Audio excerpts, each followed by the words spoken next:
Chapter 1. After transmigration, I first looked down on my original self. Ding. The entertainment system has been successfully activated and is now binding. Binding successful. At Jiangnan Art Academy, Dormitory 213, Lin Kuo slowly opened his eyes, listening to the emotionless mechanical voice echoing in his mind, his gaze bewildered. What is this? Before he could complete his thought, the voice in his mind resumed. Memory integration in progress. A friendly reminder to the host. Please remain still, relax, and take deep breaths. Dizziness is normal. In an instant, Lin Kuo felt an influx of memories that were not his own crashing into his mind, causing him to grit his teeth and grip the sheets tightly.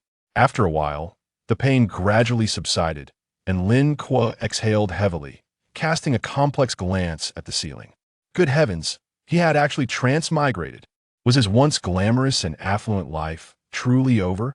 Had fate turned a blind eye to him? How could you treat me this way after I save a life? Lin Kuo was seething with anger. While most would consider transmigration a stroke of fortune, finally escaping a life of mediocrity, Lin Kuo was earning 30 to 40,000 a month on a house and a car, and was single, living an enviable life. Why would he desire to transmigrate? Ding. Esteemed host, please refrain from complaining or feeling melancholic. Embrace positivity, you still have me. The system's voice appeared just in time. Lin Kuo rolled his eyes. What? Do I not need to strive anymore because of you? Enlighten me on your usefulness. The system responded. This system aims to assist the host in becoming a top-tier artist on Blue Star. By actively completing assigned tasks, the host can earn corresponding rewards and entertainment resources. Tasks are pointless. Just give me 30 million directly, and then you can do whatever you like. The system, perhaps taken aback by such a volatile host, was momentarily speechless before finally saying, a friendly reminder, host. Only the impoverished can reap rewards without effort. Nonsense. There are also diseases. The system fell silent, likely retreating to some corner to sulk. Lin Kuo got up from the bed, leaning against the wall, his expression somewhat resigned. In his previous life, he had a good temperament and was upright, as wealth had refined his demeanor. After all, it was not without peril that he had saved someone in the street. Yet the identity fate had assigned him in this new life was undeniably pitiful. This body, sharing his name Lin Kuo, was a junior in the composition department of Jiangnan Art Academy. He was honest, reclusive, and bookish, hailing from a modest background, though fortunate enough to have both parents alive and a harmonious family. This was certainly a more fortunate circumstance compared to many transmigrators who came from orphanages. How had the original met his demise? To summarize succinctly, a lovesick fool pursued a manipulative woman, met a tragic end, and succumbed to alcoholism after being spurned. Lin Kuo recalled the entertainment novels he had read in his previous life, chuckling softly. A perfect protagonist template, but please let that manipulative woman not return. The original's manipulative ex-girlfriend was named Yelena, a classmate and first love, whom he had pursued for a full year. During that time, he had helped her with assignments and credits. This girl was indeed principled. She accepted gifts without hesitation. Yet her willingness to go on dates depended solely on her mood, and she had no concrete plans for their relationship. How had such a full-fledged, manipulative woman managed to ensnare the original? It was not his exceptional flattery, but rather his decent looks that had captured her interest. As she had said upon breaking up, if it weren't for your decent looks, how could I have ever considered you? A poor fool. The reason for their breakup was that Yelena had latched onto a wealthy heir and successfully passed the audition for an intern at Shanghai Entertainment. Notably, she had initially failed to disclose the true reason for their split, instead opting for a mature approach focused on their future. I won't be at school for long, and there's no outcome for us. Lin Kuo, you are a good person. Thank you for your care during this time, but I don't want to hold you back. Let's break up. A classic good person card. Lin Kuo couldn't help but applaud as he recalled it. The original, true to his lovesick persona, naively believed Yelena simply didn't want to hinder him. Nana, you'll become an artist, and he'll be a composer. We'll have plenty of opportunities to meet. It's just a closed training period. He'll wait for you. Faced with his stubbornness, Yelena finally dropped the pretense. Lin Kuo, stop being unreasonable. To be frank, during our time together, as senior, Songjin has been pursuing me, but out of consideration for you, I haven't accepted. His father is a shareholder at Shanghai Entertainment. A man like that could truly support my career. Do you understand? Hearing this, the original felt as if struck by lightning. Yet, due to his timid nature, he could only numb himself with alcohol day after day. Ultimately, on yet another drunken night, he passed away silently in his dormitory bed. Reflecting on the original's tale, Lin Kuo felt no sympathy whatsoever. Character determines fate. This was entirely the original's own doing. As the old saying goes, deep affection does not endure, and great wisdom brings harm. In simpler terms, lovesick fools meet their demise, while scholars often face hardship. Couldn't he have listened to the wisdom of his ancestors? After berating the system and scornfully regarding the original, Lin Kuo felt slightly better. At least this body was younger and possessed greater vitality. Regaining some spirit, he noticed he was alone in the dormitory and decided to freshen up. Gazing into the mirror, Lin Kuo's drowsy eyes widened in surprise. Wow, who's this handsome guy? The reflection revealed a slender figure with striking features, defined brows, a high nose, and thin lips. Though his face wasn't the typical idol's heart-shaped visage nor striking models, it was angular and exceptionally pleasing to the eye. In summary, akin to the appearance of the readers of those entertainment novels, he would score an 82 out of 100, with the remaining 18 points attributed to character. With such looks, he had been a lovesick fool instead of playboy. How tragic. He truly felt a sense of sorrow for him. Very well, let me live this life for you. I shall compose songs, write stories, and make films, earning 30 million, and then happily recline. No, I'm still young. 30 million may not suffice. I need to earn 300 million at that moment. Lin Kuo suddenly recalled an exceedingly important matter and urgently called out to the system in his mind. System, come forth. I remember that transmigrators usually receive a beginner's gift package, don't they? As a seasoned reader of entertainment literature, he knew this procedure well. Huh? Yes, do. After a long pause, the system finally responded with a voice as faint as a mosquito. Ding. Your beginner's gift package has been issued, granting you the song actor, with copyrights automatically registered. Actor? By Lao Shui? Not bad. Delighted, Lin Kuo accepted it. Just as he was about to sever communication with the system, he had a thought and added, Is that all? This can be considered a beginner's gift package? Have you seen how other systems operate? The system was silent when no further voice echoed in his mind. Lin Kuo's heart skipped a beat. Could it be that he had been too greedy, causing the system to go on strike? At that moment, the system finally spoke. The beginner's gift package has been supplemented. Congratulations, host, on receiving 100 points in rewards. Lin Kuo inquired, What are these points? The system explained, Upon completing tasks, the host will receive both entertainment resource rewards and points, which can be exchanged for any entertainment resources and personal skills in the system's treasury. Thus, Lin Kuo delved into the system's treasury with his consciousness, discovering a vast collection of entertainment resources from his previous life, along with various skill manuals, including singing, acting, directing, and even a bit of traditional Chinese medicine and sports that a profound sense of security enveloped the atmosphere. Lin Kuo, with a look of contentment, commenced his morning routine at that moment. The dormitory door was abruptly flung open, revealing a man clad in a crisp white shirt, his hair meticulously styled. Though his appearance was unremarkable, he exuded an air reminiscent of a youthful dandy.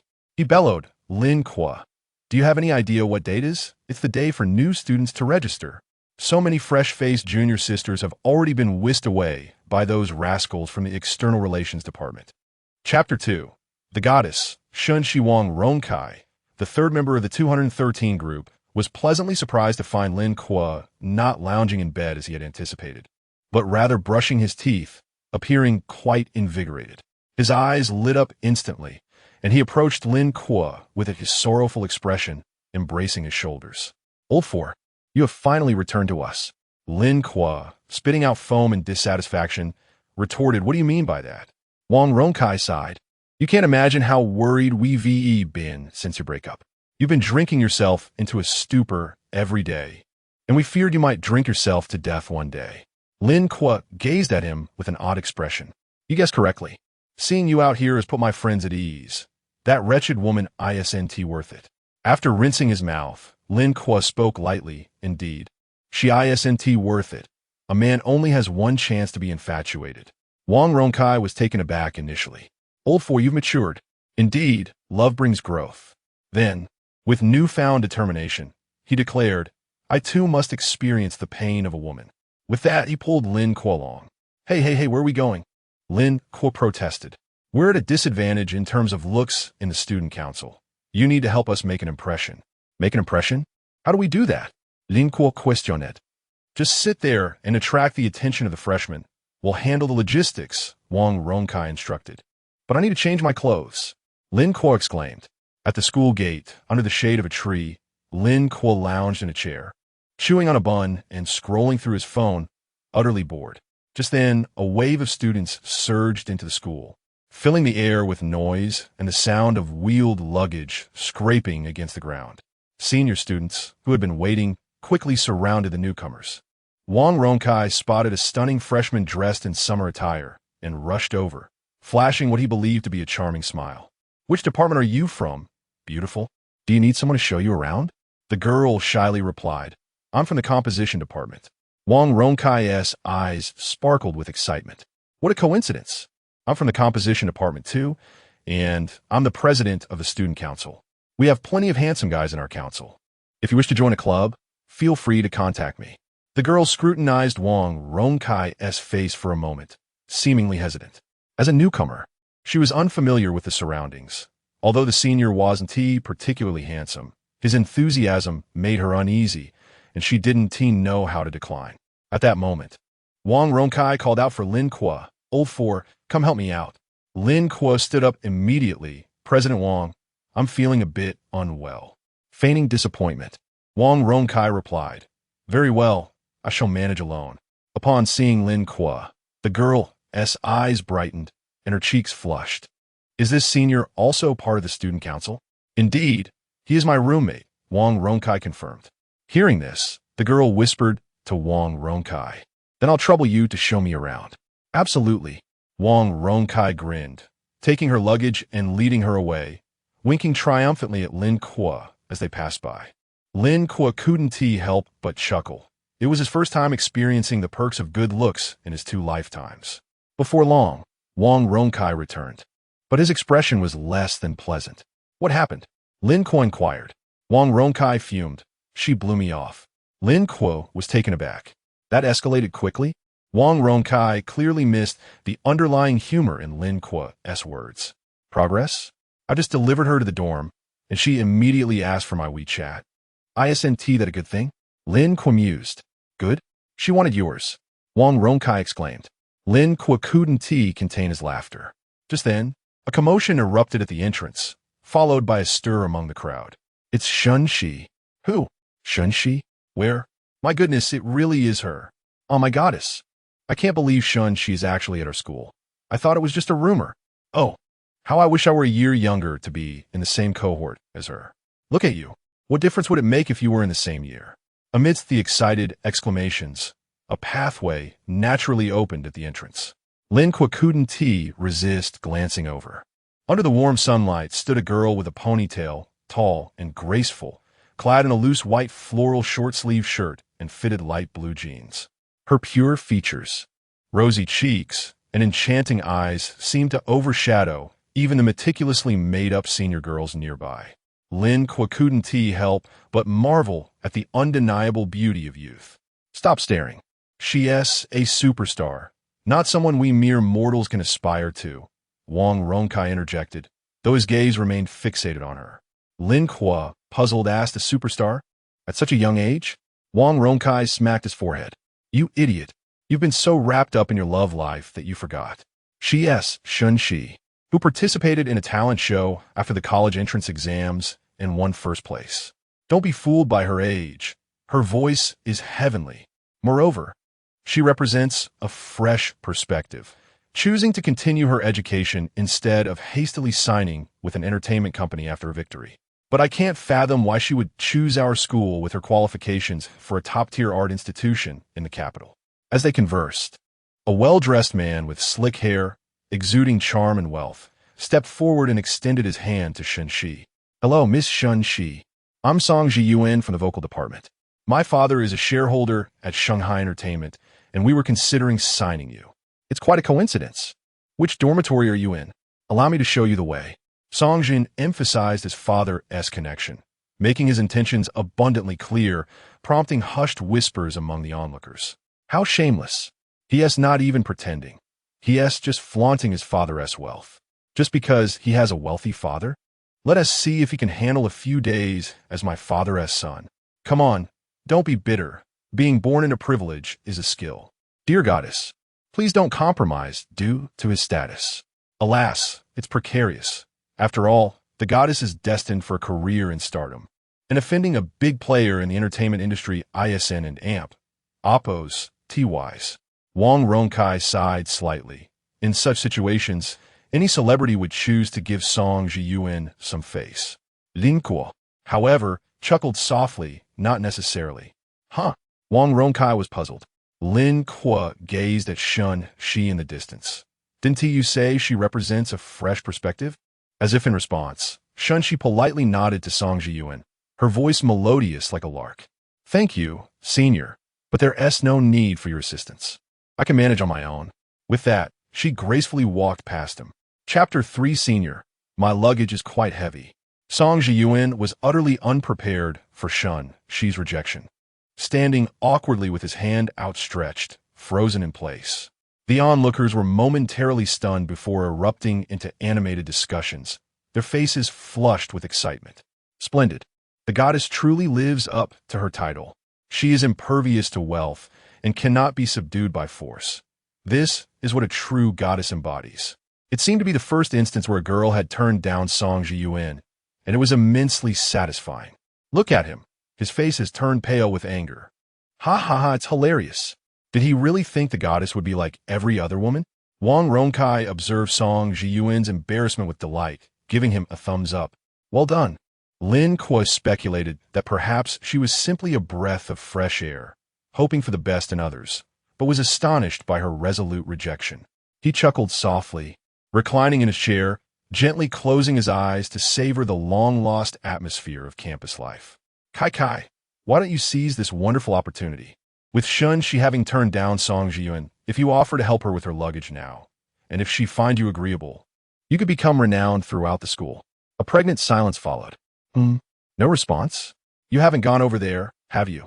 Before he could finish, Lin Kuo felt several nudges against his calf, narrowing his eyes in annoyance as he opened them. If you have something to say, just say it, don't kick me. His words trailed off as he beheld the enchanting figure standing before him, his expression one of disbelief. Shen Xi? Shen Xi flashed a playful smile, slightly bending forward. Senior, my suitcase is quite heavy. Would you be so kind as to assist me? A sudden, eerie silence enveloped the scene. After rejecting Song Jiyuan, Shen Xi had nonchalantly continued on her way, only to catch sight of Lin Kuo seated behind the student council table, her expression lighting up with surprise, leading to the current exchange. Wang Ronkai, closest to the pair, could hardly believe his ears. Had he truly heard that correctly? It was impossible. Song Jiyuan, still reeling from his recent rejection, wore a look of utter confusion. What does this mean? Didn't you just claim you could handle it? Now you and Oppos, re-seeking help from someone else? And it's this impoverished fellow? The onlookers were equally incredulous. The goddess had just rebuffed a wealthy heir and was now actively seeking assistance from another man, using a tone of endearment. Who was this man? While everyone pondered in disbelief, Lin Kuo gazed at her exquisite face and then at Wang Ronkai beside him, saying, I'm sorry, I'm not feeling well. Perhaps you should let him. Before he could finish, Wang Ronkai hastily covered his mouth. Noticing this, Shen Xi and Oppos' brows furrowed with concern. Senior, are you unwell? Wang Ronkai roughly lifted Lin Kuo, patting his chest, and smiled awkwardly at Shen Xi. He is not ill. Look at these muscles. He is in perfect health. He then turned to Lin Kuo with a serious expression. Kuo, the organization has entrusted you with an important task. Ensure Shen Xi safely reaches her dormitory. Leaning in closer, he whispered, Kuo, it's clear that I have no fate with her. You take over. The surrounding boys immediately cast hungry glances at Lin Kuo. If looks could kill, he was certain he and Amp, Oppos, be reduced to mere shreds. Adhering to the principle of avoiding unnecessary trouble, Lin Kuo waved his hands. No, Kai, you should do it. I've been nursing a hangover these past few days, and I doubt I can manage carrying the lady's luggage. What?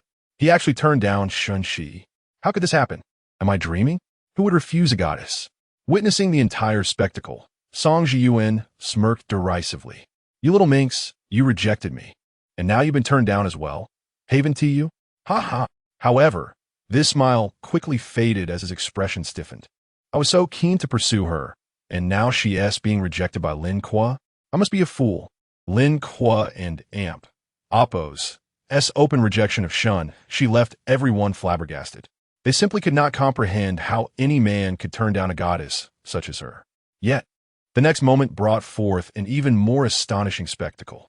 After being turned down, Shen Xi exhibited no signs of anger. Instead, in front of all those present, she took hold of Lin Kuo and Amp, Oppo's arm, gently shaking it, her doe-like eyes shimmering with a pleading expression. Senior, please help me. I'll treat you to a meal. The crowd and Oppo's expressions mirrored that of a confused gorilla, each person rendered speechless. They could not fathom it. Shen Xi was a goddess, an idol. How could she resort to such behavior? Why beg after being rejected? As if it were simply due to the man's handsome appearance. But beauty alone could not sustain one. Dear goddess, awakened to reality. Wang Ronkai, witnessing this scene firsthand, felt his heart shatter into pieces.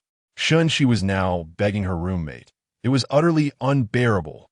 Taking a deep breath, Wang Ronkai seized Shen Xi's suitcase and handed it to Lin Kuo, devoid of emotion. Cool. Complete the task assigned by the organization before I lose my temper. But, as Lin Kuo attempted to refuse once more, a voice echoed in his mind. Ding! Newbie task activated. Please help the junior carry her luggage and escort her to her dormitory. Successful completion rewards 10 points. Failure incurs a deduction of 10 points. He paused, incredulous, muttering, how could the system assign such a trivial task and only offer 10 points? Do you think I'm desperate for that? Lin Kuo was prepared to reject the task. It was far too trivial. Yet, unexpectedly, the system disregarded him entirely, detecting rebellious sentiments in the host. In order to encourage the host to complete the task positively, the reward for this task has been increased to 100 points. Failure will incur a deduction of 100 points. Goodness, to accuse me of rebellion. Who's truly being rebellious here? The system's tasks were not compulsory, were they? No, Lin Kuo resolutely declared. Then I refuse. Refusal will be treated as task failure. Lin Kuo shrugged. It's just 100 points. What consequences could there be from a deduction?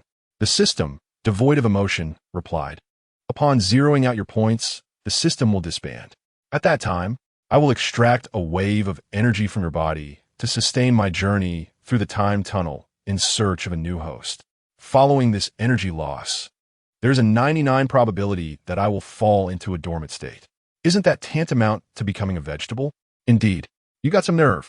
Lin Kuo grumbled fiercely before finally reaching for the suitcase. Let us go, Junior. I'll take you to find your dormitory.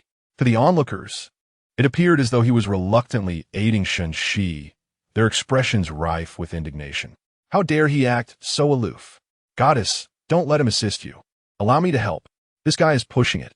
Where's my knife? In 10 minutes, I want this guy's information. Just watch how I unleash an online storm against him. Sensing the hostility from the crowd, Lin Kuo quickly urged Shen Xi, hurry, let us get moving. Do you want me to drown in their spit? Huh? Oh. Thus, Shen Xi was tugged away by Lin Kuo, feeling the warmth radiating from his arm. And a foolish smile crept across her face. Chapter 4. I just like you on the campus en route to the girls in Amp. Oppo's dormitory. Lin Kuo felt a wave of embarrassment wash over him as he noticed the whispers and furtive glances from passing students. The grapevine certainly worked swiftly. At that moment, he had already released Shen Xi's arm and was pushing his suitcase forward in silence. Shen Xi followed closely behind, observing the murmurs around them, and quietly inquired, Am I causing you trouble? Lin Kuo, somewhat irked, responded, You only just realized that? I fail to understand why a major celebrity like you insists on clinging to me. Do we even know each other? Shen Xi pursed her lips, remaining silent. Lin Kuo glanced back at her expression and jested. How could you be so attached if you don't even know me? Could it be that you've developed a crush on me? To his surprise, Shen Xi gazed at him intently and replied without hesitation, "Yes, I just like you." Simultaneously, she added in her heart, "I've liked you for 10 years." Upon hearing this, Lin Kuo quickly looked around in alarm, grimacing, "Hey, keep your voice down. I was just joking. If someone hears you, I fear I won't survive the night." "I'm not joking," Shen Xi said softly. Lin Kuo sighed, resigning himself to his misfortune. He was certain that no memory of such a face existed in the original owner and Amp, Oppo's, as recollections, and as for Shen Xi and Amp, Oppo's, as claim of affection, he was utterly incredulous. What absurd notion! How could a renowned star, whom he had never met, possibly like him? Was it merely due to his handsome appearance? Could it be that she had discovered his identity as a time traveler with a system and decided to pursue him from the onset? Thus, he summoned the system. "System, is there any chance someone will discover my status as a time traveler with a system?" The system replied, "Theoretically, no. If discovered, this system would disintegrate." Relieved, Lin Kuo pressed on, and before long, they arrived at the girls in Oppo's dormitory. He wiped the sweat from his brow and handed over his suitcase. "We in Oppo's, here. As for the rest, you can ask the dormitory supervisor. It's rather inappropriate for a big guy like me to enter the girls' dormitory." "Thank you," Shen Xi said gratefully, then pulled out a pack of tissues from her pocket, offering one to him. "Wipe your sweat." "Oh, sure." Lin Kuo took the fragrant tissue and wiped his face vigorously before crumpling it up and tossing it into the nearby trash can. Without lingering, he turned to leave. Shen Xi quickly called after him, "Let's add each other on WeChat. I still owe you a meal." Without looking back, Lin Kuo waved his hand dismissively. "No need for a meal. Let's not run into each other again." Watching Lin Kuo's retreating figure, Shen Xi smiled softly and murmured, "It's impossible not to see you again." In Oppo's, as simply not feasible in this lifetime. After escorting Shen Xi, Lin Kuo dared not return to the school gate, but instead turned and headed straight back to his dormitory. The original owner had recklessly indulged in self-destructive behavior following a breakup, and now he bore the consequences. He needed to catch up on sleep. Meanwhile, on the campus forum, a post with 999 likes and comments surged to the forefront. Shocking. The freshman campus beauty, goddess Shen Xi, has been brutally rejected by a mysterious man. Accompanied by photos of Lin Kuo with a fierce expression and Shen Xi on the verge of tears, netizens vehemently condemned Lin Kuo's actions. Is this a photoshopped image? Shen Xi is a national idol. How could she lower herself like this? It's not edited. I was there. The reality was even worse than described in the post. That man publicly rejected Shen Xi's plea for help, and when she tried to act cute, she didn't receive a favorable response. Goodness, what audacity! Who does he think he is? Exactly. He should take a good look at himself. Well, to be fair, the guy is quite handsome. And so what? Aren't and Amp, Oppo's, all the netizens here handsome? Does being handsome grant him the right to behave so outrageously? By the way, has anyone figured out who this guy is? I remember now. ISN and Oppo's. Yelena and Oppo's. Ex-boyfriend? Yelena? That name sounds familiar. Oh, she and Oppo's. That's the composition major who was chosen by Shanghai as a trainee. Right? Wow. So this guy is the infamous and Amp. Oppo's. Licking dog and Amp. Oppo's. Always delivering things to the girls and Amp. Oppo's. Dormitory. Only to be kicked aside when she found a better opportunity. Ha. So it in Amp. Oppo's. SM. Huh. That pathetic licking dog deserved to be dumped. How could such a licking dog make Shen Xi take the initiative? What would she possibly see in him? Does she only care about looks? Stop it. I can't stand this person. Upon learning about Lin Kuo's past as a licking dog, the netizens grew even more indignant. Meanwhile, in another girls in Oppo's dormitory, a tall woman with wine-red, slightly curled hair was applying makeup in front of a mirror. This was Yelena. Her roommate, Zhang Li, with a facial mask on, hurriedly handed her phone to her. "Nana, look. That licking dog is trending on the school forum." "Licking dog? Which one?" "Lin Kuo." Yelena took the phone with a look of disdain. What could that loser possibly have to offer? However, after glancing at the screen a few times, her expression shifted, revealing a mix of emotions. Zhang Li cautiously asked, "Nana, is there really something between Shen Xi and Lin Kuo?" Yelena scoffed. "How is that possible? With that pumpkin head of his, How could he capture Shen Xi's heart? They must have known each other beforehand, perhaps as relatives. Her expression suddenly darkened, and she coldly added, but that loser didn't end amp. Amp? Oppose. T mentioned knowing Shen Xi before. Zhongli gently reassured her, Nana, Don and amp. Amp? Oppose. T be upset. He has no money, no power, and limited ability. Even if he knows Shen Xi, he and Oppose. S just an inside newcomer. And you and Oppose. Reset to join Shanghai and Oppose. S trainee program next month. Once you graduate and participate in a trainee audition with your talent, you'll undoubtedly debut in the center position, leaving him far behind. Yelena's mood improved, and she huffed lightly. You make a fair point. Seeing that she had cheered her up, Zhongli seized the opportunity. Once you're famous, can I be your manager? My cousin is a manager, and I understand this industry to some extent. Together, we can ensure you become the most celebrated star in Huagua. Excitement sparkled in Yelena and Amp. Oppose, S eyes at her words. She affectionately linked arms with her and said, Lily, you truly have my best interests at heart. At 3 in the afternoon, 3 towering men, each averaging 6 feet tall, gathered at dormitory 213 in Amp. Oppose, S door. The leader, sporting a buzz cut and clad in a tank top that revealed his muscular biceps, gestured for silence to the 2 behind him. He then kicked the door open and bellowed, room inspection. At that moment, Lin Kuo, who had been deep in slumber, jolted awake in alarm, sitting up abruptly in bed, his gaze blankly fixed on the 3 intruders. I confess everything. Chapter 5. Deceiving oneself is acceptable. But do not deceive your brothers. The 3 burly men erupted into laughter upon seeing Lin Kuo's expression. These men were Lin Kuo's roommates. The handsome Wang Ronkai was flanked by the muscular dorm leader Sun Dasheng and the bespectacled, introverted Guoli Wei. Lin Kuo, regaining his composure, looked at the trio with exasperation. Gentlemen, you nearly scared me to death. I was just dreaming. Sun Dasheng, with a mischievous grin, inquired, what were you dreaming about? It wouldn't happen to involve Shen Xi, would it? Get lost. Lin Kuo retorted, clearly annoyed. The other 2 were evidently aware of the day and Oppo's events. As Lin Kuo began to curse, Sun Dasheng glanced at Wang Ronkai and remarked, it seems our 4th has indeed emerged. Wang Ronkai nodded sagely, while Guoli Wei adjusted his glasses and added, with a goddess like Shen Xi around, it's no wonder he's finding it hard to hide. Sun Dasheng's eyes glimmered with mischief as he plopped onto a stool, looking up at Lin Kuo. Kuo, while Wei and I were online for just a few hours, you caused quite a stir. I advise you to come clean about your relationship with Shen Xi. The organization might show leniency. What relationship? I wish I knew what it is. With so many people at the school gate, if she want to help, what could I do? Lin Kuo scratched his head, feeling mentally drained. Sun Dasheng nodded knowingly.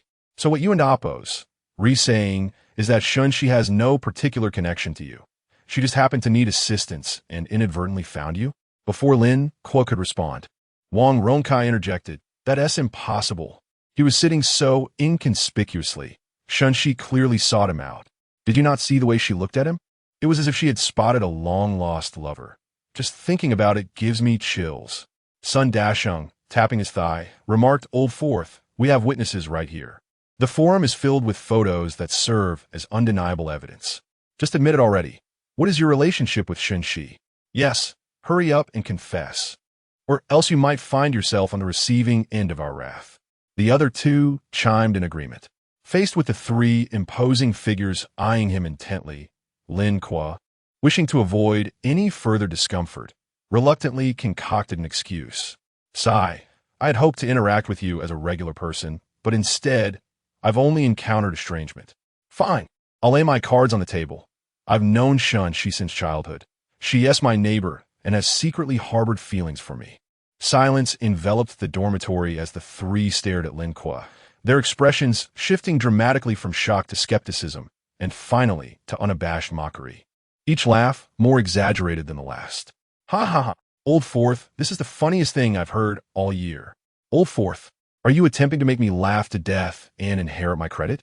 Ha ha, Old 4th, how did I never notice your talent for exaggeration? Shen Xi is your neighbor and has a crush on you? Surely, that is just a daydream you had this afternoon. It was no wonder they were incredulous. Lin Kuo himself felt he had spun an outrageous tale. Yet their ridicule only fueled his irritation. Didn't you want to know my relationship with her? I've told you. Why don't you believe me? As their laughter subsided, the trio's expressions gradually cooled. Sun Dashing spoke earnestly, Old Fourth. It's fine to joke with your brothers, but don't deceive yourself. If you don't want to share, that's all right.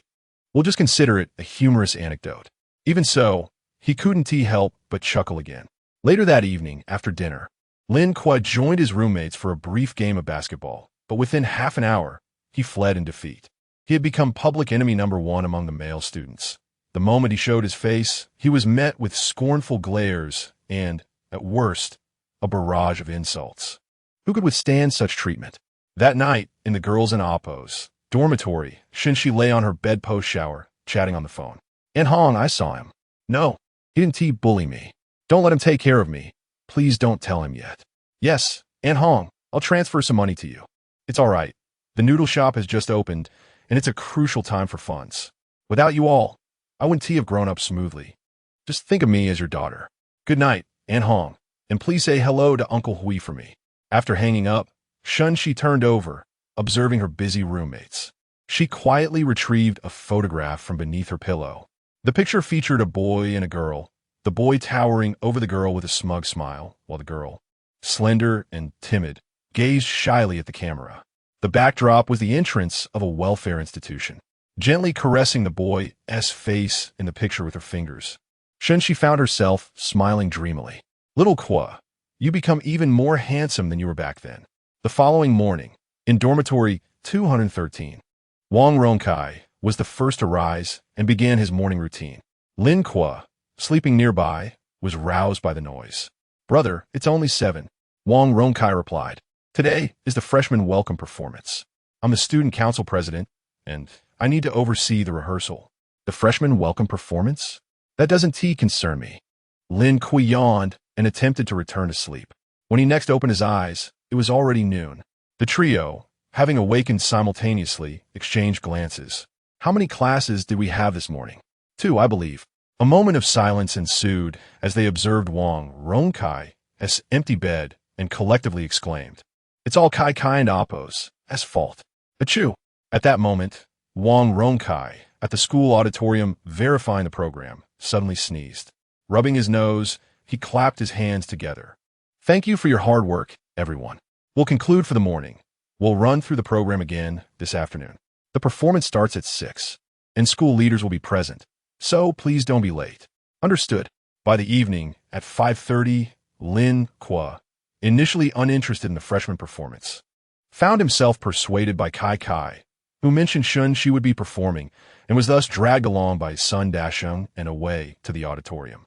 By then, the auditorium was filled to capacity. Fortunately, thanks to Kai and Oppo's status, they were allowed to sit in the back aisle. Aware of his unsuitability for the spotlight, Lin Kuo completely concealed himself, donning a baseball cap and a mask. Shortly after, several school leaders arrived and took their seats in the front row. At 6 o'clock, the performance commenced officially, with a male and female host taking the stage, delivering an array of exceedingly formal remarks. The opening act featured a group of freshmen singing the school anthem, eliciting enthusiastic applause from the leaders. Subsequent performances showcased the students and Oppo's talents, including skits, magic shows, and roller skating. Before long, the program was halfway through when Lin Kuo felt the urge to use the restroom and excused himself. Chapter 6. The Rescue. Just after relieving himself, Wang Kairong entered, engaged in a phone call with a cigarette clamped between his lips, his expression grave.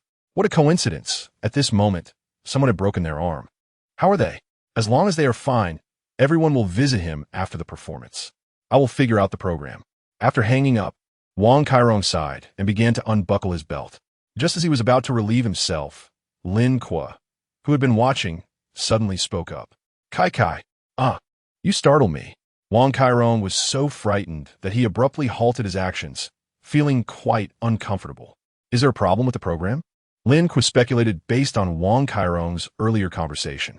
Once Wang Kairong finished, he explained, "There was supposed to be a performance by someone from the arts department who was to perform a guitar piece. but he had a minor accident on his way to school and broke his arm. Is there a backup? Lin Kuo inquired. Wang Kairong replied helplessly. The freshman showcase is not a major event. The program list is already short, and there is no backup. However, as a student council president, I have some influence. I will look for someone else. After saying this, he hurriedly left. Lin Kuo initially wanted to stop him, thinking he could step in. He didn't want to sing the actor in this context, since it was merely a school performance. It would be overkill with no rewards. However, the original owner could play the guitar. Although his voice was average, he could certainly manage a song from this world. But if Kai could find someone, he wouldn't oppose. He need to expose himself, especially since he was now a target of the entire school. After returning, Lin Kuo had barely settled when he noticed Wang Kairong squatting beside a few friends, looking exhausted. Found anyone? Lin Kuo asked. Wang Kairong sighed. No one wants to perform without rehearsal. They normally jump at good opportunities, but when trouble arises, they all turn into ungrateful wretches. Lin Kuo patted his shoulder in understanding. It's all right. I'm here for you. Wang Kairong was taken aback, then grasped Lin Kuo's hand with a touched expression. My dear brother, are you serious? It's just a trivial performance. There's no need to be modest. You are currently the most wanted person on campus. Aren't you afraid someone will throw something at you from the audience? With school officials present, it should be fine. If someone throws something, you need to get on stage and protect me immediately. But you haven't rehearsed. Aren't you worried? Worried about what?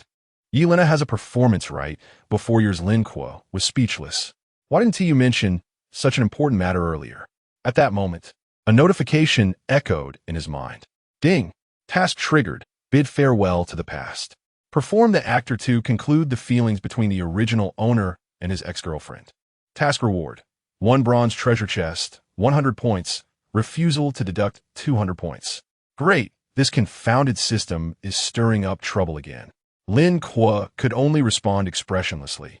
Who is Yelena? Wang Kairong gave him a thumbs up. Impressive. Feel free to ask for anything, brother. Lin Kuo inquired. How many performances until mine? 4. I'll send you the accompaniment first. Oh, what song? An original. What? An original? As the student council president, you don't even have a backup for a performance. And now you expect someone to sing an original? Do you think this is a talent show? If there's any mistake or the song isn't suitable, it will reflect poorly on both of us if the dean gets angry. Backstage, the responsible teacher for this showcase and the composition department counselor, Lu Jing, scolded Wang Kairong mercilessly. Wang Kairong smiled apologetically. Lu Laosher, please don't be anxious. I've heard this song, and it has no inappropriate elements. It's quite pleasant. Lu Jing pursed her lips and sighed. Then who is singing this song? Lin Kuo. What? Upon hearing this name, Lu Jing nearly jumped up. Lin Kuo has no performance experience and hasn't even written a song. How can you let him sing an original? It seems you really don't want to be student council president. Wang Kairong braced himself and replied. If not, then so be it. My term is ending soon anyway. Lu Jing's chest heaved in anger, but there was little she could do. Ultimately, Wang Kairong managed to persuade the counselor through his persistence and eloquence.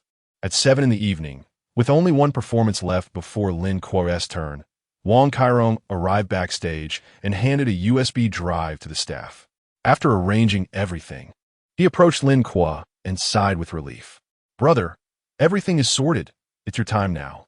Lin Kuo stood up and moved to the waiting area. Just then, the host began announcing. Next, let us welcome our senior from the 3rd year, Yelena, to perform The Courage of Love. Lin Kuo looked up and happened to make eye contact with Yelena, who was preparing to go on stage. She seemed surprised to see him there, then frowned and coldly said, What are you doing here?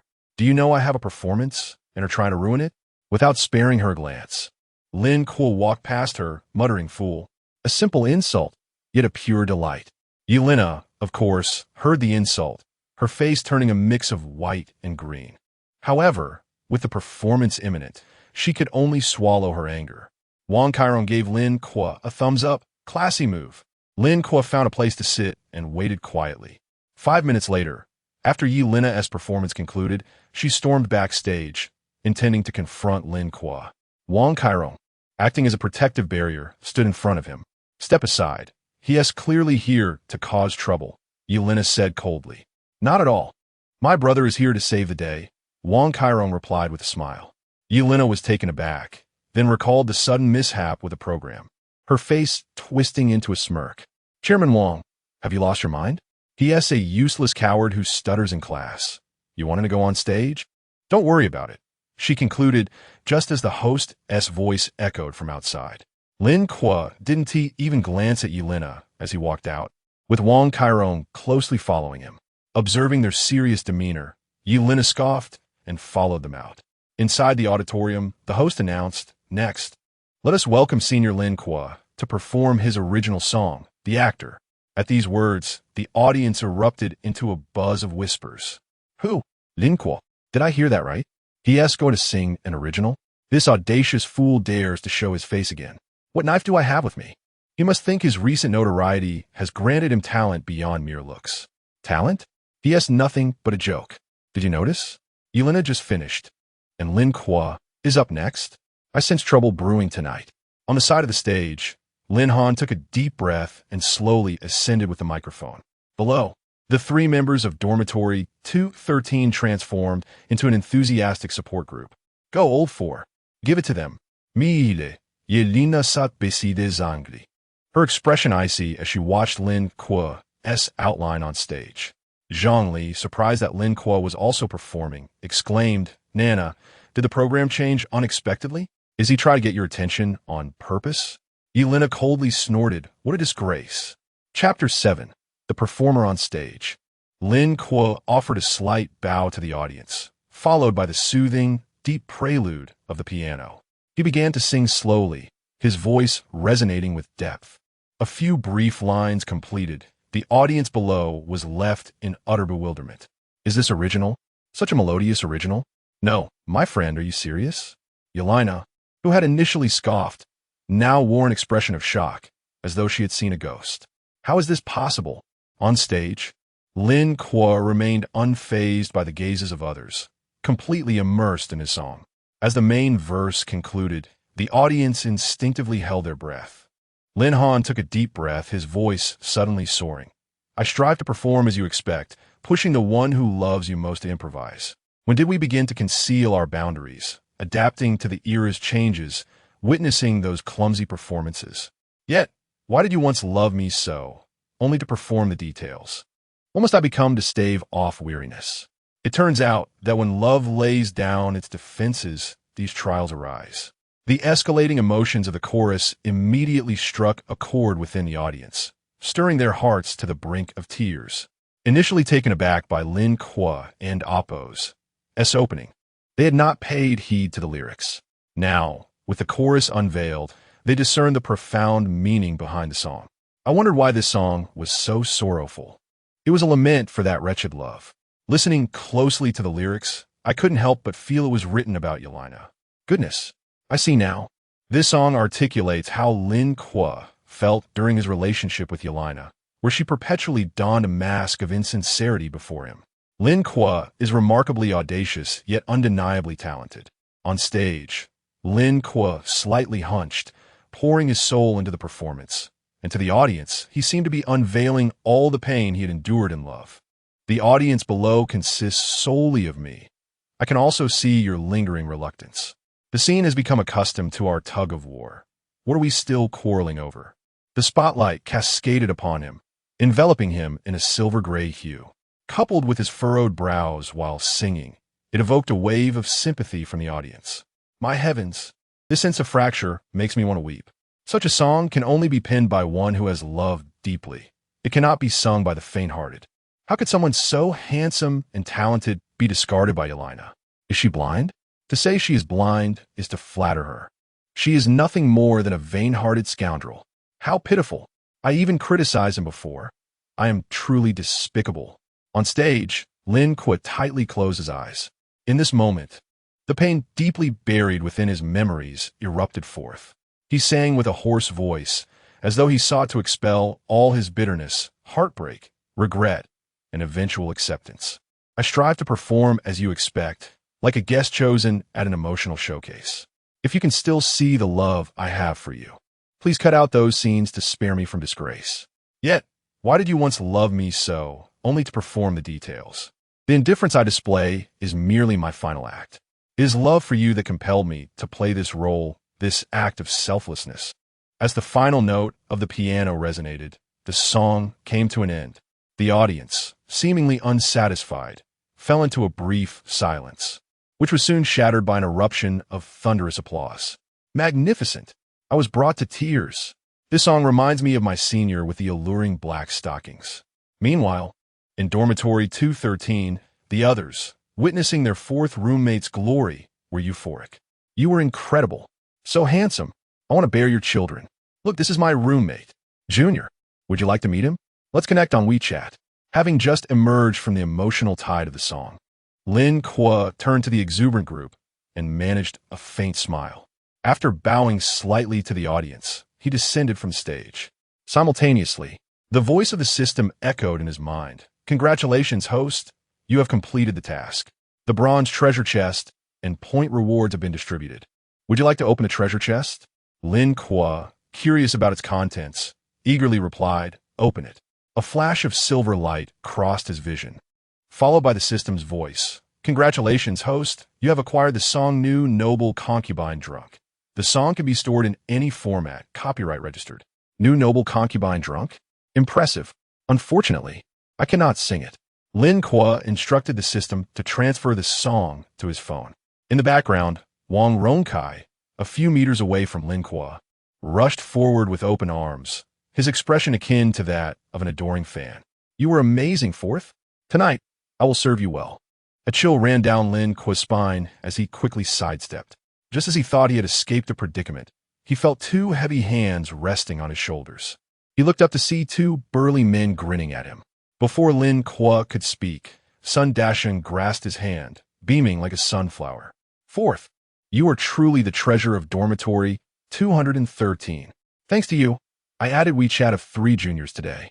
Guoliwei chimed in, holding his other hand. Me too. I just added 2 juniors WeChat. We're going to party with them tonight. Lin Kuo. Okay, I need to take my leave. What? Aren't you going to watch Shen Xi sing? What's so interesting? She. Lin Kuo, Sr.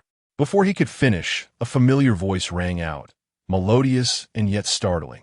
He looked up to see Shen Xi. His 2 roommates also turned to find the source of the voice, and upon seeing her graceful figure, Sun Dasheng's eyes nearly popped out, his tongue stumbling over itself. Shen Xi. The other students backstage, busy with their tasks, gasped upon Shen Xi's arrival. It's Shen Xi.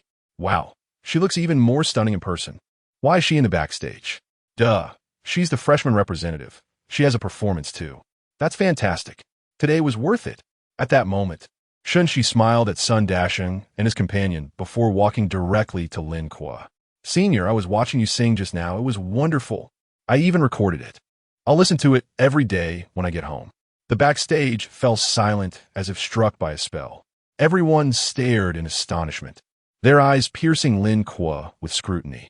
Grateful for their attention, he felt like a fish out of water and forced a smile. Is that so? Thank you. But there's no need to listen to one song every day. It will get tiresome quickly. Lin Kuo believed his response was tactful enough to avoid any animosity.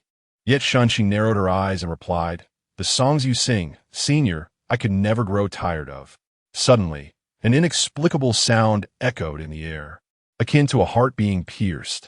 Sun Dasheng had merely heard rumors of Shen Xi and Lin Kuo's connection, dismissing them as exaggerated tales. However, witnessing the reality before him, he realized those tales were far from hyperbole. In a flash, Sun Dasheng recalled Lin Kuo's boast from yesterday, and his expression shifted dramatically as he trembled forth. You mentioned that Shen Xi has known you since childhood. Chapter 8. The clever Sun Dasheng before Lin Kuo could finish his words. Sun Dasheng swiftly covered his mouth with one hand while wrapping his arm around his neck with the other, forcibly leading him away from the scene. Once outside the auditorium, Sun Dasheng struggled to free himself from Lin Kuo's embrace, gasping for breath, and then fixed a penetrating gaze upon Lin Kuo. Old four, something feels off about you.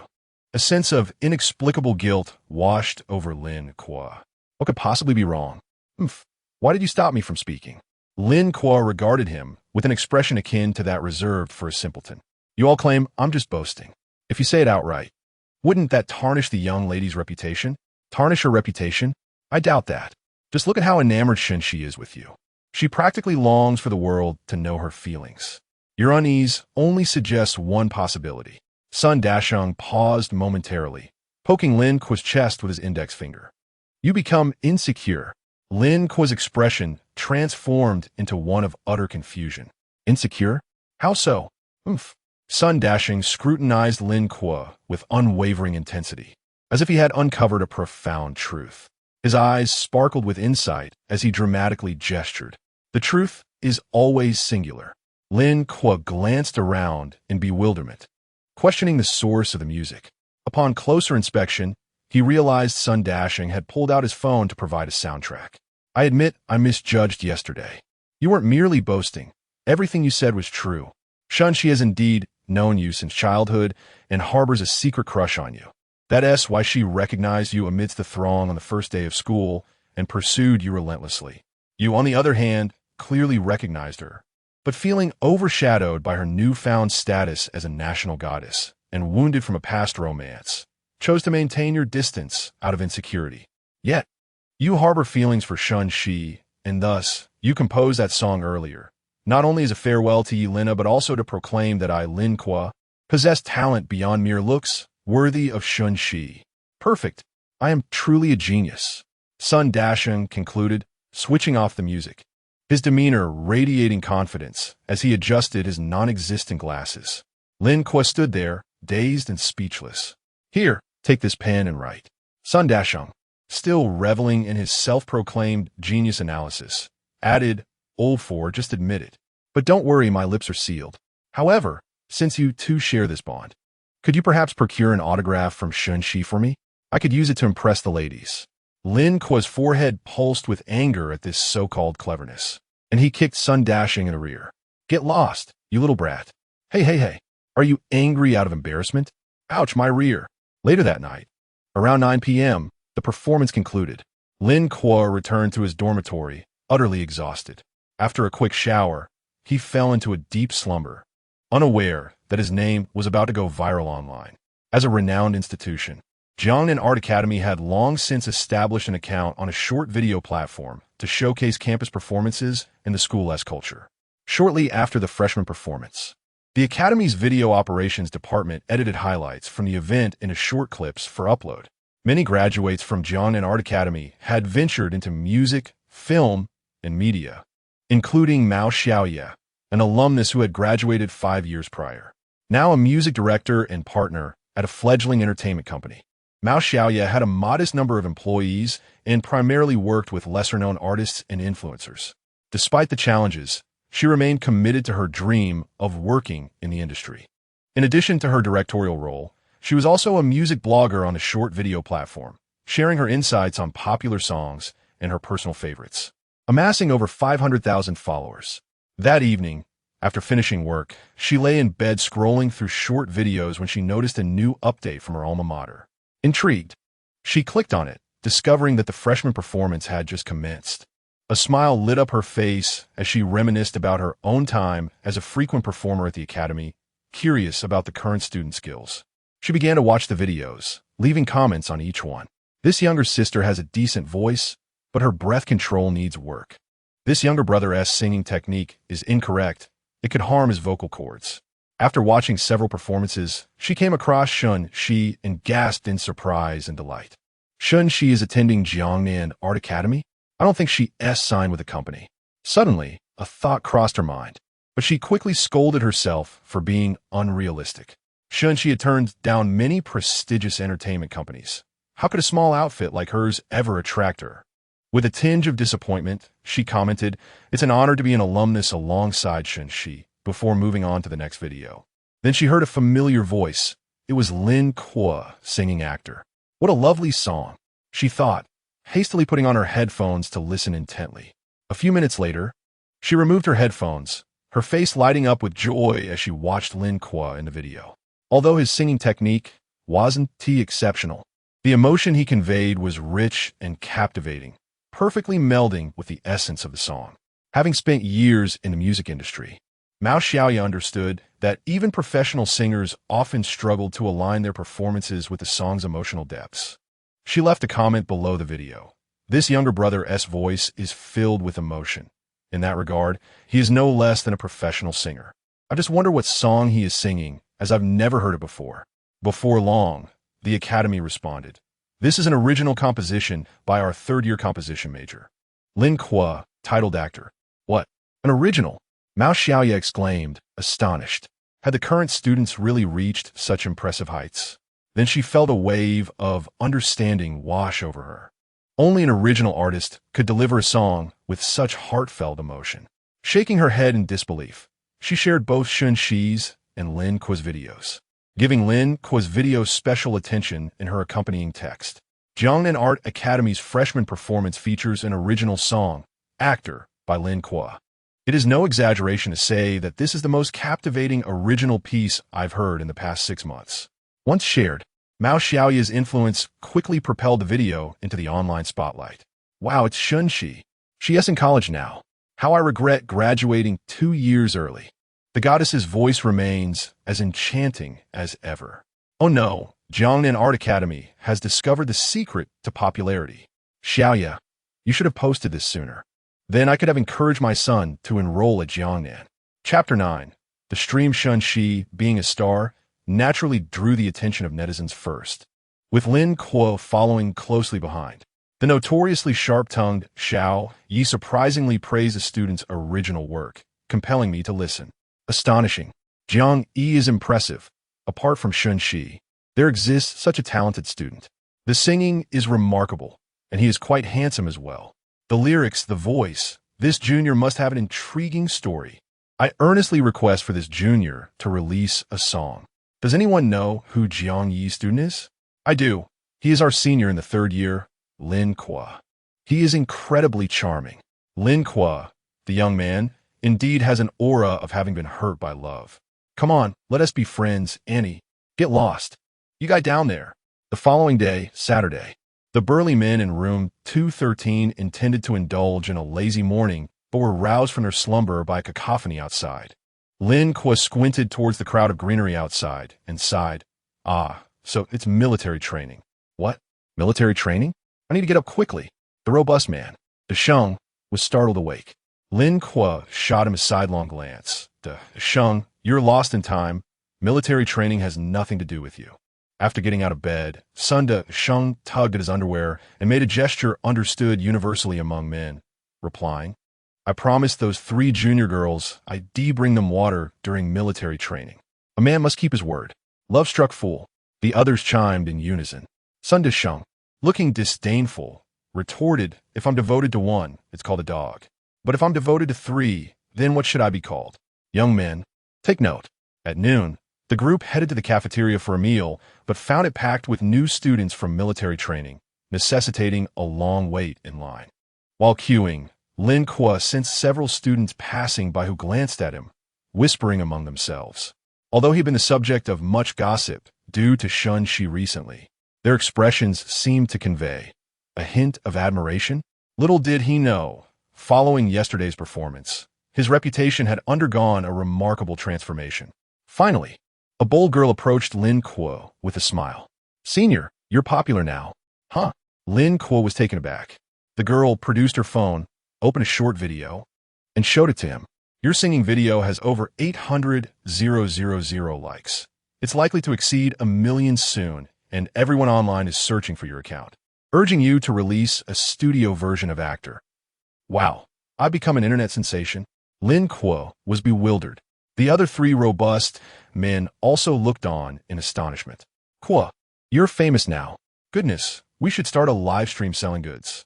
Right, from now on, we'll stick with you. Lin Kuo had no intention of pursuing a path as an internet celebrity. What a joke. As a time traveler with a cheat. How lowly it would be to become a celebrity. After finishing their meal, Lin Kuo and the others wandered around, only to discover with dismay that all 4-person tables were occupied. Just as they prepared to express their grievances, a melodious voice rang out. Senior, over here. Lin Kuo immediately recognized the voice. He had spotted Shen Xi earlier while searching for a seat and had deliberately avoided her. Unexpectedly, he was still discovered. and he feigned ignorance, continuing to walk forward. However, the clever Sunda Sheng blocked his path, turning his face towards Shen Xi. Kuo, your lovely junior is calling you. At this moment, their eyes met. Lin Kuo forced a smile at her, broke free from Sunda Sheng's grip, and grimaced, I know. Oh, I thought you were deaf. She teased. Just then, Shen Xi waved her hand. Senior, I have a spot here. Lin Kuo smiled awkwardly, pointing ahead. Thank you, but I'm eating with them. Shen Xi glanced in the direction Lin Kuo indicated and burst into laughter. Senior, they've already finished. Huh? Lin Kuo turned to find not a single trace of his roommates. Damn it, those scoundrels. Shen Xi's presence naturally attracted the attention of many. Under the scrutiny of onlookers, who seemed to silently warn him against rejecting the goddess a second time, for his own safety, Lin Kuo reluctantly took a seat across from Shen Xi. Seeing Lin Kuo sit down obediently, Shen Xi and Appo's sun-kissed face beamed with delight. Even Lin Kuo couldn't help but steal a few glances. This girl is indeed beautiful. However, he quickly returned to his meal, intent on not engaging further. Noticing his silence, Shen Xi took the initiative to speak. Senior, have you seen the short video on Kuaishou? You're famous now. Everyone is asking you to release a song.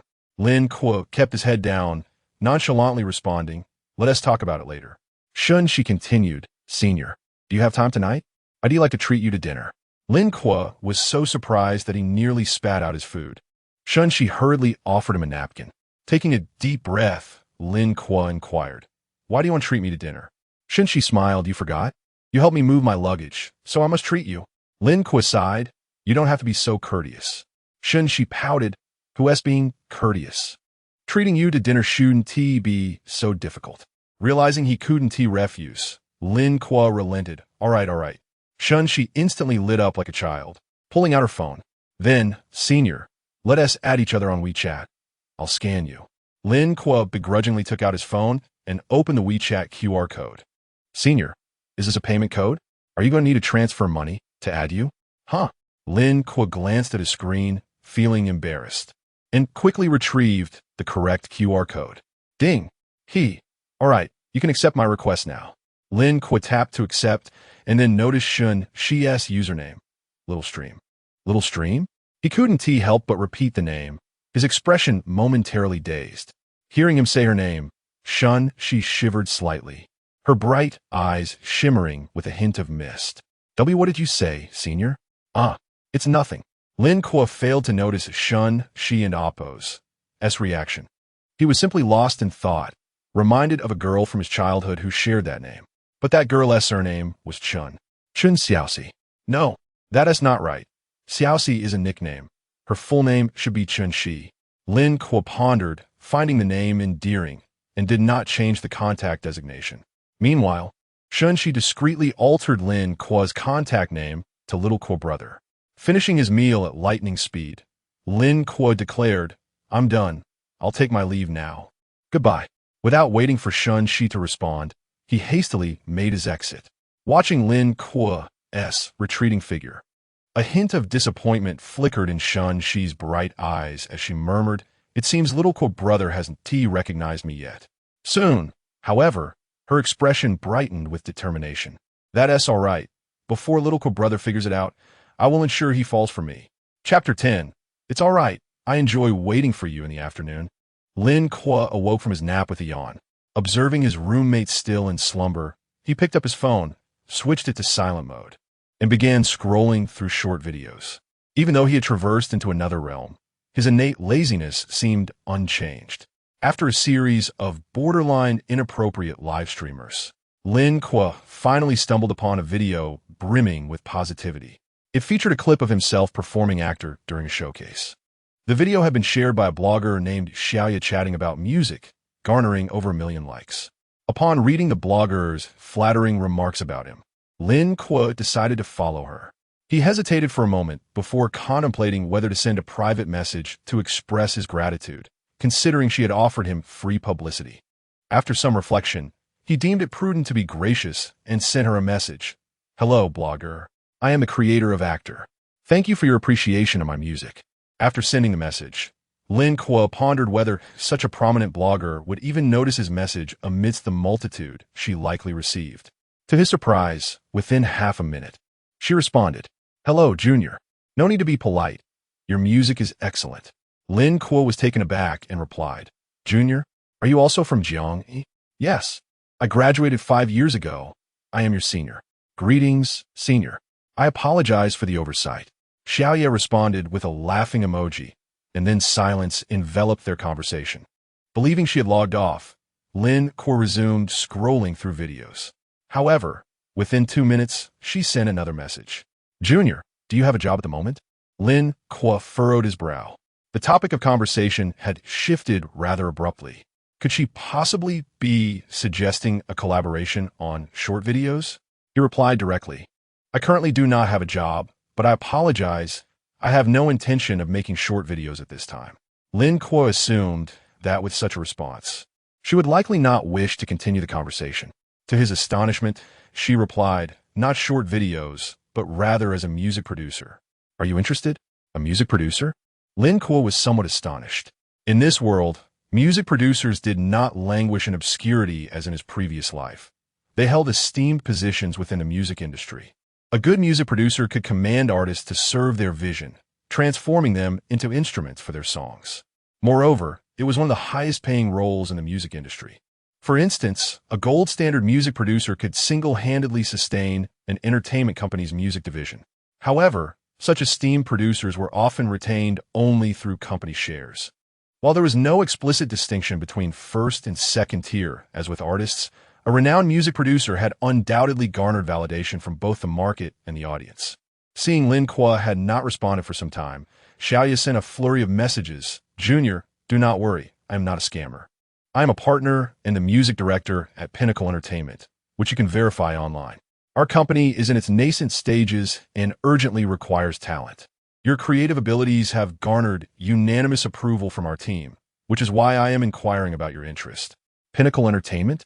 Lin Kuo quickly searched online and confirmed the existence of the company, which had been established for less than a year, with a partner named Xiaoye, presumably the same blogger. He refrained from outright rejecting the offer, as it presented a significant opportunity in his life, and replied, "Senior, I am indeed interested in pursuing music production. However, I'm not very familiar with your company, so..." The senior responded, "I understand your concerns. How about this? Find a time to visit our company. It is not far from Jiangyi and accessible via subway. If you prefer, I can come pick you up." Observing her thoughtfulness, Lin Kuo surmised that the company was indeed in dire need of personnel. After considering that he had no commitments the following day, he replied, "Shall we say tomorrow then? It happens to be Sunday." "Great. Here is my phone number. We'll be in touch tomorrow." "All right." Lin Kuo reciprocated with his number and, glancing at the time, climbed out of bed. He was meeting Shen Xi for dinner shortly, and a headache was brewing. At 5:00 and Oppo's clock, Lin Kuo changed his attire and prepared to head out. His roommates, busy with their own activities on the bed, poked their heads out in unison. "Hey, Kuo, where are you off to?" "Not a date with Shen Xi." "I hope. You'd better be ready for anything. Stay safe. I have a little umbrella in my drawer, the kind that's quite thrilling." The trio exchanged banter as Lin Kuo grumbled and slammed the door behind him. Downstairs, Lin Kuo sent Shen Xi a message on WeChat. "Are you on your way?" Looking up, he noticed Shen Xi under the shade of a tree, her ponytail swaying gently, revealing her fair forehead. Her radiant smile was captivating, and she wore a white floral dress paired with pink canvas shoes. Her exposed skin glistened like dew under the golden sunlight as she waved at him with an enchanting gesture. "Lin Kuo, Senior." Her voice rang clear and melodious, catching the attention of all passing boys. "Great," another wave of envy. Lin Kuo hurried over. "Why didn't you message me when you arrived?" Shen Xi and Oppo's bright eyes sparkled like peach blossoms. "It's all right. I enjoy waiting for you."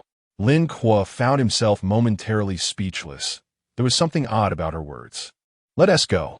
Thus, they strolled side by side to the school gate, attracting the inevitable chatter of students along the way. Shen Xi consistently initiated conversations. Initially, Lin Kuo responded with half-hearted replies, disinterested in the topics. Yet, noticing the sincerity in her tone, He mentally chastised himself for being pretentious and began to engage earnestly. Senior, the jasmine at Jiangyi is so beautiful. Yes, jasmine is the city flower of Jiangnan, and it is in bloom now. Senior, was your instructor tough during military training? The male instructors are certainly strict. The female ones should be easier, I suppose. Senior, do you prefer summer or winter? Winter. Hee hee. Then you must love roasted sweet potatoes. Huh? How do you know that? Silly, I know a lot. The two continued their lively conversation until they reached the entrance. Lin Kuo felt a noticeable ease in his rapport with Shen Xi. Where next? Should we take a taxi? Just a moment.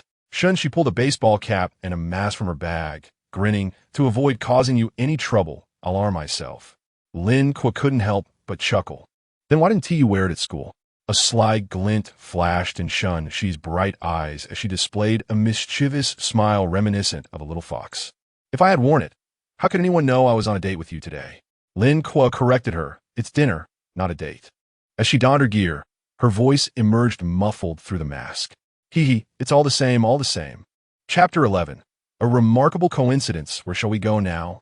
Lin Kuo inquired. Shen Xi raised her phone slightly. Follow me. We shall ride shared bicycles. Thus, both scanned for a share bike. On a summer evening, the day and Oppo's heat gradually dissipated in the gentle evening breeze. Lin Kuo rode behind Shen Xi, feeling particularly lighthearted.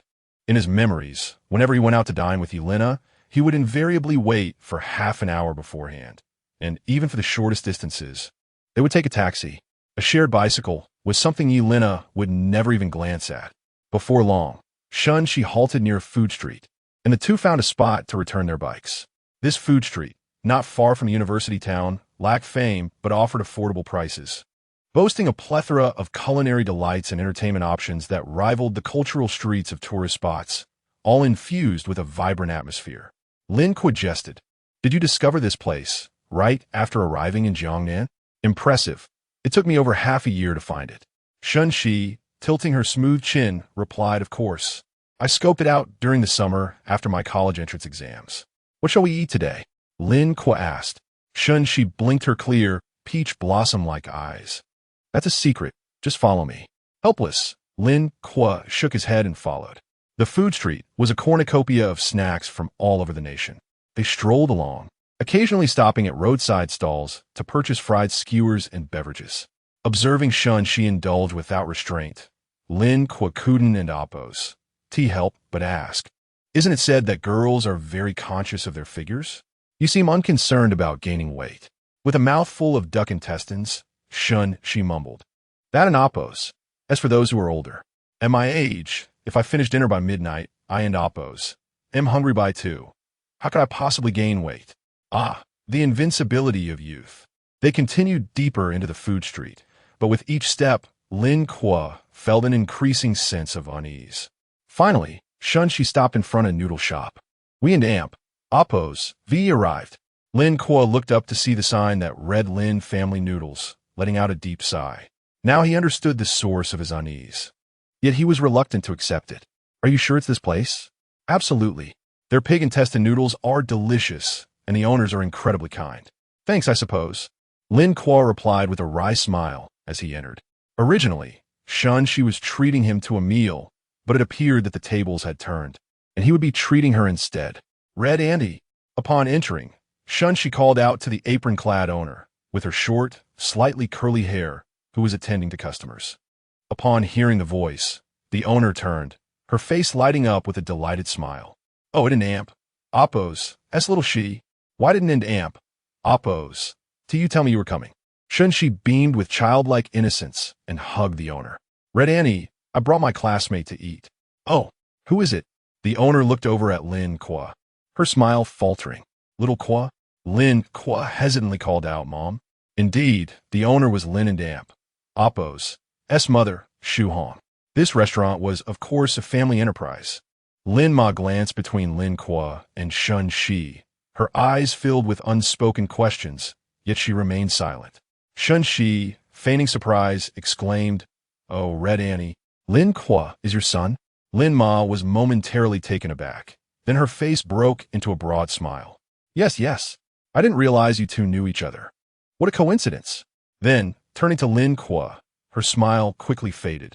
Little Kuo, how could you not mention, little Xi? She's quite the star. Lin Kuo, oblivious to the subtle tension, was still processing the extraordinary coincidence.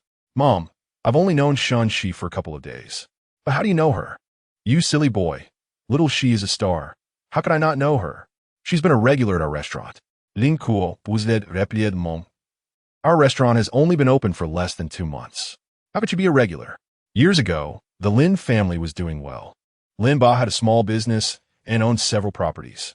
However, as time passed, the business faltered, leading to debts that forced Lin Ba to sell their home and borrow money to settle the debts. Since then, life had become challenging for the Lin family. To facilitate job hunting for Lin Ba and Lin Ma, they moved frequently.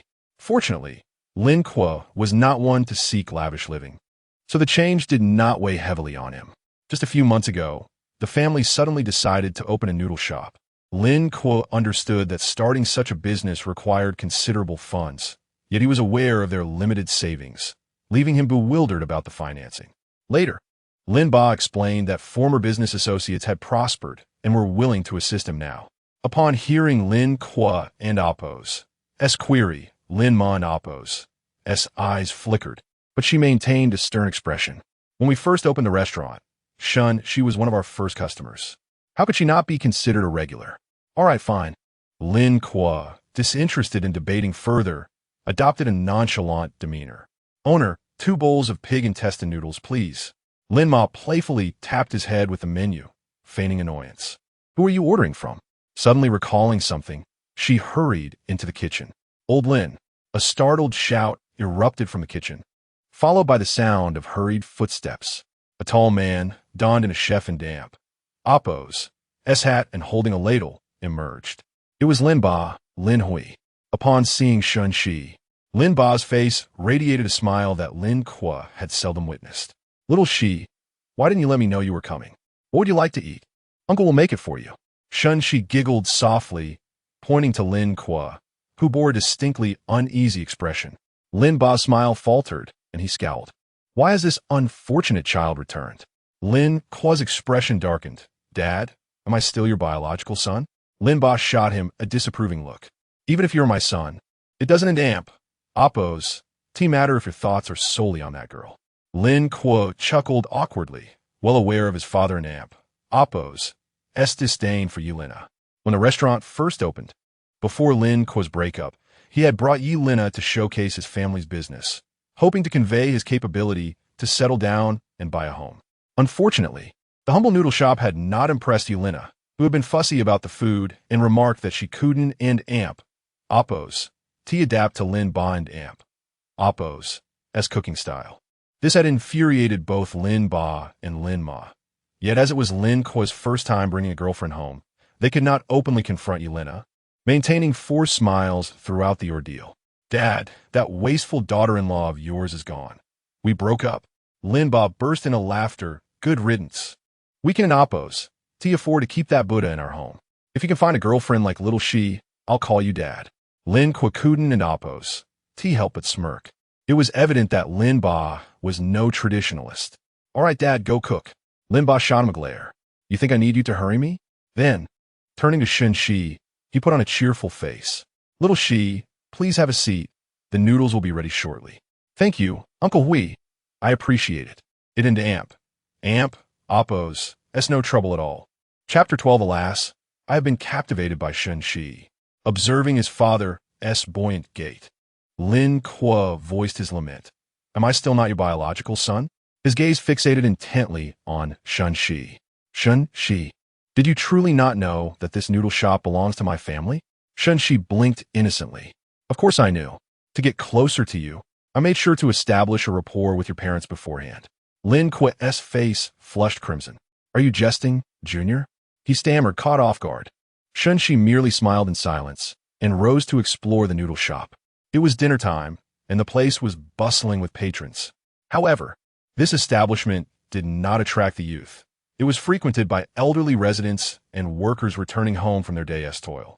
The arrival of such a beautiful young woman, so at ease with the owner, piqued the curiosity of several older ladies. Hey, Boss lady, is this your daughter? She's truly stunning, one of them remarked. Lin's mother chuckled. Not quite, but she's even closer than a daughter. Closer than a daughter? Then she must be your daughter-in-law. Another chimed in, eliciting a knowing glance from Lin's mother, who discreetly cast a reproachful look at Lin Kuo. Lin Kuo, observing from the sidelines, was momentarily taken aback. What was that for? I didn't say a word. Shen Xi, having overheard the teasing, felt her cheeks flush, and her gaze wandered until it fell upon a certificate hanging on the wall. Momentarily taken aback, she returned to Lin Kuo and inquired, Senior, what is that certificate? Following her gaze, Lin Kuo explained, that's a certificate of appreciation from an orphanage for our charitable contributions. Shen Xi's eyes softened. Your parents are truly kind-hearted. Lin Kuo nodded. Yes, they are quite benevolent. He then frowned, adding, yet the funds for supporting the orphanage were deducted from my pocket money when I was young. They reaped the accolades, while I gained nothing. Really? Did you receive that much pocket money as a child? Enough to support an entire orphanage? Shen Xi laughed. Lin Kuo replied, supporting an orphanage was hardly enough, but my parents initially believed that their business thrived due to luck, which made them anxious. They wanted to accumulate some good karma, so they decided to donate half of my monthly allowance to sponsor an orphan in the home. They even chose a little girl whose birthday coincided with mine. Resting her chin on her hand, Shen Xi gazed at Lin Kuo. That girl was truly fortunate. Do you still keep in touch with her? Lin Kuo's expression turned wistful. I lost contact. Back then, I was still in Danyang and could visit her frequently at the orphanage. Sadly, when I entered high school, our family business suffered severe losses, and my parents brought me to Jiangnan to seek work, which cut off our support for her. Later, when I returned home to visit my grandparents, I learned that the orphanage had relocated, and after my grandparents passed away, I seldom returned to Danyang. Suddenly, Lin Kuo heard the sound of rain, only to look up and find Shen Xi weeping softly, her eyes glistening like dewdrops on petals. What's wrong? He stammered. Wiping her eyes, Shen Xi replied, It's nothing. I'm just moved for that girl. She must feel that you have been a guiding light in her life. Lin Kuo was at a loss for words. Whether or not I'm a light doesn't matter. What's important is that she grows up safe and healthy. Shen Xi asserted, I believe she will strive to live on, hoping to see you again one day. Perhaps Lin Kuo gazed absently, a thought crossing his mind. If given the chance, he would return to Danyang to seek out that orphanage and inquire about the girl's well-being. What if one day the little girl suddenly finds you? Shen Xi pondered. Lin Kuo was taken aback, but chuckled. That would be splendid. If she wished, she could come to our home and be my little sister. My parents would be delighted to have another little cotton-padded jacket. A sister? Shen Xi's expression grew complex as she bit her lip. At that moment, Lin's mother entered with 2 bowls of noodles. Here comes the pig intestine noodles. This one is for you, Xiao Xi, she announced. Thank you. Aunt Hong, Shen Xi replied. Don't be silly. No need for thanks, Lin's mother said, placing the bowl in front of Shen Xi. Here's yours.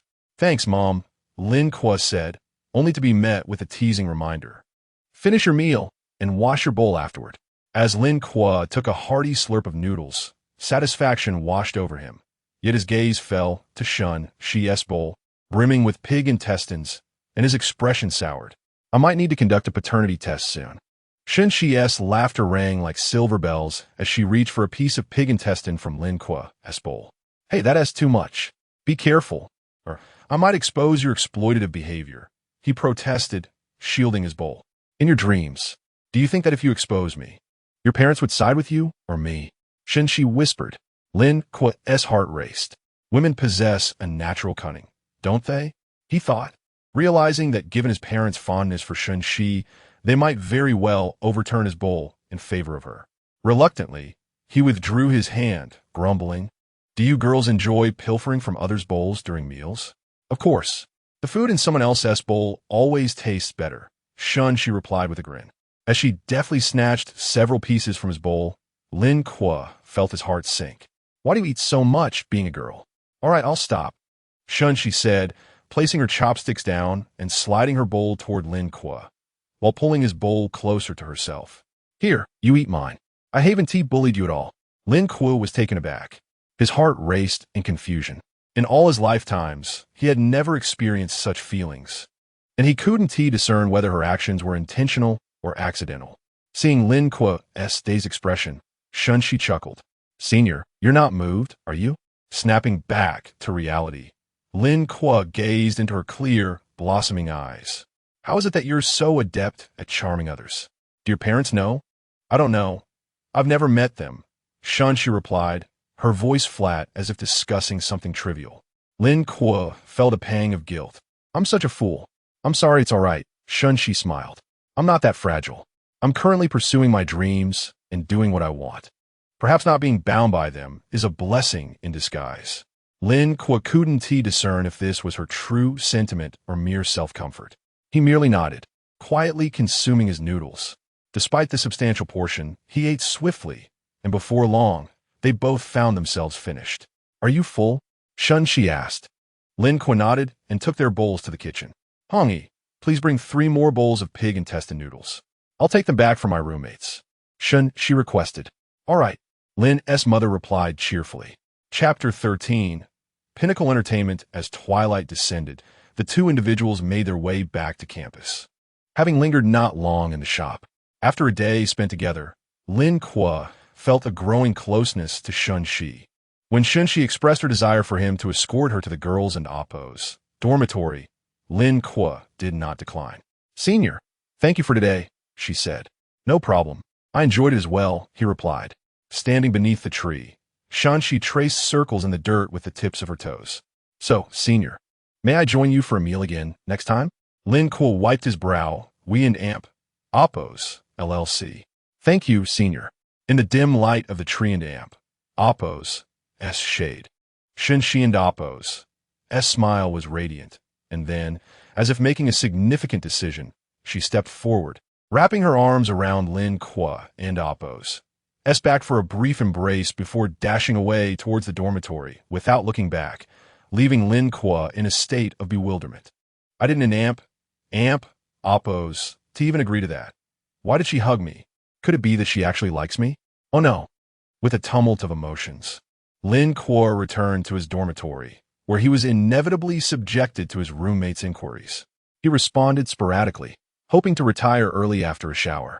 Yet, as soon as he closed his eyes, visions of that bowl of fatty intestines noodles and that embrace flooded his mind, leading to a sleepless night. The following day, at 10 in the morning, Lin Kuo, who had only just fallen asleep, was awakened by a phone call. With his eyes still closed, he fumbled for his phone beneath the pillow, answering without checking the caller ID. Hello, Junior, this is Mao Xiaoya. Lin Kuo and Amp, Oppo's. S eyes flew open. Hello, Senior. I hope I'm not disturbing you. I just wanted to ask when you would like to come by today. Glancing at the time, Lin Kuo replied, How about noon at 12? Great, I and Oppo's. I'll be waiting for you at Jiang E and Oppo's entrance. All right. After hanging up, Lin Kuo got out of bed, freshened up, and headed to the cafeteria for a meal before making his way to the entrance. At the campus gate, Lin Kuo made a phone call and soon saw a sophisticated woman in a silver-gray business suit, possessing a curvaceous figure and mature demeanor, exiting a BMW. She waved at him. Approaching her, Lin Kuo extended his hand. Hello, Senior. Mao Xiaoya took his hand and smiled. You look even more handsome in person. Hop in. Lin Kuo settled into the passenger seat. On the road, Mao Xiaoya initiated a conversation. Do you often attempt to write songs by yourself, Junior? Not really. I only started trying this month. With graduation just a year away, I thought I might pursue a career in music composition. Is Actor your first song? Yes. Mao Xiaoya nodded, her expression neutral, yet internally astonished. To pen a song of such caliber as Actor for a debut is truly a gift. In the realm of music production, innate talent outweighs sheer effort. Have you written any other songs? She inquired. Lin Kuo answered candidly. I do have another song that is of comparable quality to Actor. Currently, those are the only 2, but I believe I will compose many more exceptional songs. Mao Xiaoya regarded him with a keen gaze, impressed by his confidence. Yes, confidence, not arrogance. A self-assuredness rooted in talent? She felt as though she had unearthed a gem and promptly pressed the accelerator, exclaiming, Hold on tight. Junior. After a brisk drive of several minutes, They arrived at a building's parking lot. Lin Kuo stumbled slightly as he exited the vehicle. "You drive quite fiercely, senior." Mao Xiaoye chuckled awkwardly and led Lin Kuo into the elevator, pressing the button for the 20th floor. Ding! The elevator doors opened slowly. Lin Kuo first noticed the reception area, followed by the company and Oppo's logo and name, Pinnacle Entertainment. "Hello, President Mao," greeted the receptionist. "Hello," Mao Xiaoye replied. The receptionist stood and offered a brief nod, her gaze lingering on Lin Kuo and Oppo's face for a moment before quickly averting her eyes. After escorting them, she discreetly retrieved her phone to send a message in a colleague and Oppo's group chat. "Girls, President Mao has brought an exceptionally handsome man to the office today." "What? Is he President Mao and Oppo's boyfriend?" "Probably not. He appears to still be a student, likely a new artist." "Oh dear, that poor kid. What is he doing in this small company?" Upon entering the company, Lin Kuo observed a clean and orderly office space with about a dozen workstations, most of which lacked computers, and only 3 individuals were present. Mao Xiaoye explained, "The company has 5 floors. This one is the music production department, while the upper floors house the artist department, operations, and so forth." Lin Kuo nodded, noting that a mere 5 departments for an entertainment company felt somewhat meager. Sensing his thoughts, Mao Xiaoye candidly remarked, "The company is still in its nascent stage, with limited personnel. Many roles are filled by staff from other departments, but rest assured, salaries are not compromised." Lin Kuo smiled. Hence the demand for versatile talent in the current market? Mao Xiaoye responded awkwardly. Lin Kuo observed the few individuals present and inquired, "Is this all the staff in the music production department?" Mao Xiaoye clarified, "No, these are just the members of production group 3. And the other 2 groups? Still in the process of being hired." Lin Kuo was taken aback. Mao Xiaoye sighed. In the current entertainment industry, artists and resources are tightly controlled by the 3 major entertainment companies. To establish a new company, one must either poach talent from larger firms or boldly scout new talent. The situation is much better in the artist department, but talented music producers are inherently scarce. Established producers often disdain new projects, while those with some renown demand exorbitant fees and are reluctant to sign long-term contracts, which leads to this awkward predicament. Lin Kuo nodded, recognizing Mao Xiaoye and Oppo's transparency regarding the company and Oppo's situation as a rarity. It was evident that she harbored considerable ambition, though her personal attributes may not always serve her well in business. Having navigated the various departments, Lin Kuo developed a more profound understanding of the company. Indeed, as Mao Xiaoye had indicated, while the company lacked personnel, the employees and Oppo's morale did not seem to suffer. It appeared that salaries were adequately met and the work pressure was manageable. Returning to the music production department, Mao Xiaoye continued, "Although we have fewer hands, our monthly projects remain stable. While we cannot compare to the multi-million contracts of larger companies, we at least earn a profit, and we strive to deliver the best possible work to our clients, regardless of the project size." Just then, a staff member rushed over holding a document. "President Mao, take a look at this. It has been returned again." Chapter 14. The new concubine's intoxication. Mao Xiaoye received the document and furrowed her brow after glancing at it. It was a list of promotional songs for a tourist attraction in Xinping City, priced at 500,000. This was a significant sum for the company.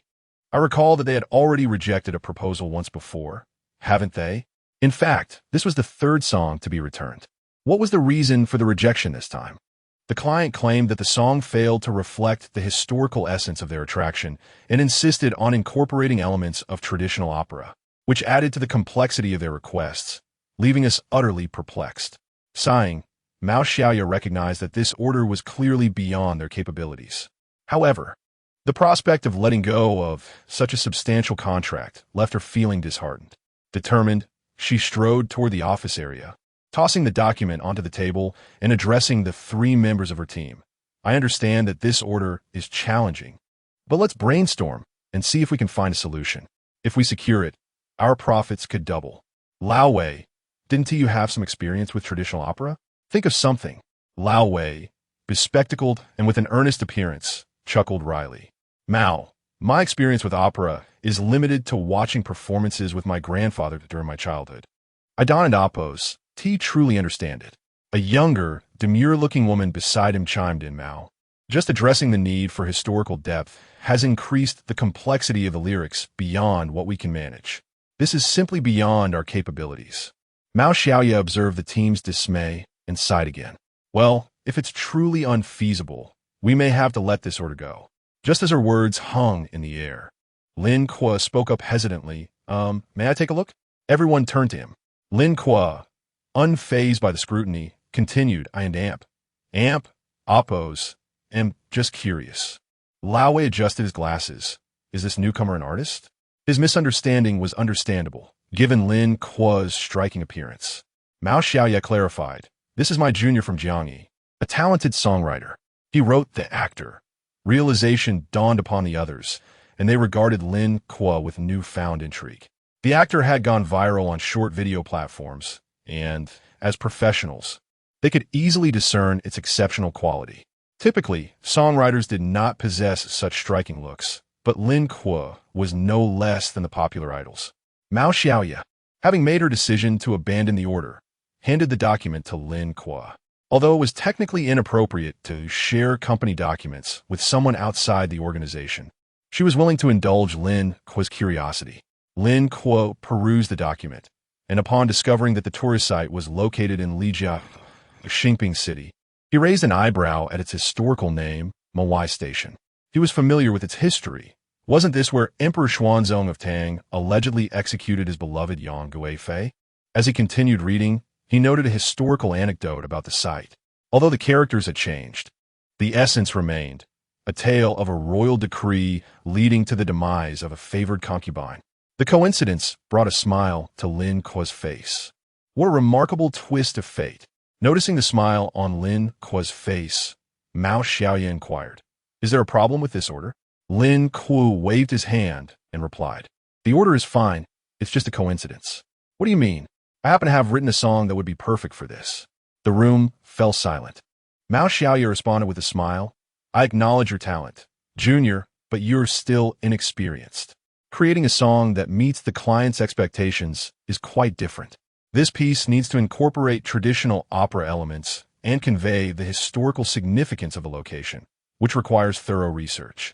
Mao Xiaoya aimed to maintain a gentle tone, not wishing to jeopardize their relationship over an unattainable order. Meanwhile, the others exchanged glances, their expressions laden with skepticism.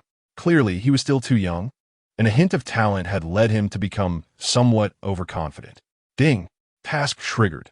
Show your true colors, secure the contract, and astonish everyone. Success yields a silver treasure chest and 100 points. Failure incurs a 100-point penalty. Great! The system is prompting me to showcase my skills. Lin Kuo promptly retrieved his phone. The song is right here. Why don't you have a listen? Seeing the confidence radiating from Lin Kuo, Mao Xiaoya decided not to dampen his spirits. Let's get a listen. Lin Kuo located the audio for the new concubine's intoxication on his phone and pressed play. Instantly, the air was filled with an urgent, ethereal sound of the xiao, accompanied by the delicate strains of the pipa. The team's eyes brightened at the enchanting sound of a traditional Chinese song. As the prelude concluded, the main verse began. In that year, snowflakes danced as plum blossoms bloomed. By the Huaqing pool, too many sorrows lingered. The system-generated audio featured electronically simulated vocals, which lacked authenticity. Mao Xiaoya took the phone, her eyes glued to the lyrics. The golden hairpin and jade comb were gifts you gave me. The feather gown and music have danced for you through the ages. The Jinmen Pass holds your deep longing for me. At the foot of Mawai, I wish to die for true love. With each lyric, Mao Xiaoya felt her excitement swell. These words perfectly aligned with the client's requirements. However, before she could dwell further, a piercing flute note struck her, sending shivers down her spine. Love and hate exist in an instant. Toasting the moon, feelings resemble the heavens. Love and hate, both hazy and unclear. When will you love? The opera tones were unmistakably present, fulfilling the requirement for traditional elements. Mao Xiao had gently stomped her foot, nearly brought to tears with exhilaration. The others were equally astonished by the chorus. Could a song be written in such a manner? The fusion of pop and opera was executed flawlessly. What kind of genius was this young man?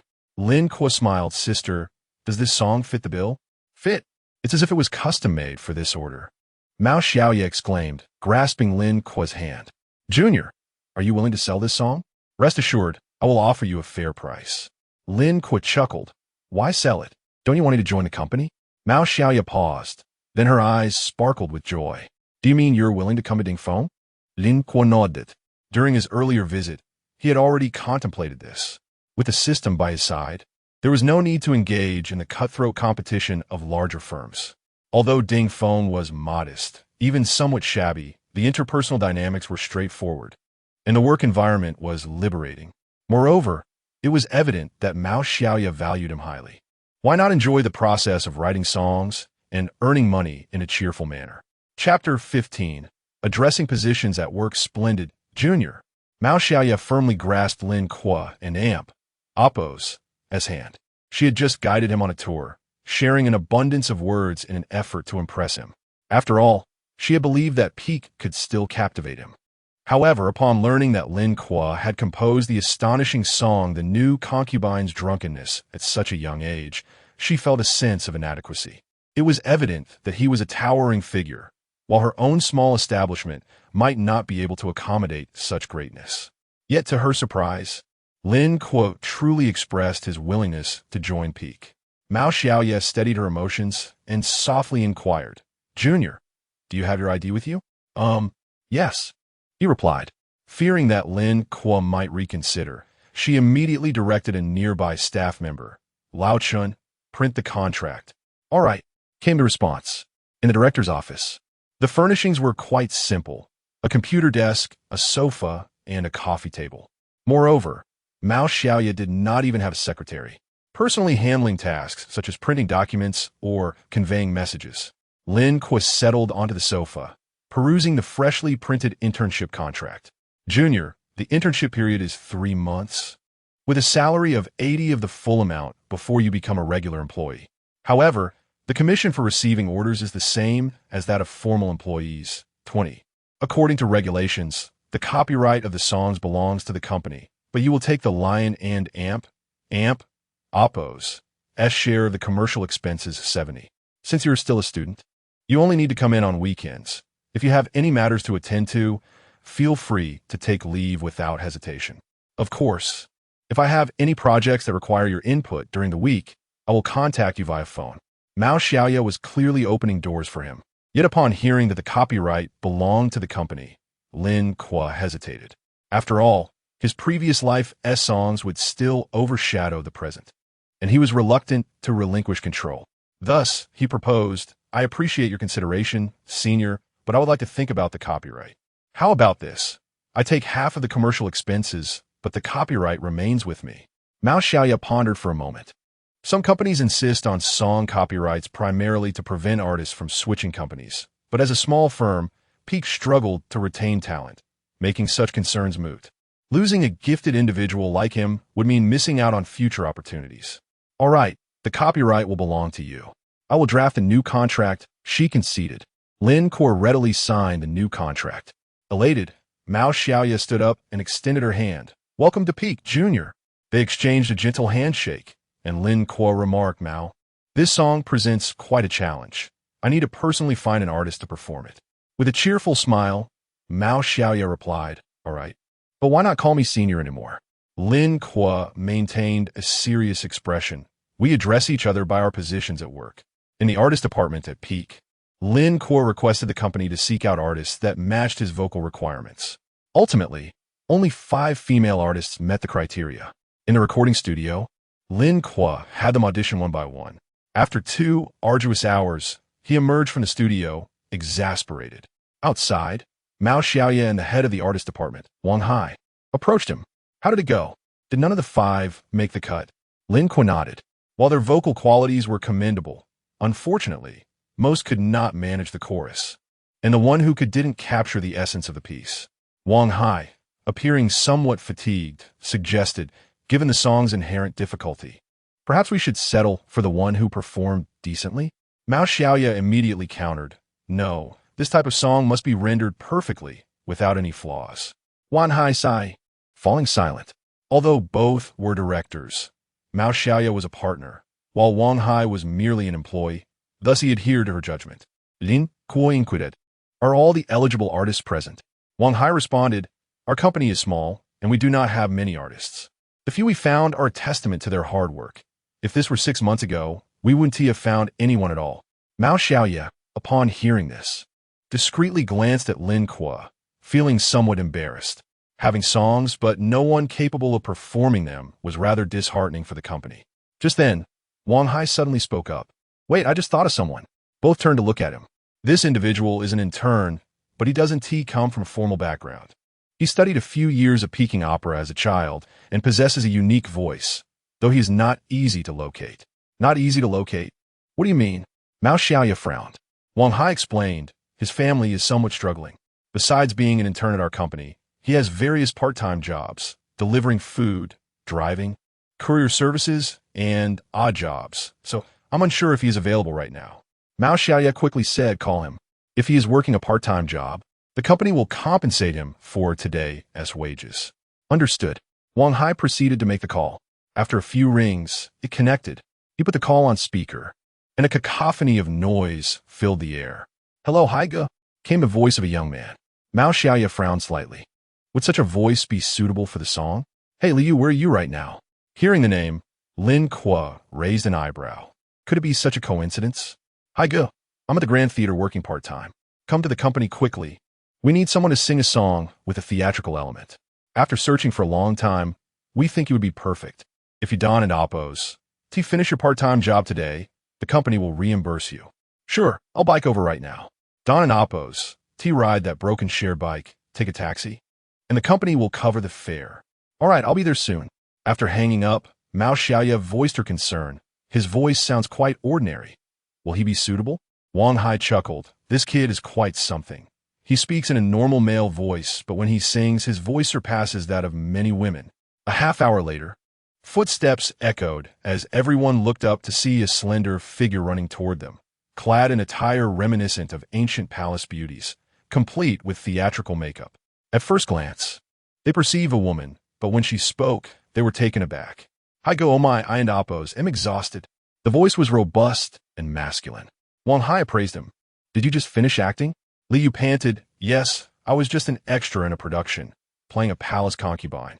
I rushed over as soon as I got your call, and I haven't had the chance to change or remove my makeup. Lin Kuo remarked, your outfit is perfect for today's song. Liu looked at him and then at Wang Hai. Who is this? Wang Hai introduced, this is Lin Kuo, the producer from the music department, and this is Mao, the head of the quality department. Liu immediately bowed slightly. Hello, Manager Mao. Hello, Teacher Lin Kuo. They both nodded with smiles, and Lin Kuo asked, I heard you study Peking opera? Liu modestly replied, just a little. Then, he suddenly let out a note. Lin Kuo's eyes lit up as he handed him a sheet of music. Familiarize yourself with the song, and if you feel ready, we can begin. Sure. 10 minutes later, they all entered the recording studio. As the accompaniment began to play, Liu donned the headphones and closed his eyes. In that year, the snowflakes fell, and the plum blossoms bloomed on the branches. In that year, beside the Huaqing pool, too many sorrows were left behind. Lin Kuo nodded. The main verses were flawless, and the emotions were on point. Now it was time for the chorus. As the piercing sound of the flute resonated, everyone held their breath, listening to Liu's captivating operatic tone. Love and hate exist in an instant. Raising a glass to the moon, feelings are as vast as the sky. Love and hate, both unclear. I ask you, when will you fall in love? The melodious and exquisite tones of the performance, combined with Liu and Oppo's captivating appearance and his entranced demeanor, evoked a sense of wonder among Lin Kuo and his companions, their exchanged glances revealing an unmistakable delight. It was a triumph. Chapter 16. The youthful Liu Gong at 7:0 and Oppo's clock in the evening, the song The New Concubine Gets Drunk was finally completed.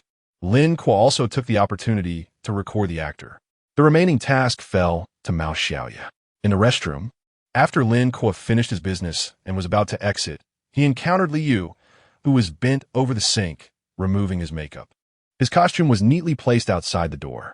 Intrigued by Liu's true appearance, Lin Kuo leaned against the wall to observe him. Within a few minutes, as Liu and Oppo's features gradually became discernible, Lin Kuo was taken aback and exclaimed, "Wow, he looks just like a youthful version of Liu Gong." "Teacher Lin, did I not remove my makeup properly?" Liu asked, wiping his face. Lin Kuo absent-mindedly shook his head and then took out his phone. "Brother Yu, let us add each other on WeChat. I might need you to sing again soon." Liu was taken aback, hastily wiping his face and retrieving his phone. "Brother Yu is too honored. You asking me to sing means you hold me in high regard." The two exchanged WeChat contacts, and Lin Kuo patted his shoulder, encouraging him. "Take good care of your voice. Be confident. You will surely shine." After chatting for a while longer, Lin Kuo informed Mao Xiaoya and prepared to return to school. Mao Xiaoya initially offered to drive him back, but seeing his busy demeanor, Lin Kuo decided to take a taxi home instead. By 9:00 and Oppo's clock, the song production was completed. Mao Xiaoya eagerly sent it to the client. In Xingping City, at a tourism development company, a balding middle-aged man sat in his office, exhaling smoke. He was Chun Peng, the company's general manager. The project at Mawei Slope had been in preparation for half a year, aiming to transform it into a lucrative, trendy attraction. However, with only a week left until the planned opening, the absence of a suitable promotional song weighed heavily on him. Was a promotional song essential for an attraction? Perhaps not for others, but for Mawei Slope, it was crucial. The plan was to promote it through short videos targeting fans of traditional culture. These enthusiasts often traveled great distances to visit a site, drawn by a beautifully composed ancient song or a poignant historical tale. Thus, the promotional song could prove pivotal. Chun Peng initially considered investing heavily to commission a large company for a song, but unfortunately, the company's higher-ups were skeptical about the site, leaving the budget painfully limited. The $50,000 he managed to scrape together was hardly sufficient to secure a good song from a major company. After much inquiry, he discovered the reputable Pinnacle Entertainment. Regrettably, it seemed Pinnacle had little experience with the genre. Although the few songs they delivered were of commendable quality, they did not meet his criteria. Should he increase the budget to entice a larger company? As he pondered, the office door swung open abruptly. "President Chun, there's a new song from Pinnacle." Seeing the urgency in his secretary's expression, Chun Peng furrowed his brow. "Why the rush? They've submitted several songs before, none of which were satisfactory." The secretary handed over a USB drive. "President Chun, this song is different." "Different? What did they possibly come up with?" Chun Peng took the USB, plugged it into his computer, and without much hope, prepared to request an additional $20,000 to hire a larger company. As he contemplated, he clicked on the audio file. "The new Concubine Gets Drunk?" The title seemed fitting for the attraction. Curious, he pressed play. A rapid flute melody filled the air, causing Chun Peng to sit up straight. His interest peaked. The harmonious blend of instruments, particularly the enchanting sound of the pipa, illuminated his expression. This prelude had a certain allure to it. In that year, snowflakes fell as plum blossoms bloomed. In that year, by the Huaqing Pool, too many sorrows lingered. Do not speak of right or wrong in love. Only wishing to dream with you, to indulge once more. As Liu and Oppo's voice resonated, Chun Peng was momentarily stunned. "Is this sung by a male or a female?" The secretary responded, "It's a male artist from Pinnacle." Chun Peng nodded. "This is potential." He continued listening, and as the fierce flute sounds faded, he was met with a powerful vocal performance that sent chills down his spine. Love and hate occur in an instant. Raise a glass to the moon. Feelings are like the heavens. Love and hate are both elusive. Inquire when you will fall in love. Chun Peng suddenly sprang up from his chair, ruffling his sparse hair in astonishment. "Are you certain this song is intended for us?" The secretary chuckled. "Indeed it is." Chun Peng clapped his hands in admiration, exclaiming, "A masterpiece, truly a masterpiece." He then turned to his secretary. "Quickly, notify the operations department to edit the promotional video overnight. We launch it tomorrow morning." "Understood." The following day, the promotional video from Mawei Slope officially launched on platforms such as Kuaishou and Weibo. To enhance visibility, The tourism company even invested in online promotion. However, being a niche attraction, the initial interest was limited and the promotional effect fell short of expectations. That evening, Mao Xiaoye returned home from work, sitting at his computer to draft promotional content on social media. Earlier that afternoon, both the new Concubine Drunk and the actor had been released on major music apps, and the company was keen to support the promotion. Unfortunately, Pinnacle Entertainment was relatively unknown, so Mao Xiaoye had to leverage his identity as a music blogger to make an effort. The long-awaited studio version of the actor had been released, now available on all major music apps, retaining its original charm. Simultaneously, Lin Kuo's new work, The New Concubine Drunk, was also released, performed by the talented Liu, who was set to be the voice of the promotional song for Maui Slope.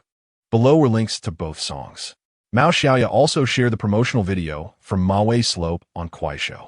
Having previously gained popularity on the platform, Lin Kuo and Oppo's fans flocked to support the release of the studio version. On Yin Music app, the largest music creation platform in Huawei, despite the company purchasing advertisements, the initial release of the actor did not create much buzz. However, as users of short video platforms receive the news, the song's listen and download numbers surged dramatically. In Huawei, copyright protection for entertainment works is taken seriously. Thus, to listen to an entire song, one must pay 2 yuan to download it. Not long after Mao Xiaoye began promoting on short video platforms, the actor reached an impressive 999 in listens and downloads. Finally, the studio version was here. A wave of downloads and support followed. Next week, he planned to showcase this song at karaoke to impress others. In an era where ambiguity reigns, deep affection has become a perceived vice. Today, having just been diagnosed with cancer, could a stranger offer words of encouragement? Chapter 17. A Spy Among Us. Once actor gained popularity, the new drunken concubine naturally came into the spotlight of netizens. I mean, did Lin Kuo really write this? The stylistic difference is astonishing. This is far more melodious than those so-called national-style hits on the short video platforms. I feel this song surpasses actor in brilliance. I must share it on my social media. The theatrical tone in the chorus is divine. I even attempted to sing along, and my wife told me to get out. This female singer possesses an incredible voice. With such talent, how is she not famous? Female singer? Brother, take a closer look. That essay man. Ah, goodness gracious.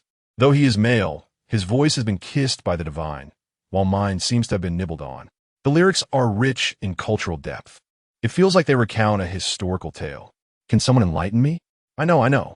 This is a promotional song for a place called Maui Slope. You can search online for the specifics. Thus, the meteoric rise of these two songs catapulted the fame of Maui Slope, with its promotional video trending on the short video platform by the third day, accumulating nearly 1 million likes. Some creators enamored with ancient styles transformed the new drunken concubine into background music for their costume change videos. In an instant, a seemingly ordinary office worker donned traditional hanfu, exuding the grace and poise of a concubine as the music played. This template quickly became a sensation online, with netizens eagerly imitating it. Observing the shifting online trends, Shen Xi seized the opportunity to finance a group of influencers to film similar costume change videos at Maui Slope, igniting a wave of interest among curious netizens eager to visit the site. 2 days later, Shen Xi, as usual, was in his office indulging in smoke, but this time, his demeanor reflected uncontainable joy rather than worry. President Shen, his secretary rushed in without knocking, flustered. Shen Xi replied irritably, "Could you please stop being so panicked? What is wrong with you?" Catching her breath, the secretary said, "President Shen, the number of ticket reservations for the attraction within the week has been released." Shen Xi exhaled a puff of smoke. "How many?" 80,000. What? Shen Xi sprang up, disbelief etched on his face. "You're not mistaken. It's indeed 80,000. And it's still rising." Shen Xi, stunned, moved to the window, gazing at the distant Maui Slope, inhaling deeply. His heart trembled. 80,000. To put it in perspective, a renowned 5A scenic area only sees just over 100,000 visitors in a week, and that's during holidays. He pondered the unprecedented fortune of Maui Slope. With a sweeping gesture, He commanded his secretary, contact the peak management and increase the budget. On Thursday, at Jiangyi, after class, 3 burly men urged Lin Kuo to join them for basketball. On his way to the court, Lin Kuo received a call from Mao Xiaoya. Junior, I just transferred your share from this deal. Keep an eye out. Because the new drunken concubine is exceptionally popular, the client added an extra 200,000, making the total 700,000. Your share is 140,000. The royalties and download fees from the music platforms will arrive next month. Okay. Shortly after hanging up, he received a notification of an online bank transfer. Over 110,000 had arrived post-tax. This was his first substantial income. Elated, he hurried toward the basketball court, where many classmates whispered upon seeing him. Lin Kuo paid no mind, using his real name for the song, being a student at an arts academy. Those at Jiangyi naturally kept a close watch on the music industry, likely discussing the new drunken concubine. However, one classmate spoke a bit too loudly, catching Lin Kuo and Oppo's attention. Hey, and Oppo's senior Lin Kuo. I heard he recently wrote a hit song. Why hasn't he shown his talent before? Huh. And Oppo's all thanks to the power of love. What do you mean? You don't know? Spill it. Hey, wasn't there a rumor that Shen Xi was pursuing him? It's actually true. They've known each other since childhood. Shen Xi came to Jiangyi to be close to Lin Kuo, and now that she is a star, he feels a bit inferior, so he started writing songs to match her. Wow, that is so touching. A mutual pursuit. I ship them. Lin Kuo felt as if struck by lightning, marching over to inquire, who told you this? The 2 girls, caught up in their conversation, were mesmerized by Lin Kuo and Oppo's handsome face, momentarily dazed.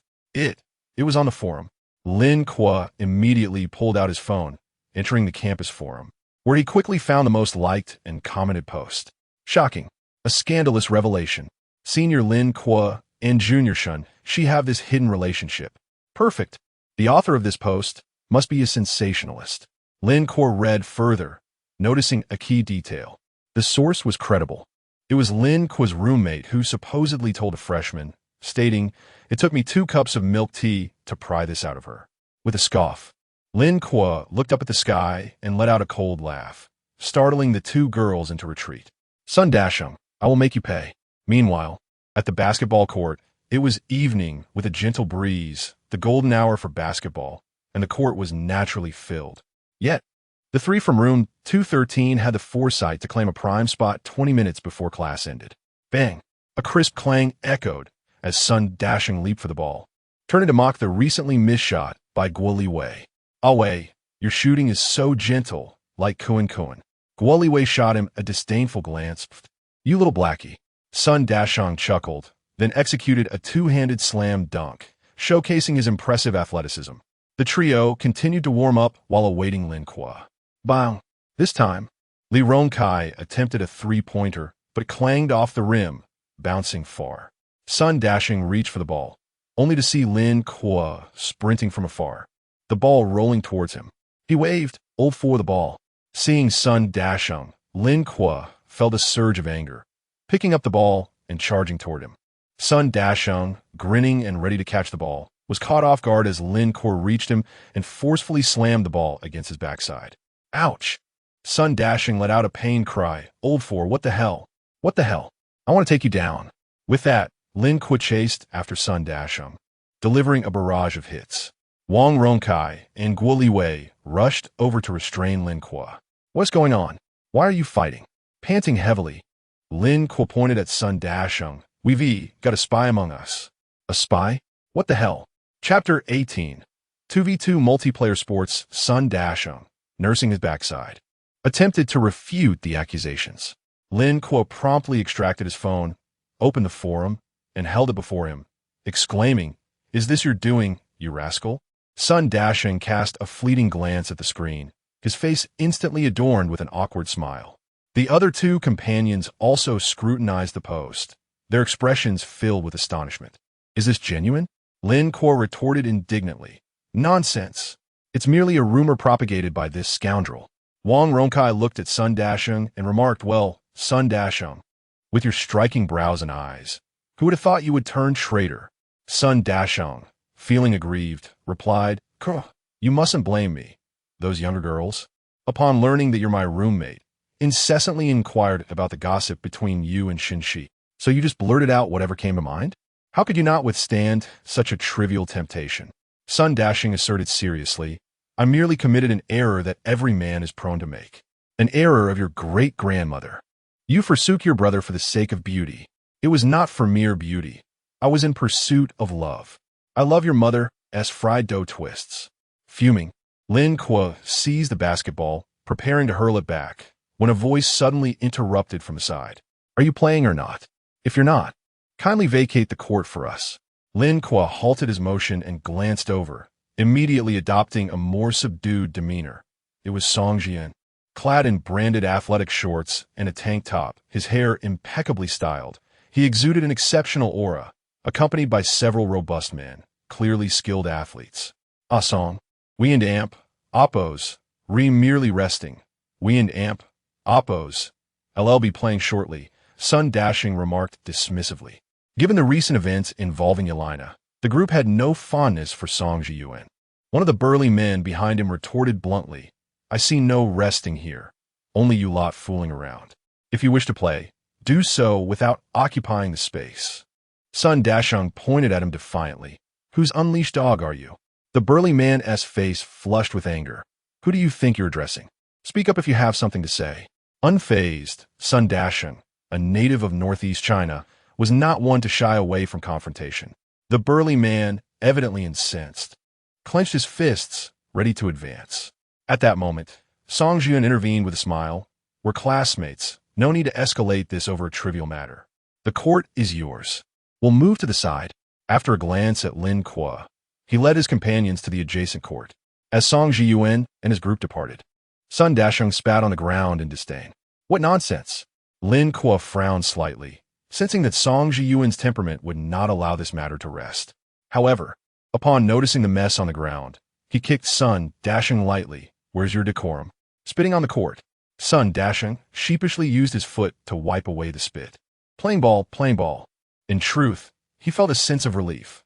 With Song Jian stirring the pot, Lin Kuo had temporarily set aside the earlier issue. The four then divided into pairs, engaging in a 2v2 basketball match. Among them, Sun Dasheng exhibited the finest skills, while Lin Kuo and Wang Rongkai were evenly matched. Guo Liwei, accustomed to gaming in the dormitory, was reluctantly coerced into joining the sport. After a while, they paused for a brief respite. Lin Kuo wiped his sweat and glanced over at the adjacent court, where he observed Song Jian displaying impressive basketball prowess, dribbling, shooting, and exhibiting remarkable speed and agility. He was indeed a formidable player. Yet, he had a penchant for showmanship, frequently casting glances towards the fence where a group of onlooking girls stood. Lin Kuo rolled his eyes and, intending to take a sip of water, discovered that the last bottle had been drained by Sun Dasheng. He shot him an irritated glare and stood up, brushing off his pants. I'm off to buy water. The supermarket was conveniently nearby, and within minutes, Lin Kuo returned with a bag of water, only to witness a nefarious plot unfolding. He observed that Song Jian had missed a three-pointer, the ball bouncing far afield. Instead of retrieving it himself, he signaled to the burly man, who leisurely pursued the ball. The ball rolled across several courts before he finally picked it up, casually making his way back. At that moment, with a distance of 2 courts between them, Song Jian waved at him. The burly man chuckled, leaned back, and threw the ball with all his might. However, the trajectory of the ball was not aimed at Song Jian, but rather directly at the unsuspecting Sun Dasheng, who had turned to gaze at the girls beyond the fence. Lin Kuo opened his mouth to shout a warning, but it was too late. The basketball descended upon Sun Dasheng's head with a thud. Bang! The sound startled everyone. Sun Dasheng, seated, was jolted by the impact and fell limply to the ground. Wang Rongkai and Guo Liwei rushed to his side. Dasheng, are you all right? For a moment, Sun Dasheng appeared dazed, but after a few seconds, he regained his composure, gritting his teeth and clutching the back of his head as he leapt up, shouting, who the hell was that? Sorry, my hand slipped. The burly man approached, feigning contrition. Sun Dasheng, mouth agape, retorted, hand slipped? More like you're blind. The burly man frowned, seemingly convinced of his innocence. In a basketball game, balls fly around. Getting hit is quite normal. Normal? I've got a bump on my head now. Let me smash you one time and see how you like it. With this, Sun Dasheng bent down to grab the basketball lying on the ground. Wang Ronkai quickly restrained him, realizing that if Sun Dasheng acted out, it could escalate the situation. Regardless of who was in the right, the burly man coldly inquired, "So what do you propose we do?" Wang Ronkai replied, "Since it hit his head, there might be internal injuries. We should take Dasheng to the hospital, and you can cover the medical expenses." Sun Dasheng remained silent. Wang Ronkai, being a student council officer, was accustomed to dealing with such matters, making it wise to heed his advice. Usually, a few harsh words would suffice after being hit while playing, but at that moment, Sun Dasheng felt shaken. He had heard of fatalities occurring during basketball games. The burly man scoffed, "Medical expenses? Are you trying to extort me?" Upon hearing this, Sun Dasheng could no longer contain himself and stood ready to fight, while Wang Ronkai and Guo Liwei clung tightly to his waist. Just then, Song Zhiyuan strolled over, his expression displeased as he addressed the burly man. "What's the big deal? You hit him, and you haven't even apologized?" The burly man feigned innocence. "I did apologize, but now they want me to pay for medical bills." Song Zhiyuan raised his voice deliberately. "What? It's just a basketball hit. That's quite common on the court. Why should you pay for medical expenses?" As the tension escalated, onlookers from nearby courts began to take notice, drawn in by the commotion. With Song Zhiyuan and Amp, Oppo's remarks, murmurs of discontent rippled through the crowd. Chapter 19. The conspiracy on the court. Is it true that one has to pay for medical expenses after being hit by a ball? What a disgrace. Look at his imposing stature. Who would have thought he could be so feeble? I play every day and get hit all the time. A mere bottle of water would suffice to appease me. Everyone knows that Song Zhiyuan comes from a wealthy family. He wouldn't genuinely attempt to extort money, would he? TSK, the world is going downhill. It seems any absurd scheme can be concocted for profit. Upon hearing these murmurs, Sun Dasheng and Amp, Oppo's face flushed crimson. But Wang Ronkai and Guo Liwei held him back, preventing any violent outburst. He could only glare furiously at Song Zhiyuan. "Are you accusing me?" Song Zhiyuan, however, merely smirked ominously. Just as his laughter faded, he felt a gust of wind behind him, followed by a loud thud. He stumbled and let out a cry, clutching the back of his head. What a fool! His previously charming demeanor evaporated in an instant. The crowd first stared at the rolling bottle of mineral water on the ground, then turned their gaze in unison towards a figure approaching from a distance. Lin Kuo, with an apologetic expression, strolled over holding a bag of water. "Oh dear, I apologize, my hand slipped." He then shot a glare at Sun Dasheng. "What were you doing? Just standing there when I called for you to catch it?" Sun Dasheng, momentarily dazed, finally regained his wits and exclaimed, "I was just hit on the head by the ball. My hearing might be compromised." Watching the two men perform their little drama before him, Song Zhiyuan and Amp, Oppo's fury boiled inside him. Unable to retaliate physically, he signaled to his buzzcut companion, who immediately understood. "You blind fool," he shouted. But Sun Dasheng, who had been holding back his anger, was quicker and kicked him in the stomach first. "How dare you lay a hand on me?" The buzzcut man doubled over, clutching his abdomen and groaning on the ground. Sun Dasheng raised his hand, addressing the onlookers. Everyone saw that. He was the one who initiated the confrontation. "I was merely acting in self-defense." At that moment, Lin Kuo turned to his roommates. "I just saw it." They deliberately threw the ball at Dasheng. Sun Dasheng erupted in fury. "I'll take you all down." Wang Caorong and Guo Liwei exchanged glances, their expressions shifting. Did they think we're easy targets? With a curse, they resolved that this matter would not end quietly. If it had been an accident, even as brothers, they would have restrained Sun Dasheng to avoid escalating the conflict due to the potential repercussions. But if it was intentional, they would do everything in their power to defend their friend. With tensions rising and more students gathering, the atmosphere crackled with excitement. Song Zhiyuan quickly intervened, trying to stop his friends from escalating the situation. He turned to Lin Kuo, his expression darkening. "Fighting will only harm us both. Let's resolve this another way." Lin Kuo raised his chin defiantly.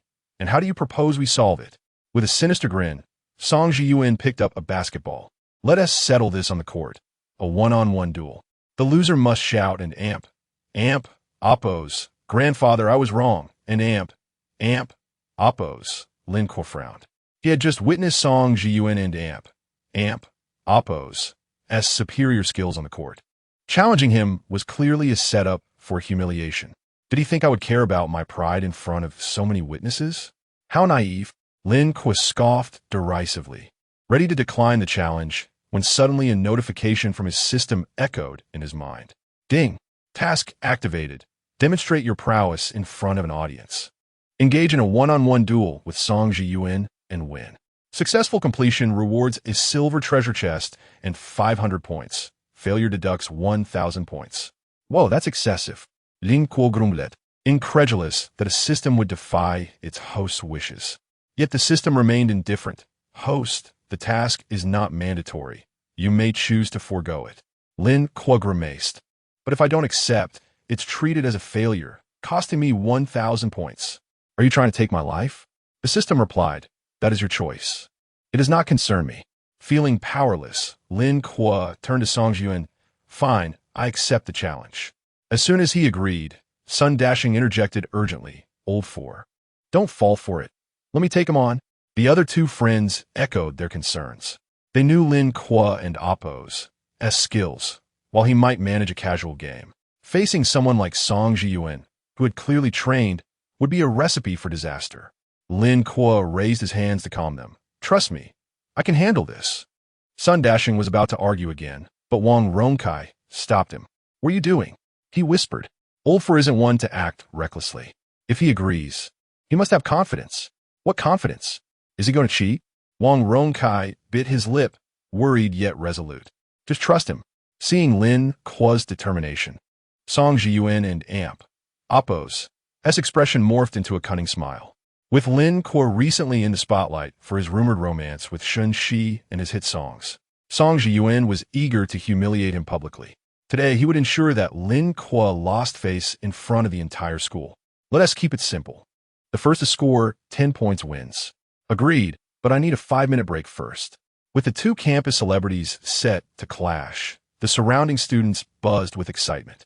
Friends whipped out their phones, capturing the moment and sharing it on campus forums. Breaking news. Song Ji-Yuan and Lin Kuo to face off on the court. The loser must shout and oppose. Grandfather and oppose. Lin Kuo was already a hot topic on the forums, and this new development drew even more attention. Wow, they and oppose. Really going at it. Haha, I must see this. Is Lin Kuo really going to become the campus superstar? Oh, my two handsome rivals. I can oppose. T-Bear to watch. What ignited this rivalry? Was it because Shen Xi rejected Song Ji-Yuan only to seek out Lin Kuo? The original poster never anticipated their casual post would ignite such a frenzy. They replied, the immediate cause of the conflict was an altercation during a basketball game. As the reasons behind the showdown unfolded, excitement surged within the online community. Wait, the loser has to shout grandfather. This is serious.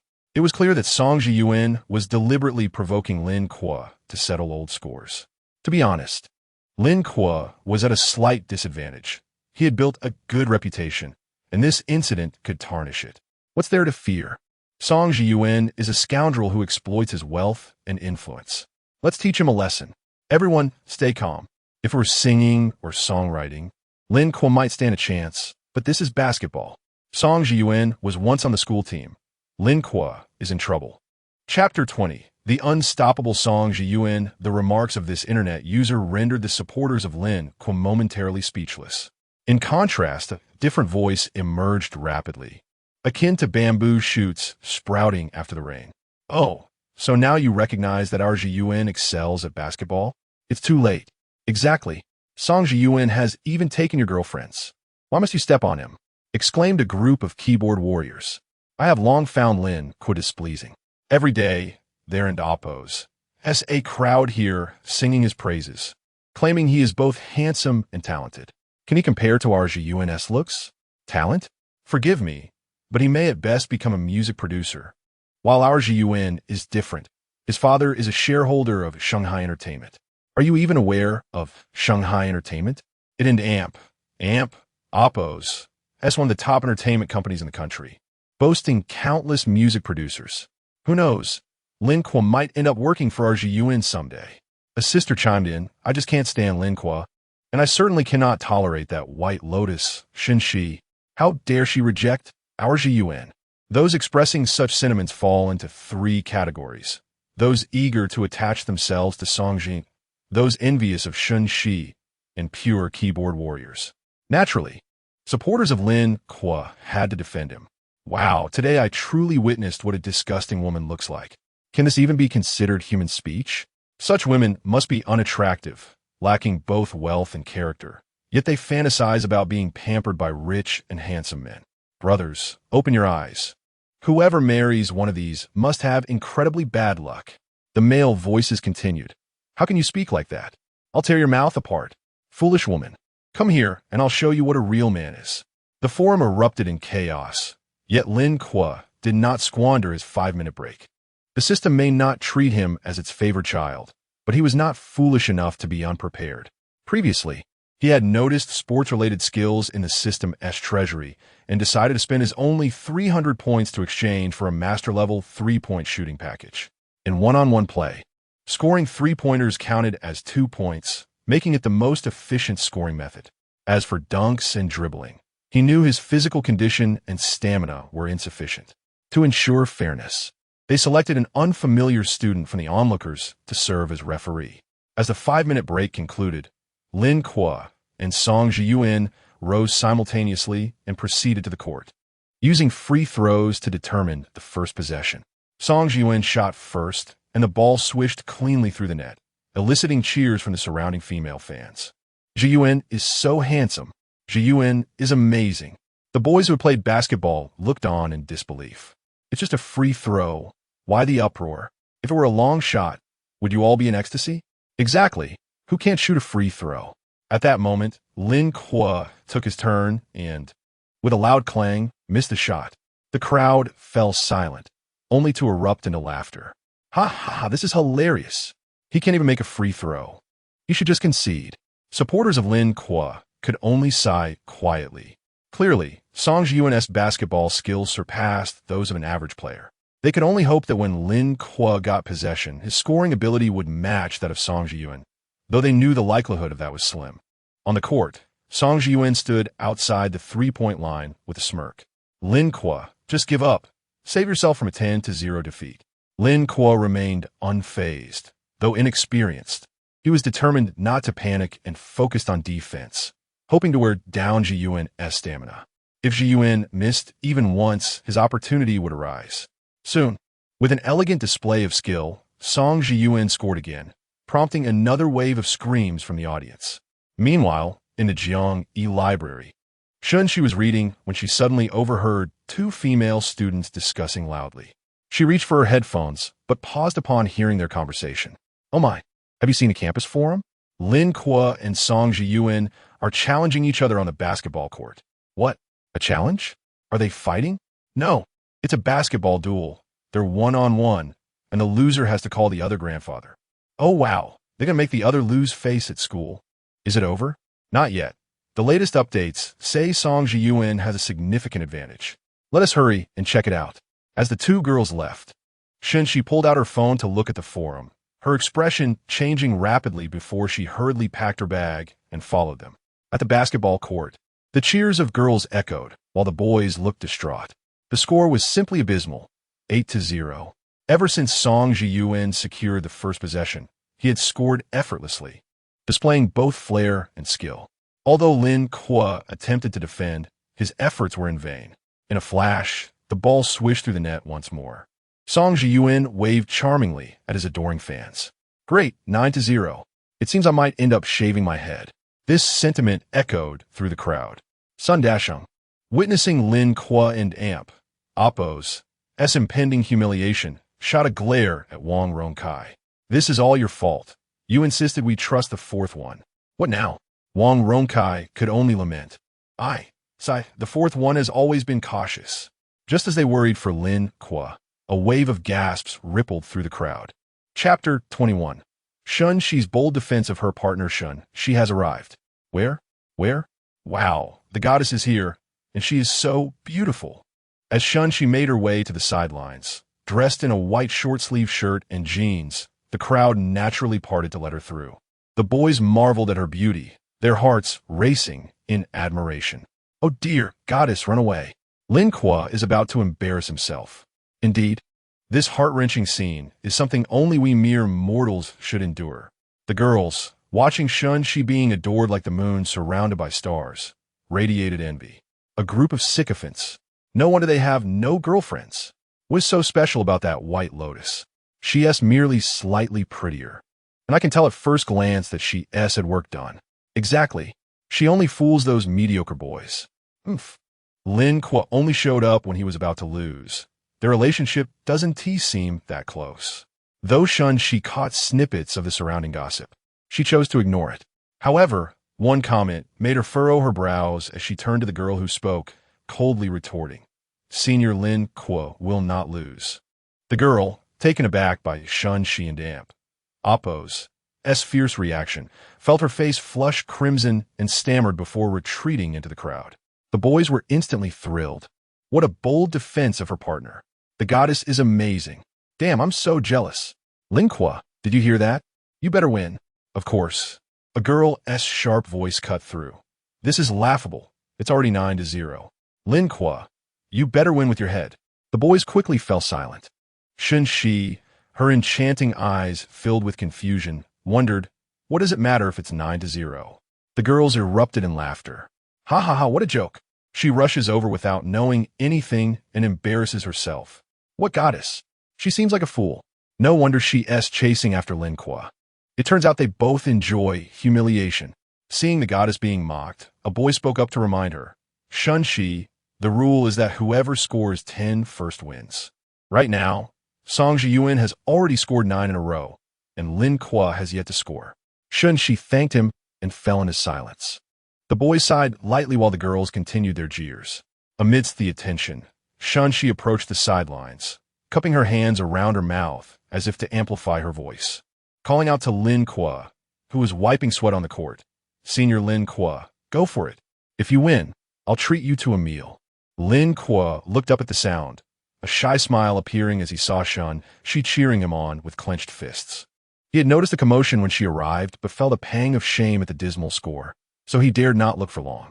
Meanwhile, Song Jiyuan, feeling ignored by Shen Xi, seethed with jealousy and taunted.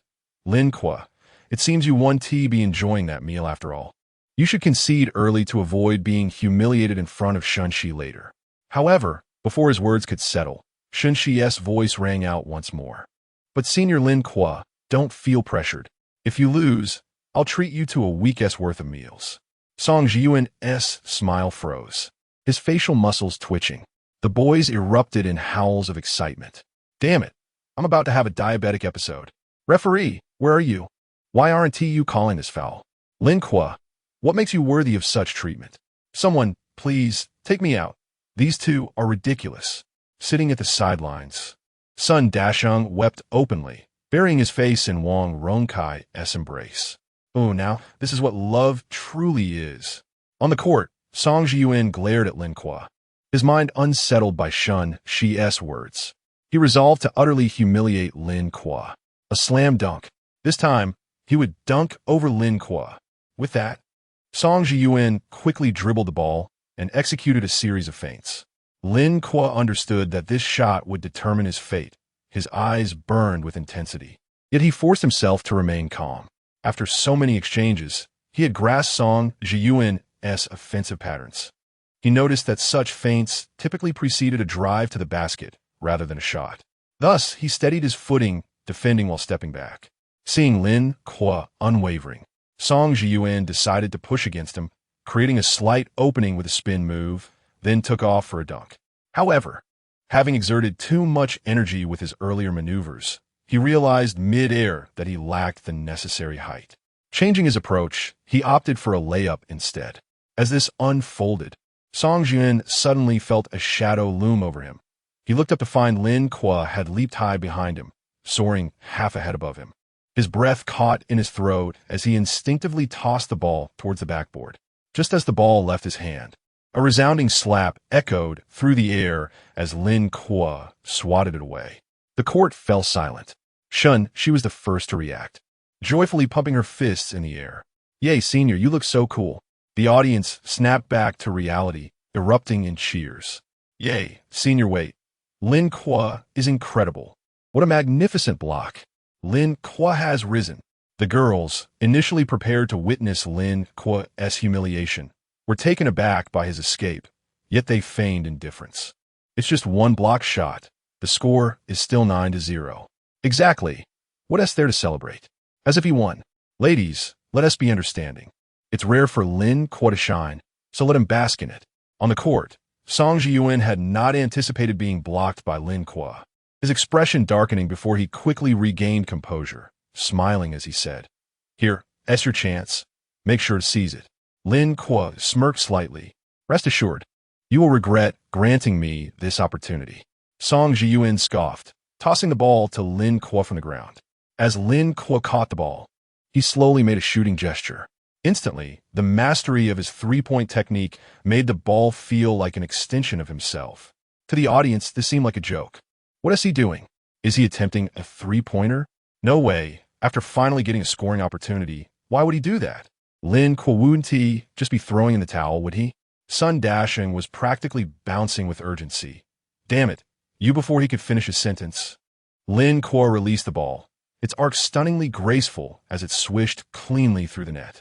The audience stood in stunned silence. Sun Dashing gaped, wide-eyed. "You truly are a talent." Then the crowd erupted in astonished shouts. "Wow, a three-pointer, incredible." "I'm in disbelief. I feel like I'm being slapped in the face, yet I'm exhilarated. Haha. Although he scored, why do I feel like it was a fluke? Isn't that how shooting works? If it goes in, it's impressive. You wouldn't understand. Lin Kuo is trying to open the game with a three-pointer. If it goes in, he'll gain confidence for the rest of the match. Trust me, he will definitely score more points afterward." Chapter 22. Lin Kuo Triumphant. Song Jiyuan and Amp. Oppo's deceit. Song Jiyuan, mirroring the audience, and Amp. Oppo's sentiments, believed that Lin Kuo and Amp. Oppo's shot was purely a stroke of luck and that he would not dare to attempt another three-pointer. Hence, after passing the ball to Lin Kuo, he positioned himself defensively just inside the three-point line. To everyone's astonishment, Lin Kuo received the ball and, without dribbling, lifted his elbow and shot. With a swish, the basketball sailed through the net once more. The entire sequence unfolded in merely 3 seconds, leaving the crowd momentarily stunned, only returning to their senses amidst the cheers from Shen Xi. What has transpired? Another three-pointer? Seriously, why do you keep slapping your teammates in the face? That release was astonishingly quick. Incredible. 3 seconds, a true man. Meanwhile, Song Jiyuan's face twitched in discomfort. Yet he remained convinced that Lin Kuo was merely fortunate. He had underestimated him on the first shot, and the second was simply a matter of unprepared defense. With a darkened expression, Song Jiyuan resolved to intensify his defense. He was adamant that with diligent guarding, Lin Kuo could not possibly score another three-pointer. Thus, for the third shot, Song Jiyuan planted his feet on the three-point line, arms spread wide to envelop Lin Kuo. Undeterred by this heightened defense, Lin Kuo refrained from dribbling, instead launching himself off the ground with a powerful leap. Executing a clean jump shot, the basketball arced beautifully through the air and swished through the net once more, igniting the crowd into a frenzy. What the hell? A jump shot from three-point range. Lin Kuo is phenomenal. 3 points again. Come on, let us see anyone claim it was luck. Try hitting 3 in a row yourself. Contrary to the audience's exuberance, Song Jiyuan's countenance darkened severely. Yet he still believed he had let his guard down, thinking he should have leapt to block the shot. Thus, for the fourth attempt, as soon as Lin Kuo received the ball, he closed in, raising his hands high. When he saw Lin Kuo preparing for another shot, regardless of whether it was a feint, he leapt up, hands reaching for the basketball. However, Lin Kuo, sensing Song Jiyuan and Oppo's intention to block him, did not shoot immediately. Instead, he suspended himself in midair for a fleeting moment, generating force from his waist, leaning back in an exquisite manner as the basketball grazed Song Jiyuan and Oppo's fingertips, soaring toward the hoop. Swish! The ball went in. The audience was left utterly astounded. Is that a three-point lean back? How is that even possible? He didn't even dribble. Just shot from there? That was absolutely impressive. Song Jian was now as still as a statue, staring in disbelief at the ball rolling away. How could this be? Lin Kuo remarked nonchalantly, just luck. But now I have 8 points, and with 1 shot left. I must inform you in advance that I will be attempting another three-pointer. You had better defend it this time. Song Jiyuan and Appo's face flushed red. Are you insulting me? Lin Kuo shrugged. How can this be an insult? You just gave me a chance, and I'm a person who believes in gratitude.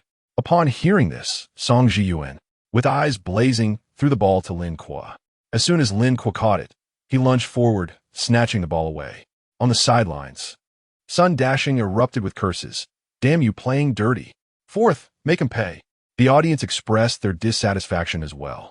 ISNT, this pure trickery? The ball hasn't even been properly inbound. It needs to be reset, right? How utterly insidious. But the female fans of Song Jiyuan remained unconvinced. What are you shouting about? The referee hasn't said anything. The ball has already been released, and Lin Kuo touched it. How can it be a foul? The audience engaged in a verbal spat, yet the game continued. Although Song Jiyuan had intercepted the ball, he did not gain possession.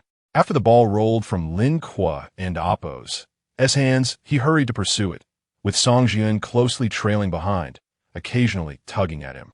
The two became entangled as they neared mid-court.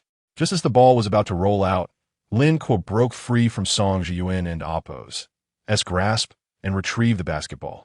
At this juncture, Song Jiyuan relaxed, standing half a step away from Lin Kuo. I refuse to believe you won dribble. In his mind, even if Lin Kuo aimed for a three-pointer, he would need to dribble the ball closer to the line. Though he had failed to steal the ball, he could still deplete Lin Kuo's stamina through their tussle. At that point, if Lin Kuo attempted another three-pointer, it would be utterly absurd for it to succeed. However, Lin Kuo's next move left him in disbelief. After picking up the ball, Lin Kuo glanced at the basket and, adopting a shot-put style, forcefully propelled the ball from his chest. The audience and Appo's noise abruptly ceased, all eyes fixated on the basketball.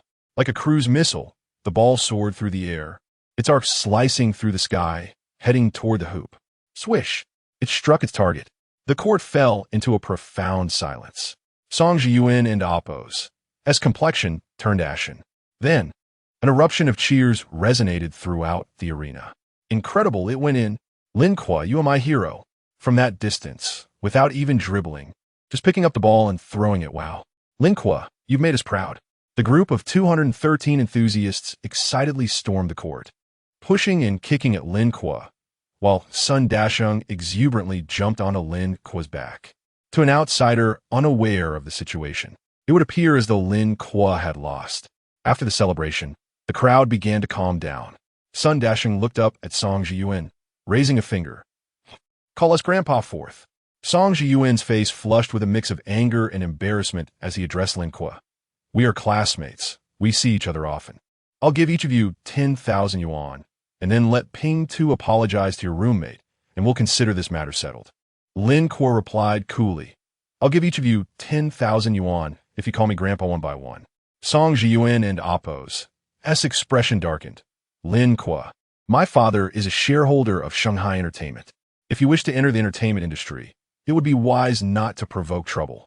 Lin Kuo stepped forward, locking eyes with him. Shanghai Entertainment? Sorry, I've never heard of it. He knew full well that Shanghai Entertainment was one of the 3 giants in the entertainment world. But so what? He was a prodigy, unrestrained and bold. What? You say someone from another world should keep a low profile and develop quietly? Sorry, my cousin is long out yin. As Song Jiyuan hesitated to call out, Sun Dasheng shouted loudly from the side. Call him Grandpa? The audience's excitement surged, each one eager to stir the pot, chanting in unison, Call him Grandpa! Call him Grandpa! Call him Grandpa! The deafening uproar reddened Song Jiyuan's face, and he glared at Lin Kuo, grinding his teeth. This isn't over. Then he stormed away without looking back, his minions trailing behind him in defeat. The audience, witnessing Song Jiyuan and Appo's antics erupted in boos, with some even pulling out their phones to capture the moment. Song Jiyuan and Appo's underhanded tactics have been anticipated by Lin Kuo. After all, calling him and Appo's, Grandpa and Appo's, would turn him into a laughingstock bound by his own promise. Refusing to call him and Appo's, Grandpa and Appo's, would only make him a fool. Even a simpleton would choose not to comply. Chapter 23. Senior Lin Kuo. You are my god. As the basketball match concluded, the players gradually dispersed from the court, while the campus forum buzzed with excitement. Host, what is the current score? Don't ask. I just saw Lin Kuo walk off after being beaten by Song Jiyuan 9-0. It must be over now. 9-0? How tragic. Sigh. Song Jiyuan truly deserves his place on the school team. After seizing the first possession, he scored 9 consecutive points. I couldn't bear to watch. Many of Song Jiyuan and Appo's female fans who did not attend the match began to mock him. Haha, I knew our Jiyuan was unbeatable. How dare they challenge our Jiyuan with such a skill level? If I had been there to cheer him on, it wouldn't have been 9-0, but a clean sweep of 10-0. At that moment, the host finally replied in the forum. The match has concluded, and the final score is 10-9 in favor of Lin Kuo. The forum erupted into chaos. Impossible. Did you make a mistake, host? Yes. A comeback from 9-0? I refuse to believe it. A few minutes later, the host replied, attaching a picture of a dejected Song Jiyuan leaving the court. I did not make a mistake. Lin Kuo indeed emerged victorious. The match was thrilling. After Song Jiyuan scored the first 9 points, it seemed Lin Kuo was done for. But then Shen Xi suddenly arrived to cheer him on. Aside, I just had my fill of dog food at the game. Once Shen Xi arrived, Lin Kuo transformed, delivering a stunning block against Song Jiyuan, finally securing an offensive opportunity. The excitement escalated as Lin Kuo sank 5 consecutive three-pointers, dazzlingly outplaying Song Jiyuan, and finished with an extraordinary long-range three-pointer from midcourt, leaving me in awe.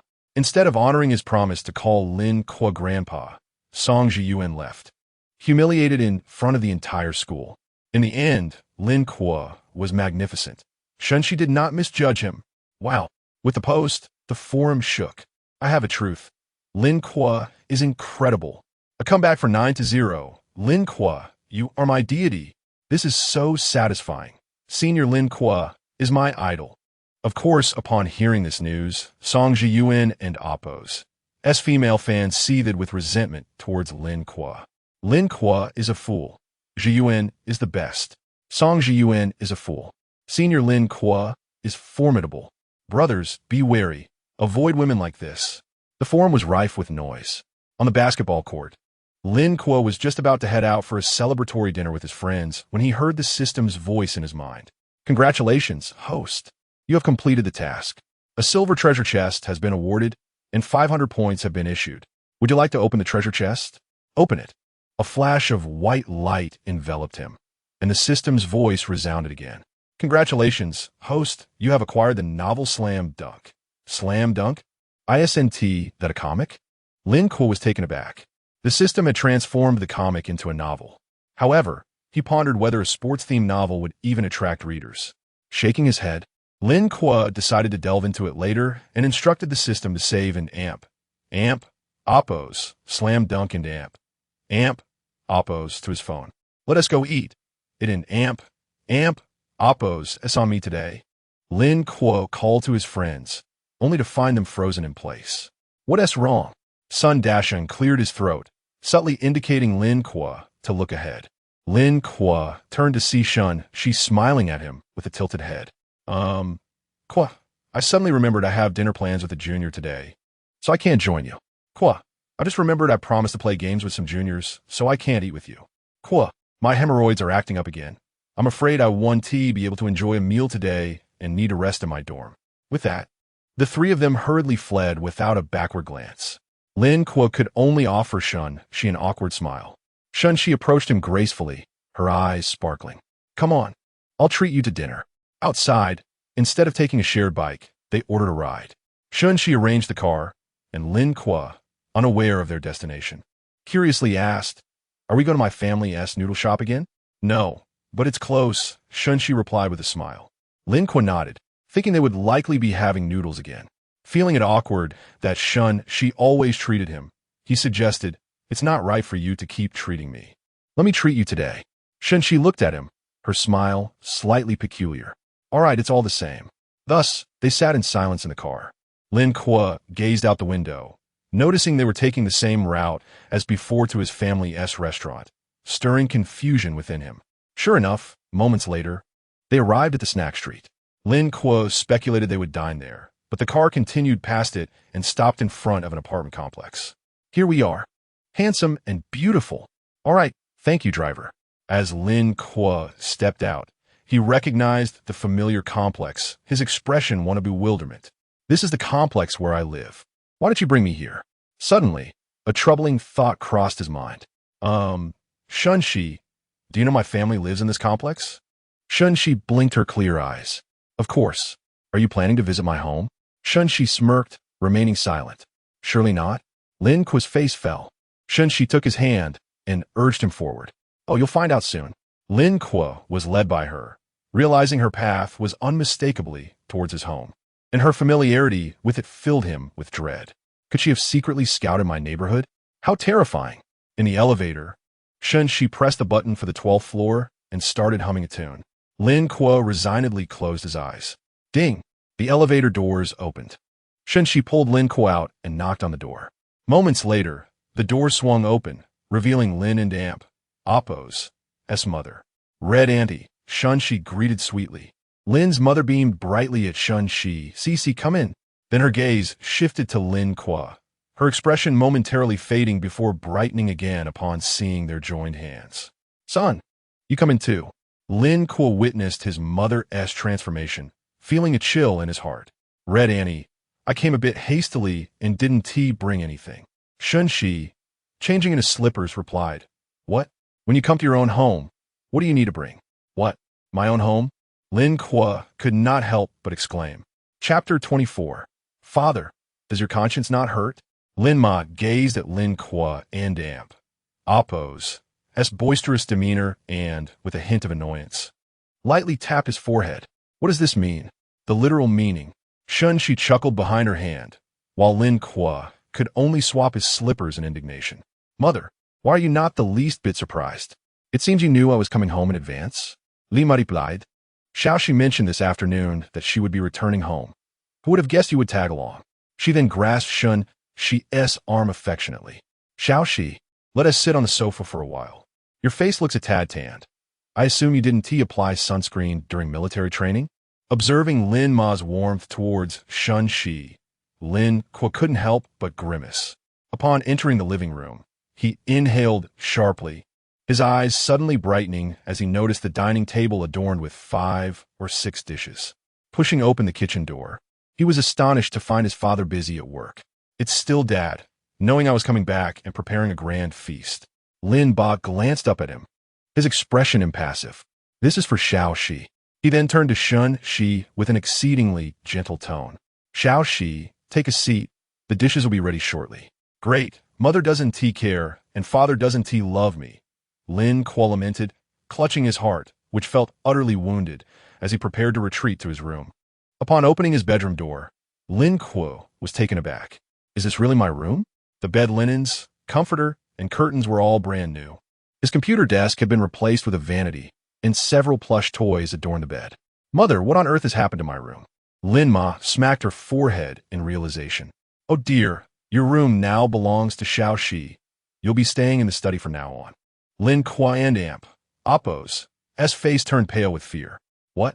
Are you implying that Shen Xi will be living with us from now on?" Lin Ma shot him a glare. "What is wrong with that?" Lin Kuo felt tears welling up. "But why? She's clearly an outsider. What on earth has she fed my parents to turn them against me?" Lin Ma, with a serious demeanor, stated, "The property deed bears your father's and my name. We can let anyone stay here as we please." Besides, her expression softened as she clasped Shen Xi's hand. "Your father and I have accepted Xiaoxi as our goddaughter. Naturally, this place is now her home. As her older brother, you must relinquish your room for her." Beside them, Shen Xi obediently chimed in. "Thank you, Aunt Hong." "Ah, still calling me Aunt?" "Thank you, Godmother. That's more like it." Seeing the harmonious atmosphere, Lin Kuo felt as if struck by lightning. A goddaughter? So, Shen Xi has become my godsister? This world is utterly insane. I wish to find some peace. Just as Lin Kuo's mind was in turmoil, Lin Ba emerged with the final dish. Dinner is served. Lin Ma and Shen Xi linked arms and took their seats, while Lin Ba turned to Lin Kuo, who stood awkwardly. What are you standing there for? Hurry up and join us for dinner. With a resigned sigh, Lin Kuo sat beside Shen Xi. Lin Ba raised his glass of juice. Let us toast to Xiao Xi becoming a part of our family. The glasses clinked, and Lin Ma began serving Shen Xi with a flurry of enthusiasm. Lin Ba then addressed Lin Kuo. Xiao Kuo, from now on, Xiao Xi is your sister. Take good care of her at school and never bully her. Do you understand? Lin Kuo thought to himself that every boy in school would be eager to protect her. Who would dare to bully her? However, he merely nodded and asked, Mom and Dad, when did Shen Xi become your goddaughter? I had no idea. Upon hearing this, Lin Ba said, what do you busy yourself with at school every day? You don't return home on weekends. How would you know? Xiao Xi and we hit it off well. She often comes to visit us, and since we have no relatives, your mother and I naturally regard her as our daughter. Having received an unexpected scolding, Lin Kuo quickly lowered his head to eat, but he felt relieved. After some time getting to know her, he understood that Shen Xi was kind-hearted. Her efforts to win over his parents were likely not malicious. Being an orphan, she probably craved affection, and since his parents liked her, he could accept her as his godsister. Noticing Lin Kuo's reprimand, Shen Xi spoke up in his defense. Godfather, Xiao Kuo has been busy with his career lately. He has written 2 songs that have become quite popular online. He is a big star now. Lin Ba and Lin Ma turned their astonished gazes towards him, clearly skeptical. Xiao Xi, don't speak on his behalf. Can that wooden-headed boy really write songs? Lin Kuo couldn't help but smirk. Mom, am I not your biological son? Lin Ma shot him a glare. If you were, you should find a girlfriend that I approve of. Lin Kuo hastily shoveled food into his mouth, realizing his mother's grievance towards Yelena had not subsided. At that moment, Shen Xi took out her phone and played New Noble Concubine Drunk. Godfather, Godmother, this is a song written by Xiao Kuo. The elder couple listened in awe. One must admit, Shen Xi was quite astute. Instead of playing actor, she chose New Noble Concubine Drunk, clearly understanding the tastes of the older generation. Lin Ba cleared his throat, rare for him to smile at Lin Kuo. Xiao Kuo, the fact that you could write this song indicates you've matured. Keep up the good work, but avoid writing those nonsensical songs online. Lin Kuo nodded doggedly. It's all thanks to your excellent upbringing. At that moment, Lin Ma interjected, Son, how much have you earned from writing songs? Lin Kuo responded honestly. This song was written during my internship at a company for a tourist spot, and I received about 100,000 as my share. The royalties from online platforms will arrive next month, probably around several hundred thousand. Several hundred thousand? Lin Ba and Lin Ma exchanged incredulous looks. They didn't doubt their son was lying. In their eyes, this silly boy, aside from his poor taste in girlfriends, had never been one to boast. Lin Ma regained her composure, gazing at Lin Kuo, then at Shen Xi, her expression filled with satisfaction. Suddenly, she seemed to remember something and said, Son, as the saying goes, a man with money can become bad. You're still a student, so having a bit of pocket money is sufficient. The rest should be transferred to your mother to save for your future wife. Now, it was Lin Kuo's turn to be astonished. Mother, I'm an adult now. I finally earned my first pot of gold and have financial independence. Can't you at least leave me something? Lin Ba, unusually siding with Lin Kuo, remarked, Xiao Kuo is right. He is now an adult, in his 3rd year, and interning. A man must have some money in his pocket when he goes out. Hearing this, Lin Ma immediately shifted her stance, smiling at Lin Ba. Oh, you've come to understand. So how much do you have in your pocket? Lin Ba found himself at a loss for words, turning to Lin Kuo with a stern expression. Your mother is correct. A man with money can become bad. A good man only needs a little pocket money. Lin Kuo twitched his lips. Father, don't you feel any pangs of conscience saying that? Chapter 25, Tomato Library Essay Contest. Lin Ma interjected. Enough of this nonsense. Are you hoping to save some money to indulge yourself and pursue those girls who value wealth over character? Lin Kuo instantly felt overwhelmed. Mom, what are you saying? All right, I and amp. Oppos. I'll transfer the money to you right away. Lin Kuo finally smiled. I am not unreasonable. Just send half. Fine, fine, Lin Kuo said, pulling out his phone to transfer 50,000 yuan to his mother. The family finished their meal amidst laughter and chatter. Since it was Friday, Lin Kuo decided to stay home instead of returning to school. After taking a shower, he sat in front of his computer and extracted the first draft of Slam Dunk from his phone. The novel was relatively short, approximately 500,000 words. As he skimmed through the plot, he realized it was not entirely identical to the original Slam Dunk from his past life, with a similarity rate of about 90%. Additionally, the story and Appo's setting had been updated to the present, on Earth in Huagua. The names of the main characters had also been altered to better fit the world context. For instance, Sakuraji Hanamichi was simply renamed Hanamichi, Rukawa Ki became Lu Chuanfeng, Akiji Haruko transformed into Li Qingzi, Akiji Takenori changed to Li Gangxian, and Mitsui Hisashi became Jing Shou, among others. The names of the high schools remained largely unchanged as they did not exist in this world.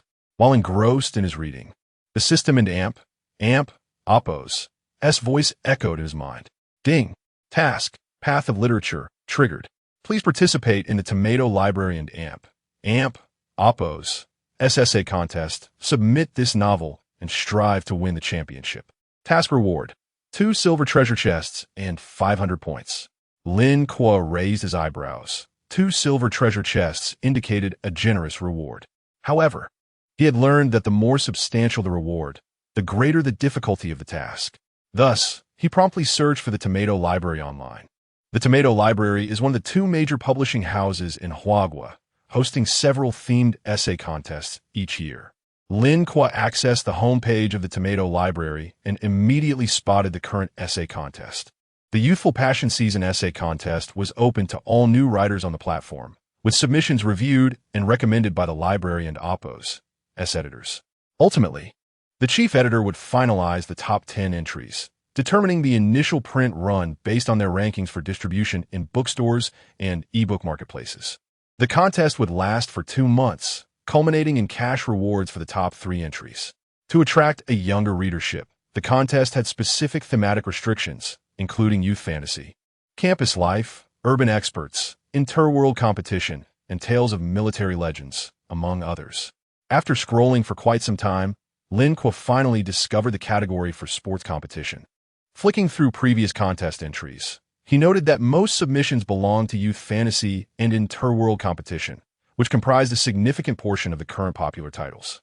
These genres were favored for their high satisfaction and fast pace, offering protagonists the chance to build harems, making them particularly appealing to the youth.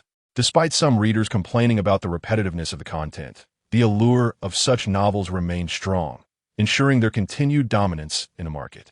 He then searched for sports competition novels, only to find that their overall numbers were less than 1% of the popular genres.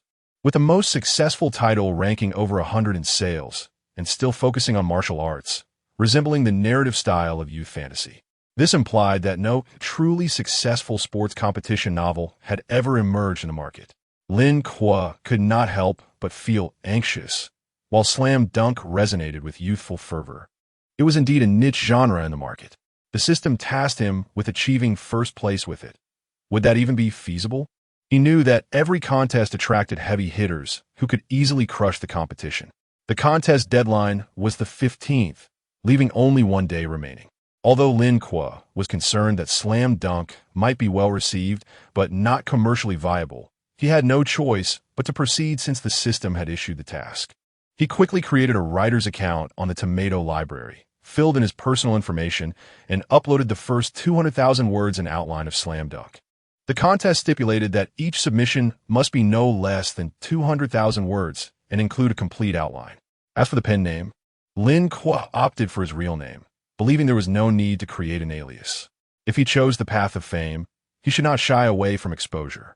Once everything was set, Lin Kuo found himself with some free time and decided to open a music streaming application. As the largest music platform in Huagua, the charts on this platform were almost definitive indicators of the music industry and Appo's trends.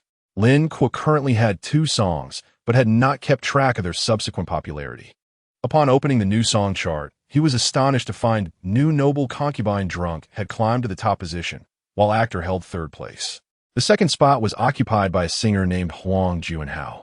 Having never heard of this name, Lin Kuo searched online and discovered he was quite a popular young star. Curious about how a young talent could overshadow actor, he eagerly listened to Huang Juanhao's song Girlfriend. However, the electronic intro immediately made Lin Kuo uncomfortable, and after enduring it for over 20 seconds, he promptly turned it off. It seemed that every world had its own version of flashy young stars. Despite this song and Oppo's as success, Lin Kuo felt indifferent since his two songs had only gained traction due to the viral nature of short videos. In the entertainment industry, luck played a crucial role in achieving fame. Nevertheless, he was intrigued by the online audience and Oppo's opinions of his songs. So he ventured into the comments section to see what listeners had to say, claiming this song will definitely rise to fame. In an Oppo's, it's hard to imagine these two vastly different songs are from the same artist. I would call into Oppo's, New Noble Concubine Drunk and Oppo's, the Pinnacle of National Style. This song has boosted a tourist site's GDP. I can't believe actor hasn't outperformed Huang Juanhao's electronic track. I'm not convinced. Even Liu has started her Weibo. Why are you being so low profile? Hearing the audience's enthusiasm, Lin Kuo contemplated whether to create a Weibo account. After all, it will be useful for promoting his future songs and endeavors. He informed Mao Xiaoya of his decision and successfully set up an account, completing the verification process. He used his real name, Lin Kuo, and labeled himself as a music producer and singer with the representative works New Noble Concubine Drunk and Actor. Once everything was finalized, Lin Kuo noticed that Mao Xiaoya and Liu had followed him and even posted a Weibo mention. He thanked them privately and shared his newly created Weibo account in the comment section of his two songs, along with his first post. Hello everyone, I am Lin Kuo. In no time, his Weibo followers increased by several thousand. Wow, I've finally found my community. Hurry up and write a new song. Two songs aren't enough for anyone. Coming from Liu and Oppo's side, I and Oppo's. VE heard Lin Kuo is quite handsome. When are you going to share a photo? Such a low-key approach. Why did you only start Weibo now? Chapter 26, Shen Xi had become the sole focus of Lin Kuo and Oppo's Weibo attention. Although he had only a little over 1,000 followers, this was merely a reflection of a newcomer artist's organic growth, devoid of any artificially inflated numbers. Just as he contemplated exiting Weibo, Lin Kuo was taken aback to discover that Shen Xi had followed him. In response, Lin Kuo courteously followed her back and ventured into her profile, where he was astonished to find she boasted millions of followers. It was noteworthy that Shen Xi had not signed with any entertainment agency and had remained out of the public eye for several months, which only underscored her exceptional ability to attract fans. However, what truly astounded him was the realization that he was her only followed account. This left him in a quandary, uncertain whether to feel elated or dismayed. In the midst of his thoughts, Shen Xi sent him a private message, accompanied by a beaming emoji. Lin corresponded, still awake? Shen Xi replied, no, I and Oppo's am currently listening to and Oppo's, actor, and Oppo's. I saw your Weibo news in the comments and came over. Am I the first to follow you? Lin Kuo, being forthright, replied, actually no. In an instant, Shen Xi sent a crying emoji. Lin Kuo couldn't help but smile, responding, you're crying? My territory has been invaded by you. I should be the one crying. Shen Xi quickly replied with a laugh, then come sleep with me. Lin Kuo felt his heart flutter unexpectedly and responded, boys need to learn to protect themselves when they're out. Off to sleep now. He promptly removed his shirt and leaped onto his bed. This younger sister was quite the charmer. He was utterly unable to resist. Meanwhile, next door, Shen Xi blushed furiously, burying her crimson face in her blanket, mortified by her earlier boldness. How could she have been so reckless? Unbeknownst to them, Shen Xi and Oppo's follow of Lin Kuo sent her fans into a frenzy. Wait, Shen Xi has someone she follows? What? No way and Oppo's Lin Kuo. Who is he? Oh, I remember now. He and Oppo's the singer of an Oppo's, actor and Oppo's, right? Not only that, he composed an Oppo's, the new concubine gets drunk, and Oppo's, so he is a music producer too? Impressive. Hold on, everyone. Let us not stray from the topic. This is Shen Xi's only followed account. Don't you have any theories? These two seem worlds apart. How could they possibly intersect? I know the answer. They're both alumni of Jiangnan Arts Academy, both talented. It's perfectly normal for them to know each other. Got it. So, with both following each other, and Lin Kuo being a music producer, perhaps they will collaborate on a song. It was a delightful revelation that the goddess had finally returned to the scene. Starting with Lin Kuo.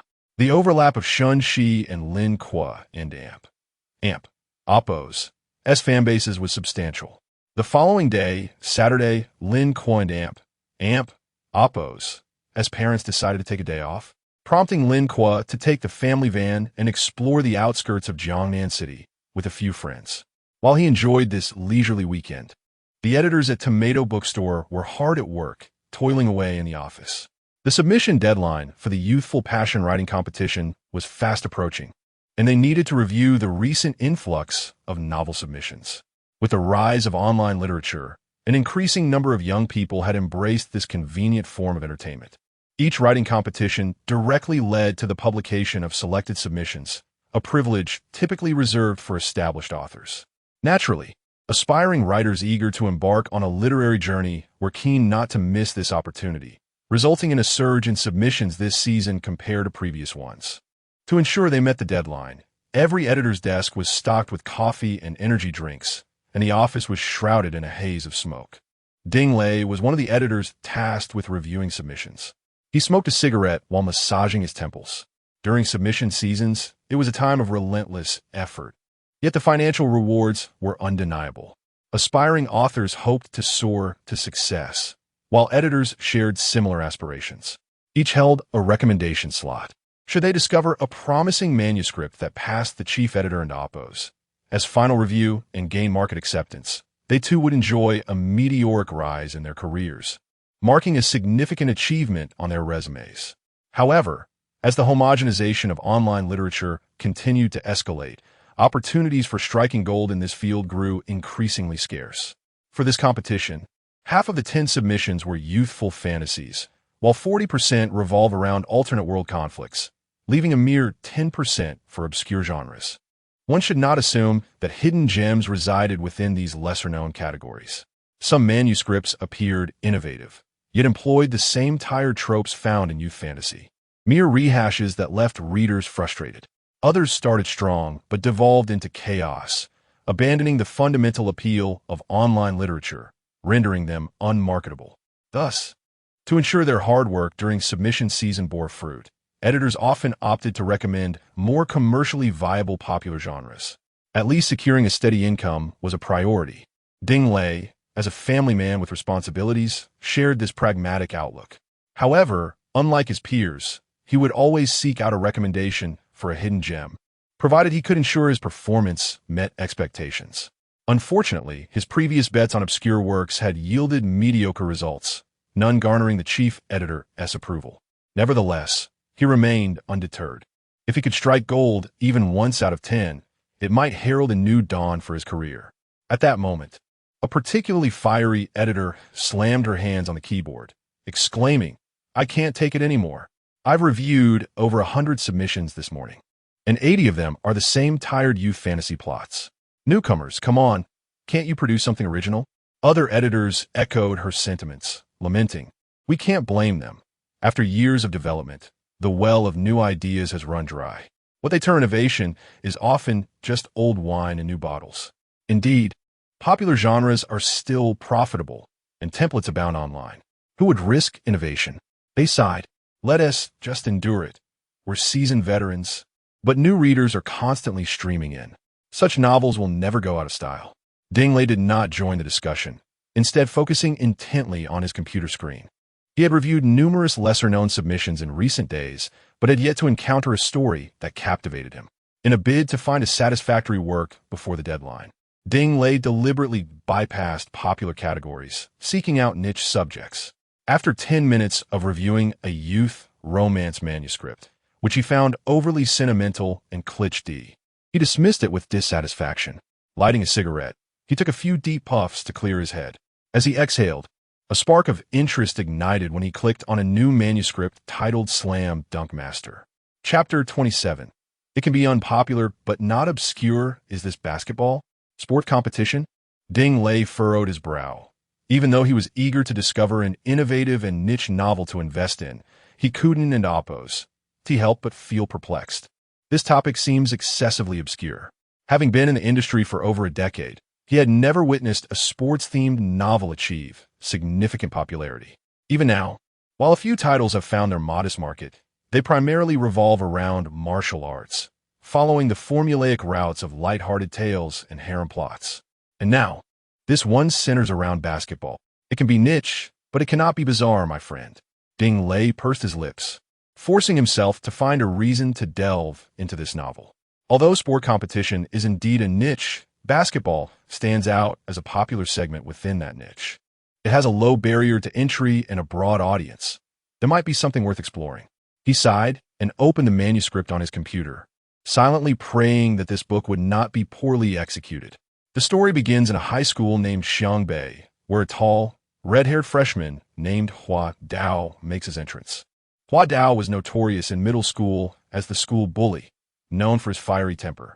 However, beneath this tough exterior lies a kind heart and a strong sense of loyalty.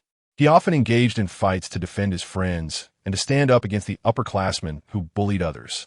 In the throes of youthful innocence, Hua Dao yearned for love and confessed his feelings to a female classmate, only to be rejected, her reason being her affection for a senior on the basketball team. This left Hua Dao heartbroken, marking his 50th rejection. His friends attempted to console him, suggesting he engage in other activities to divert his attention. Yet all their suggestions somehow revolved around basketball. The mere mention of basketball incited a surge of anger within Hua Dao, leading him to unleash his frustrations on his companions. Just as he contemplated stepping outside to clear his mind, a girl's voice called out from behind him. "Hello, do you like basketball?" Upon hearing the word basketball, Hua Dao exploded in fury, clenching his fists as he turned around. Yet, when he beheld a girl in a school uniform with lustrous black hair and an innocent, charming visage, he was momentarily stunned, as if struck by a jolt of electricity. He found himself smitten. The girl repeated her question. "Do you like basketball?" Hua Dao, too nervous to respond, stood there as the girl assessed his physique, commenting on his tall stature and robust muscles, suggesting that he would excel at basketball. At that moment, Hua Dao completely forgot about his previous romantic failure and, in a rather juvenile manner, boasted about his athletic abilities. "Indeed, my athleticism is quite remarkable." Is this the male protagonist and the female protagonist? Jinglei lit a cigarette. The opening was rather intriguing, exuding a strong sense of campus life. However, the male character and Appo's portrayal as a brawny yet simple-minded school bully is somewhat cliché in online novels. Nevertheless, the fact that he developed an interest in basketball due to his infatuation with the female lead should resonate well with young readers. He continued reading. After encountering Xi, Hua Dao felt a renewed sense of purpose, dispelling the gloom within him as he resolved to pursue her. At that moment, an upperclassman approached Hua Dao, leading to a confrontation in which Hua Dao decisively emerged victorious. Just as they were fighting, Xi appeared unexpectedly, prompting Hua Dao to instantly adopt a polite and well-mannered demeanor to impress her. Ding Lei couldn't and oppose. He helped but smile at this. When they crossed paths again, Xi revealed her identity as the younger sister of the school and Appo's basketball captain and invited Hua Dao to join her on the basketball court. Their conversation also introduced another character, Lu Chuanfeng, a handsome and skilled basketball player, whom Xi admired greatly. Ding Lei frowned at this development. The female lead has a crush on the second male lead? This narrative twist can be quite off-putting. Nevertheless, Ding Lei found the novel brimming with potential and persisted in reading further. Hua Dao boasted about his physical prowess in front of Xi, leading her to inquire whether he could dunk. Clearly a novice in basketball, Hua Dao was met with Xi and Appo's patient explanation that a dunk is the most visually captivating and morale-boosting scoring method in the game. Seeing Xi and Appo's enthusiasm for dunks, Hua Dao eagerly volunteered to attempt one, only to collide with the backboard. Yet, rather than mock him, Xi praised his impressive jumping ability, lamenting that it would be a shame for him not to play basketball. This ignited in Hua Dao a strong desire to learn the sport. As Ding Lei continued reading, he came across the scene where Hua Dao and Lu Chuanfeng clashed for the first time, followed by Hua Dao's challenge to the basketball team captain, Li Gangxian. In his duel with Gangxian, the basketball novice Hua Dao inevitably found himself in a series of humorous mishaps, from kicking the ball to inadvertently pulling down someone's pants, which brought much amusement to Ding Lei. However, Gangxian, recognizing Hua Dao and Appo's lack of knowledge about basketball, promised that if Hua Dao could score just one basket over him, it would count as a victory. All the spectators deemed Hua Dao to have no chance of winning, and the match unfolded as expected, with Hua Dao being thoroughly outmatched. Just as defeat loomed, he caught a glimpse of Xi on the sidelines and recalled her words about dunking. In a stunning display, he executed an impressive self-alley-oop dunk, ultimately securing victory. At this point, Ding Lei let out a deep sigh of relief, his gaze drifting away from the screen. This was the first time he had spent nearly half an hour engrossed in a manuscript since his editorial duties began. This novel was remarkably immersive. Through the first few chapters, Ding Lei discerned that this was not a conventional light-hearted tale, but rather a narrative rich in ensemble dynamics. Each character and Appo's personality was vividly distinct and well-rounded. Initially, the subplot of the female lead and Appo's crush on the second male lead seemed somewhat irritating, yet as he became more invested, he realized it mirrored the authentic experiences of youth. However, without any gratifying moments, he certainly would not have remained engrossed for so long. Hua Dao's character bore resemblance to protagonists in light-hearted novels who possess extraordinary, albeit underdeveloped, abilities, effortlessly defeating opponents. Yet, this premise felt entirely appropriate within the context of a sports competition narrative, as it echoed the reality of encountering exceptionally talented individuals in basketball. After summarizing the character developments and narrative groundwork, Ding Lei proceeded to finish the remaining chapters of the first volume, finding himself craving more, prompting him to revisit the outline. 40 minutes later, he reclined in his chair, his face lighting up with delight. The themes of this novel are profound. The overarching narrative revolves around the pursuit of dreams, an endeavor that embodies the essence of youth. Moreover, the story does not culminate in a flawless resolution. While the protagonists triumph in the national championships, they sustain significant losses, with Hua Dao sustaining an injury that prevents them from reaching their ultimate goals. However, their victory in the championship itself signifies a triumph for the group. The conclusion leaves unanswered whether Xi and Hua Dao end up together, a choice that resonated deeply with Ding Lei. After all, youth is inherently filled with regrets. This novel deserves to be promoted. It encapsulates the spirit of youth, passion, dreams, love, friendship, and the bittersweet nature of life. Ding Lei felt certain that if he were to select a single manuscript that best represents the theme of his writing competition, it would undoubtedly be Slam Dunk. Chapter 28. The Regrets of Youth. As for whether this novel aligns with market demands, Ding Lei is confident that even a middle-aged man like himself, who has no interest in basketball, finds it exhilarating. Surely, the youth in the prime of their lives will be captivated by it. However, his only concern lies in whether the chief editor will endorse this recommendation. After all, in the realm of novel writing, one must first win over the editor before conquering the readers. Given that the chief editor is a woman, she may lack enthusiasm for such a theme. He can only hope that she approaches the work with professionalism, evaluating it from both market and content perspectives. Nevertheless, adhering to principles of fairness, Ding Lei completes the review of the remaining submissions and discovers that indeed, no story surpasses Slam Dunk. He decisively gives his final recommendation to it. Contemplating the tendency for seasoned writers to disguise themselves as newcomers during submission calls, Ding Lei is intrigued to uncover the identity of Slam Dunk's author. So he peruses the writer's profile. Lin Kuo. The name strikes him as peculiar. He counts himself among Lin Kuo's admirers, listening to the new noble concubine's drunkenness daily, even setting it as his ringtone. Moreover, fellow editors of a similar age vie to sing this song during karaoke outings. Could it be a coincidence? Perhaps a mere fan? Ding Lei muses, entirely oblivious to the fact that the author is Lin Kuo himself, a star venturing into novel writing, a notion that seems rather implausible. At 3 in the afternoon, all recommended novels are delivered to the chief editor. In her office, a woman clad in a black professional outfit, radiating an intellectual beauty, intently studies her computer screen. Her ample bosom bears a nameplate inscribed with her name, Zhen Yuan, the chief editor of Tomato Bookstore. Among hundreds of submissions, she must select 10, a decision that will determine the fates of these authors and editors, hence her necessity for careful deliberation. After reviewing another manuscript, Zhen Yuan sips her coffee, her demeanor betraying a hint of weariness. The excessive homogeneity in the editor's recommendations raises her concerns about the reader's reception of this submission call.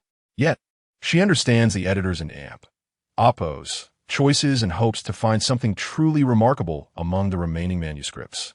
As she ponders, Zhen Yuan clicks on the next submission, Slam Dunk. Upon seeing the title, she pauses, glancing at the recommending editor, and then offers an exasperated smile. Indeed, it is old Ding. Each time a submission call is issued, Ding Lei dares to recommend an unconventional theme. Zhen Yuan admires his adventurous spirit, though it is unfortunate that past unconventional works have failed to find their place in the market, all having been passed over. This time, he has taken a bold step by recommending a sports-themed novel, Psy. With her experience in market dynamics, she knows that the target audience for sports novels predominantly includes sports enthusiasts, most of whom prefer outdoor activities, leaving a limited audience for those who enjoy reading novels at home. However, such novels possess the advantage of a remarkably stable readership. As long as the content captivates them, they tend to remain loyal. The novels from submission activities are to be published for a vast readership, and for a sports-themed novel to gain market approval, it must engage even those who are indifferent to sports. Yet, an author capable of achieving this must be uniquely adept at writing in such an obscure genre. Nonetheless, having recommended it, Zhen Yuan feels compelled to read on, so she opens the manuscript. Upon reading the opening, she notes that the story is not set in the NBA, the most familiar basketball backdrop, causing her to frown slightly. This decision effectively relinquishes a significant advantage inherent in basketball novels. Fortunately, the writing is commendable, prompting her to continue. As she reads about Hua Dao's naive and unabashed affection for Shen Xi, a subtle smile tugs at her lips. When Hua Dao confronts Lu Chuanfeng out of his feelings for Shen Xi, her gaze softens inexplicably.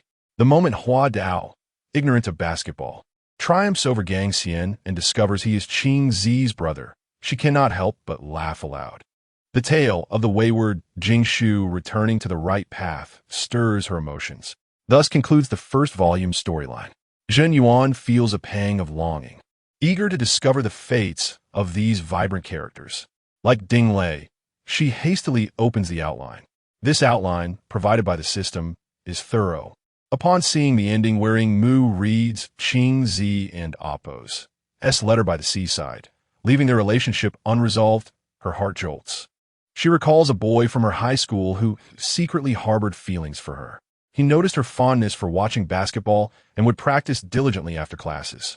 Unlike the audacious Hua Dao, he subtly expressed his affection through his actions, treating her and other female classmates distinctly. Girls are inherently sensitive, especially regarding emotions. Zhen Yuan sensed the boy's unique feelings for her. Yet, neither of them ever broached the subject, maintaining a friendship. After the college entrance examinations, she fantasized about him confessing his feelings, imagining herself in a dress she had never worn, beautifully accepting his proposal. Alas, by the time university commenced, he had vanished from her life, even going offline on QQ since then, leaving her resentful for years. Thus, a tender yet unfulfilled youthful romance came to a quiet end. Years later, at a class reunion, she learned that the boy had left for abroad due to family circumstances post-examinations and was now married. In that moment, she comprehended the essence of regret. Wiping away a tear, Zhen Yuan reassesses the novel with newfound perspective. The myriad characters, each vividly portrayed with distinct personalities, reveal the author and Oppo's exceptional writing prowess.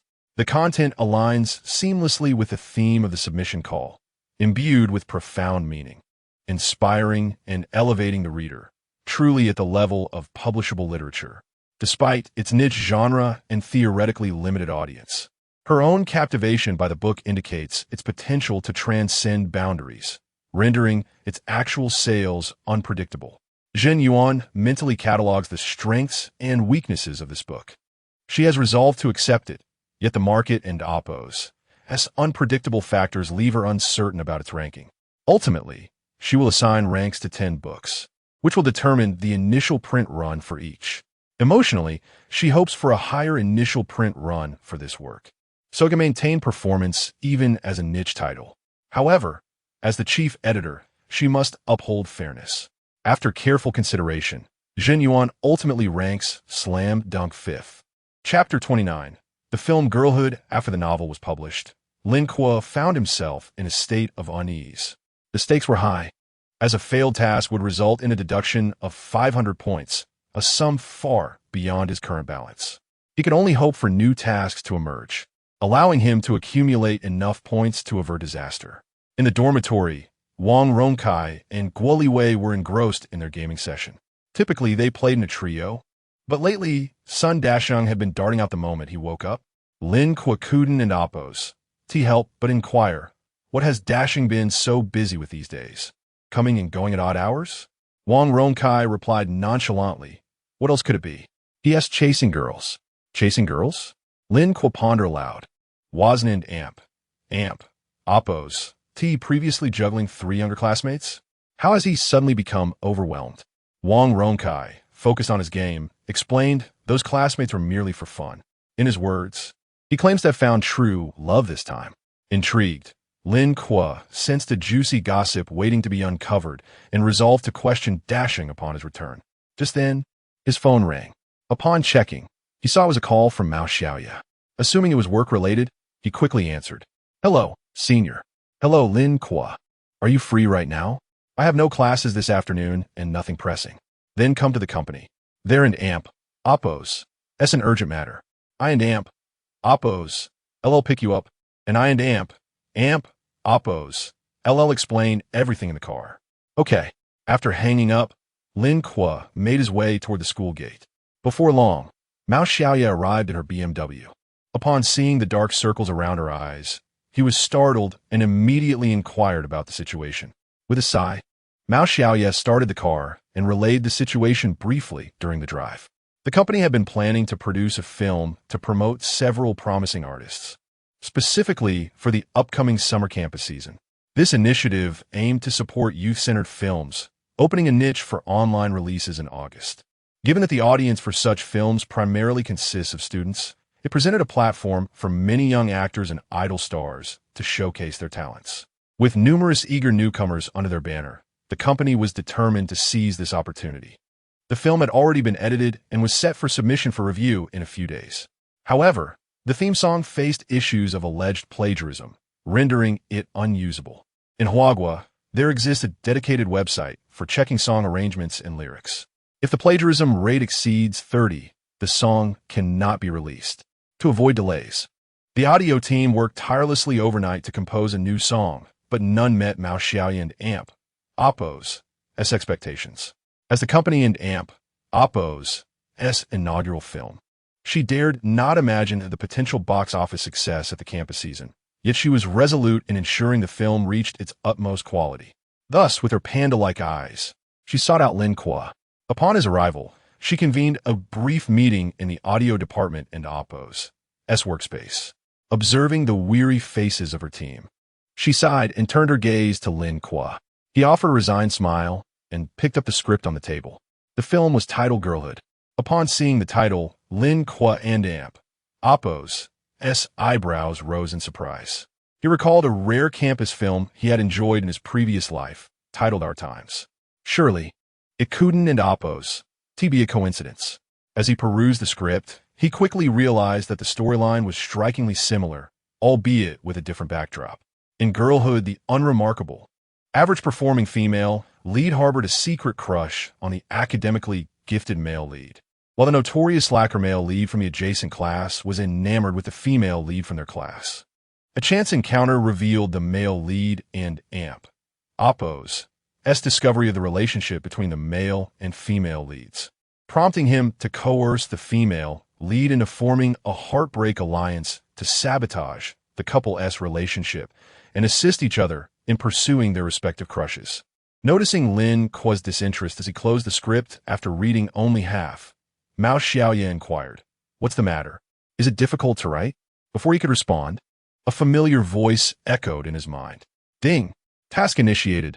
Please compose the theme song for this film. Task reward: a silver treasure chest and 200 points." Elated at the prospect of a new task, Lin Kuo accepted eagerly, replying, "It's not too challenging. I have some ideas. Do the male and female leads sing?" Mao Xiaoye's tired eyes sparkled with renewed hope. These two were the company's prize talents, adept in both acting and singing. "Are there many female vocalists?" he asked. "Yes, but not too many." "Then could you kindly gather them in the recording room?" "Of course." Without wasting a moment, Mao Xiaoye reached out to the artist department. Meanwhile, Lin Kuo spent 200 points to redeem 2 songs from the system and printed several copies of the sheet music. One was A Little Happiness, and the other was Heartbreak Alliance. The former was undoubtedly the theme song, while he believed the latter would serve as a fitting interlude, particularly for a scene where the two leads indulge in carefree enjoyment after their heartbreak. Before long, several artists stood in a line in the recording room. Having witnessed Lin Kuo and Amp, Oppo's previous success with a song, they rushed over, eager to hear of his new creation. As he felt the intensity of their gazes, Lin Kuo was momentarily reminded of his past experiences negotiating business deals in KTV rooms, selecting charming singers. Of course, it was all for business, and he remained steadfastly professional. Clearing his throat to dispel the distraction, Lin Kuo distributed the sheet music for A Little Happiness to the female artists for them to familiarize themselves with the song. He then provided the sheet music for Heartbreak Alliance to the male and female leads, marking their respective parts in the lyrics. The male lead was named Song Qian, and the female lead was called Zhong Xin. In Lin Kuo and Oppo's eyes, both actors were commendable. The male was tall and handsome with a distinct appearance and a sunny disposition, while the female, though not strikingly beautiful at first glance, possessed an enduring charm and grace with a humble demeanor. A few minutes later, the two leads were ready, and Lin Kuo invited them into the recording room. As the upbeat introduction began, the male lead started to sing. "She always leaves only her phone number, never allowing me to take her home. I heard you once loved him too, and were equally unable to extricate yourself." Lin Kuo's eyes widened with excitement. The male lead's voice was impressive, and he conveyed the song's emotions effortlessly. Then it was the female lead's turn.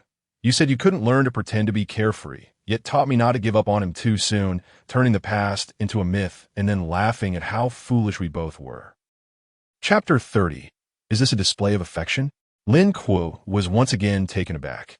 The girl and Amp, Oppo's voice possessed a formidable power, infused with a resilient rock essence.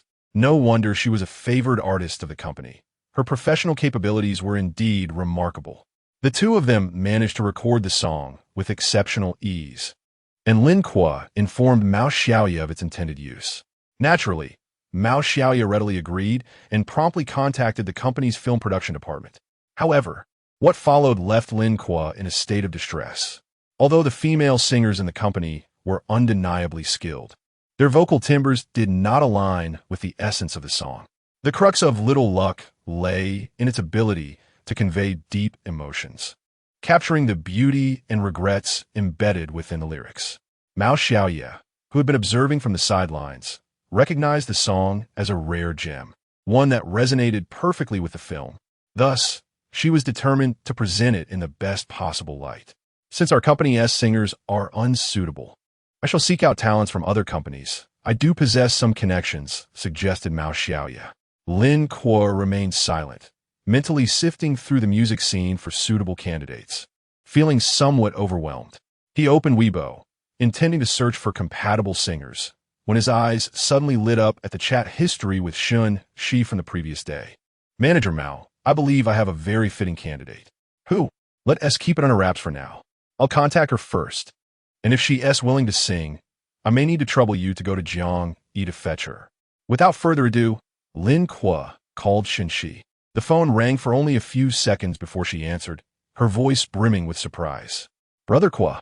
Upon hearing this address, Lin Kuo felt a shiver run down his spine. It felt rather peculiar. Do you have time this afternoon?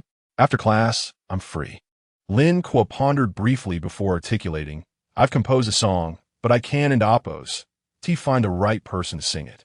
After much contemplation, I believe only you can do it. Great. Now, yes, if it's convenient, I'll arrange for someone to pick you up at the school gate. All right, no problem. Bye. Goodbye. After hanging up, Lin Kuo turned to Mao Xiaoya and said, Manager Mao, could you please go to Jiang Yi to pick up Shen Xi? Certainly. Mao Xiaoya prepared to leave, but paused abruptly, her expression transforming into one of astonishment.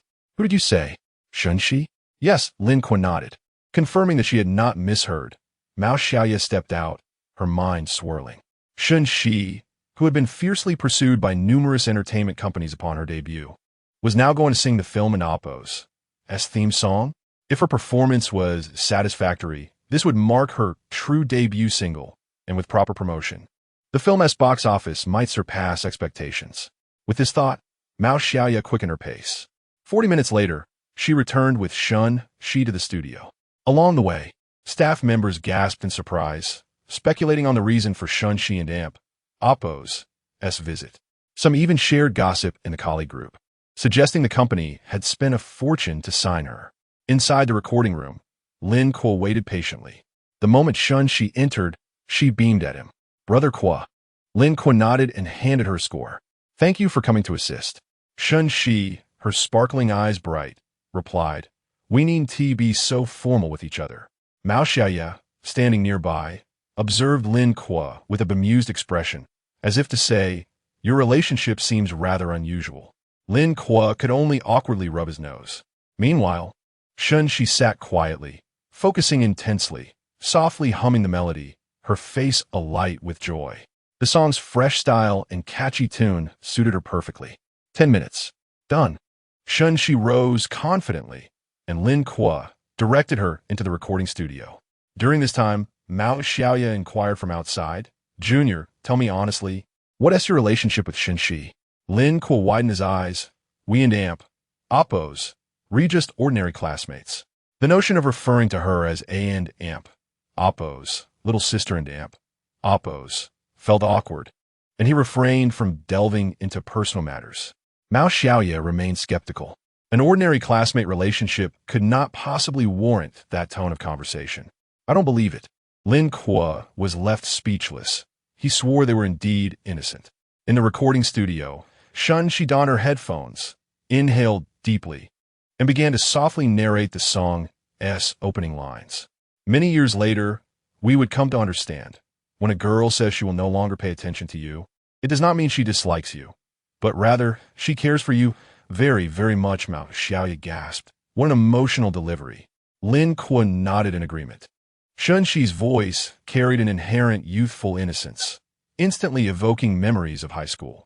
As the accompaniment introduced the sounds of students cheering, Shen Xi continued, I hear the raindrops falling on the green grass. I hear the distant school bell ringing, but I do not hear your voice, calling my name earnestly. Lin Kuo's brows rose. Indeed, Shen Xi's voice was a gift from the heavens, requiring no embellishment, merely pure emotion. Mao Xiaoya sighed softly. Shen Xi's opening had revealed a quality unmatched by the company's other artists. If only she could sign with a top-tier company. She shook her head, chastising herself. An artist of Shen Xi and Oppo's caliber would be a prized asset in any major company, not relegated to a smaller one like theirs. In the recording studio, Shen Xi held the headphones, her eyes gently closed, her long lashes fluttering. It turns out you were my greatest fortune. It turns out we were once so close to love. That decision to stand against the world for me. That time we braved the rain together. Every moment was you. With a heart untouched by dust, as she reached the chorus, Lin Kuo realized that Shen Xi possessed not only a remarkable vocal talent, but also an extraordinary capacity for empathy, conveying the song and Oppo's essence of youthful sorrow. Moreover, it was apparent that she was emotionally engaged. Her clear, blooming eyes were veiled in a layer of wistfulness, reminiscent of a literary heroine steeped in youthful heartache. Minutes later, the song concluded flawlessly, without a hint of imperfection. Shen Xi removed her headphones, her gaze sparkling with joy as she looked at Lin Kuo through the glass. Lin Kuo gave her a thumbs up. Shen Xi, elated, stepped outside, watching their interaction, though unaware of their true relationship. Mao Xiaoya felt as though she were witnessing a display of affection.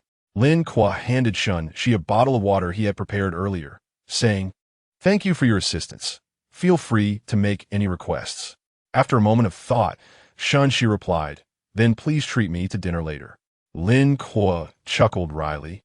"It seems we've become quite the dining companions." Shen Xi flashed a playful smile, adding mysteriously, "They say that when a man and woman wish to embark on a relationship, it often begins with shared meals." Mao Xiaoya, unable to bear it any longer, exclaimed, "Is this a display of affection?" "This is definitely a display of affection."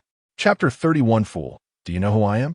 Well, Shen Xi, let us discuss the matter of song fees, Lin Kuo chimed in.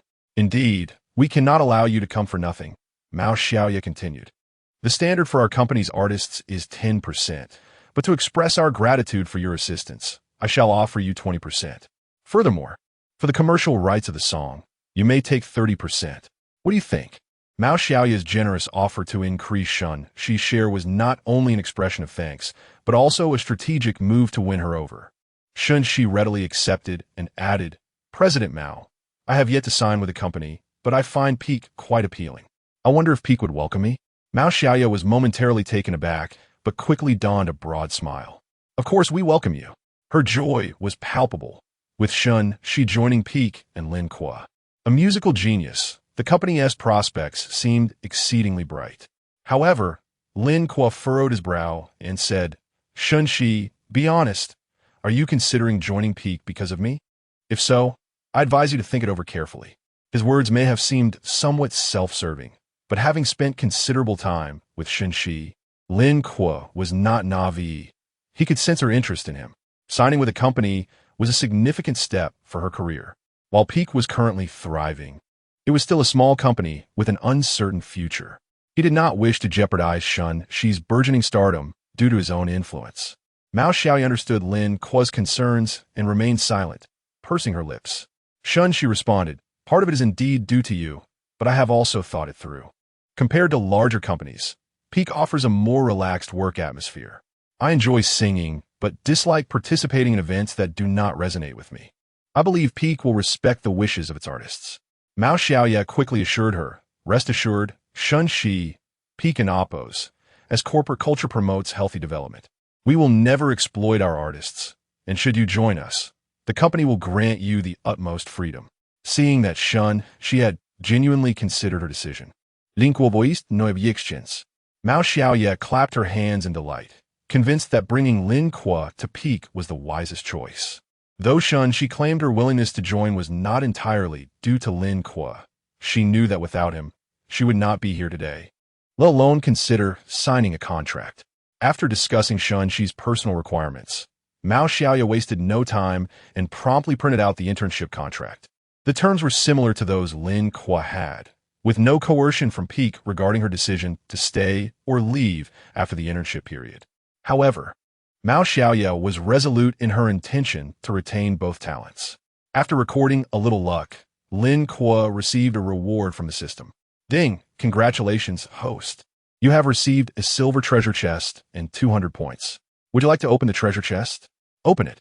A flash of white light enveloped him, and the system's voice echoed in his mind once more. "Congratulations, host. You have acquired the skill, Intermediate Professional Singer's Vocal Technique." Lin Kuo was somewhat astonished. This was the first time he had received a skill from a treasure chest. Satisfied, he accepted the reward. At 6 in the evening, the two exited the company. The midsummer evening sky was painted crimson by the setting sun. Nearby, a shopping mall and a snack street beckoned. Lin Kuo exuberantly declared, "Let us dine. Choose whatever you desire. I am affluent."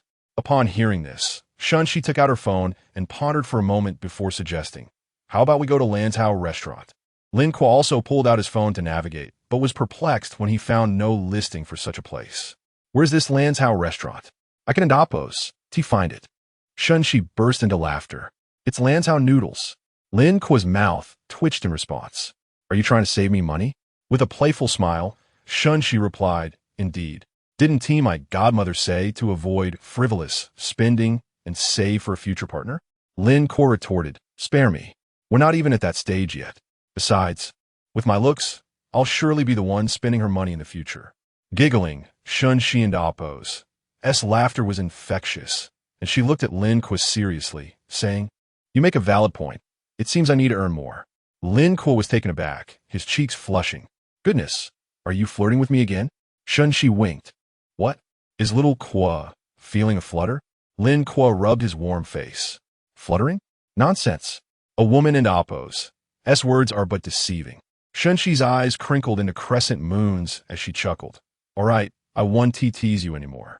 I actually saw a newly opened Lanzhou noodle place nearby and have a 20 yuan coupon. A coupon? Lin Kuo was momentarily stunned. It reminded him of his ex-girlfriend, Yelena, who would always insist on dining at high-end restaurants, snapping countless selfies while ensuring he remained out of the frame.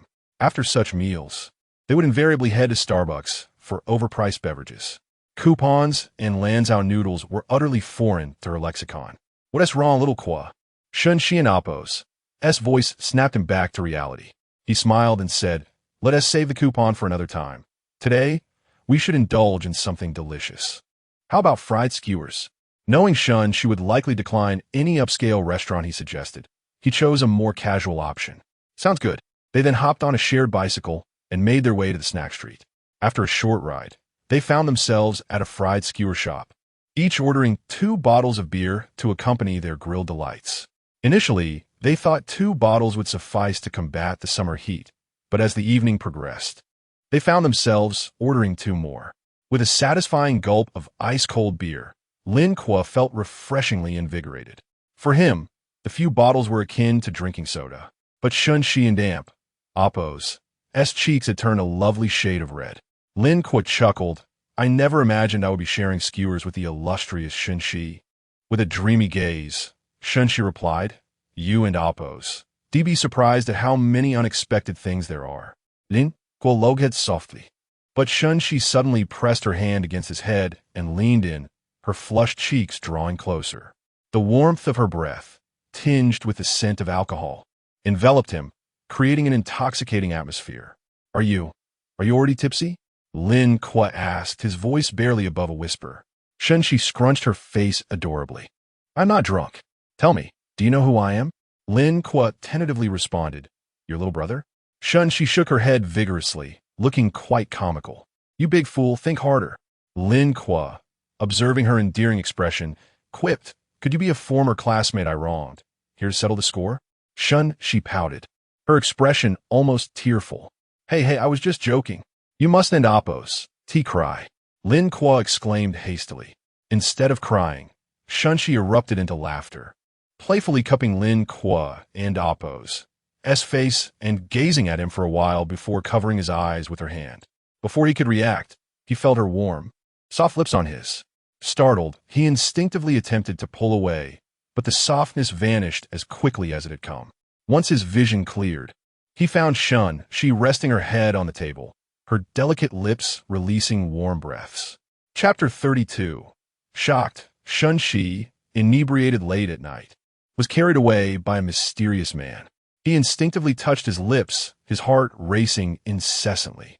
Had he been taken advantage of? What kind of world was this? Lin Kuo, furious, shook Shen Xi. Hey, wake up. What on earth is going on? My head hurts, you big idiot. Shen Xi mumbled before falling silent. Lin Kuo, realizing she was utterly drunk, couldn't and Apos. Helped but smack his forehead. What a situation. The commotion caught the attention of other patrons in the establishment. Although Lin Kuo was somewhat of a celebrity, having only appeared once on the internet, and his singing video did not clearly show his face, he was not overly concerned about being recognized. However, Shen Xi was different. She had debuted on a highly popular national program. While she might not be universally known, anyone following the entertainment industry would recognize her at a glance. If she were truly recognized, he could already foresee the headlines. Shocked. National goddess Shen Xi, late night, drinking with a mysterious man. Lin Kuo had no desire to gain fame in such a manner. Rubbing his head, he recalled that during her last outing, Shen Xi had prepared a baseball cap and a mask in her bag. He quickly rummaged through her belongings and, indeed, found them. He hastily took out the mask, struggling for a while to put it on her. However, once it was on, he heard her breathing heavily, likely having some difficulty. Fearing for her well-being, he removed the mask and replaced it with the cap. Then, glancing at the mask, he thought he should arm himself as well and donned it. At that moment, a young man, presumably also quite inebriated, stumbled past Shen Xi and accidentally knocked her cap off. "I'm Oppos. Am so sorry, I'm Oppos. Am so sorry." The man quickly apologized as he picked up the cap. Lin Kuo took the cap from him. "It an Oppos. As fine, an Oppos. As fine." The man, with a sheepish smile, instinctively shifted his gaze to Shen Xi and Oppos, as profile, momentarily stunned, then rubbed his eyes. "I can and Oppos. To be mistaken, can I? Is that Shen Xi?" Lin Kuo promptly placed the cap back on Shen Xi's head and insisted, "No, you mistaken her." The young man blinked, attempting to lift Shen Xi's cap for a better look. Lin Kuo, not holding back, swatted his hand away. "Hey buddy, that's crossing the line." The man ignored Lin Kuo, seemingly sobering up, his eyes fixated on Shen Xi, who was slumped over the table. "I can and Oppos. To be wrong, that and Oppos. As Shen Xi. My heavens, this is big news." Lin Kuo felt an impulse to confront him, but to avoid tomorrow's headlines, he feigned impatience. "Shen Xi, ever since she became famous, everyone says my girlfriend resembles her. Can we not disturb the lives of ordinary people?" The young man appeared taken aback by Lin Kuo's sudden outburst. Lin Kuo continued, "Do you really think if she were Shen Xi, she and Oppos, do be with someone like me? I and Oppos am not exactly handsome." The man, observing Lin Kuo and Oppos, disheveled hair and, though masked, the sheen of sweat on his forehead, began to doubt his initial impression. Could he have truly been mistaken? Seizing the opportunity while the young man was distracted, Lin Kuo swiftly settled the bill and hurriedly carried Shen Xi away from this troublesome place. Once the duo had departed, the young man regained his senses, increasingly convinced that something was amiss. Why was Shen Xi so thoroughly disguised on such a hot day? A glimmer of excitement flashed in his eyes as he whipped out his phone, capturing several photos of their retreating figures.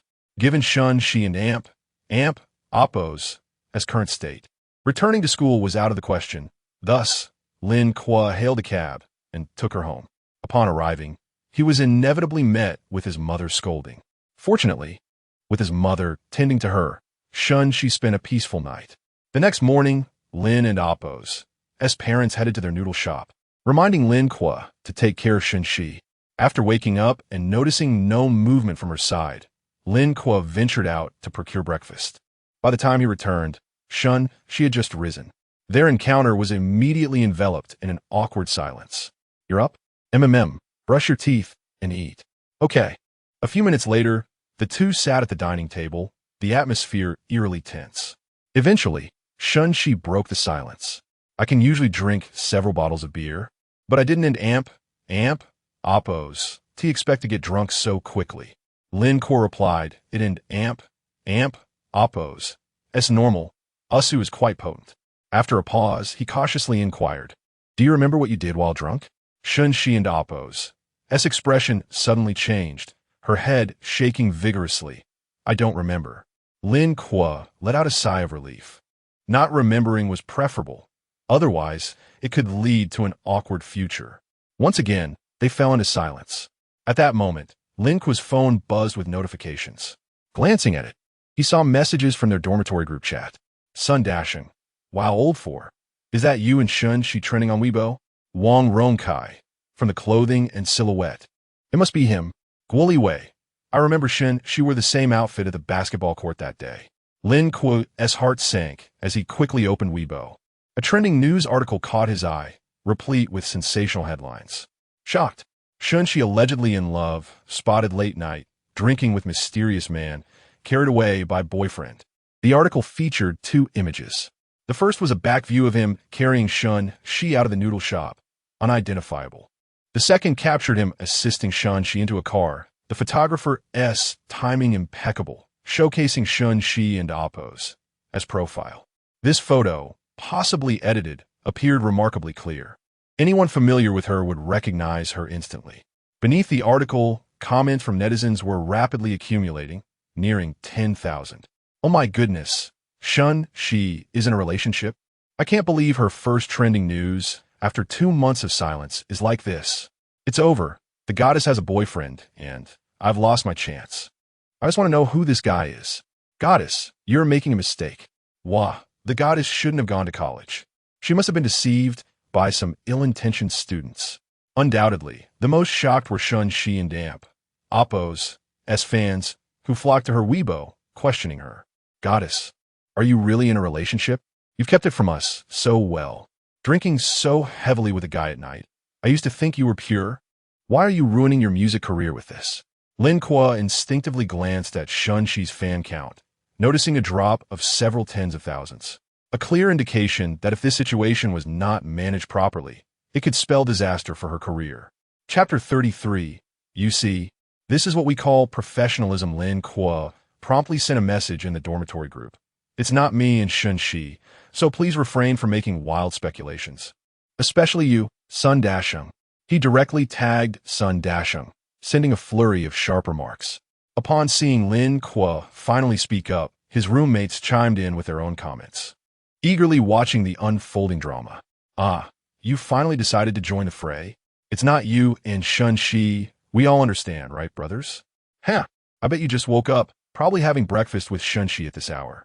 We would never spread rumors, but you two are indeed campus celebrities. People would easily recognize you. We can't control what they say.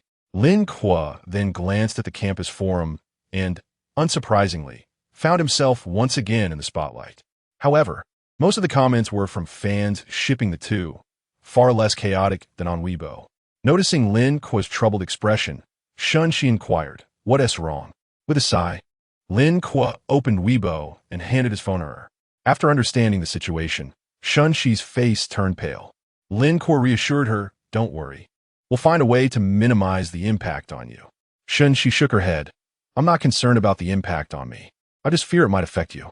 Lin Kuo felt a surge of complicated emotions. Although Shen Xi seemed unfazed, he bore a significant share of the responsibility for the incident and decided to contact the company, recognizing that public relations should be handled by professionals. Just then, Mao Xiaoya called him. "Hello, Lin Kuo. I was busy until midnight last night and woke up to find the news online. What is going on with you two?" Lin Kuo recounted the events of the previous night. "You two are truly oblivious to the responsibilities of public figures," Mao Xiaoya lamented. Lin Kuo, feeling helpless, replied, "Mao, we learn from our mistakes. How should we handle this? I'm indifferent, but I fear it might impact Shen Xi's career." Mao Xiaoya explained, "This situation isn't difficult. There has been no illegality or breach of social ethics. The public's reaction stems from Shen Xi's image as a youthful idol. Seeing her drunkenly carried away by an unknown man creates a stark contrast." He continued, "Whether or not they are in a relationship isn't the main issue. We must mitigate the impact of her intoxication." Lin Kuo nodded inwardly, acknowledging the professionalism of Mao Xiaoya. "The public relations department is under my purview, and I have 2 strategies for this situation. Although the photos clearly show her profile, the first strategy is for Shen Xi to post on Weibo, firmly denying that the person in question is her. This could reassure her fans, but would damage her reputation among the general public, and any subsequent revelations could have a more severe impact. The second strategy is for Shen Xi to clarify on Weibo that it was a colleagues' gathering, and she drank a bit too much. The person who helped her into the car was you. While most viewers may not recognize you, your body of work lends you credibility, which could inadvertently soften the controversy surrounding Shen Xi. Simultaneously, the company will also post a Weibo confirming that Shen Xi just joined the agency, collaborated on a song with you, and that you helped her home after an inadvertent overindulgence. This plan seems more prudent," Lin Kuo remarked. "I'll consult with Shen Xi." Upon hearing this, Mao Xiaoya suddenly raised his voice. "Wait a moment, Lin Kuo. are you and Shen Xi together now? You didn't part ways last night? Well, Mao, the situation is a bit complex. It's like this. Don't explain. I can't bear to hear it. Lin Kuo's expression turned dark. Mao Xiaoya then added mysteriously, actually, there's another option. You could seize this opportunity to officially announce your relationship. This would not only shield Shen Xi's career, but also capitalize on the current trend of fans shipping couples, potentially benefiting both your careers. Lin Kuo was taken aback by this suggestion, hastily responding, Mao, don't say such things. We're nothing serious. How could we announce that? All right. Not an official announcement, just a bit of couple baiting. Lin Kuo insisted. Neither Shen Xi nor I enjoy such publicity stunts. I believe the second plan is quite sufficient. Fine. What a pity. Communicate with Shen Xi and let me know. After Mao Xiaoya expressed his regret and hung up, Lin Kuo relayed both strategies to Shen Xi. Feeling she had already caused trouble for the company shortly after joining, she refrained from further commentary and deemed the second plan feasible. Lin Kuo then sent a message to Mao Xiaoya. Shen Xi wasted no time and swiftly posted on Weibo. I just joined Pinnacle Entertainment yesterday and collaborated with music producer Lin Kuo on a song. After recording, we went out for a meal and I overestimated my alcohol tolerance. I sincerely apologize. Yusu is truly too intoxicating. Additionally, I am not in a relationship. Lin Kuo is a good friend and an excellent producer. I appreciate his support and hope everyone can remain rational and refrain from attacking him. Immediately after Shen Xi's post, Pinnacle Entertainment retweeted it with a statement. Shen Xi joined our company yesterday and collaborated with renowned music producer Lin Kuo on the song Little Luck. They're both alumni, sharing mutual admiration, and enjoyed a meal together, which led to a bit of overindulgence. We sincerely apologize for any concern or speculation caused among netizens. Mr. Lin Kuo is an outstanding music producer, known for his work on actor in the new Imperial Concubine Drunk. Moreover, the song Little Luck is the theme song for our upcoming film Girlhood, for which Mr. Kuo also composed a beautifully captivating soundtrack. Girlhood is set to premiere in mid-October during the campus season, featuring the talented actors Song Qian and Zhong Xian. We hope to receive your support. Despite being a small agency, Pinnacle Entertainment exhibited remarkable professionalism. Lin Kuo felt that their Weibo statement was far more polished than the apologies issued by celebrities embroiled in scandals in his past life. Deciding to lay everything bare, Lin Kuo also shared a Weibo post. Shocking revelation. That mysterious man is me, accompanied by a photo of himself. Before long, the online discourse reignited. I knew this wouldn't be simple. The case is solved. Turns out the person drinking with Shen Xi was a colleague. It's understandable for colleagues who join the same company and are good friends to share a drink. Chapter 34. Essay ranking 5th place. What about that colleague? They have a name, you know? It and Oppos. Lin Kuo, an impressive music producer. Indeed, I listen to Lin Kuo and Oppos' 2 songs every day. I never expected that the two of them knew each other and even collaborated on a song. Peak Entertainment is remarkable. It's the first time I've heard this name. Yet they managed to recruit such talent. Of course, some netizens remain skeptical. The intelligence of some internet users is truly concerning. They believe anything they hear. This is clearly a desperate PR tactic by the company to clear Shen Xi and amp Oppos' name. Exactly. Drunk in the late hours. That man in a hat. Who knows who he really is? Lin Kuo? He could very well be someone with dubious character. Such seemingly innocent women often lead very different lives in private. So what if it's Lin Kuo? How can anyone prove they knew each other beforehand? Perhaps he is merely a scapegoat for the company, and it's astonishing that anyone believes such PR statements. However, these rumors were quickly rebutted by fans of Shen Xi and Lin Kuo. You critics, disparaging someone without understanding the truth. Please take a look at who Shen Xi and Oppos' only follow on Weibo is. Lin Kuo just opened his Weibo last week, and as soon as he did, Shen Xi followed him. Lin Kuo's other followers consist of a few colleagues from Peak Entertainment, and they are both students of Jiang. It's evident they were acquainted long before and have a good relationship. Ladies, I have another significant discovery. I asked my classmates from Jiang, and everyone has been shipping these two since their school days. Wow, with this revelation, their late-night drinks together might just be true. It seems Shen Xi indeed went out drinking with her boyfriend late at night. Everyone, Let us be rational about this. Shen Xi has already stated on Weibo that she is not in a relationship and that they are merely friends. Sister, you are being naive. When a girl claims to have a good relationship with a boy and continuously praises him, it suggests mutual affection, even if they are not officially dating. I just checked Lin Kuo and Oppo's Weibo. I didn't realize he is so handsome, truly deserving of Shen Xi. I ship this couple. Lin Kuo noticed the shift in online opinion, surprised that netizens began to ship him and Shen Xi. However, as long as public misunderstandings about Shen Xi are cleared, such matters are inconsequential.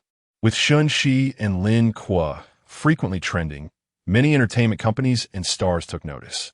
Seeing Shen Xi join a relatively unknown company with no resources, some interested firms expressed regret. Some companies even reached out privately, promising to pay her contract termination fees if she joined them. Nevertheless, Shen Xi declined all offers. Simultaneously, Lin Kuo and Oppo's name began to gain genuine attention from several entertainment companies. Upon learning that he had created 2 hit songs, the prospect of recruiting him naturally arose. However, Lin Kuo, like Shen Xi, turned down all offers. Furthermore, Peak Entertainment's strategic promotion of the campus film season drew interest. Guanghua Entertainment, one of the 3 major entertainment firms, featured a stylish young man, known for his striking looks, who sat in his office engrossed in his phone. He is the rising star supported by Tianguang Entertainment, a model-turned-actor whose recent leading role in a popular idol drama catapulted him to stardom. Given his explosive popularity, the company crafted a film specifically for him to participate in the campus season, aiming for the box office champion. At that moment, his manager brought over a plate of fruit and sat next to him, casually scrolling through Weibo. "Oh, Shen Xi has come out to clarify," he remarked without looking up. "Who is her rumored boyfriend?" he asked, not particularly interested in Shen Xi, but rather curious as an insider. "His name is Lin Kuo, a music producer, the one behind actor. It said he just joined the company yesterday, and they collaborated on a song, being old friends who went out for dinner after recording, resulting in a bit too much drinking." The manager raised an eyebrow. "Wait, Shen Xi signed with the company?" "Neither Shanghai nor Tianyi," came the reply. "It and Oppo's called Peak Entertainment, a small firm." The young man was momentarily taken aback. "Wow, she went in and instantly became the leading lady?" The manager chuckled. "This company is quite clever. They're riding the wave of this heat to promote a film, which will also participate in the campus season, with 2 rookie leads." The young man mused. Shen Xi is impressive. Even without new work for 2 months, her popularity hasn't waned much. Any news she releases trends immediately. She must be singing the movie's theme song, right? This film could very well be a dark horse. Even if it is a dark horse and becomes the box office champion, it's still yours.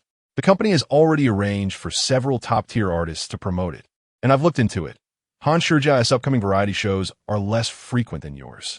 In this competition for top-tier status in the entertainment industry, you should be secure. The young man smiled, but remained silent. Han Shijia is one of the 3 entertainment giants, a rising star supported by Tianyi Entertainment, who debuted a year earlier than him. They have been in a constant rivalry, and the campus season is a prime battleground for idol popularity, making it the perfect time for their competition. Now, with the trend of quick-paced gossip consumption, the lack of subsequent hype around Lin Kuo and Shen Xi led their rumors to swiftly fade from the internet. However, Lin Kuo felt anxious these days, worrying about the essay competition results from Tomato Bookstore. Finally, he received an email from the editor at Tomato Bookstore. "Dear Mr. Lin, congratulations. Your work slam dunk has secured a spot in the top 10 of this essay competition, ranking 5th in the initial review. According to the competition rules, your work will undergo a 2-month publication and sales period with an initial print run of 20,000 copies. After the sales period concludes, you will be notified of the final ranking. If you place in the top 3, you will receive a cash prize. Should you have any further questions, please add the editor on QQ." 5th place? Seeing this ranking, Lin Kuo was pleasantly surprised. He had anticipated that even if Oppo's slam dunk and Oppo's passed the initial review, it would likely rank around 80 or 90. He learned from online discussions that works passing the initial review were those backed by editors, closely tied to their interests. To protect their investments, editors typically favored safe choices, selecting mainstream themes. Thus, friend Oppos, Slam Dunk and Oppos, to pass the initial review and achieve 5th place, the editor backing him bore significant pressure. Curious about the titles preceding his, he clicked the link in the email, which redirected him to Tomato Bookstore's official site, revealing the overall rankings of the competition. Chapter 35. The Jester, truly a jester. As with previous writing competitions, the top 10 entries were dominated by youthful fantasies, each bearing an array of peculiar titles. Among them, the title Slam Dunk stood out as an anomaly. Notably, the initial review and Oppos' first place was awarded to a novel titled Dragons in Another World, a tale of conquest in a parallel realm. To pique the readers and Oppos' interest, each book offered a preview chapter. Lin Kuo perused 2 chapters of the leading work. While the concept was somewhat unconventional, it did not particularly shine. However, the narrative flowed smoothly, and the author and Oppos' command of language was evidently superior to that of the novels ranked lower. This was likely the primary reason for its first place standing. After reviewing the books preceding Slam Dunk, Lin Kuo received a call from an unfamiliar number. "Hello, who is this?" "Hello, is this Mr. Lin Kuo, the author of Slam Dunk?" "I am Ding Lei, an editor from Tomato Bookstore." "Oh, hello, Teacher Ding." Lin Kuo was somewhat surprised that the editor had reached out to him first. "Mr. Lin, your work is about to be published. Do you have any requests regarding the book cover and other matters?" Lin Kuo pondered for a moment before replying. "For the cover, I suggest including some of the main characters, ideally depicted in a youthful and spirited style." "Very well. Let us add each other on QQ. Once the cover is ready, I will send it to you for review." "Is the QQ number you provided yours?" "Yes." "All right. I've sent the request. Please accept it. There are a few other matters we could discuss online." "Okay." After adding each other on QQ, Lin Kuo received an electronic contract from Ding Lei, who outlined the key points. Slam Dunk would have an initial print run of 50,000 copies, priced at 20 yuan each, with a royalty rate of 5%. Historically, writing competitions aim to support emerging authors, making this offer quite favorable. Lin Kuo nodded, taking a moment to examine the contract type. It was a revenue-sharing agreement rather than a buyout, indicating that he would still receive compensation for future print runs. This indicated that Tomato Bookstore was quite amicable towards newcomers. After all, even with a buyout, a novice like him would have no choice but to accept. Only after gaining fame and capital could one negotiate terms with publishers. "Thank you," he said. Ding Lei responded, "Not at all. Just a quick question. Are you a full-time or part-time writer?" Lin Kuo candidly replied, "Part-time. I am still a student." Ding Lei fell silent. A student?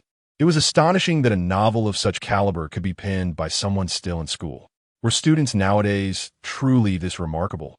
Reluctantly, Ding Lei inquired, "Are you studying literature?" "No, music." Well, that truly was a gift. Yet, upon reflection, he understood.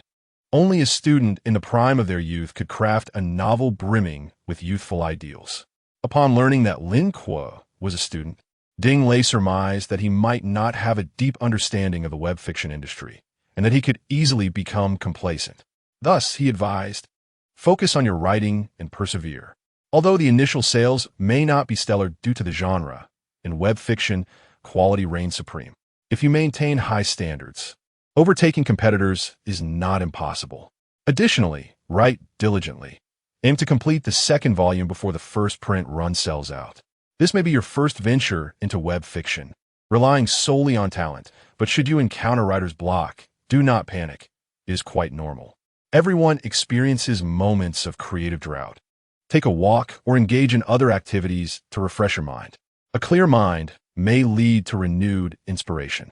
Lin Kuo listened to this elder-like advice with a mix of amusement and incredulity before promptly sending him the second volume of Slam Dunk. Upon receiving the manuscript, Ding Lei was taken aback, hastily opening the document to read. After a few minutes of skimming several chapters, he felt a flush of embarrassment at the contrast between his earlier remarks and the quality of Lin Kuo's writing. He now felt akin to an unremarkable bystander in the world of web fiction. A jester, indeed a jester. To alleviate the awkwardness, Ding Lei managed to say, "Very good. Maintain humility and diligence in your writing. before quickly logging off without waiting for Lin Kuo's response. As Ding Lei's avatar turned gray, Lin Kuo chuckled to himself, shouldering his backpack and heading to class. That evening, Ding Lei sent him the novel's cover.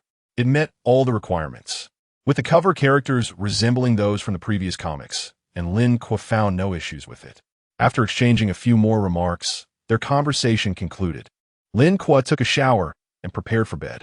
In the dead of night, on the Long Kong Forum, the most renowned web fiction forum in Huagua, countless authors and readers exchanged their thoughts. With Tomato Bookstore announcing the preliminary results of the writing competition, it became the subject of lively discussion. Everyone chimed in about which novel they believed would achieve the highest sales. I think the first place, I/Dragons in Another World, has a relatively novel premise within its genre. I believe the second place has greater potential. It is lighthearted and humorous, catering to current reader preferences. Although the second place follows a lighthearted upgrading formula, the story feels a bit cliché. I'm not optimistic about it. I/Dragons seems more promising, especially considering the newcomer's impressive writing skills. I believe the third place has potential too. The protagonist travels to another world with his mother, who helps him gather a harem. What a creative twist! As opinions flowed freely, a user suddenly remarked, "Hey everyone, I've noticed something. The author of an Oppos, I/Dragons and Oppos, is named Dugu Laojio. With that mature writing style, doesn't it seem familiar?" Instantly, another user uncovered the truth. "Wow, it does seem similar. It must be him. Lao Lu, Dugu Lao Lu. I can't believe it. I just saw someone calling him out in the author group. Haha, I knew the writing style was familiar. It turns out to be Lao Lu." Dugu Lao Lu belonged to the earliest cohort of web fiction authors, having once been a frequent presence among the top 3 on bestseller lists during his prime. He was notorious for changing pen names, with Lao Lu being the most famous and fitting for his persona. With such an experienced author entering the novices arena, everyone initially expressed their opinions, but now it was clear that the highest sales would likely belong to Lao Lu. Nevertheless, some participants who were eliminated from the competition felt resentful. So what if it's Lao Lu? His writing is garbage. Tomato Bookstore standards are obviously declining to have disqualified me. Exactly. My novel is incredibly innovative. The protagonist gains strength just by eating Oreos. How bizarre and entertaining. And did you notice there's even a sports-themed novel? Doesn't Tomato Bookstore consider the market at all? This is clearly an attempt to diversify their catalog, and it's disappointing. These individuals, self-important and eager to vent their frustrations, sought a target. Yet, they likely did not realize that their mindless criticism sparked curiosity among those searching for new reads on the forum. What could possibly justify a niche novel making it into the top 10 of the writing competition? They felt compelled to investigate. Chapter 36. An on-site investigation by Ding Lei 2 days later. The novels that passed the preliminary review in the Tomato Bookstore's writing competition officially hit the shelves of major bookstores and ebook platforms. Early in the morning, Ding Lei sent a message to Lin Kuo with a few reminders. Today, the novel is being released. Do not be overly concerned with the initial results. It is quite an achievement to have transformed an obscure genre into something like this for your first novel. Lin Kuo replied, "Okay, thank you." After exchanging a few more pleasantries, Ding Lei went offline and entered the conference room with his materials. Given that the novel was officially published today, the editorial department naturally needed to hold a motivational meeting. In the conference room, the chief editor, Zhen Yuan, addressed the team. This week, you must closely monitor the sales of the novels you are responsible for, analyze the sales growth curves, and prepare for reprints. Additionally, conduct market surveys to gather reader feedback on each novel. The leadership's requirement this time is to produce a bestseller, so those overseeing the top 3 must follow up diligently. Ding Lei. Ding Lei, lost in thought, was startled when the chief editor suddenly called his name. Slam Dunk is the only competitive sports novel to have made it to the top 10 in recent years. Considering market conditions, the company does not have high expectations for this book, but maintaining stable performance would be ideal. Of course, if the results fall short of expectations, we must communicate with the author as we value his potential. Ding Lei felt a surge of happiness at these words. He understood that the company and Oppos' stance on Slam Dunk was not to expect it to be a major hit. but rather to utilize this novel as a means to carve out a space for diverse genres in the market, while also signaling to authors who write niche genres that as long as the quality is there, they will find recognition at Tomato Bookstore. After lunch, Ding Lei began his field research at a bookstore. He chose a store near a high school, which attracted many students during lunchtime and in the evening, making a bustling place. Upon entering the bookstore, he noticed a shelf near the entrance filled with novels from the writing competition. It was evident that I Slay Dragons in Another World occupied 2 rows, a clear advantage due to its first print run of over 100,000 copies. In contrast, Slam Dunk had less than half that amount. Gradually, a large number of students began to filter into the bookstore during their lunch break to purchase books. Ding Lei picked up a copy of Slam Dunk, standing beside the shelf, ostensibly reading, but actually observing their reading preferences. Unsurprisingly, their attention was primarily on the top 3 titles. However, Ding Lei noticed that their purchasing rate was not high. Most spent several minutes reading a few thousand words before returning the books to the shelf, visibly dissatisfied. Some openly complained to their companions. The entries for this Tomato Bookstore competition are all mediocre. Only in Oppos, Slay Dragons and Oppos, is somewhat bearable, but not worth my money. Indeed, there was little that stood out, making it feel like a waste to spend a few dozen yuan on them. I did find one interesting title. The third place in AMP, Oppos, Adventuring with My Mother, and AMP, Oppos, where a mother helps her son build a harem and even drives with him. Quite amusing. Seriously? You can actually stomach that kind of trash? I truly look down on you. Please, I clearly saw you laughing lewdly while reading a book just now. Utter nonsense. That was because the writing was so terrible it made me laugh in frustration. Don't spread falsehoods. I'm a class representative for Chinese. How could I read that sort of book? But why are you all fixated on the top 3? There are 10 books total. Haven't you looked at the others? Forget it. If the top 3 are this bad, the ones behind must be even worse. Let us go, it's a waste of time. Ding Lei listened nearby and sighed slightly. Given the current situation, it seemed unlikely that the total sales for this competition would surpass the last, especially with the low quality of the top 3, which could easily impact the sales of the later entries. However, his mission today was to gauge readers' opinions on Slam Dunk, so he would not leave until he saw someone purchase a copy. After waiting for half an hour, 3 students entered the bookstore, 2 boys and a girl. One of the boys, dressed in basketball attire, was tall and handsome, while the other boy was also tall but slender and appeared somewhat delicate. The girl wore a summer JK uniform, exuding youthfulness and charm. Ding Lei, with the insight of experience, discerned that the sunny boy and the JK girl shared a closer bond, while the delicate boy seemed to harbor feelings for her, as he averted his gaze and blushed whenever he spoke to her. Amused, Ding Lei recognized this dynamic all too well. Upon entering, the 3 made their way directly to the shelf displaying the competition novels, discussing and selecting books as they went. From their conversation, Ding Lei learned their names. The sunny boy was named Li Xiang, the delicate boy was He Yu, and the JK girl was Yi Xian. Leaning forward to catch a glimpse of the book, Yi Xian asked, Li Xiang, what book has you so captivated? Li Xiang raised the book slightly and replied, this one is not suitable for girls. Yi Xian and Oppos' eyes sparkled with curiosity. Not allowed? Then I shall read it. She glanced at the book in Li Xiang's hand and picked up one from the shelf. Adventuring with My Mother? What a peculiar title. Li Xiang chuckled softly but said nothing. Yi Xian then began to read, but after a few minutes, she hastily returned the book to its place. Her innocent face flushed like a ripe apple. Li Xiang, you actually read this kind of book? Li Xiang shrugged nonchalantly. What is wrong with it? What man doesn't he enjoy reading this? No way. I forbid you to read it.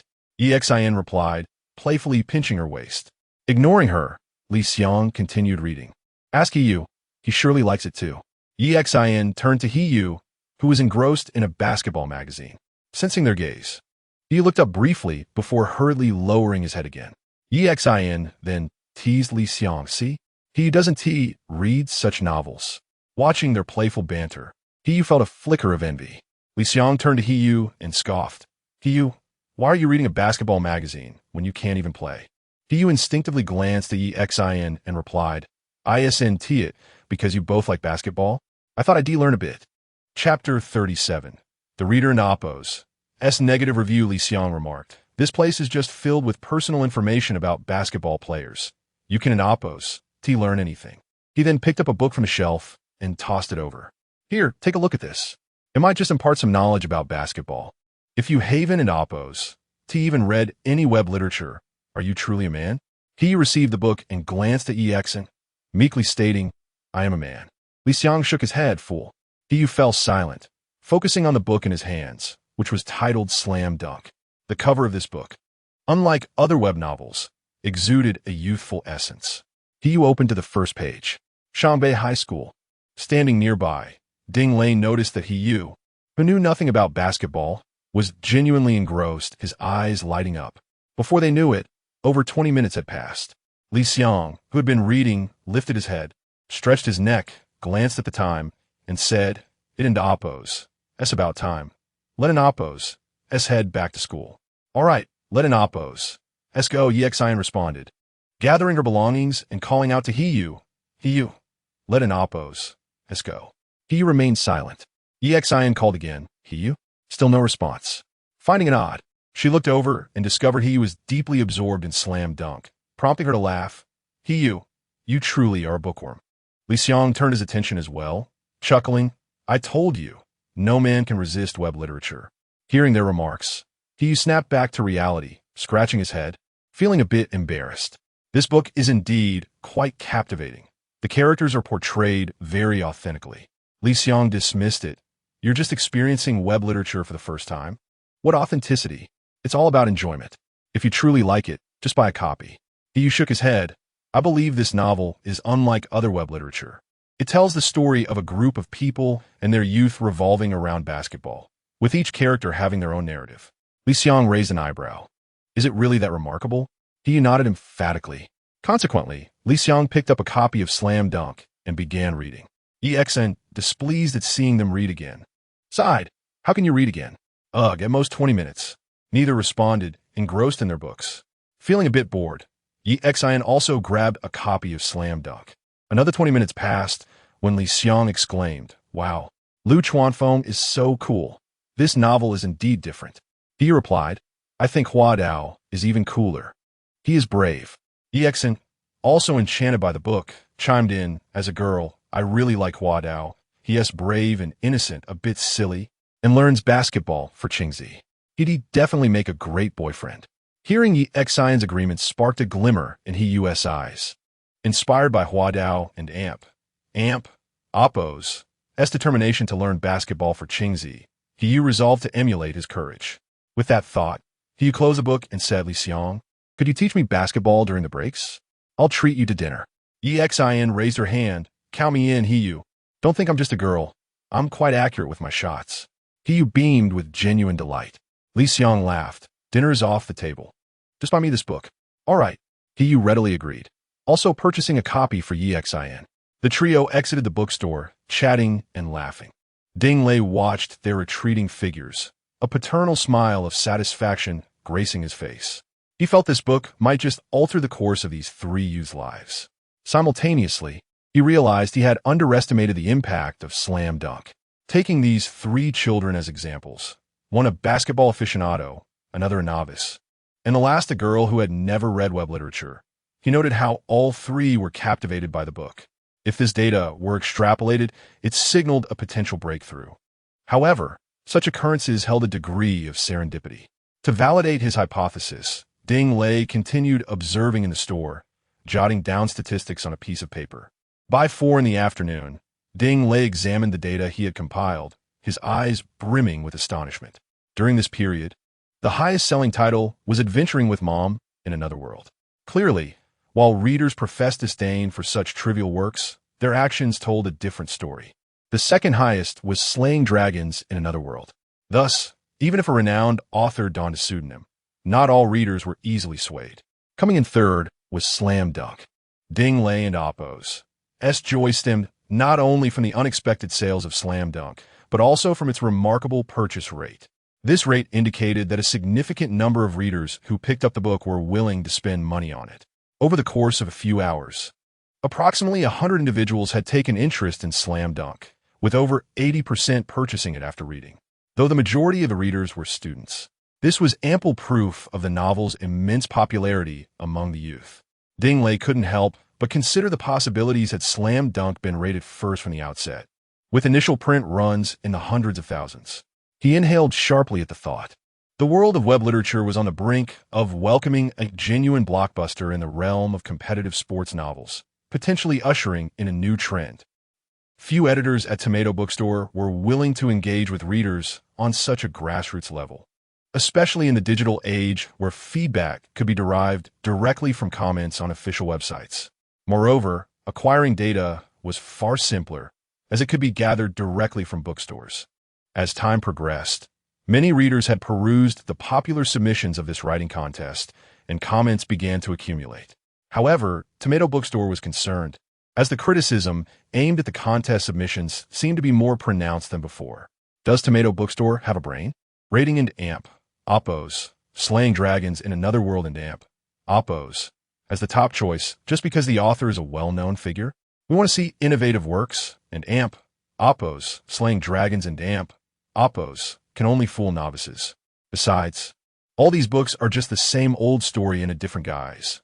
This is consumer deception, ISN and Oppos. T it? Seriously, I paid to read this? Refund, damn it. Nevertheless, some readers sincerely provided feedback on the contest submissions.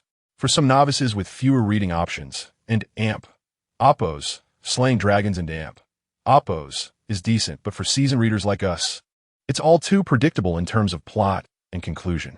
As for Adventuring with Mom in Another World, this novel is quite refreshing and its plot intriguing. However, the premise of a mother helping her son with a harem is, well, to each their own. I find it amusing. As long as the author can maintain consistency, it has potential for success. But I must say my favorite is definitely Slam Dunk. Why on earth is it ranked 5th? Chapter 38. Slam Dunk has been reprinted with an additional 200,000 copies. The feedback from readers on the official website has certainly caught the attention of the editors. It can be said that this outcome was anticipated. They meticulously reviewed each manuscript, so it is evident that they understand the quality of the work. Regarding the positive reputation of Slam Dunk, they did not take it to heart. Since such an obscure genre has managed to enter the top 10, the content must be exceptional, thus earning its favorable acclaim. However, obscurity remains obscurity. The audience is limited, and it is likely that while it may receive applause, it will not achieve commercial success. On the 5th day following the novel's release at the Tomato Bookstore editorial office, the supervisor unusually attended the meeting. He berated the editors for the plethora of negative reviews online regarding this writing competition. You are all seasoned editors. Can't you discern the quality of a novel? Look at the negative reviews online. Other websites are mocking us. Innovation. Do you understand the concept? All these are tired, old formulas. Why are we even holding this writing competition? In previous competitions, novels would sell out within 2 weeks. If this time it fails to sell, the company leadership will hold us accountable, and we can kiss our year-end bonuses goodbye. The supervisor and Oppos' impassioned speech left everyone with their heads bowed in silence. At that moment, a staff member abruptly pushed open the conference room door, clutching an A4 sheet of paper. Everyone cast puzzled glances in his direction. The supervisor swallowed hard, furrowing his brow. Shaoli, what is the matter that you appear so flustered? Shaoli gasped for breath and replied, Supervisor, a novel has already sold out, and major bookstores are requesting more prints. The supervisor was taken aback. The room erupted in joy, though everyone looked at the supervisor with a strange expression. Such an unexpected turn of events. The supervisor cleared his throat awkwardly. Which one is it? Is it I Slay Dragons in Another World? Shaoli shook his head. The supervisor's smile froze, and confusion crossed his face. Ding Lei felt a tightening in his chest, clenching his fists. It's Adventuring in Another World with My Mother. Ding Lei immediately relaxed his grip, feeling a tinge of disappointment. The supervisor's face brightened with delight. Excellent. It sold out in less than a week. This book has great potential. Which editor recommended it? Supervisor, it was me. One editor stood up. The supervisor nodded in satisfaction. Good. Keep up the effort and urge the author to write more. Understood. At that moment, Shaoli continued, Supervisor, there's another book whose first print run is nearly sold out, and some bookstores are also requesting additional prints. The supervisor beamed, clapping his hands in joy. Wonderful. We have double happiness. Which book is it? Slam dunk. A hush fell over the conference room.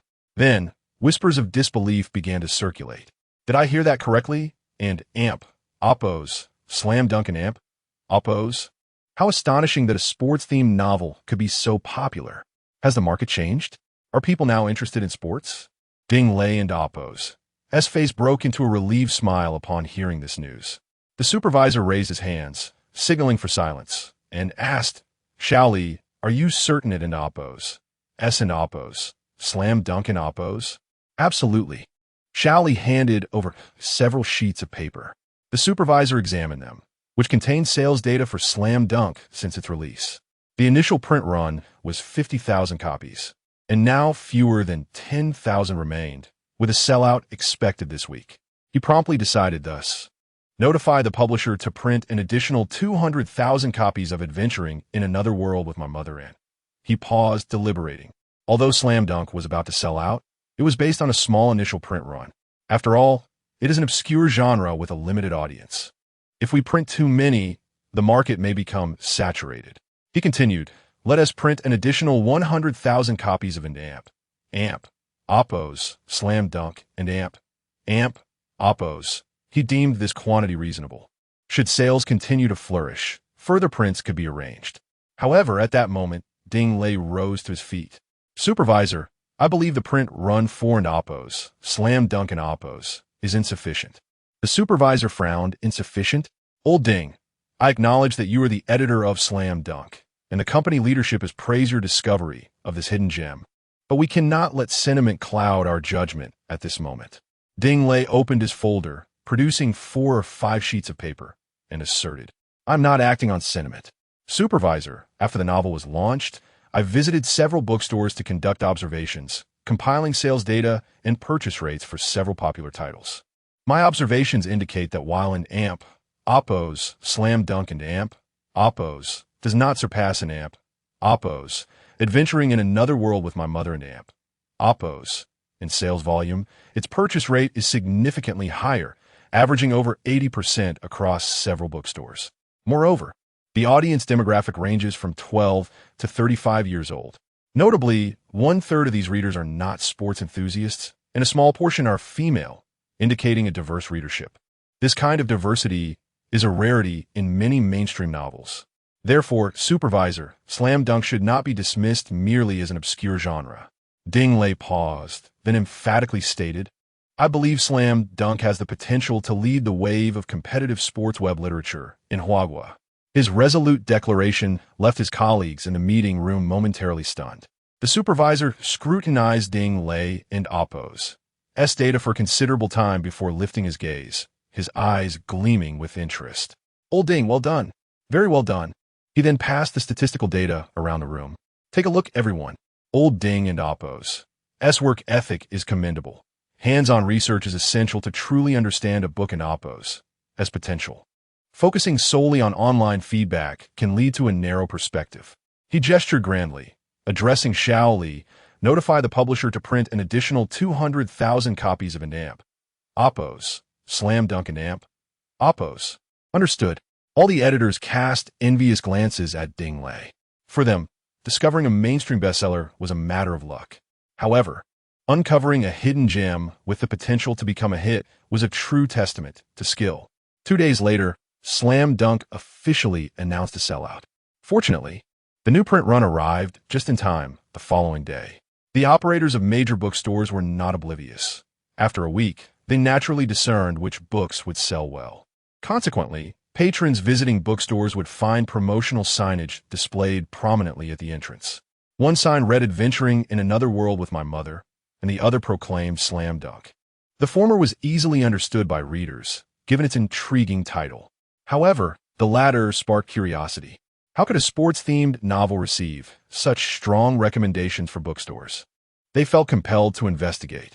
Thus, within a short span, the entire novel market was dominated by these 2 titles. Chapter 39. The phenomenon of Slam Dunk. The acclaim for Slam Dunk has surged, with the sales of both this novel and another competing title seemingly neck and neck. captivating the attention of the entire industry. However, it is abundantly clear that the reputation of Slam Dunk far surpasses that of With My Mother Through Another World. It is truly astonishing for a sports-themed narrative to achieve such unprecedented popularity. Furthermore, it strays entirely from the typical feel-good genre. I sense that this could herald a transformative era within the online literature landscape. The prose is exquisite, breathing life into each character with remarkable depth. Indeed, it is leagues above Mother, abbreviated, where the multitude of female protagonists cannot hold a candle to a single character like Haruko. Simultaneously, the explosive success of Slam Dunk has sent shockwaves through the upper echelons of another online literature company, Shen Xi bookstore, where executives lamented their editorial team for missing out on such a stellar work. In a frenzy, they hastily organized a writing contest focused on competitive sports themes. Naturally, many aspiring writers eager to ride the wave of this trend eagerly responded. These authors hoped that the sales of Slam Dunk would ultimately surpass those of Mother. As the more successful Slam Dunk became, the more they would benefit from its popularity. Across from Jiangnan Sports University, there exists a bookstore that boasts an impressive selection of sports magazines. Ding Yuhang, a student at Jiangnan Sports University and a former professional basketball player, once held the prestigious title of MVP in the Huahua Basketball Alliance, HBA, during his peak. At 26, he should be in the prime of his athletic career. However, a year prior, he suffered a devastating torn ligament during the HBA finals. This injury was severe enough to potentially end a professional career. At the zenith of his career, with victory within reach, he was widely expected to receive the MVP award. This unfortunate turn of events not only cost his team the championship, but also shattered his confidence in his basketball journey. Upon returning to the court post-surgery, every leap and sprint felt as though shackles bound him, as the injured leg reminded him of his limitations. After a year of battling injuries, he transitioned from being a key player to a mere peripheral figure. Unable to endure the mental torment, he tearfully confided in his coach, "Coach, I can no longer play." He retired, and the fans and media expressed their deep condolences. Following his retirement, he returned to his alma mater for graduate studies while serving as a basketball consultant for the school team, occasionally playing with the younger students, leading a life of serene monotony. Yet, deep within, he harbored a sense of unfulfilled longing. Despite distancing himself from the sport, he would visit the bookstore weekly to peruse basketball magazines and stay updated on the latest developments in the world of basketball. One day, he spotted a promotional banner for Slam Dunk at the entrance and felt a mix of surprise and comfort. It seemed that young people were increasingly engaged with the sport. Upon entering the store, he quickly grabbed 2 basketball magazines for checkout. The owner, familiar with him, remarked, "Have you read Slam Dunk? It's been quite the sensation in basketball literature." Ding Yuhang replied, "Such novels often depict the protagonist as invincible, but competitive sports are not fiction. They are filled with harsh realities and frustrations, which I find unappealing." The owner responded, "You're viewing it through a biased lens. I've read it, and it's not your typical feel-good story. It's a genuine tale about a group of individuals and their relationship with basketball." Ding Yuhang inquired, "Is it truly that remarkable?" The owner smiled, retrieving a freshly unwrapped copy of Slam Dunk. "I just finished it today. Consider it a gift. Take it home and give it a read." With ample time on his hands, Ding Yuhang accepted the book, expressed his gratitude, and completed the transaction, inadvertently overpaying by 20 yuan. Upon returning to his dormitory, where his roommates were absent, Ding Yuhang showered and then lay on his bed, flipping open Slam Dunk. Minutes later, he found himself laughing unexpectedly as he recognized the clumsiness of Hanamichi Sakuragi in learning basketball mirrored his own youthful awkwardness. The dedication of the Shohoku High School basketball team, enduring blood, sweat, and tears while fostering camaraderie, struck a chord within him. He reminisced about his own relentless training during trials to become a professional player. Although the basketball concepts in the novel were commonplace and fundamental, he appreciated that these basic principles were the foundation upon which various techniques were built. Thus, rather than feeling bored, he found that articulating these fundamentals could spark interest among novice basketball enthusiasts. In this manner, Ding Yuhang became wholly absorbed in the narrative. In the tranquil dormitory, the only sound was the soothing rustle of pages turning. Unbeknownst to him, he had read through a considerable portion of a novel when a new character, Inoue, was introduced. The characters in this story were all distinct, and he did not perceive Inoue as merely a common delinquent. As the plot unfolded, unexpected twists emerged. It was revealed that Inoue had once been a celebrated figure at Shohoku, a pivotal member of the team, but succumbed to despair due to injuries and failures, turning his back on basketball and harboring resentment towards the sport. However, this was merely an act of avoidance. When Inoue caused a disturbance on the court, and his former teammates recounted his past glories, Coach Anze intervened. Inoue broke down, kneeling before the coach and trembling as he uttered, "Coach, I want to play basketball." Upon reading this, Ding Yuheng found himself unable to contain his emotions. Was this not a reflection of his own reality? He consoled himself daily, attributing his departure from professional play to his injury, when in truth, it was his fear of failure that led to his retreat. He recognized himself as a coward. What did injury matter? What did failure matter? What was the true motivation that led him to pursue basketball? Was it merely to bask in the glory of victory? Was it for the adulation of fans? No, it was because he loved basketball. He yearned to stand on the court to compete, to feel the basketball in his hands, to witness the ball he shot soar through the hoop. Lying on his bed, he covered his face, his body trembling slightly. Tears streamed from the corners of his eyes. Soaking his pillow, though he wept, a flame of determination ignited within him. After a long while, he exhaled heavily, his gaze fixed on the ceiling, before reaching for his phone and dialing a number. "Hello, Yuheng?" The familiar voice resonated, and Ding Yuheng's parched throat produced a hoarse reply. "Coach, I want to play basketball." A few days later, news swept through the sports community. Ding Yuheng announced his return. This prodigious talent, long tormented by injuries, had vanished for over a year and now chose to make a comeback. Countless reporters rushed to share the news, and numerous basketball players extended their well wishes. At Jiangnan Sports Center, Ding Yuheng had just completed a training session on his familiar court, now surrounded by a throng of reporters in the hallway. Chapter 40. The affirmation of professional player Ding Yuheng. Ding Yuheng stood before them, clad in the familiar jersey, awaiting the interview. As they beheld his figure, the reporters found themselves momentarily entranced, as if transported back to a night several years prior, when Ding had led his team to victory, exuberantly engaging with them in conversation. Now, gazing at this evidently matured young man, they found themselves momentarily at a loss for words. At last, one reporter ventured to ask Yuheng, "May I inquire about the reason for your comeback? Is it due to your physical condition improving?" Ding Yuheng smiled serenely. "That is partially true, but the primary reason lies in the inspiration I drew from a novel." The reporters exchanged incredulous glances. "Inspired by a novel? So you have turned from athletics to literature this past year? Could you kindly divulge which literary masterpiece it was?" "Certainly," Ding replied. "The novel is titled Slam Dunk. There's a character named Rukawa Keed, whose journey mirrors my own. Both of us faced injuries at the peak of our competitive prowess, succumbing to the fear of failure and opting for avoidance. However, ultimately, we were motivated by our teammates and coaches to confront our innermost selves and return to the game. It was this character and Oppo's influence that compelled me to step back onto the court.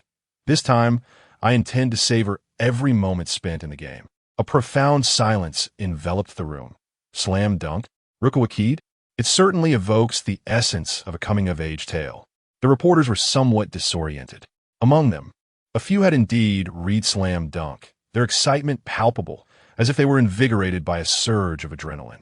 They had been moved by Rukawa's story, and now, a real-life embodiment of him stood before them. Who could fathom such a sentiment? Meanwhile, those who had yet to read the book resolved to do so upon their return. As the interview progressed, reporters posed various questions to Ding Yuheng. As the session drew to a close, they were reluctant to let him depart unceremoniously, prompting him to share any additional thoughts he might have. Ding Yuheng looked into the camera, his smile tinged with mischief. "All right, then I shall speak freely. Ahem. I kindly request Mr. Lin Kuo, the author of Slam Dunk, to remit today's advertising fee to me."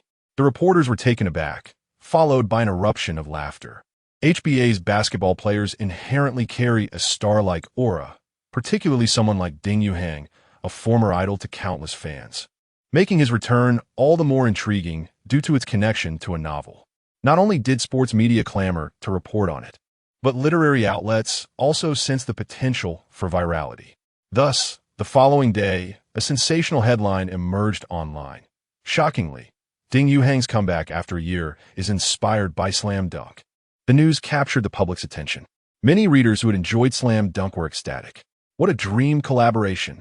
My goodness, Rukawa Keed has a real-life counterpart now. I've adored Rukawa since I first read the novel, and Ding Yuhang has been my favorite player since middle school. I could weep. They clamored for a film adaptation of Slam Dunk, suggesting Ding Yuhang should portray Rukawa. Haha. Ding Yuhang asking the author for money. Lin Kuo, did you see the news? Hurry and pay up. Upon noticing the author's name, some were momentarily distracted, pondering how it coincidentally matched that of the celebrity.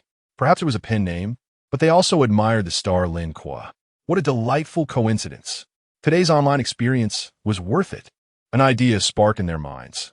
Let us adapt Slam Dunk into a film or series, with author Lin Kuo as the screenwriter, Ding Yuhang in a special role, and the star Lin Kuo performing the theme song.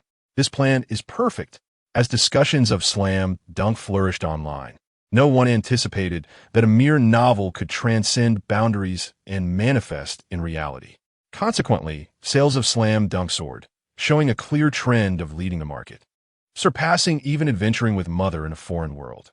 Meanwhile, Lin Kuo, the author in question, was unaware of his book's newfound popularity until he received a message from Ding Lei.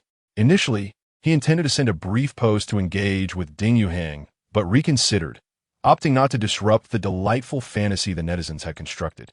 After lunch, Lin Kuo chatted with his roommate about the latest gossip, naturally revolving around Sun Dashing. Dashing, I heard you've recently encountered true love. How goes your pursuit? Sun Dashing turned over on his bed, letting out a sigh.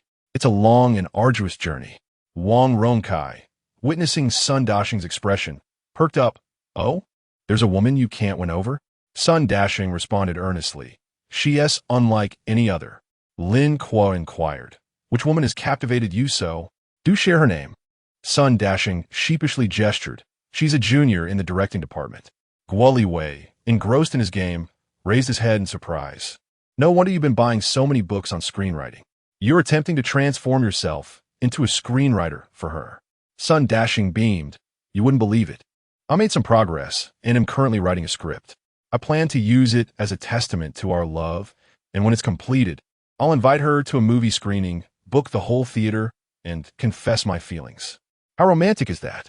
Lin Kuo responded. While it is romantic, don't you think you might be a bit overly confident? Sun Dashing replied. Old for, you don't understand. I believe she might have feelings for me as well, but her family wants her to return home after graduation to work, while she wishes to stay in Jiangnan. Hence, she feels that dating now may lead to an uncertain outcome, causing her to hesitate. Where's this girl from? Lin Kuo asked. Xi'an, Shaanxi province. That is indeed quite distant. Dashing Gambat.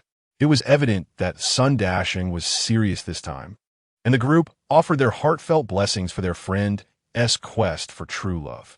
Just as Lin Kuo prepared to take a short nap, his phone rang. Glancing at the contact, he couldn't help but display a peculiar expression. It was his counselor, Lu Jing. Hello, Teacher Lu. Lin Kuo. I hope I'm not interrupting your rest. Not all, Teacher Lu. Is there something you need?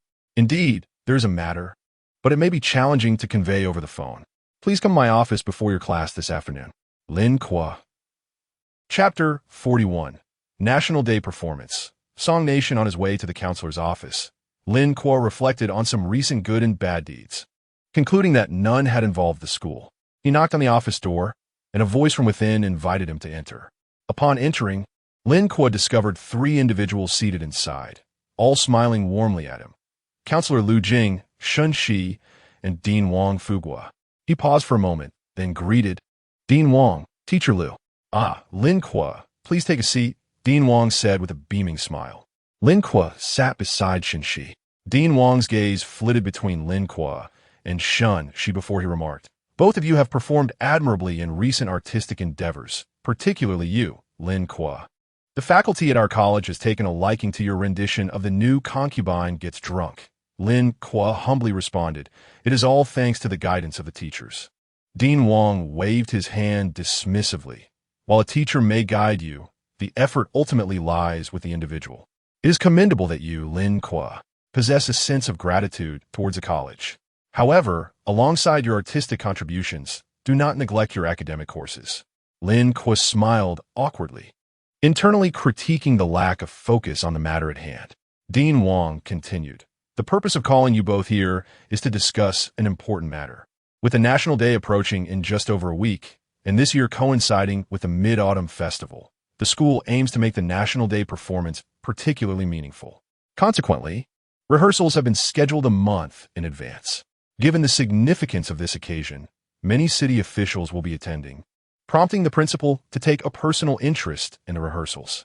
However, he feels that the final performance lacks a cohesive theme that integrates both holidays. Since finding a suitable replacement at short notice has proven difficult, he thought of the two of you. You are both exceptionally talented artists," Dean Wang elaborated, "and the college's intention is to see if you could collaborate on a performance." Lin Kuo understood. The principal was dissatisfied with the planned finale and had summoned him to save the day.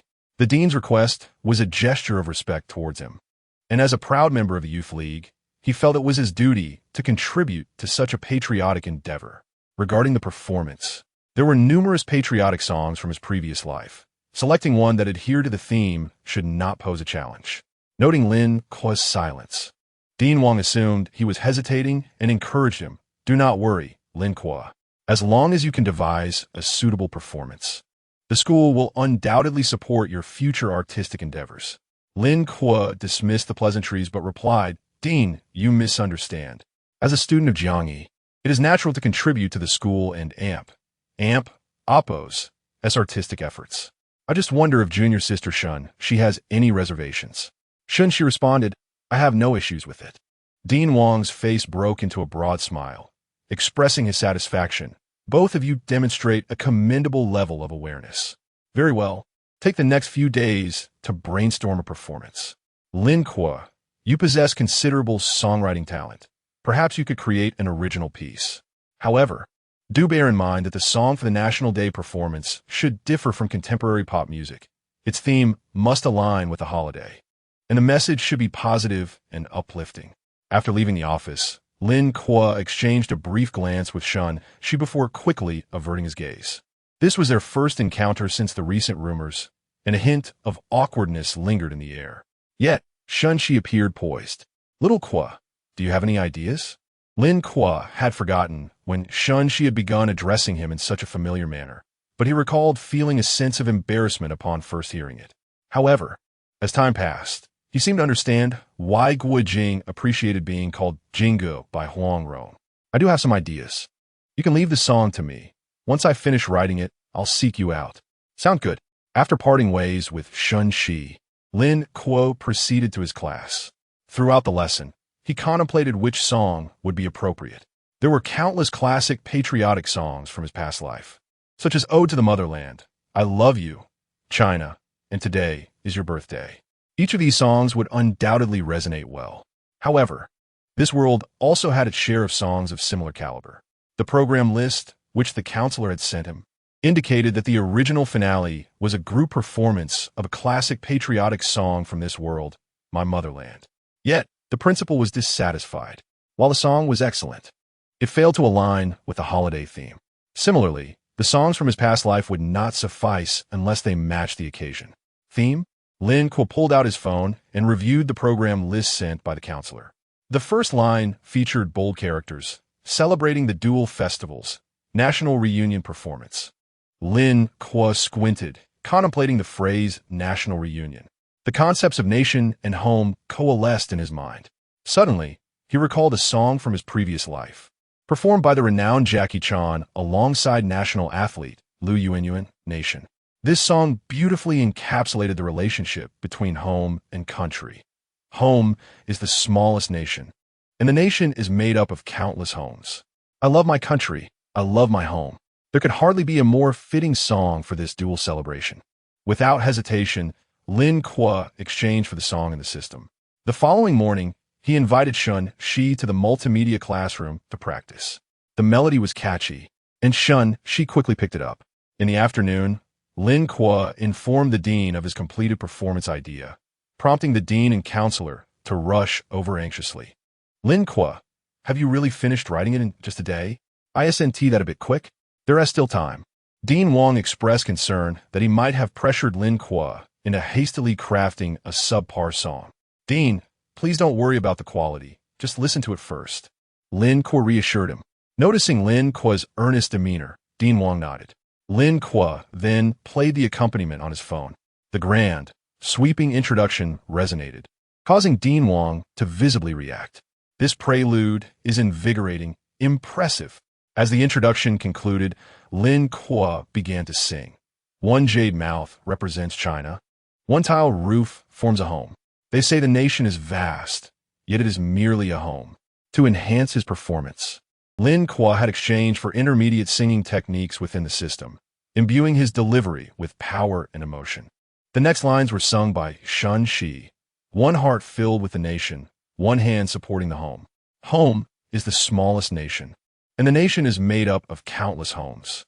Shen Xi's voice effortlessly conveyed the song and amp, Oppo's vibrant spirit. Dean Wang, a staunch advocate of correct ideological expression, widened his eyes upon hearing those lines. Home is the smallest nation. The nation is composed of countless homes. This is even better than my previous speeches at party meetings. My goodness, today's youth certainly possess a commendable level of awareness. Chapter 42. The unforeseen hammering record. The harmonious voices of Lin Kuo and Shen Xi resonated endlessly within the media classroom. Wang Fuhua and Lu Jing were left in a state of astonishment. It was only after the song concluded that they regained their senses and erupted into hearty applause. Well done. What is the title of this song? Lin Kuo. Lin Kuo replied, The Nation. Wang Fuhua nodded in agreement. With National Day and the Mid-Autumn Festival approaching, the theme of national unity was beautifully encapsulated in this song. Wang Fuhua, seemingly still not satisfied with his praise, gave Lin Kuo a thumbs up, exclaiming, Lin Kuo, you are truly talented. With this song, I am confident you will achieve great success in the future. Even Lin Kuo, despite his thick skin, felt a blush rise at such flattery. Shen Xi looked at him, her eyes sparkling with admiration. Little Kuo, you are the best. In the following days, Lin Kuo and Shen Xi busied themselves with rehearsals for the performance. With the National Day approaching, the film industry was abuzz with excitement for the upcoming holiday box office. This year, the unique coincidence of celebrating both holidays meant that all films in the National Day slot were patriotic in nature. The most highly anticipated among them was The Artilleryman. Directed by the renowned Yang Kai and featuring top-tier actors Zhang Yu and Liang Bing, the film promised exceptional quality. However, on this day, less than a week before its release, the official account for The Artilleryman suddenly unveiled a new poster. Among the familiar faces of the lead actors, a well-known figure stood out in the supporting male role, Han Shijia, the young star promoted by Tianyi Entertainment. Instantly, the internet erupted with fervent discussions. Am I seeing this correctly? Han Shijia is actually in and amp, Oppos, The Artilleryman and amp, Oppos. What a cautious promotion after keeping it under wraps for so long. Why cast a fresh face in a patriotic film? Given the current trend, it's common for mainstream movies to feature fresh faces alongside seasoned actors, ensuring box office success. Fans of Han Shijia were ecstatic upon learning of their idol's participation in The Artilleryman.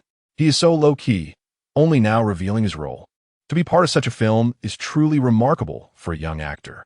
His modesty is commendable, fearing his popularity might overshadow the lead actors.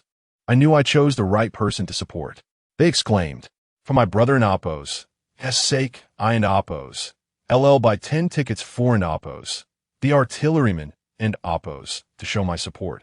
I'll ask my boyfriend to buy 20.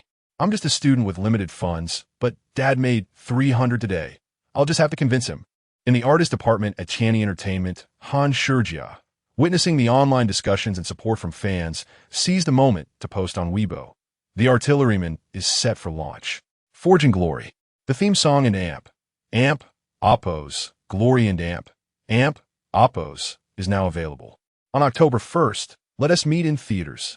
The news that he not only starred in The Artilleryman, but also sang the theme song sent his fans into a frenzy. Consequently, the advanced ticket sales for The Artilleryman surged. Meanwhile, at Guanghua Entertainment, Huang Huntao was taken aback by the online frenzy. This is rather cunning, he mused. Only those deluded fans would think Han Shijia was acting modestly. After suppressing the news, they released a flurry of promotions just before the film's release. Knowing they were competing for the box office crown during the campus film season, Huang Huntao squinted, realizing Han Shijia had been biding his time for a significant reveal. And thankfully, he was prepared. Half an hour later, Huang Huntao updated his Weibo. Last month, while dining with Meng Wei, we discussed music and the upcoming National Day. We decided to collaborate on a song titled Youthful Dreams, celebrating our nation's birthday. Meng Wei, a fellow artist who debuted alongside Shen Xi, was the female lead in Guanghua's upcoming campus film, making their collaboration intentional. Huang Huntao and Amp, Oppos, fans, previously irritated by Han Shijia and Amp, Oppos, rising popularity, were now invigorated by their idol and Amp, Oppos, actions, jubilantly sharing the news online. Wow, a dream collaboration. Writing a song to celebrate our country is what a positive artist does. Thank you, Tao Tao, for supporting our Weiwei. The song is beautiful and has been downloaded. Can I say Tao Tao is the most talented top-tier artist? Thus, Glory and Youthful Dreams occupied the top 2 spots on major music platforms, each vying for the #1 position. On the evening of September 30th, the Jiangyi National Day performance commenced. To emphasize the significance of the event, Jiangyi invited the accomplished alumna, now a pop diva, Ning Dan, to perform as the opening act. By 6:00 and Amp, Oppos, clock, the auditorium was filled to capacity, each attendee waving a small red flag, creating an electric atmosphere. Backstage, Lin Kuo and Shen Xi sat together, awaiting the show's commencement. Many performers cast glances their way, whispering amongst themselves, a phenomenon they had grown accustomed to. In a corner sat Yelena, a familiar face to Lin Kuo, who was gazing at Shen Xi with a barely concealed jealousy, while her gaze at Lin Kuo was complex. During her training at Shanghai Entertainment, Yelena had entered with high expectations, but as the training progressed, her confidence waned. Surrounded by exceptional trainees from prestigious backgrounds, she began to realize that her previous connection with Song Zhiyuan was more superficial than she had believed. As time passed, she understood that to him, she was likely just another fleeting interest. Chapter 43. The Queen's presence, however, she did not perceive her career in the performing arts as being at an end.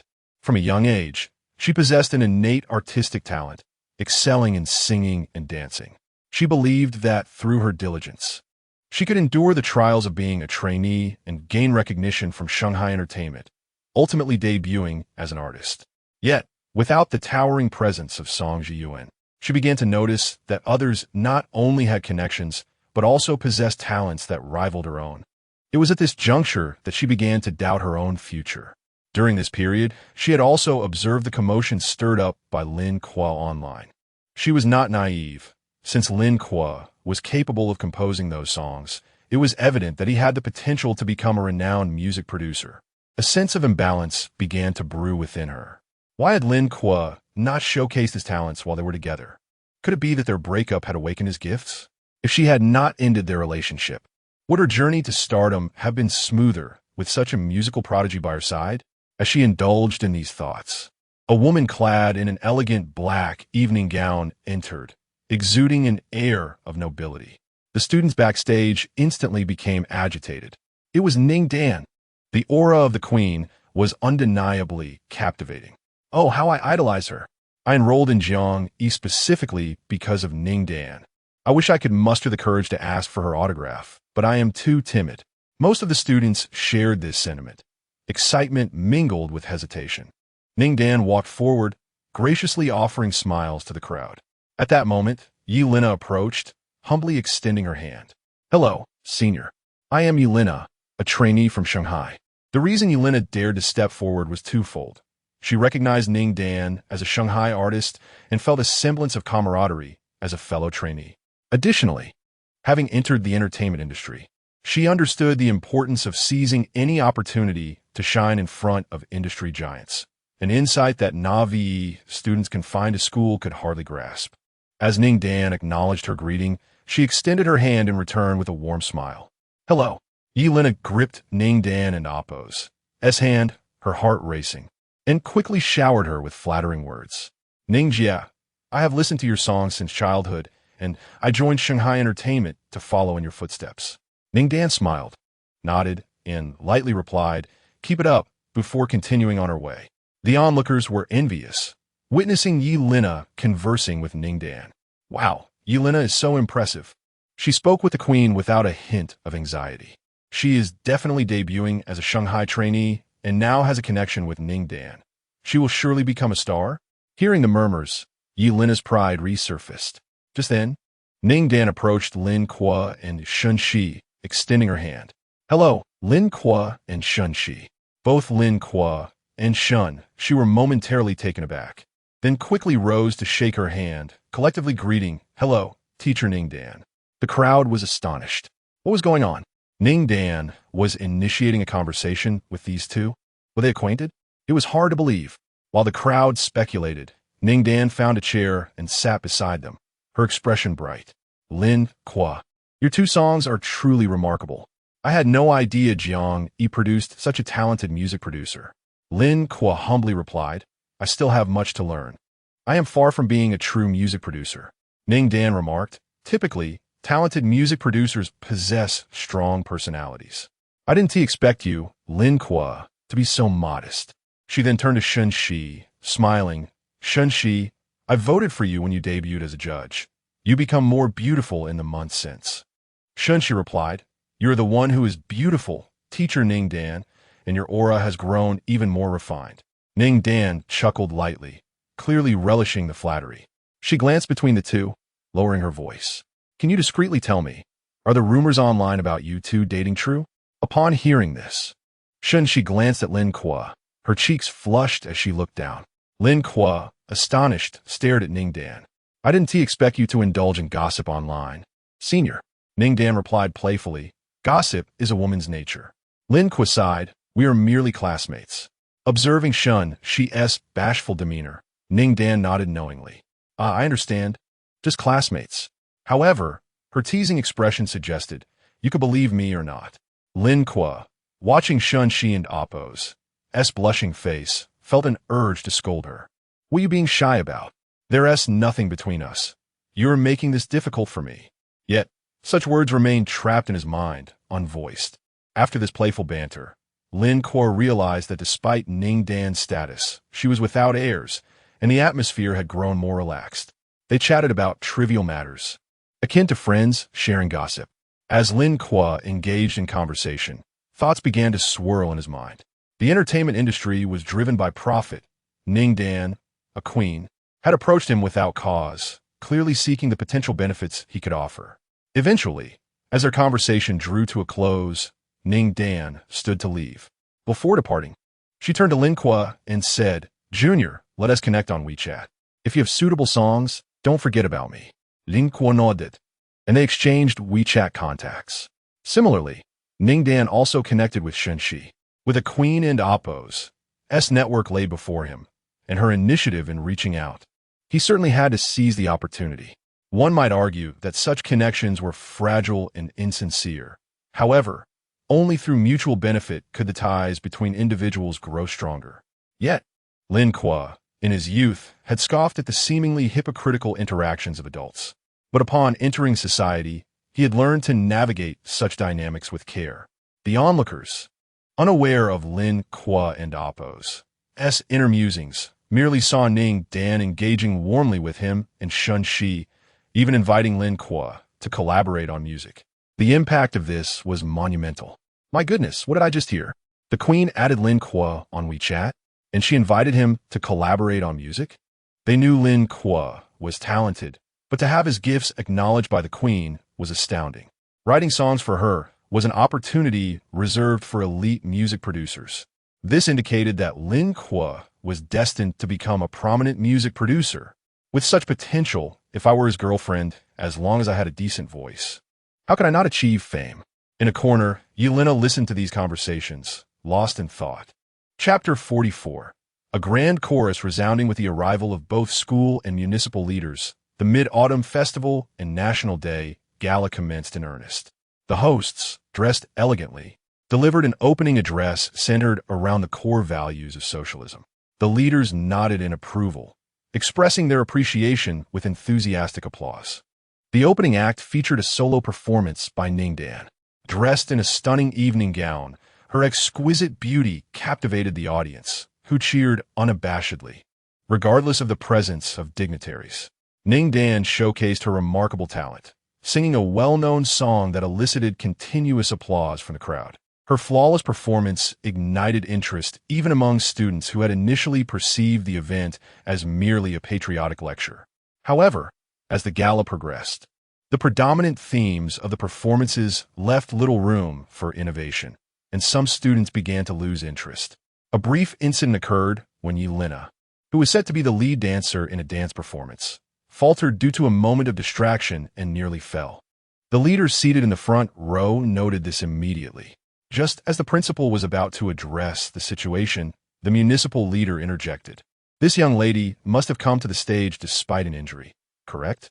The principal, taken aback, quickly affirmed, yes. She accidentally twisted her ankle during rehearsal, but insisted on completing the performance. The municipal leader nodded appreciatively. Her spirit is commendable.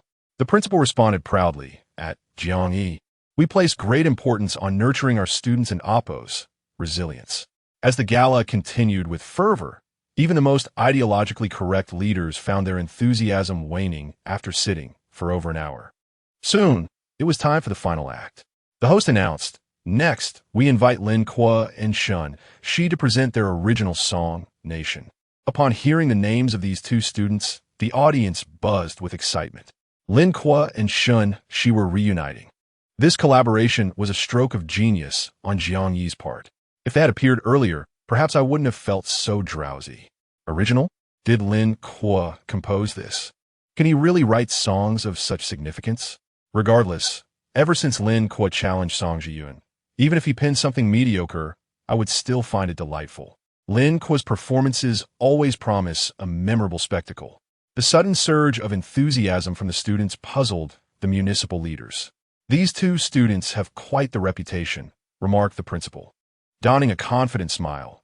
Both are exceptional talents from our school, particularly Lin Kuo, who has composed several notable pieces, including the new Concubine and Oppos, as drunkenness. The municipal leader's expression shifted to one of realization. He had heard of that song and was surprised to learn its creator was a student. His anticipation for the performance grew. As cheers erupted, Lin Kuo and Shen Xi took to the stage. They exchanged a glance, nodding in mutual encouragement, a silent affirmation that did not escape the keen eyes of the audience, igniting a wave of playful jeers. Look at them exchanging glances. They're not even trying to hide it. How inappropriate for such an occasion. After the performance concluded, Ning Dan, who had come specifically to support Lin Kuo, was thoroughly entertained by the scene. Meanwhile, Shen Lina, standing backstage, wore a complex expression as she bit her lip. Noticing the sudden commotion, Lin Kuo chuckled helplessly and raised his hands for silence. The audience, ever respectful, quieted down. The music began to swell, and the audience savored the symphonic prelude as if transported to the Vienna concert hall. The municipal leader adjusted his attire, feeling as though his formal outfit had transformed into a tuxedo. As the prelude faded, Lin Kuo began to sing, his voice resonant and rich. One jade mouth for China, one tile roof for home. They say the nation is vast, but truly it is but a family. The audience was taken aback by Lin Kuo and Oppo's voice. While they had previously appreciated his rendition of Actor, this performance was steeped in emotional depth, elevating his vocal prowess to a level surpassing that of many professional singers. In just a month, Lin Kuo and Oppo's singing had improved remarkably. Extraordinary. Ning Dan, too, was astonished. To her ears, Lin Kuo had reached the caliber of a record artist. Handsome, a songwriter, and now a singer. She realized she had underestimated his potential. On stage, after Lin Kuo and Appo's S segment, Shen Xi and Appo's S clear voice emerged next. With one heart filled with the nation, one hand supports the home. Home is the smallest nation. The nation is countless homes, such comfort, such clarity. This sentiment echoed among the audience. Shen Xi possessed a magical quality to her voice, rendering her technical skills almost irrelevant. This was pure talent. When these two sang together, the result was simply astonishing. In the nation's embrace, in the home's embrace, with a strong nation, a prosperous home. The nation's home resides in our hearts. The home's nation stands in harmony. The nation embodies honor and perseverance. The home radiates happiness. Every inch of the nation's land. Every footprint of the home. The nation and home intertwined, creating miracles on earth. Lin Kuo and Shen Xi's voices intertwined, resonating throughout the auditorium. As the audience reveled in the song, they also absorbed the profound lyrics, leaving them awestruck. My goodness, these lyrics are extraordinary. One heart filled with the nation. One hand supports the home. Home is the smallest nation, while the nation encompasses countless homes. The profound meaning struck a chord. Countless families constitute the nation. Family unity reflects national harmony. This poignant realization brought tears to many eyes. The melody was accessible and catchy, prompting the audience to join in singing along with the subtitles displayed on the screen. The nation is my nation. The home is my home. I love my nation. I love my home. The nation is my nation. The home is my home. I love my nation. I love my home. I love my country. The fervent voices filled the auditorium, and even as the song concluded, their echoes lingered on, resonating long after the final note had been sung. Chapter 45. The wealthy do not dare to speak, yet they still hold their own as the echoes of applause gradually faded. Lin Kuo and Shen Xi bowed slightly to express their gratitude to the audience. At that moment, a city leader was the first to rise, fervently clapping his hands. The principal soon followed, his face beaming with delight. Subsequently, the entire audience stood up, cheering for Lin Kuo and Shen Xi's performance. It was truly mesmerizing. Lin Kuo, you are my idol. Lin Kuo, you are remarkable. With all performances concluded, the time for award arrived. As anticipated, Lin Kuo and Shen Xi claimed the first prize, with the city leader and principal taking the stage to present the accolades. The city leader handed the certificate to Lin Kuo, grasping his hand firmly while smiling. Comrade, your song embodies a profound sense of patriotism. I have great hopes for your future in the arts. Lin Kuo, standing tall and embodying the correct ideology, replied, Thank you, leader. I will strive to improve and work diligently. The city leader nodded in satisfaction, affirming that young people should always aspire for progress. With the awards presented, the evening's event officially concluded, and the audience began to disperse. Lin Kuo returned to the dormitory, where his 3 roommates shared in his glory, basking in the reflected light of their 4th member and Appo's success. They ordered several dishes along with a beer, celebrating not only Lin Kuo and Appo's achievement, but also the arrival of the National Day and Mid-Autumn Festival. As they dined and conversed about their holiday plans, Lin Kuo, being a local with a family noodle shop, naturally intended to return home to assist during the busy National Day period. Wang Ronkai, hailing from Chilu, planned to return home as well. Sun Dasheng, however, was entirely preoccupied with thoughts of his goddess, planning a surprise visit to Shaanxi and Qin, hoping to enrich his experiences and gather inspiration for his screenplay. It was evident that he had indeed fallen head over heels in love. Among them, Guo Wei was the most enigmatic presence. At the start of their freshman year, he was often seen immersed in video games or reading novels, rarely participating in school activities, and only occasionally joining them for meals. He seldom dressed up, showed little interest in romance, and was notoriously frugal. His friends assumed he came from a modest background and felt a sense of inferiority, with gaming being his only affordable form of entertainment. That winter, however, Guo Wei fell gravely ill with a high fever and severe gastrointestinal distress, and despite several days of treatment at the school hospital, he showed no signs of improvement. Just as his friends were preparing to take him to a larger hospital, Guo Liwei made a phone call to his family. What transpired next was something they would never forget. Within an hour, 2 luxurious Maybachs arrived at the dormitory, and a visibly affluent woman rushed out, accompanied by several doctors in white coats. One of the doctors, whom Lin Kuo recognized from a local medical program, was the director of the First People's Hospital of Jiangnan. The entourage swiftly entered the dormitory, prompting school officials to arrive and extend their apologies before surrounding Guo Liwei's bedside, expressing concern for his well-being. At the tender age of 18, Lin Kuo and his friends stood as mere bystanders, trembling in awe. After Guo Liwei recovered, he finally revealed the truth. He was a wealthy heir. Just how wealthy? Sun Dasheng, with a hint of naivety, remarked, "So what if he and Amp? Oppos. S an heir? Could it be that he's the son of Jiangnan's richest man?" Guo Liwei hesitated for a moment before responding. "I cannot claim to be the richest, but I'm certainly among the top 3. At that moment, Lin Kuo and his friends felt a wave of disillusionment wash over them, their ambitions dwindling to mere desires for comfort. Of course, this was all in jest, yet they were puzzled as to why Guo Liwei, despite his immense wealth, chose to live so modestly. He explained his background. Guo Liwei's father had risen from humble beginnings in a rural area of Jiangnan, where he had his son with Guo Liwei's mother. While Guo Liwei's father pursued success, his mother tended to the family until her untimely death, leaving Guo Liwei to care for his grandmother. After achieving prosperity, Guo Liwei's father remarried a woman of similar social standing and sought to bring his son and grandmother to the city.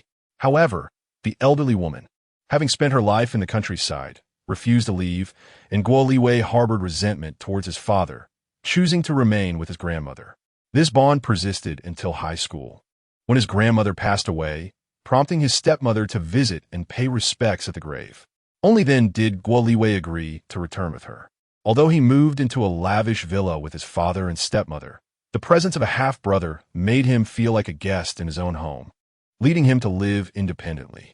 Despite the family dynamics resembling those of affluent households portrayed on television, Guo Liwei spoke fondly of his stepmother and maintained a good relationship with his brother, while his connection with his father remained distant and emotionally detached. Upon hearing Guo Liwei's story, Lin Kuo and his friends expressed their astonishment. How fascinating, they thought, that at the age of 18, he had such a compelling narrative. Yet, they remained curious as to why he was so frugal despite his wealth. Guo Liwei clarified, "It's not that I don't want to spend my father's money. I feel a debt to him and my mother. I intend to spend it well. As you can see, I invest heavily in gaming." Lin Kuo inquired, "How much do you spend monthly?" Guo Liwei replied, "A little over 200,000 to 300,000, sometimes up to 1,000,000.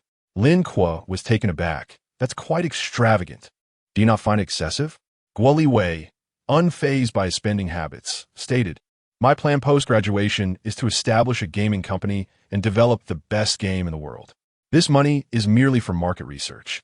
It was clear that the concern was not about wealthy heirs being idle dreamers, but rather the potential of those who dared to aspire and fight for their dreams.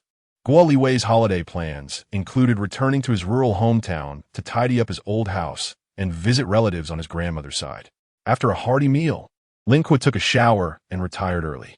That night, he once again became an internet sensation on the short video platform.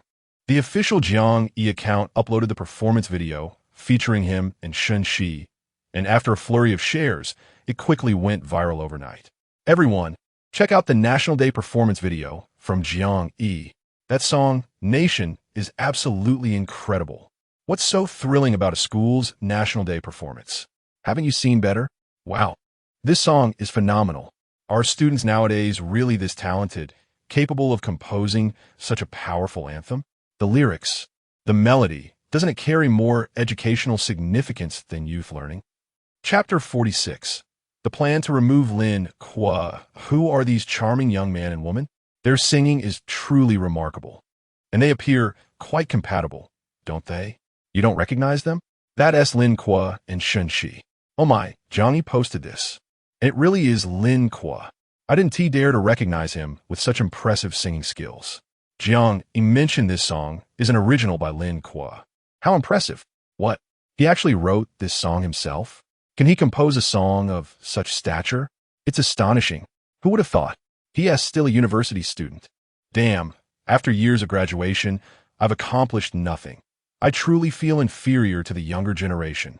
The following day, Lin Kuo was awakened by a call from Mao Xiaoya. Lin Kuo, you're trending again. Huh? Lin Kuo was still groggy. Check Weibo and short videos. After hanging up, Lin Kuo opened Weibo and glanced at the trending topics. Most of them revolved around the National Day parade, and amidst them, his name appeared somewhat out of place. Lin Kuo and Shen Xi teamed up to perform the original song Nation to celebrate the country's birthday.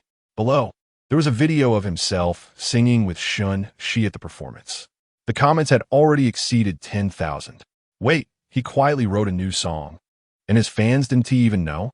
You little darling, this song is incredible. The song Nation brilliantly expresses our patriotic sentiments. These two singing a patriotic song gives off a golden couple vibe. Haha, I concur. Their performance makes it seem like they were chosen by the nation. This is what an artist should do on National Day. Such a beautiful song. I'm a fan now, a casual onlooker here. But I think this song is just average. Everyone should listen to Han Shijia's Glory, which I believe is far superior. Come on, are you kidding? Clearly, you're just a fan of Han Shijia. The online community immediately rallied against the comment. Get real. There's a plethora of songs of that quality in the music industry. Only brainless fans would support that. Glory is better than Nation. If I were your father, I'd de-slap you. With that kind of terrible song, if it weren't for its patriotic theme, it would be nothing but rubbish. Get lost. Are you a kid on break? Have you finished your homework before coming online? I truly feel sorry for the aesthetic sense of today's youth. Seeing himself trending again, Lin Kuo couldn't help but be amused. He had initially planned to record a formal version of the song before promoting it, but it seemed he'd save himself the trouble. By now, it was nearly noon, and the others in the dorm had quietly left. After getting up, Lin Kuo brushed his teeth while sending a message to Shen Xi. Where are you? Not long after, Shen Xi replied, on the high-speed train, heading back home. Lin Kuo furrowed his brow. Going home? Isn't Shen Xi an orphan? Could it be that there are relatives back home? However, this was personal. So Lin Kuo refrained from asking and simply replied to stay safe before dressing and preparing to head home. Meanwhile, in the artist department of Tianyi Entertainment, Han Shijia looked at the trending topics on Weibo with surprise. Can someone trend on National Day? Is Lin Kuo really that impressive? His manager beside him remarked, I've heard the song Lin Kuo wrote, and it is indeed remarkable. Furthermore, Nation is a patriotic song, so it naturally garners more discussion. Han Shijia frowned. But my song Glory is also a patriotic one, and I haven't seen this level of discussion. The manager smirked slightly, but remained silent, secretly criticizing in his mind. How dare you compare Glory to this song? Han Shijia added, Isn't Lin Kuo also a part of the entertainment industry? Isn't there a rule that prohibits celebrities from trending on National Day? Did Lin Kuo buy his way into popularity? Is he going mad trying to get famous? The manager replied, At this time, no one dares to buy their way onto trending topics. It's likely just a coincidence. The official account will probably take it down soon. Han Shijia nodded, not thinking much of it. He was merely enjoying the spectacle. Although Lin Kuo had some talent, it wasn't enough to incite jealousy. What does talent matter? You can scratch your head to write a song and sell it for a few million. While I can casually take a few photos, sign my name, and sell them to fans, making a night's income that grants ordinary people financial freedom. In this era, traffic is king. At this moment, in a small county town in northern Huaihua, a university student named Wang Shui sat in front of her computer, her expression grim. She was a fan of Han Shijia. Although her family was average, she still set aside a significant portion of her living expenses to support her idol. As for her own living expenses, she had to either deceive her family into thinking she needed more funds for school or ask her boyfriend for money. Despite the difficulties, everything was worth it for her brother. Just moments ago, she was aimlessly scrolling through Weibo, intending to check her brother's updates. But amidst the flood of National Day trending topics, she noticed Lin Kuo's Nation had made it onto the list. Being a frequent Weibo user, she knew that celebrities were prohibited from buying their way onto trending topics during National Day. So witnessing the high level of discussion piqued her curiosity, prompting her to find the original video and listen to the song. It was indeed quite good, but it still paled in comparison to her brother's glory. Thus, she expressed her honest opinion in the comments, only to be met with vitriol directed at her brother. She loathed these people. They had no idea how hard her brother worked for his career. Along with that, she also developed a hatred for Lin Kuo. Consequently, she sent a message in her brother's fan support group. Sisters, have you seen today's trending topics? Lin Kuo is the only celebrity in the entertainment industry. Something must be off. His fans are cursing my brother in the comments. Let us take action and show him our might. Already shared, let us get him. P.S. Trending today, desperate for fame, and still dares to insult our brother. I've never liked him. He rode Shen Xi's coattails to trend last time. Who's he think he is? Sisters, the plan to remove Lin Kuo is in motion. Thus, the plan to remove Lin Kuo was shared across various Han Shijia fan support groups, and the comment section of Lin Kuo's trending topic quickly descended into chaos. Is Lin Kuo really that popular? How can he trend on National Day? He must have paid for his popularity. This person is desperate for fame. The song is mediocre. It's just a publicity stunt by Lin Kuo and Shen Xi. Let us report this. Such behavior of buying trends during National Day should be severely punished. It negatively impacts society. Everyone remembers Shen Xi's drunken scandal, right? It was just another publicity stunt by the two, now exploiting our patriotic sentiments. It's truly despicable. I've reported this video. It must be taken down. Those who had just opened Weibo and noticed the trending topic were bewildered by the comments. What's going on? Are they really spending money to trend on National Day? Thus, they promptly clicked to report it. Chapter 47. Lin Kuo's holiday assignment upon witnessing Lin Kuo being disparaged. His fans engaged in a heated debate with those of Han Shijia. Have you all lost your minds? Choosing to stir up trouble during the National Day holiday?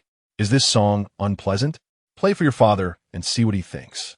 It is simply outrageous. The online atmosphere has been corrupted by such individuals. Our children's patriotic education requires significant improvement.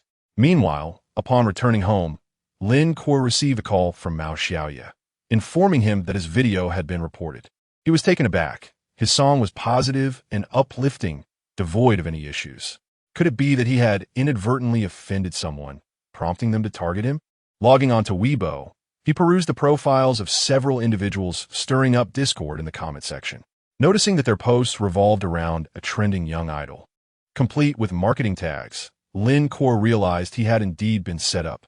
Tracing the origins of the attack, he discovered that a dispute between his fans and Han Shijia's had escalated, with the latter's supporters redirecting their ire towards him.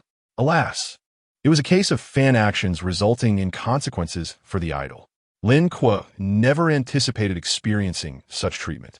From Mao Xiaoya, he learned that as an artist, his trending topic on National Day was coincidental, but following established protocol, it should have been swiftly removed. Thus, Han Shijia's fans seized upon this to create a stir, leaving Lin Kuo momentarily powerless to counter their claims. The online situation intensified, prompting the Weibo operations team to take notice. The technical staff urgently informed their supervisor. After reviewing the situation, berated them severely. What are you doing? Why didn't you remove the trending topic immediately? The technical staff defended themselves, explaining, "You instructed us to manage only those trending topics with abnormal traffic patterns." Lin Kuo's data appeared entirely normal. There was no indication of purchased views. The supervisor, growing angrier, retorted, "Are you daft? This isn't merely about purchased traffic." With the online uproar during National Day, do you wish for our company leaders to be summoned for a discussion? Remove it immediately. Thus, Lin Kuo and Oppo's trending topic was expunged, celebrating their apparent victory. Han Shijia's fans reveled in their success. Ladies, splendid work. The plan was a resounding success. Ha! The trending topic has been taken down. Lin Kuo is probably at home in tears now. Now they know the strength of our sisterhood. Let us see who dares to bully our brother again. Our brother likely has no idea of our efforts on his behalf. Once he finds out, he will surely be deeply touched. Lin Kuo, too, soon discovered that his trending topic had been removed and the video was taken down. He had anticipated this. as the online uproar during National Day was undoubtedly damaging. Just as he prepared to voice his thoughts on Weibo, his phone rang. It was Dean Wang Guofu. During the National Day holiday, the dean's call raised Lin Kuo's concerns. Had the school seen the online developments and deemed them detrimental, considering imparting some ideological education? However, he felt this was not his fault, feeling somewhat aggrieved. He answered the call, and Wang Guofu and Oppo's warm voice greeted him. "Hello, Lin Kuo." "Hello, Dean Wang. Am I interrupting you?" "Not at all. I have no pressing matters at the moment." Wang Guofu continued in a gentle tone. "I'm calling regarding an assignment from the principal." Understanding that this likely pertained to the online controversy, Lin Kuo responded honestly, "Please go ahead." Wang Guofu explained, "Your song, Nation, has garnered significant attention. Its message is particularly commendable. City leaders have expressed their admiration, and the principal intends to assign a holiday task to all faculty and students to learn and sing this song and upload a video of their performance. As the song and Oppo's creator, the principal wishes for you to set an example by recording a video to facilitate others and Oppo's learning." "Ah, what?" Lin Kuo was somewhat stunned.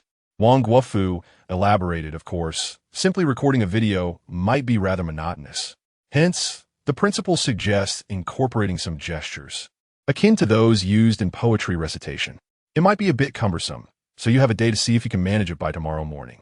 While this requirement may disrupt your holiday, it is a worthwhile endeavor. The school will promote your video through media channels, and city leaders are closely monitoring the situation. If the response is favorable, it could lead to a citywide campaign, which would greatly benefit your artistic pursuits in the future." Lin Kuo grasped the significance. The city leaders were quite pleased with Nation, and the principal had discussed using it for patriotic education at Jiangyi School, with hopes for further dissemination if successful. Naturally, Lin Kuo felt compelled to contribute to this socially beneficial cause, but he faced a dilemma. His song's video had been taken down, and re-recording it risked further reports. After a moment of hesitation, he resolved to disclose the situation to the dean. "Dean, I am certainly obliged to assist, but there is a complication regarding Nation." "What complication?" "It's like this." Lin Kuo recounted the entire sequence of events, and after a brief silence, Wang Guofu erupted in fury. "This is outrageous. The atmosphere of our society has been tainted by such fan culture." Lin Kuo instinctively distanced the phone from his ear, waiting for Wang Guofu to calm down before asking. "So, Dean, what should we do about this?" Wang Guofu, regaining his composure, replied, "Please hold for a moment. I will discuss this with the principal." In a certain location in Jiangnan City, Wang Guofu, having concluded his call with Lin Kuo, promptly contacted the principal. "Hello, Principal Zhang. How are things with Lin Kuo?" "Old Wang, is everything all right with him?" "Well, there may be a slight issue." Is the child unwilling?" "Not at all. Lin Kuo has always maintained a high level of ideological awareness, but an incident occurred today." Wang Guofu detailed the situation, and soon the principal joined in the outrage. "This is intolerable. The fabric of our society is being eroded by this fan culture." Wang Guofu was momentarily taken aback. The phrase sounded uncannily familiar. "Principal, regarding this matter, I will report this to the city authorities and inform you shortly." "Understood." After hanging up, the principal relayed the situation to city leaders. 30 minutes later, in response to this incident, the city leaders convened an emergency meeting with the Cultural Bureau and the Publicity Department. Lin Kuo likely could not have anticipated the magnitude of the official response this situation would elicit. In the afternoon, he received another call, this time from the principal himself. Chapter 48. Fan Disputes, Official Intervention. Lin Kuo, there is no need for you to worry. You have Jiangyi backing you, and the municipal committee will take measures to ensure everything is fine. Upon hearing such assertive words, Lin Kuo, having lived 2 lives, experienced a profound sense of security for the first time. It had been 2 hours since Lin Kuo's video was taken down by the Weibo Operations Department. The head of the Operations Department sat in his office, observing the tranquility online, leisurely lighting a cigarette. Just as he exhaled a puff of smoke, the desk phone rang. Noticing the caller ID, he hurriedly answered. It was the boss. "What are you thinking? Why did you remove Lin Kuo's trending topic?" The supervisor was taken aback by the boss's tirade and, feeling aggrieved, explained Lin Kuo's fans were embroiled in a dispute with fans from another group in the comments, which created a negative impact, necessitating the removal. Are you out of your mind? Why didn't you call to report beforehand? Now, the higher-ups demand that Lin Kuo's trending topic be restored and his video re-uploaded. You have 10 minutes. If you fail, don't bother coming in tomorrow. The supervisor's face turned ashen as he dashed towards the technical department. Quick, restore Lin Kuo's trending topic and re-upload the video. If it's not done in 5 minutes, you won't need to come to work tomorrow. The technicians looked bewildered, but had no time to inquire about the situation, furiously typing away as the workspace echoed with the sound of clattering keyboards. 5 minutes later, Lin Kuo's news re-entered the trending list, and his video was re-uploaded. Netizens immediately flocked to see what was happening. What's going on? Lin Kuo is back. It seems the Weibo backend reviewed it and found no issues. Finally, Weibo has some conscience. Give a tech team a pat on the back. Ha ha ha. It must be fate. Those foolish fans of Han Shiji must be bewildered now. Keep it down. Don't let them report us again. Indeed, Han Shiji's fans were perplexed, protesting beneath Weibo's official account. What are the Weibo tech staff doing? Why has Lin Kuo and Oppo's trending topic returned? You didn't end Oppo's. Take money from Lin Kuo, did you? Be careful. I will report you to the relevant authorities. Bribing Weibo officials is disgusting. Those seeking fame have gone mad. Fine, if you release it once, I will report it again. Sisters, charge. Instantly, Weibo's backend was inundated with hundreds of reports concerning Lin Kuo's video. The technical department erupted in exclamations of frustration. Are they out of their minds? A bunch of foolish beings. If I were their parents, I would give them a good talking to. But they could only vent their frustration verbally. Any complaints on social media would lead to online harassment. Helplessly, Weibo issued an announcement.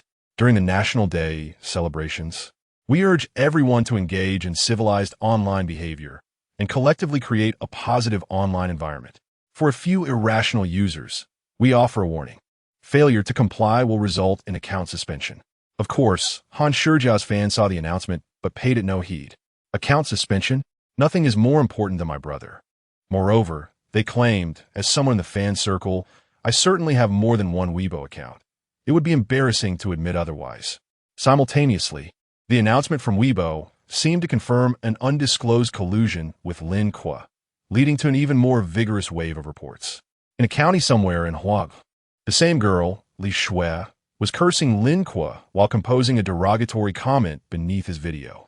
After finishing, she pressed send. Li Shui beamed at her crafted text. As the vice president of the student council, she was accustomed to writing for various events, often receiving accolades from teachers. However, after sending her comment, it failed to go through, and she assumed her phone had frozen. After several taps, the screen went black and the app crashed. What the hell? If it weren't in Oppo's. For my brother, I wooed in Oppo's.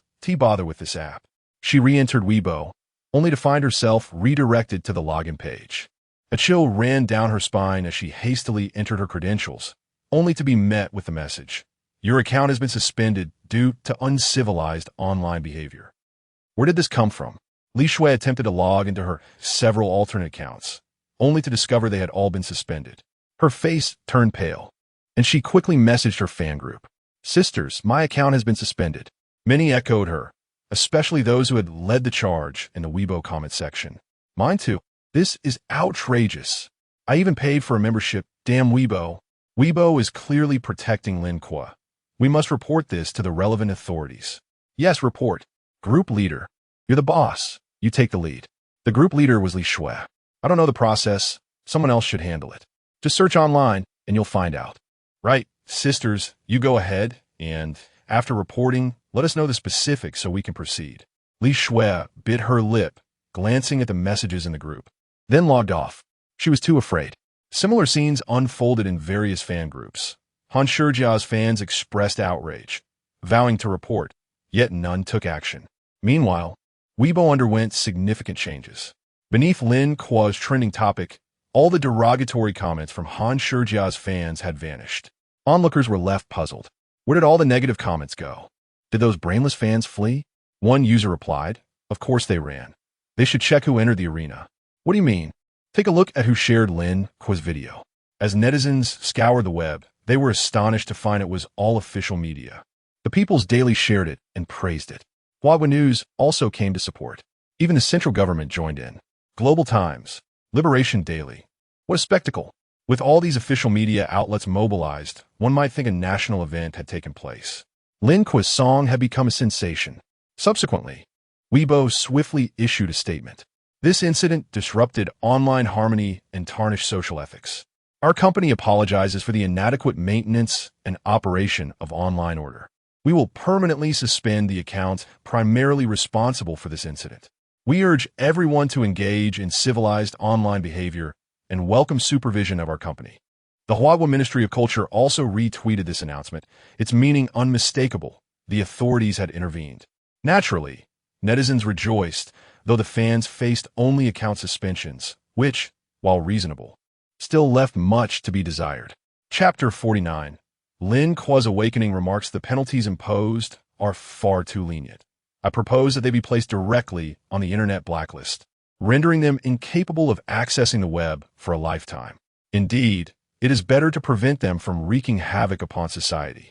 Furthermore, that young idol, Han Shiji, should be outright banned as well.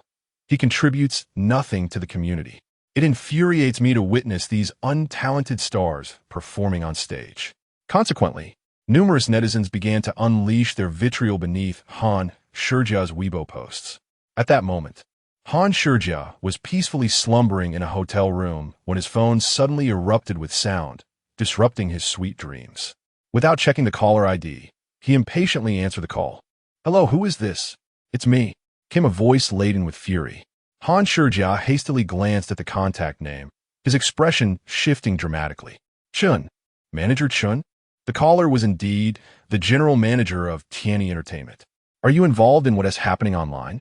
Han Shiji, bewildered, replied, "What is going on online? I was asleep all afternoon." "Asleep? You should check the internet. Your so-called fans have accomplished something monumental today." With that, the call ended abruptly. Quickly, Han Shiji opened Weibo, first encountering several derogatory private messages directed at him, followed by a post from Sina. Upon delving deeper into the online discourse, his complexion turned ashen. Just then, his phone buzzed again. It was a call from the director of Canon. "Hello, Director Yang." "Ah, Shiji. Today's premiere box office is rather disappointing. I perused online feedback and discovered that today's events have negatively impacted both you and the film. Therefore, it may be best for you to refrain from public appearances tomorrow. I shall inform the public that you are unwell." "Director, that's not my fault. That I saw. Let us leave it at that. I have other matters to attend to." The call ended with a click, leaving Han Shiji in a state of despair. "That was all the fans doing. It has nothing to do with me." After mentally berating his fans, he contemplated contacting his manager to address the situation within his fan group, urging them to use their brains. However, he soon realized that these so-called fans were also his source of income, and such actions could jeopardize his own livelihood. As an idol, he understood the importance of not offending his supporters. He could not afford to turn against those who contributed to his wealth. Thus, he swallowed his grievances. Meanwhile, Lin Kuo remained attuned to the online discourse.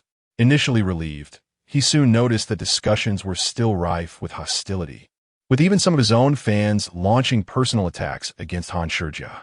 After some consideration, he decided to post on Weibo.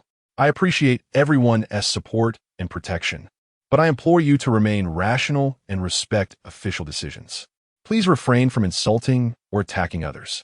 You may feel that my words are hurtful, but how is that different from the actions of those irrational fans?" Lin Kuo was aware that some fans would perceive his statement as him sticking up for others rather than defending them, and they might choose to unfollow him. However, he was unwilling to become a part of the toxic fan culture. He felt compelled to voice his thoughts and curb the detrimental behavior of his followers, aiming to minimize societal repercussions. The root of the day's troubles lay in fan behavior, and, as an idol, he did not wish to find himself entangled in such issues in the future. Naturally, he understood that some fans would disregard his words, and even if they did listen, it would likely be fleeting. But this was his stance. Once Lin Kuo's Weibo post was published, as he had anticipated, Some fans expressed their discontent and began to unfollow him. I've defended you online for so long, and in the end, you're siding with the opposition? I'm out. Seriously, your words are quite disheartening. We're all doing this for you. Goodness, other idols would do anything to pamper their fans. And here you're lecturing us. Unfollowed. Nevertheless, a number of rational fans voiced their support. Well said. I knew I made the right choice in supporting you. An idol's character reflects on their fans. We are civilized individuals and will not engage in disgraceful behavior. This is the idol we should support, full of positive energy. Young man, your words have broadened your horizons. With the online situation settling down, Lin Kuo shifted his focus to the tasks assigned by his school. The school required students to incorporate some movements while singing. This reminded him of his own primary school days when he participated in a recitation competition, embodying emotions. The ocean. He would dramatically gesture from his chest. At the time, he felt quite impressive, akin to a contemporary poet. In hindsight, however, it seemed utterly ostentatious. If he were to incorporate such exaggerated gestures into his performance now, he would likely be drowned in student disdain. What gestures should he include? At a loss for ideas, Lin Kuo searched online for singing gestures. To his delight, a listing for gesture dance appeared. His eyes lit up with inspiration. He recalled that the song National Anthem featured a gesture dance, which had proven quite effective in promotion. Of course, he had never learned gesture dance in his past life, so he had to seek out sign language tutorials online. Fortunately, the gestures used in the song were not overly complex and involved repetition. After studying for an afternoon, Lin Kuo finally mastered the gestures and recorded a video combining them with the song, which he sent to Wang Fuguo. Wang Fuguo was astonished at how quickly Lin Kuo completed the task and eagerly opened the video. He watched without skipping a moment, repeatedly expressing admiration. This image, this charisma, this voice, these gestures, this intellectual awareness. It's not an exaggeration to deem him an outstanding new youth nationwide. After sharing the video with the principal for review, the principal promptly informed the Academic Affairs Office that the holiday assignments should be communicated effectively to encourage students to complete their tasks. The Academic Affairs Office announced that the school would compile the singing videos into an MV as a National Day tribute. If the response was favorable, it would be promoted citywide. The students of Jiangyi, who had been blissfully enjoying their holiday, received the unexpected assignment with great displeasure. When they discovered that the task entailed learning to sing National Anthem, they found it slightly more acceptable, as singing was merely a matter of using their mouths, requiring little intellectual effort. However, when they opened the instructional video prepared by the school and realized that Lin Kuo was the demonstrator, they couldn't help but chuckle. Lin Kuo's reputation at Jiangyi was extraordinarily high, and they were eager to lend their support. Yet, when they observed Lin Kuo singing while wildly gesturing, they suddenly sensed something amiss. Is that sign language? This must be sign language. Lin Kuo, you absolute. Chapter 50. The fraudster Shen Xi in a hotel in Jiangnan City. Yilina remained in Shanghai for training during the National Day holiday, opting not to return home. Recently, she had been under considerable pressure. Her performance during training had been lackluster, leaving her in a melancholic state. To alleviate her mood, she booked a room and invited her only close friend, Zhang Li, a local resident, for a night of heartfelt conversation. As they lay on the bed, engaged in idle chatter, they received a notification from the academic office regarding their holiday assignments. What nonsense is this? Even in our third year, there are holiday assignments? Yilina thought dismissively, assuming it was merely a practical task for the break. Zhang Li, however, opened the message from the school and looked up in surprise. Nana, the holiday assignment is to learn the song Wujia. At this, Yilina lifted her head. There's even a teaching video. After Zhang Li opened the video, she paused briefly before presenting her phone to Yilina. It was Lin Kuo, staring at the radiant, handsome visage of Lin Kuo in the video. With his star-like charisma evident in every gesture, Yilina was momentarily taken aback. She could hardly fathom that just a month ago, he was merely a pretty face without wealth or talent, trailing after her. Now, he had transformed into a musical prodigy, frequently trending on social media. Why had she never noticed his potential before? Was her judgment truly so poor? Waving her hand in front of Yilina, Zhang Li asked, "What are you thinking about?" Yelena murmured, Lili, do you think I shouldn't have broken up with Lin Kuo? Zhongli replied, Nana, don't overthink it. Lin Kuo may be thriving now, but he has joined a relatively unknown small company, which limits his potential. He might become a moderately well-known music producer. But look at you. You've boarded the ship of Song Zhiyuan and become a trainee in Shanghai. With that background, why would you fear surpassing Lin Kuo? Listening to Zhang Li's comforting words, Yelena felt a swirl of emotions. Biting her lip, she whispered, Nana, actually, Song Zhiyuan has stopped contacting me. Zhang Li froze for a moment, thinking she had misheard, then laughed. Nana, you're joking, right? Yelena remained silent, lowering her head. Zhang Li's smile vanished in an instant. She quickly dressed to leave. Nana, where are you going? Yelena's face was filled with panic. Sorry it's late. I need to go home. Yelena grasped her arm tightly. Lili, we're sisters. Didn't you say you'd stay with me tonight? Zhang Li frowned at Yelena's sorrowful expression, forcefully shaking off her hand, and said coldly, Wake up. With your selfish and vain nature. If you hadn't latched on a Song Zhiyuan, who would want to be your sister? Lin Kuo must have been blind to have ever chosen you. Zhang Li's words struck Yelena like a dagger to the heart. She trembled, pointing at Zhang Li, unable to speak, while Zhang Li merely scoffed before slamming the door behind her. Yelena felt as though she had plunged into an icy abyss.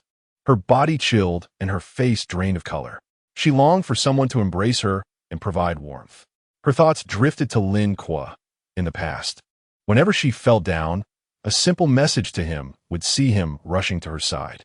Yes, Lin Kuo. He had always been sentimental. He must still love her. In a flurry, she grabbed her phone and sent him a WeChat message, not deleting his contact, which indicated she hadn't forgotten him. With trembling fingers, Yelena typed, Lin Kuo, I miss you. Mere seconds after sending the message, she received a reply, just as before. However, this time, his response was not the gentle warmth she anticipated, but rather it pierced her heart. Who are you? Get lost. Delete me. In disbelief, she tried sending another message, only to be met with a notification stating that she was no longer on his friend list.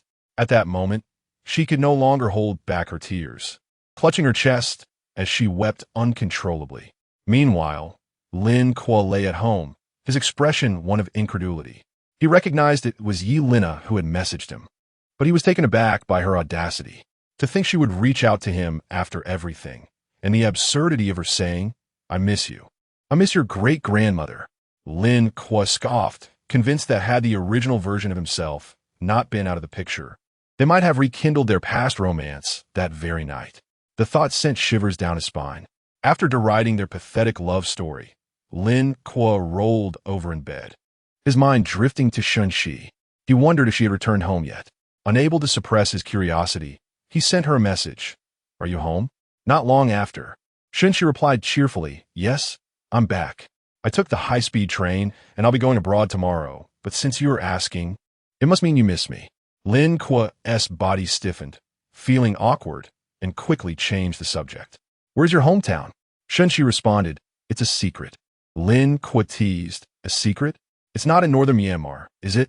Shen Xi giggled, Yes, I'm a fraudster in northern Myanmar. Lin Kuo shudked, recognizing her jest. So what do you con? Your heart, Shen Xi replied. Oh no, OMG. Lin Kuo felt a rush of heat to his forehead, his heart racing uncontrollably. Stay calm. It's just a cheesy pickup line, right? Call the police. Lin Kuo could hardly maintain his composure after sending the message. He tossed his phone aside and rolled around on the bed. At that moment, in Danyang, Zhejiang Province, at the Angel Welfare Institute, in a simply adorned, warm bedroom, Shen Xi sat before her bed, smiling at the chat history with Lin Kuo. Just then, the door creaked open, revealing two children, a boy and a girl, around 5 or 6 years old, named Xiao Gang and Xiao Yun. Xiao Xi, we want to sleep with you, Xiao Yun said in a sweet voice. Sure, Shen Xi smiled, embracing the two children. Who sleeps outside and who sleeps inside?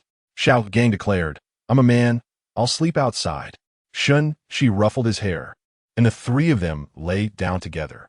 Xiao Yun clung to Shen Xi's arm, her bright, clear eyes sparkling in the dark. Xiao Xi, is university fun? It is.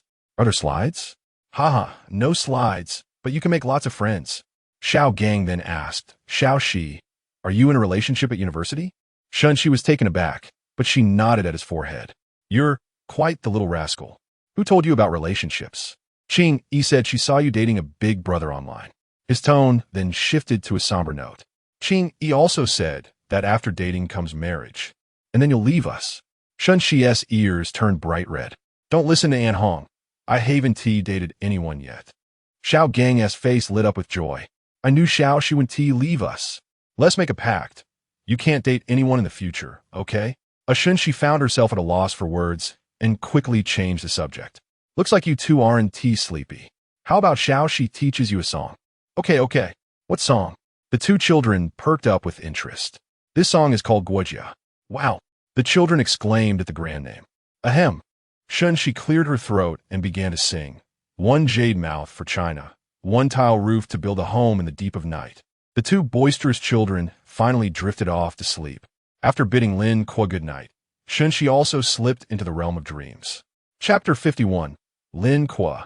You are truly ruthless. The National Day holiday passed in a few days. For most, this rare short vacation is an opportunity to travel with family or enjoy leisure activities with friends. Nowadays, many individuals treat short videos as a form of social sharing, frequently posting snippets of their daily lives. The official platform for quick videos even launched a special section for the National Day holiday, where numerous young people shared their holiday experiences. Zhang Liang, a freshman at Jiangyi University, initially planned to spend the holiday with friends. But upon receiving assignments from school a few days prior, his plans were thwarted. While he could master song in a few hours, Lin Kuo had added a gesture dance, and given his usual lack of coordination, Zhang Liang was thoroughly tortured over the past few days. After finally learning it, his friends had already reached their destination, leaving him with no desire to join them. He resigned himself to lounging at home. That morning, he was awakened by his mother's incessant chatter. Annoyed, he donned earplugs, intending to catch a few more hours of sleep. However, not long after, his mother entered his room to clean, offering a torrent of maternal affection as she did so. This banter eradicated Zhang Liang's sleepiness, yet his body resisted getting out of bed. He picked up his phone and began scrolling through quick videos. The dreaded algorithm inundated him with glimpses of others enjoying their holidays, causing him to grit his teeth in frustration. In retaliation, he recorded a short video to share the misery of his own holiday experience. Is the National Day holiday meant for your enjoyment? Don't you wish to make progress? Just look at our Jiangyi's holiday assignments. This is the true way to spend the holiday. He included footage of himself awkwardly attempting to learn the gesture dance from Lin Kuo. After venting his frustrations, Zhang Liang got out of bed and set about making the most of his day. Unbeknownst to him, this seemingly casual video would grant him a taste of internet fame. Perhaps due to Lin Kuo's celebrity influence, the video was wildly recommended by the algorithm. Those who were also languishing in bed scrolling through quick videos, tired of the uniformity of travel clips, were enticed by Zhang Liang's unique offering and clicked to view it. Upon seeing Lin Kuo singing and performing the gesture dance, viewers were astonished, initially mistaking it for Lin Kuo's account. It was only upon noticing a figure in the lower right corner mimicking Lin Kuo's clumsy movements that confusion arose. Upon reading the caption, realization dawned, prompting laughter and likes as they shared it with friends who typically only shared videos without engaging in conversation. I can't believe it. The students of Jiangyi are truly unfortunate. Haha, Lin Kuo is so ruthless. Adding a gesture dance to a tutorial? What is this? A forced difficulty spike. From across the screen, one could almost sense the animosity Zhang Liang harbored towards Lin Kuo. Thankfully, Lin Kuo wasn't from their school. Otherwise, even if he were a celebrity, Zhang Liang would have wanted to confront him. Yet, one had to admit that Lin Kuo's gesture dance was quite impressive. It was evident he had genuinely studied it. Thus, the video quickly gained popularity online, inspiring fellow Jiangyi students to create similar videos. Each caption was more abstract than the last, brimming with a sense of obligation to embody the essence of youth, yet the underlying resentment towards Lin Kuo was unmistakable. In an instant, the discourse surrounding the plight of Jiangyi students and Lin Kuo's ruthlessness became a trending topic. Meanwhile, in Danyang, Zhejiang province, Shen Xi had just finished recording her own gesture dance and uploaded it to her school's account. Upon seeing the online commentary about Lin Kuo, she couldn't contain her amusement and promptly shared screenshots of the critiques with him. "Little Kuo, you are too ruthless." In Jiangnan, Lin Kuo, serving as a waiter at his noodle shop, read Shen Xi's message and felt a pang of guilt. He texted back, "It seems I will become the school's public enemy once classes resume." Shen Xi, amused by his reply, reassured him, "No worries, I've got your back." After their chat, she uploaded her gesture dance video to the platform, captioned, "Following senior Lin Kuo's lead, my holiday assignment is complete." Shen Xi's account boasted verified status and millions of followers.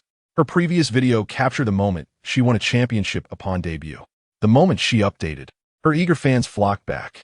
"The missing person has returned. Goddess, have you finally regained access to your account? Goddess, do you know how I've spent this time?" Initially, the audience was thrilled, but once they viewed Shen Xi's content, their expressions turned even more animated. Wait, Shen Xi also did the gesture dance? Completing her holiday assignment and following senior Lin Kuo's steps? Oh my, the goddess must not know that Lin Kuo has been ruthlessly criticized online. Surely she knows.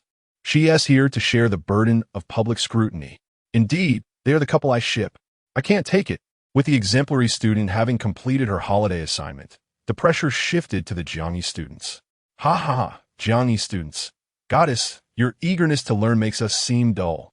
After posting her video, fans of the Lin Kuo and Shen Xi pairing were ecstatic, creating a mashup of their gesture dance videos that proved even more captivating than their duet performance. In no time, their mashup became a viral sensation, appearing on every feed. However, Han Shijia had not engaged with short videos for several days, nor had he accessed the internet during this time. Following the incident from the National Day holiday, his agency advised him to remain low-key until the storm passed. Feeling it was time to re-emerge, as no one was criticizing him on Weibo anymore, Han Shijia communicated with his agency and began purchasing trending topics. Han Shijia injured his leg while filming Canon, yet persevered in his performance. Han Shijia, praised by veteran actors for his professionalism. Han Shijia's performance in Canon is eye-opening. Such news dominated the trending lists. Originally intended for promoting Canon, these topics now serve to quell the previous controversy and improve his public image. His previously dormant fans rallied when they saw their idol back in action, defending him fervently under each trending topic. Our brother continues acting despite his injury. It's heart-wrenching. Cheering for our brother. His righteous demeanor in Canon captivated me. Our brother remains true to his roots, honing his craft. Everyone, please support Canon. One must acknowledge the efficacy of these trending topics. Chapter 52. The official favorite. Although Han Shijia's performance in Canon was not as exaggeratedly praised by fans, those who watched it found it satisfactory. In this era, as long as a young star does not falter in their performance, it can be deemed a success. Moreover, the fact that he continued acting despite sustaining an injury on set garnered him even more admiration from the audience. This came in stark contrast to a previous incident where a young star called for emergency services after injuring his finger, which had set a rather low bar for the professional spirit of internet celebrities. As the day progressed, and Han Shijia noticed that public sentiment towards him was gradually improving, he couldn't help but breathe a sigh of relief. If this trend continued, it wouldn't be long before netizens forgot about the earlier incident, assuming Lin Kuo didn't stir up any trouble again. Naturally, he believed it was unlikely for Lin Kuo to appear at this moment, given the frequency with which he had been trending, an indication that he was perhaps buying his popularity as if he were the beloved child of Weibo. Just as Han Shijia was contemplating purchasing a few trending topics to further bolster his reputation, his manager called him. "Shijia, hold off on buying trending topics for a moment." Hold off? Why? Han Shijia was puzzled, believing that now was the perfect time to dominate the trending charts with no other artist outshining him. His manager sighed. "Just take a look at Weibo." Confused, Han Shijia glanced at Weibo and discovered that his previous position at the top of the trending list had inexplicably dropped to fourth. The current top trends were Lin Kuo's national gesture dance, praised by the People's Daily, followed by a compilation of Lin Kuo and Shen Xi's dance. In a post lamenting Jiang Yi's students, stating that Lin Kuo was too harsh. Lin Kuo, the top 3 trends, all featured him? What on earth had he done? Han Shijia was bewildered. He clicked on the trending topic and saw the People's Daily had shared Lin Kuo's gesture dance video, accompanied by a caption praising Lin Kuo's choreography for allowing hearing-impaired individuals to grasp the emotions conveyed in the song, stating it was a commendable example for the youth. Han Shijia stared in shock. This was official support. He suddenly felt that his previous perspective had been rather narrow. Lin Kuo might not be Weibo's darling, but he was certainly the darling of the authorities. When he read the comments from netizens, he could hardly suppress his tremors. Lin Kuo is incredible. He.S. trending again. Official support again. Look at his stature. This reminds me of when Han Shijia's fans asked, "Who is Lin Kuo? Is he famous?" Ha ha ha. They should know now. This treatment is something Han Shijia will never have. Every time I think of Han Shijia, I laugh. He bought so many trending topics today, only to be overshadowed by Lin Kuo again. What do you think Han Shijia would feel upon seeing these trends? Feel? If I were him, I'd be furious. I'm dying of laughter. Han Shijia must have developed a complex about Lin Kuo by now. Seeing the netizens' mockery, Han Shijia truly felt like he might explode. His hard-won reputation was once again at risk of being tarnished. He refused to accept it. He knew that if he allowed Lin Kuo to overshadow him today, he would inevitably become a laughingstock, and Lin Kuo could very well become a shadow in his heart. In the future, discussions might revolve around how a top idol was eclipsed by a music producer who had only debuted a month ago. He would not allow such a scenario to unfold. What was a gesture dance, after all? He could do one too. Thus, he immediately contacted his manager to urgently find a sign language instructor. After an afternoon of learning with the instructor, Han Shijia choreographed a gesture dance for his song Glory and uploaded it to Weibo. He believed his dance was richer and more visually appealing than Lin Kuo's. Indeed, due to the more complex lyrics of Glory compared to National, his gesture dance appeared more elaborate. His fans were ecstatic, eagerly promoting their idol across various social media platforms. My brother's gesture dance is so thoughtful. As a bystander, I feel that from an artistic perspective, Han Shijia's gesture dance surpasses Lin Kuo's in elegance. As a hearing-impaired person, I find Han Shijia's sign language to be highly professional. I can clearly feel the emotions conveyed in Glory. To further amplify the heat, Han Shijia also reached out to some well-connected artists in his agency to film imitation gesture dance videos. After some effort, the video for Glory skyrocketed in popularity, making its way into the top 3 trending topics. With his substantial fanbase and Lin Kuo's absence from the scene, Han Shijia was confident he would soon reclaim the top spot. He couldn't help but feel proud. This was a victory he had earned for himself. However, unbeknownst to him, in a villa in Jiangnan City, the diva Ning Dan observed the commotion on Weibo and couldn't help but smile. There are always those who are foolish yet unaware of it. She then summoned her assistant, watched Lin Kuo's gesture dance video, and decided to create a parody of it. Half an hour later, the video was recorded and uploaded to Weibo, accompanied by the caption, "Support for my junior Jiang Yi, happy birthday to our country." The diva's influence was unmatched, and her post instantly trended. Some netizens were thrilled to see the diva mimicking Lin Kuo's video. Wow, is Ning Dan supporting Lin Kuo? When did they become close? ISN and Oppos. Is it true that Lin Kuo is her junior? Ning Dan graduated from Jiang Yi as well. That school is impressive. Jiang Yi is winning big. Han Shijia also noticed Ning Dan's trending topic, but he was perplexed. When did Ning Dan become so friendly with Lin Kuo? Though he understood the intricacies of relationships in the entertainment industry, he could not simply believe that their shared alma mater alone would prompt Ning Dan to assist Lin Kuo. What kind of favor could a mere rookie like Lin Kuo expect from the diva? Han Shijia was baffled. Yet numerous stars who were following the trending topics on Weibo were unconcerned with such nuances. They were solely focused on the rising heat, especially those who had initially planned to promote themselves on Weibo that day, but were deterred by Han Shijia's multiple trending topics. Were now eager to jump on the bandwagon and film their own national gesture dance videos, all celebrating the country's anniversary. Huang Juanhao of Guanghua Entertainment was among them. Initially displeased by Han Shijia's attention, He was now delighted to see Lin Kuo overshadowing him. However, he also felt a twinge of complexity. This guy is trending again, and with such positive reviews, it makes us top stars look a bit foolish. Upon seeing Han Shijia's gesture dance, he began to contemplate. Given Lin Kuo's rising popularity and favorable reviews, if he were to truly succeed, he would outshine Han Shijia, making it harder for them to compete. It would be better to seize this opportunity and suppress him. Thus, he decided to contact Meng Wei, and the two would collaborate to create a gesture dance for Youth Dream. He believed that the combined heat of the two top stars would surely eclipse Lin Kuo. However, just as they had completed half of their choreography, he spotted Ning Dan's Weibo post. After a mere 3 seconds of hesitation, he decisively abandoned his previous plan and instead joined the trend by filming a national gesture dance. If you can't beat them, join them. Let us annoy Han Shijia. Chapter 53. Down-to-earth Lin Kuo. Han Shijia was indeed disgusted, furiously smashing his phone. The entire internet was aware of the animosity between him and Huang Huntao, and fans from both sides frequently clashed. Now, with Huang Huntao interjecting, it was evident he sought to use Lin Kuo as a stepping stone to further his own agenda. After suffering a humiliating defeat today, not only had he failed to regain his popularity, but he had also succumbed to Lin Kuo twice in succession, prompting his fans to show signs of defection.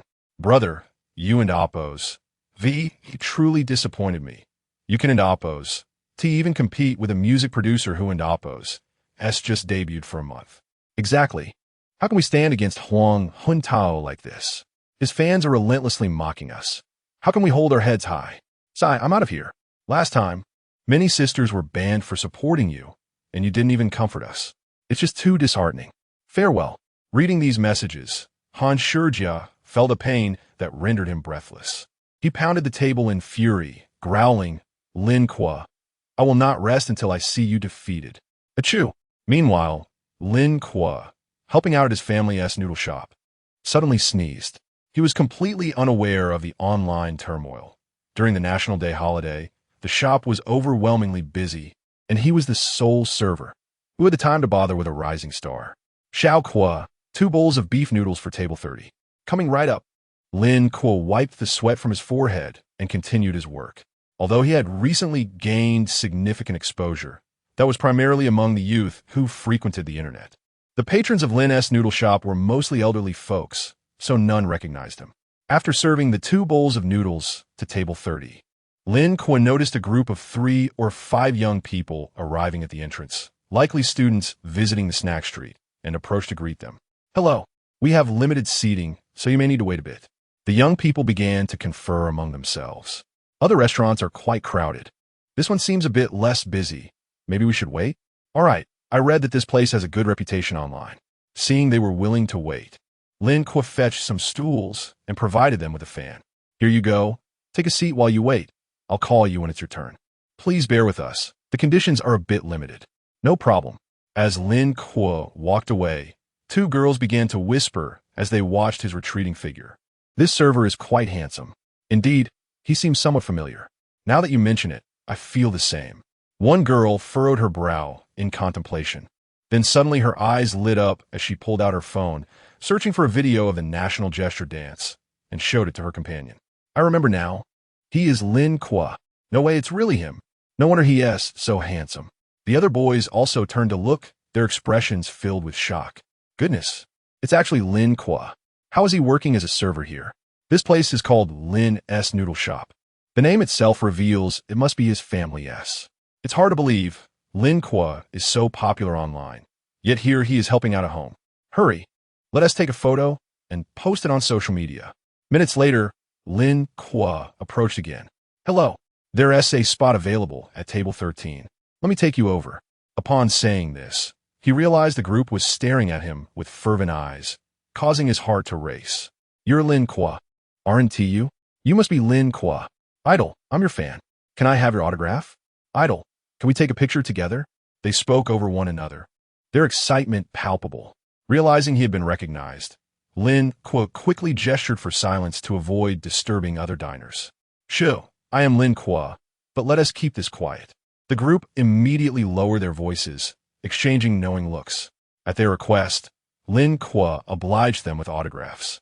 Lacking paper, he signed their phone cases and clothing. After signing and taking photos, the group happily moved on to enjoy their meal. Observing their animated chatter, Lin Kuo realized that his family's noodle shop might soon gain fame as a so-called internet sensation.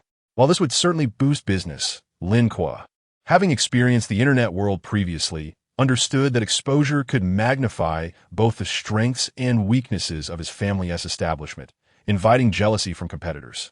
Any minor dissatisfaction from customers could escalate into widespread criticism online.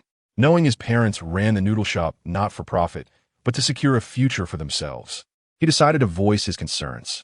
After listening, Lin's mother glanced at the group of young patrons and replied calmly, "Your father and I have faced many challenges. What is there to worry about with this trivial matter? We shall conduct our business with integrity, regardless of the crowd size. As for jealousy from competitors and slander, that is their concern. Let them stew in their bitterness." After hearing this, Lin Kuo couldn't help but give a thumbs up. How magnanimous. His mother shot him a look. Enough idle chatter. Hurry and serve the food. All right. As Lin Kuo had anticipated, the following day, photos of him serving at the family noodle shop trended on Weibo, astonishing netizens. Goodness, how down-to-earth can he be? He appears completely unaware of his online fame.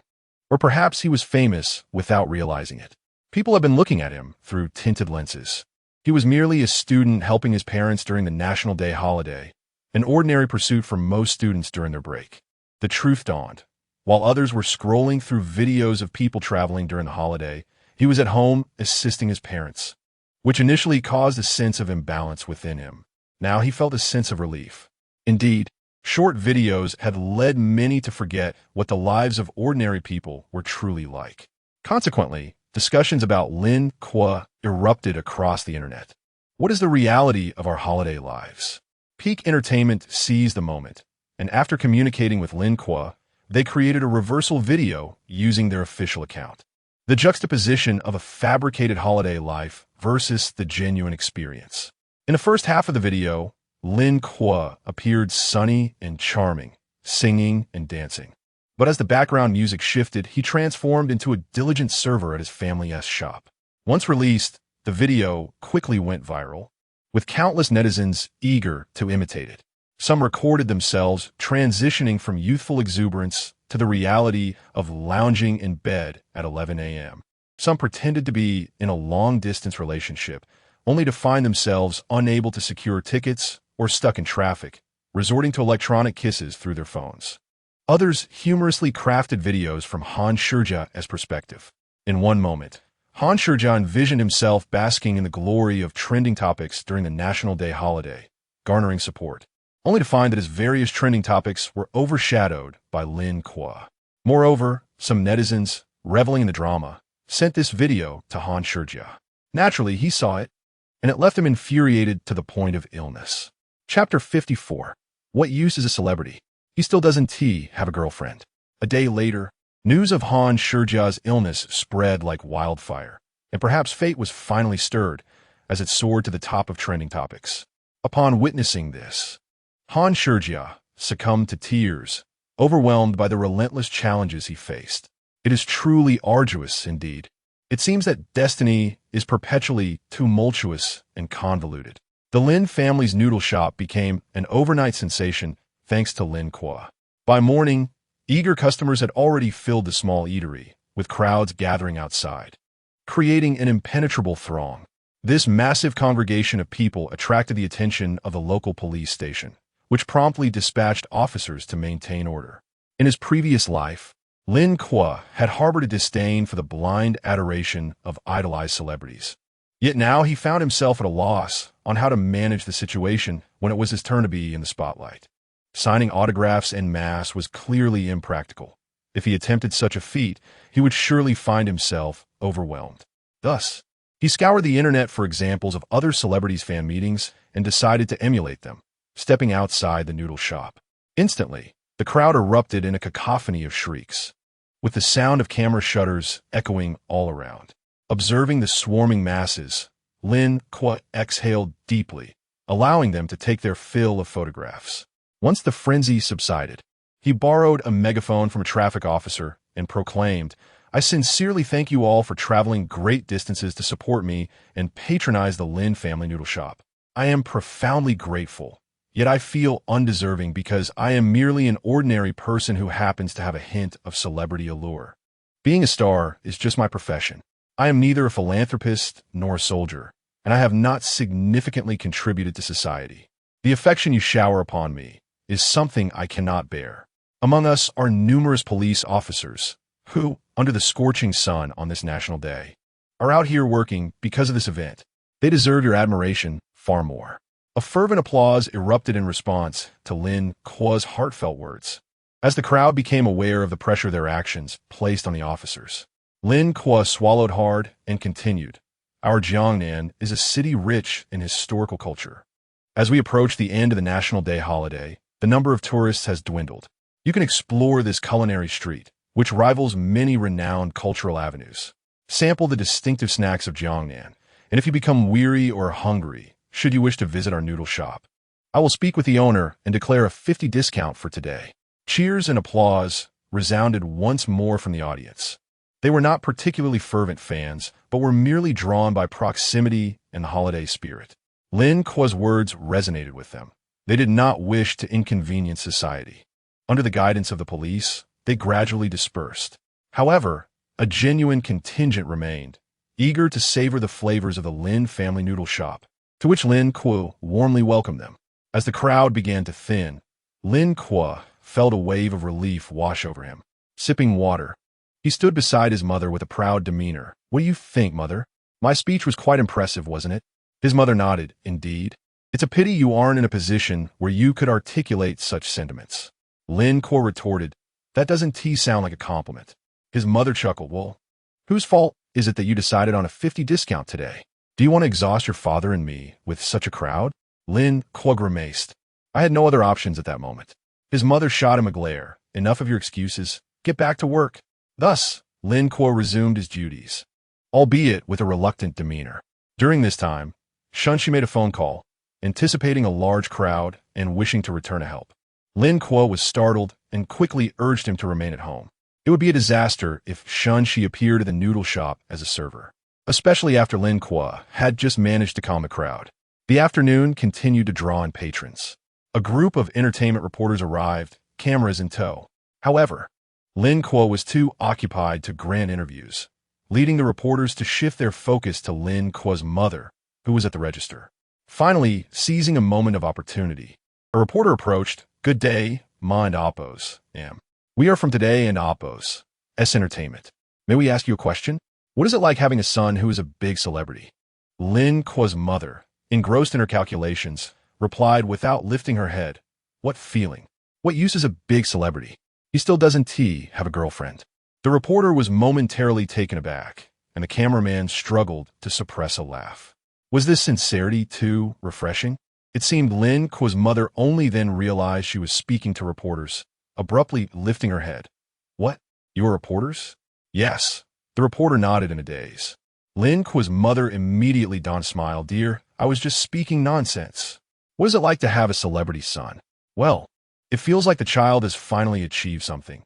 I hope he continues to work hard, doing beneficial things for society and creating great works." "Yes, that's it. Is that satisfactory?" The cameraman could no longer contain his laughter, while the reporter, ever the professional, managed to maintain her composure, her eyes sparkling with excitement. She sensed this interview could very well make headlines. Her intuition proved correct. Once the interview was published, it swiftly dominated the front pages of entertainment news, even gaining significant traction in lifestyle segments. The title was undeniably eye-catching, shocking. Lin Kuo's mother's unfiltered remarks on her son's romantic status. This National Day holiday, the most talked-about figure was not any film, but Lin Kuo. Any news associated with him guaranteed high visibility, especially when it involved revelations about his personal life from those closest to him. Upon clicking the video, viewers were greeted by the bustling noodle shop, where Lin Kuo was diligently serving dishes. The scene then shifted to a middle-aged woman, heads down in concentration.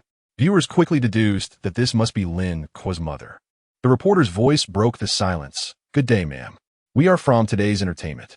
May we ask you a question? What is it like having a son who is a big celebrity? Upon hearing this question, viewers lost interest, presuming that any mother would gush about her child. Just as they were prepared to exit, Lin Kuo and Appo's mother's candid response caught them off guard. What feeling? What use is a big celebrity? He still doesn't have a girlfriend. Laughter erupted across the internet. This authentic remark struck a chord, revealing that the mothers of celebrities are just like any other. As Lin Kuo's mother seemed to realize she was on camera, she quickly altered her tone, further amusing the viewers. Don't try to backtrack now, Lin Ma. The initial sincerity gave way to a more polished performance, eliciting roars of laughter. What universal truth! All mothers are the same. Now, the entire internet was aware that Lin Kuo was still single. What? Lin Kuo doesn't have a girlfriend? I thought he and Shen Xi were a couple. Bro, that's just our shipper fantasies. You really took it to heart? Unmarried male and female frequently appearing together. Why can't they be taken seriously? I'm going to comment on Shen Xi's post right now. Haha, count me in, I'm going to. Chapter 55. The CP that sparks immediate action thus. Shen Xi received a myriad of messages on Weibo. Shen Xi, Lin Kuo's mother, is matchmaking for him. You should act quickly. Indeed, don't keep her waiting too long. How about tonight? If you're not ready for a wedding, perhaps you could start with a child for Lin Kuo and Appo's mother to care for. Absolutely. We understand in modern society. Shen Xi, far away in Danyang, felt her face flush at the comments from netizens. After calming her emotions, she took screenshots of the messages and sent them to Lin Kuo.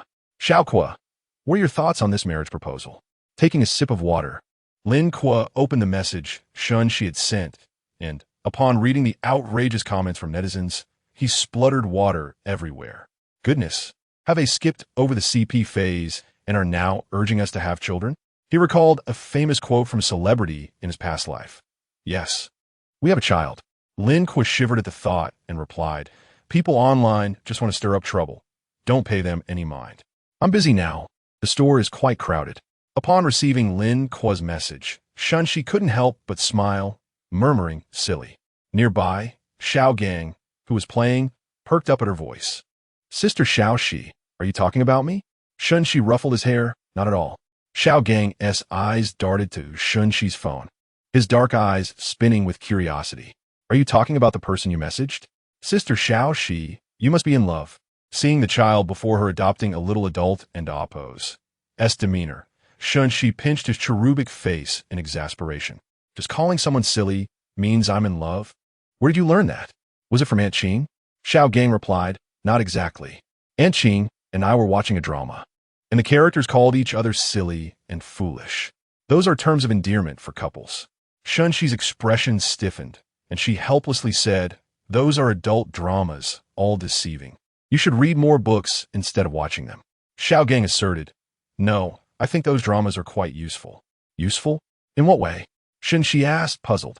Just as she finished speaking, voices rang out from outside the courtyard. Xiao Gang, are you home? We've come a play. Upon hearing the voices, Xiao Gang dashed out. Shen Xi, curious, followed him outside, where she saw Xiao Gang open the door, each hand grasping a cute little girl of similar age, proudly leading them to her.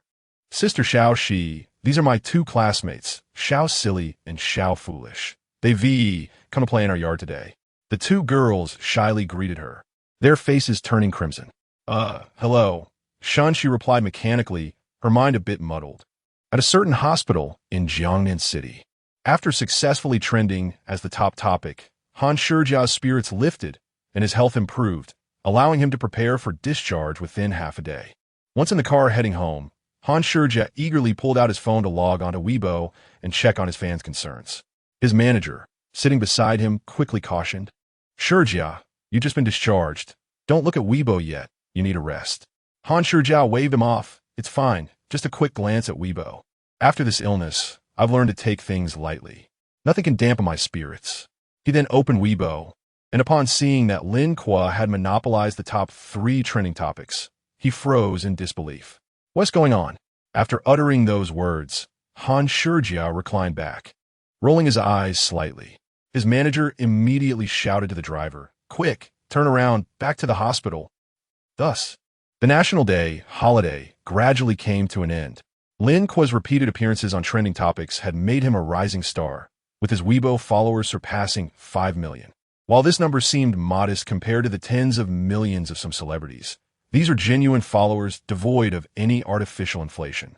For instance, after Zhang Songwen's performance in Crazy became a sensation, his Weibo follower count only increased by a few million. This reflects the true statistics of a star who doesn't end oppos, purchase followers. During this period, many advertisers approached Lin Kuo, but he declined them all. He was unfamiliar with these products and, having lived a second life, was in no rush to earn quick money. He still desired a good reputation. Lin Kuo remained composed regarding his sudden fame during the holiday. The official recognition of the Song Nation carried a considerable element of luck. The subsequent frequent trending topics were merely the capital S inclination towards traffic. It resembled the meteoric rise of Ding Zhan in his past life. His uncle and brother had not gained traction, but on a day when his brother was absent, he became an overnight sensation. Such as fate. To maintain this momentum, it would require capital-driven promotion. Lin Kuo had no desire to be a manufactured celebrity, so he continued to focus on his own endeavors. On the last day of the holiday, Jiang Yi compiled a video of the school's hand gesture dance, uploading it online, which sparked widespread discussion and garnered official praise. As a result, Jiang Yi's name became well known, much to the envy of many art schools, lamenting why they lacked a student like Lin Kuo. In the afternoon, Shen Xi returned from her hometown. The family joyfully shared a meal before Lin Kuo and Shen Xi headed back to school together. Upon returning to dormitory 213, Lin Kuo was immediately surrounded by 3 burly guys. You made quite a stir online during the National Day holiday. Indeed, big star, your hand gesture dance overshadowed us. While you bask in the limelight online, this one do, you have to treat us. Lin Kuo understood that his dance had dampened many classmates' holiday spirits. So to alleviate their grievances, he readily agreed to treat them. As they chatted about their holiday experiences, everyone was aware of Lin Kuo and Oppo's online fame, leaving little to discuss.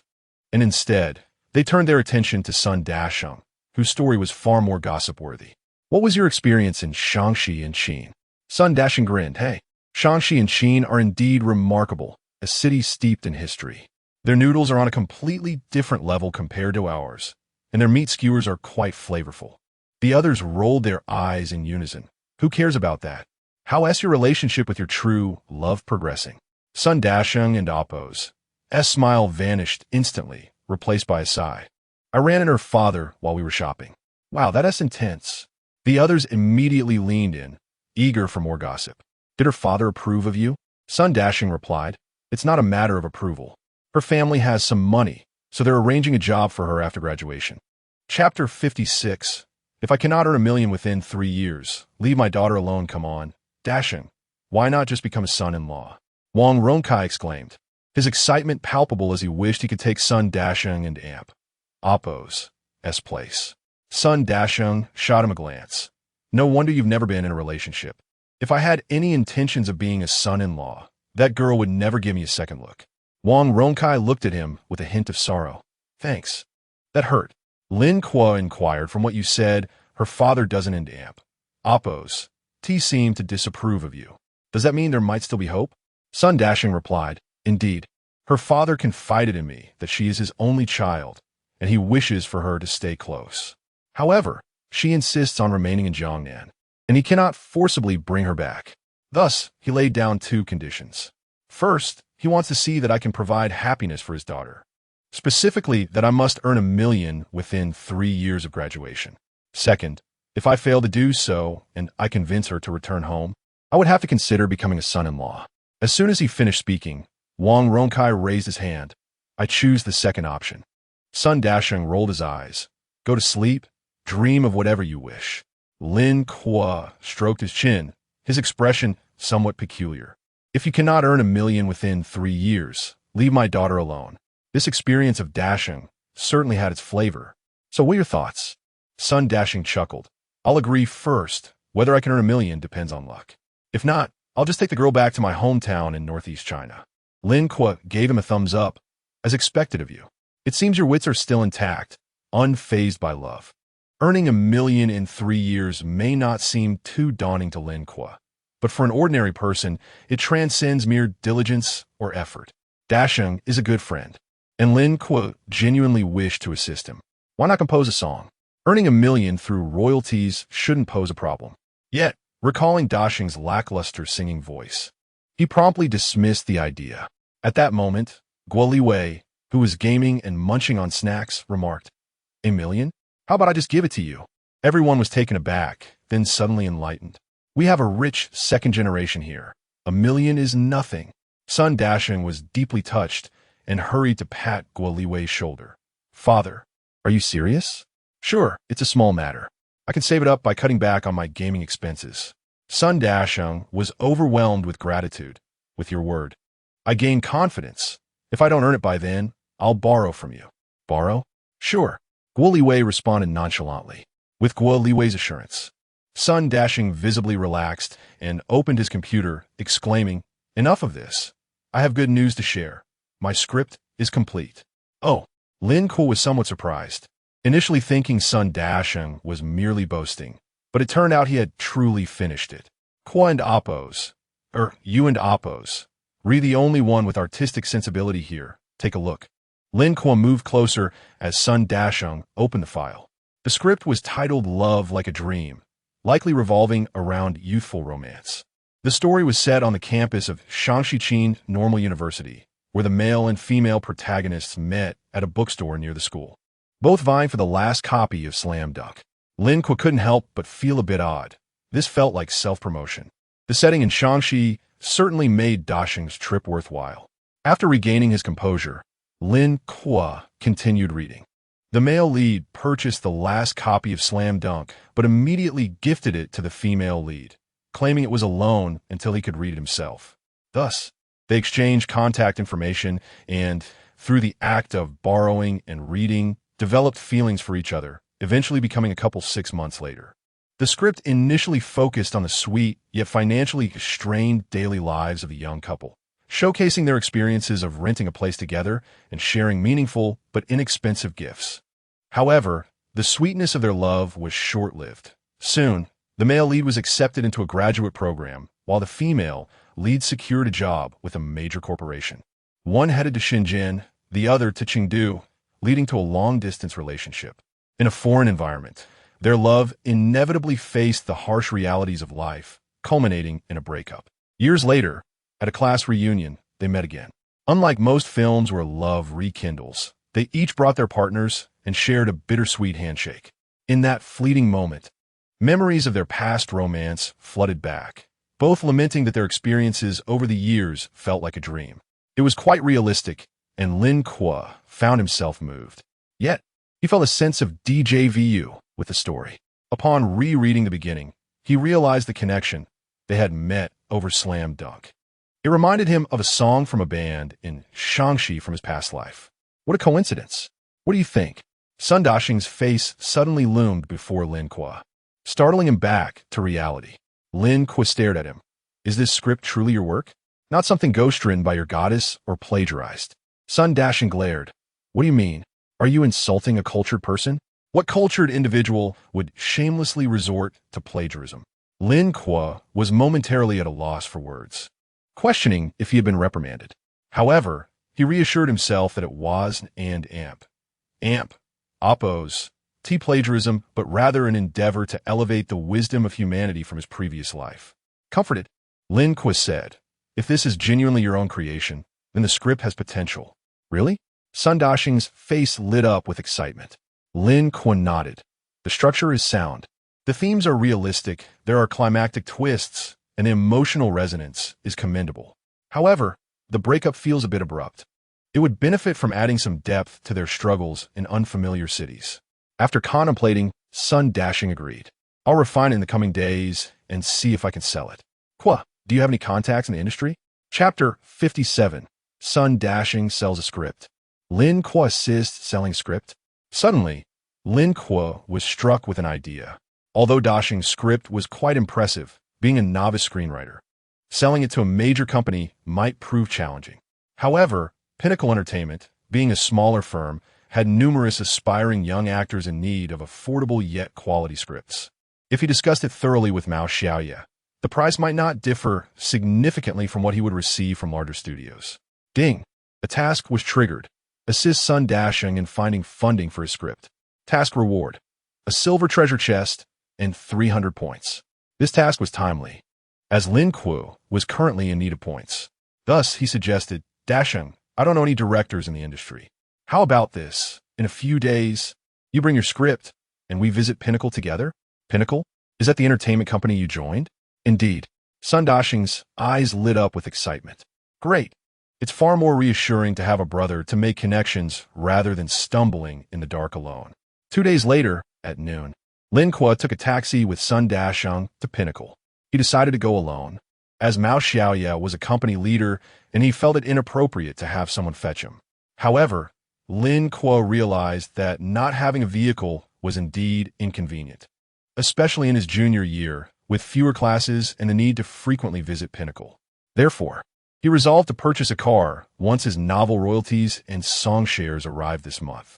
Mao Xiaoye was not only the music director, but also engaged in discovering talent and excellent scripts as part of her routine work. Having informed her the previous day, Lin Kuo sent a message to Mao Xiaoye upon arriving downstairs and led Sun Dasheng to the office. As they walked through Pinnacle, several long-time employees greeted Lin Kuo, while some new staff members called him Brother Kuo. Lin Kuo responded modestly, though he felt a tinge of awkwardness seeing that some were older than him. Little did he realize, his recent popularity had established him as a prominent figure at Pinnacle, and new colleagues, unfamiliar with his character, adhered to workplace norms. Witnessing his roommate's apparent prominence in the company eased Sun Dasheng's initial nervousness about entering such an establishment, straightening his posture. After knocking on the office door and hearing a voice invite them in, Lin Kuo and Sun Dasheng entered. Inside, Mao Xiaoye sat alone, evidently still without a secretary. Mao, it's Lin Kuo. Please have a seat. You certainly made the company proud during this national day. Mao Xiaoye greeted as she ushered them to sit and prepared 2 cups of coffee. This must be your roommate? Mao Xiaoye turned her gaze towards Sun Dasheng. Yes, I'm Sun Dasheng, he replied nervously. Mao Xiaoye waved her hand with a smile. No need to be anxious. Just call me senior. Sun Dasheng hesitated momentarily, prompting Lin Kuo to explain, Mao is also a graduate of Jiangyi, an older senior. Mao Xiaoye shot Lin Kuo a playful glare. Just senior is fine. What else with older? Lin Kuo chuckled. It reflects your esteemed seniority. He intended to lighten the mood due to Sun Dasheng's nervousness. As Sun Dasheng noticed Mao Xiaoye's easygoing nature and her status as a senior, he gradually relaxed. Mao Xiaoye continued, I hear you've penned a commendable script, Junior. You and Lin Kuo are roommates, so you must be in the composition department as well. Jiangyi's student training is quite comprehensive nowadays. ISNT it? Sun Dasheng scratched his head. I just write out of passion. Lin Kuo nodded in agreement. There was nothing wrong with that sentiment. Sun Dasheng then produced a USB drive. This is my first script. I'm unsure of its quality, but Lin Kuo said it's quite good, so I'd like you to take a look, senior. Mao Xiaoye accepted the USB and connected it to her computer. Upon seeing the title, Love is Like a Dream, her brow furrowed slightly. The title seemed rather cliché, reminiscent of melodramatic shows from 2 decades ago. Yet, since Lin Kuo had praised it, she anticipated there might be some noteworthy content within. Thus, she immersed herself in reading. The office fell silent, save for Lin Kuo occasionally sipping his coffee. Observing Sun Dasheng's tension, Lin Kuo gently patted his thigh, signaling him to relax. After several minutes, Mao Xiaoye shifted her gaze from the screen, leaned back in her chair, and regarded Sun Dasheng with an odd expression. Lin Kuo inquired, How does the script fare, senior? Mao Xiaoye remarked, Your dormitory is filled with talent. Aside from the somewhat outdated title, the rest is quite impressive, requiring minimal revisions. It certainly doesn't appear to be the work of a novice. If adapted into a film, it would rank among the higher quality in the youth romance genre. Hearing Mao Xiaoye and oppose, as affirmation, Sun Dasheng exhaled deeply, feeling a wave of relief. Lin Kuo pressed on. Can we produce it at Pinnacle? Mao Xiaoye smiled, of course. The company intends to release another project following the campus season to promote new talent, and this script is quite suitable for young newcomers. However, it likely won't be released in theaters, but rather as a web film. Sun Dashing quickly responded, "That is perfectly fine. As long as you think it's good, I'm content. I don't care about theaters versus web releases. Selling the script means I can pursue this career path confidently." "What about the budget?" Lin Kuo asked, voicing Sun Dashing's primary concern. Mao Xiaoya explained, "Typically, the price for an average script does not exceed 10 of a film's total production cost, with rookie screenwriters earning slightly less. However, I recognize this junior's potential, and with you as a guarantor, I will negotiate with the company to offer the standard rate." Sun Dasheng, unfamiliar with the costs of producing a decent film, was initially perplexed by the figures. Noticing his confusion, Mao Xiaoya clarified, "For instance, take Pinnacle's upcoming film set to release during the campus season. The total cost is around 2 million, and the script was purchased from a regular screenwriter for 180,000. Upon hearing that figure, Sun Dasheng held his breath. 180,000, enough to match his parents' annual salary. "Mom, Dad, I've made it." Lin Kuo nodded appreciatively. Mao Xiaoya was indeed helping him out, and he couldn't remain indifferent. "When I saw this script, inspiration struck, and I composed a song that could serve as the film's theme." Joy flooded Mao Xiaoya's face. Although she had merely aimed to foster Lin Kuo's attachment to the company, hoping he would remain at Pinnacle post-internship, she was pleasantly surprised by his social acumen. The quality of Lin Kuo's compositions was well known, and with his rising fame, this film was bound to be a lucrative project. Chapter 58, Shen Xi and Amp. Oppo's waist is truly supple once the price for the script was settled. Lin Kuo prepared to return with Sun Dashing. However, just as he was about to leave, Mao Xiaoya called out to him. Understanding that his superior intended to assign him some work, Lin Kuo decided to stay behind, allowing Sun Dashing to depart first. "Is there anything else, Director Mao?" Lin Kuo inquired as he entered the office. Mao Xiaoya replied, "The campus season is fast approaching, and the company has begun arranging promotional appearances for our 2 leading actors on variety shows. However, as they are newcomers, they lack the popularity of other actors participating in the campus season. Therefore, the company is considering involving you and Shen Xi in the promotional activities, as you both are the most recognized artists in our agency." Mao Xiaoya spoke these words with a hint of embarrassment, acknowledging the irony that the 2 most celebrated artists in the entertainment company were merely interns. Lin Kuo furrowed his brow. "Are you suggesting that Shen Xi and I should appear on a variety show? If it's just for promoting a film or TV series, I wouldn't mind showing my face on a variety show, as long as I speak less. But if it involves appearing with Shen Xi, I find myself hesitating. After all, their fans were fervently shipping their on-screen couple, and if they were to appear on a variety show together, the production team would undoubtedly exploit this for viewership, likely arranging some ambiguous interactions to capture the audience and Oppo's attention." He acknowledged his fondness for Shen Xi, yet believed that their future should unfold naturally. Mao Xiaoya, aware that both Lin Kuo and Shen Xi were not particularly fond of variety shows, quickly clarified, "It's not about appearing on a variety show. You merely need to shoot a support video to promote the film." Lin Kuo sighed in relief. "That's a relief. How do we shoot this video?" Mao Xiaoya explained. "Our idea is for you, Shen Xi, and the 2 leads of the film to perform a duet of the Alliance of Heartbreak, releasing it alongside the promotional video for the movie." Lin Kuo paused in surprise, his expression transforming to one of realization. Mao Xiaoya's mention reminded him that he had penned a song titled The Alliance of Heartbreak for the film. "All right, that sounds good." Lin Kuo agreed without objection. "What about Shen Xi and Amp Oppo's side?" Mao Xiaoya teased with a smile. "As long as you have no issues." "She certainly won't either." Lin Kuo felt a wave of embarrassment wash over him. He quickly contacted everyone involved, relieved to find they were all available. And within half an hour, they had gathered. The film's male and female leads, Song Qian and Zhong Xian, were ecstatic at the prospect of recording a song with the company's 2 most recognized figures. As the original singers of the Alliance of Heartbreak, they had no qualms about the performance. However, Shen Xi was unfamiliar with the song, so they waited for her to familiarize herself with it. In less than an hour, the duet video had been recorded. Mao Xiaoya watched the video with satisfaction, nodding in approval. Yet, Lin Kuo pursed his lips, expressing, "I feel like the video content is somewhat monotonous." While their singing was flawless, the performance of the Alliance of Heartbreak felt lacking. The others turned to him, knowing that as the song's creator, Lin Kuo understood how to convey its essence.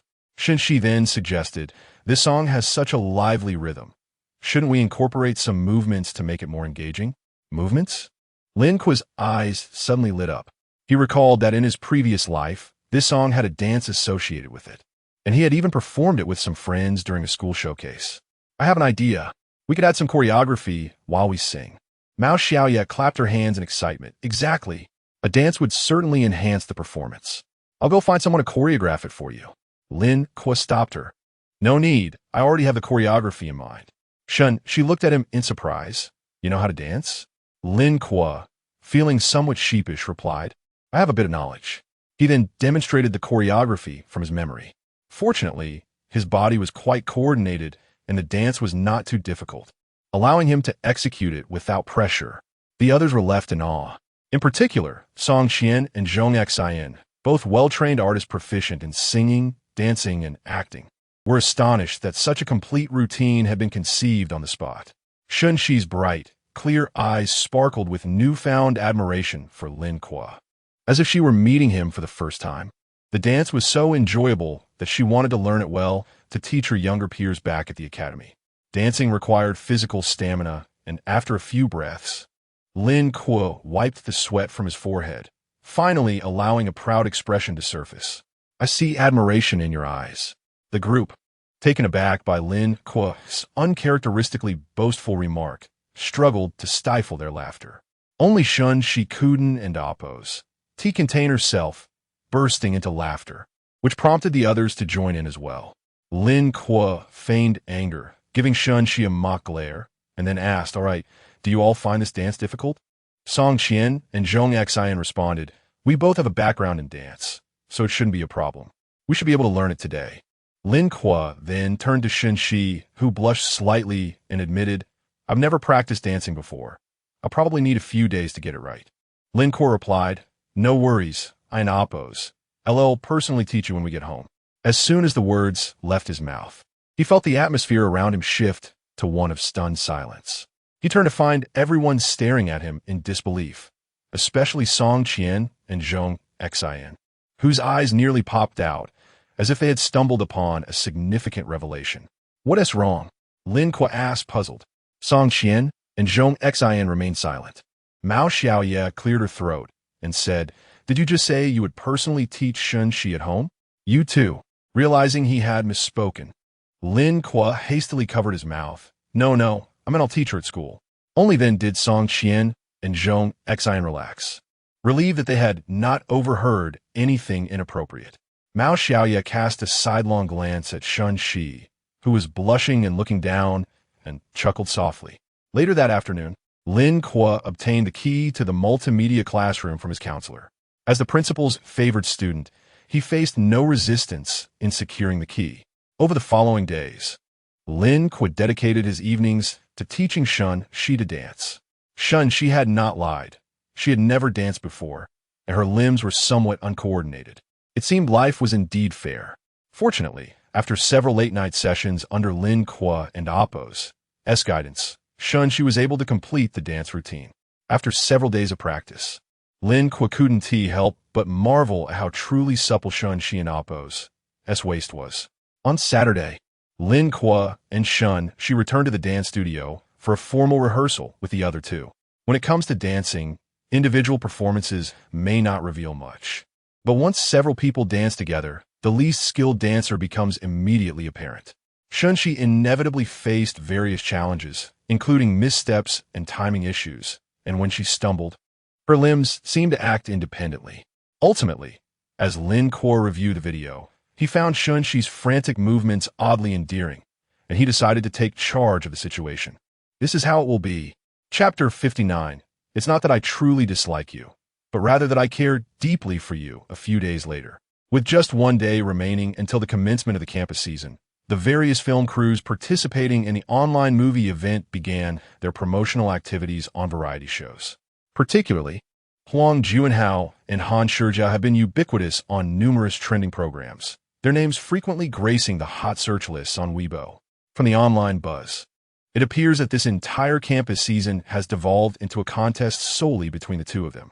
As the organizer of the campus season, Kiwi naturally would not allow the popularity of these two rising stars to go to waste, thus establishing a reservation leaderboard and a film discussion area. With a mere investment of yuan, fans can bolster the popularity of their favorite film. Although this popularity metric bears no correlation to box office receipts and may seem trivial, the fans of these two young idols are undeterred. As long as they see their beloved star and Oppo's work gaining traction, they are willing to spend any amount, fueled by their respective fan bases. The current rankings on the reservation leaderboard show Huang Juanhao and Oppo's film Midsummer in first place, while Han Shijia and Oppo's film The Blossoms of That Year follows in second. Midsummer has amassed a staggering popularity score exceeding 10 million, whereas The Blossoms of That Year boasts a score of over 8 million. Initially, these two were evenly matched, but due to the National Day incident, Han Shijia has seen a significant drop in followers, leaving him overshadowed by Huang Juanhao. Meanwhile, the film Girl and Amp, Oppo's generation from Pinnacle Entertainment currently sits in third place with a popularity score of merely 500,000. This is to be expected, as the leads of these films are newcomers, and their promotional efforts have yielded limited results. A significant portion of their audience seems to have arrived after seeing Lin Kuo and Shen Xi's posts on Weibo. Lin Kuo noticed this reservation feature and initially intended to enhance the popularity of Girl and Amp, Oppo's generation, but when he discovered that engaging in this endeavor would cost yuan, his interest waned. After all, such trivial matters could easily be handled by the company. He felt no urge to engage in such activities himself. However, upon witnessing Huang Juanhao's astronomical popularity score, he couldn't help but gasp. A yuan contribution could lead to a total of over 10 million. Kiwi has truly demonstrated remarkable integrity. If it were up to him, he would have charged at least 10 yuan per popularity point. Despite the inherent flaws in popularity metrics, it is evident that having millions of fans gives the youthful idols a significant advantage in this online film festival. In the morning, promotional clips for the various films began to roll out, and the theme songs entered the charts of major music platforms. Unsurprisingly, the top two spots were claimed by Huang Juanhao and Han Shijia. The fans of both sides, unwilling to concede, engaged in heated online disputes. What a terrible song by Huang Juanhao. Why does it rank first? It's laughable. If you can't compete, why not just spend some money to boost your idol's position? A bunch of paupers. No way they have the resources for that. Exactly. After Lin Kuo's incident during National Day, it was utterly humiliating for them. They should stop shouting before their music platform accounts get banned. Han Shijia and Oppo's fans felt the sting of these remarks acutely, harboring resentment, yet feeling powerless to retaliate.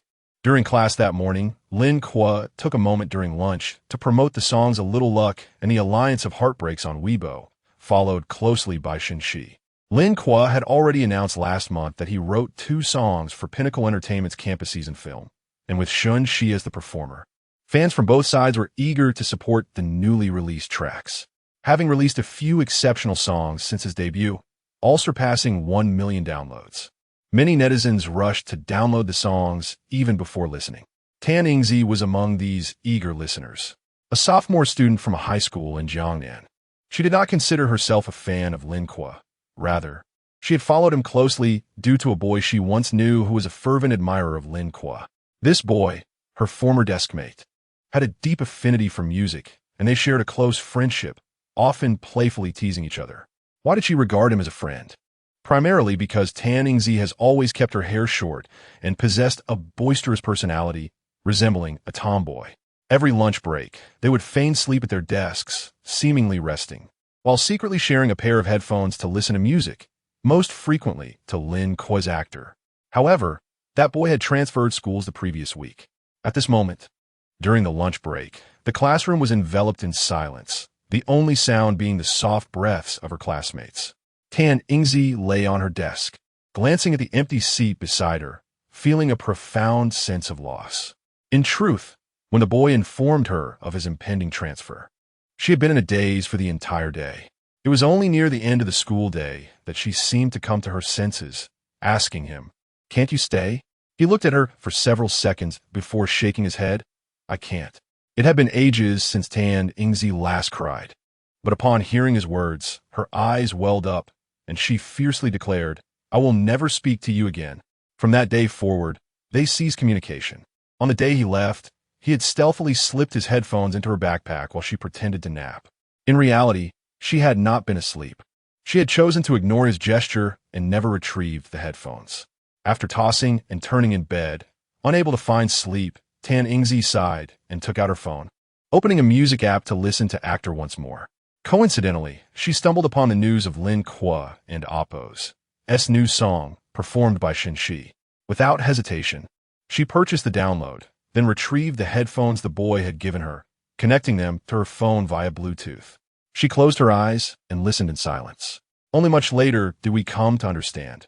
When a girl says she will no longer pay attention to you, it does not signify disdain, but rather that she cares for you, very, very much cares for you. Upon hearing this poignant line resonate through the headphones, Tan X's body stiffened instantly.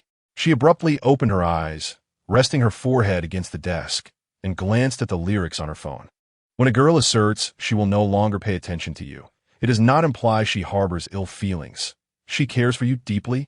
Tan Xi and awakens' gaze grew unfocused, her mind swirling with thoughts. As the gentle guitar intro faded, Shen Xi's voice broke through, bringing her back to reality. "I hear the raindrops falling on the green grass. I hear the distant school bell ringing. Yet, I cannot hear your voice, calling my name earnestly." From the very first verse, Tan Xi found herself enamored with the song. "When I fell in love with you, I did not comprehend love. Only after parting did I realize its profound impact. Why did I not notice that meeting you was the best thing in my life?" Suddenly, Tan Xi hit the pause button, staring at these lyrics, feeling a sharp pang in the softest corner of her heart, as if something had pricked it, causing her to shudder involuntarily. Chapter 60. The Lament of Lost Love. Staring at the lyrics for a prolonged moment, Tan Xi finally pressed the play button and continued listening. Perhaps, at that time, I was preoccupied with smiles and tears, chasing after meteors in the sky, taking for granted the oblivion of who silently stood guard in the wind and rain. As she gazed blankly at the words, memories of her daily life with that boy flooded her mind. They would play together, share meals, take out the trash. And when a male classmate remarked that she was a tomboy, he would stand up for her. During class, when the teacher posed a question, he would discreetly whisper the answers to her. Suddenly, she felt a sharp pang in her eyes, and she held her breath, striving to suppress the tears. "Once, you were the luck I wished to hold on to. We were once so close to love. That decision to stand against the world for me, that shared rain." Each line was a dagger to her heart, and as the chorus resonated with Shen Xi and awakens' voice filled with regret, Tan Xi could no longer contain her emotions. She pounded her chest, tears cascading on her phone screen. It dawned on her how close she had been to love, how much she cared for the boy, and that she simply could not let him go. This indeed was love. Wiping the tears from her phone screen, she located the boy's QQ account, and, after a moment in awakens' thought, shared the song with him, including a message. "Meeting you was my fortune. I wish you all the best." Within moments, he replied, "You finally spoke to me. I'm listening to this song too. Meeting you is also my fortune." A smile broke through her tears, and she sent another message. "Which university do you plan to apply to?" Like Tan Xi, countless netizens were moved to tears by the song Little Luck. Many reminisced about their first love or past regrets, crying as they composed their comments. "Lin Kuo, you owe me my peace of mind. Even a hardened man like me was brought to tears. It turns out we were once so close to love. These lyrics are killing me." Clearly, each netizen had a story to tell, leading to a lively discussion in the comment section. I'll go first. 10 years ago. Consequently, the comment section for Little Luck transformed into a repository of youthful romantic tales, eliciting excitement from authors who specialized in writing such narratives. The material was inexhaustible. Naturally, Lin Kuo's other song, The Heartbreak Alliance, garnered attention as well. Upon seeing the title, many assumed it to be a sorrowful ballad, but upon listening, they were left astounded. What a lively tune! Are we really talking about heartbreak here? Despite the confusion, listeners found themselves enchanted, with some even able to sing along after just one listen.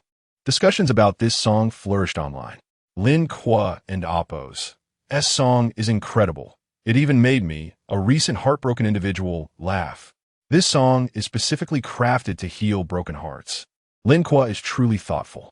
After listening, I realized, treat every ex as if they don't exist. Heartbreak Shuden and Oppo's to be overwhelmingly sorrowful. One must continue living their life. I don't have as many stories as you all. I just couldn't stop shaking my legs while listening. Indeed, even my 80-year-old grandmother got up to dance after hearing this song. Based on these two songs alone, I found girlhood to be quite commendable. True, the two lead actors may be newcomers, but their acting skills seem promising. Furthermore, this song is performed by the two leads, showcasing their versatility. This movie is a must-see. As the popularity of these two songs surged, the film Girlhood gained significant traction online, even breaking into the Weibo trending topics. Han Shijia, noticing the online discussions, quickly listened to Little Luck and the Heartbreak Alliance. Upon finishing, his expression soured. How could such excellent songs not be written by me? He lamented. However, after his moment of envy, he promptly summoned his manager. Arrange another live stream tonight to boost the movie's popularity. He had become cautious. After the events of the National Day holiday, he felt Lin Kuo had an uncanny ability to capture attention. If his mother could trend simply by speaking, these two songs would undoubtedly bolster girlhood. In this campus season, while he could find solace in losing to Huang Juanhao, losing to Lin Kuo would lead him to contemplate self-destruction.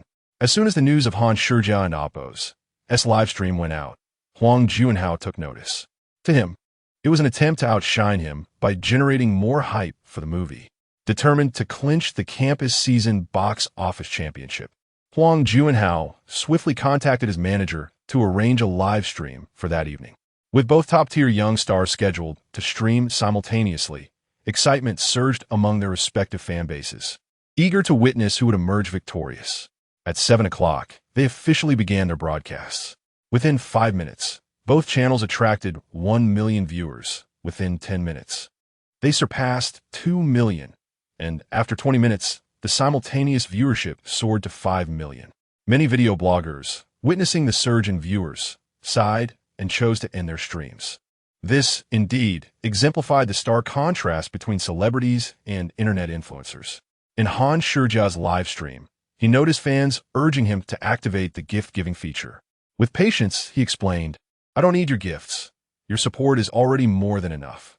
Save your money for yourselves." Hearing such positivity from him, fans erupted in adulation. How warm-hearted. My boyfriend isn't this considerate. See, this is what a true star is like. Not something an influencer can compare to, while maintaining a gentle smile on the surface. Han Shijia's inner thoughts were laced with sarcasm. If it weren't for the company insisting on this persona, would I even consider turning on the gift feature? After all, this was money. One live stream could easily yield hundreds of thousands. The content of the stream was meticulously planned by the company, leading into a segment where fans could request songs. Finally, he is going to sing. I want to hear an amp. Amp, Oppo's, Pet Love and Amp. Amp, Oppo's, and Amp. Amp, Oppo's, Glory and Amp. Amp, Oppo's, and Amp. Amp, Oppo's, Glory and Amp. Amp, Oppo's, and Amp. Amp, Oppo's, Smoke and Amp.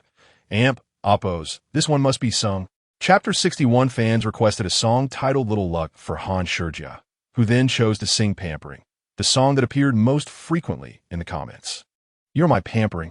This debut song instantly sent the fans into a frenzy, flooding the screen with comments. I'd an Amp. Amp, Oppo's, as so beautiful. His voice is so soothing. Sisters, I think I'm going to be pregnant just from listening. Of course, there were also many passers-by who entered the live stream and remarked that his singing was rather mediocre. Han Shijia chose to ignore such comments.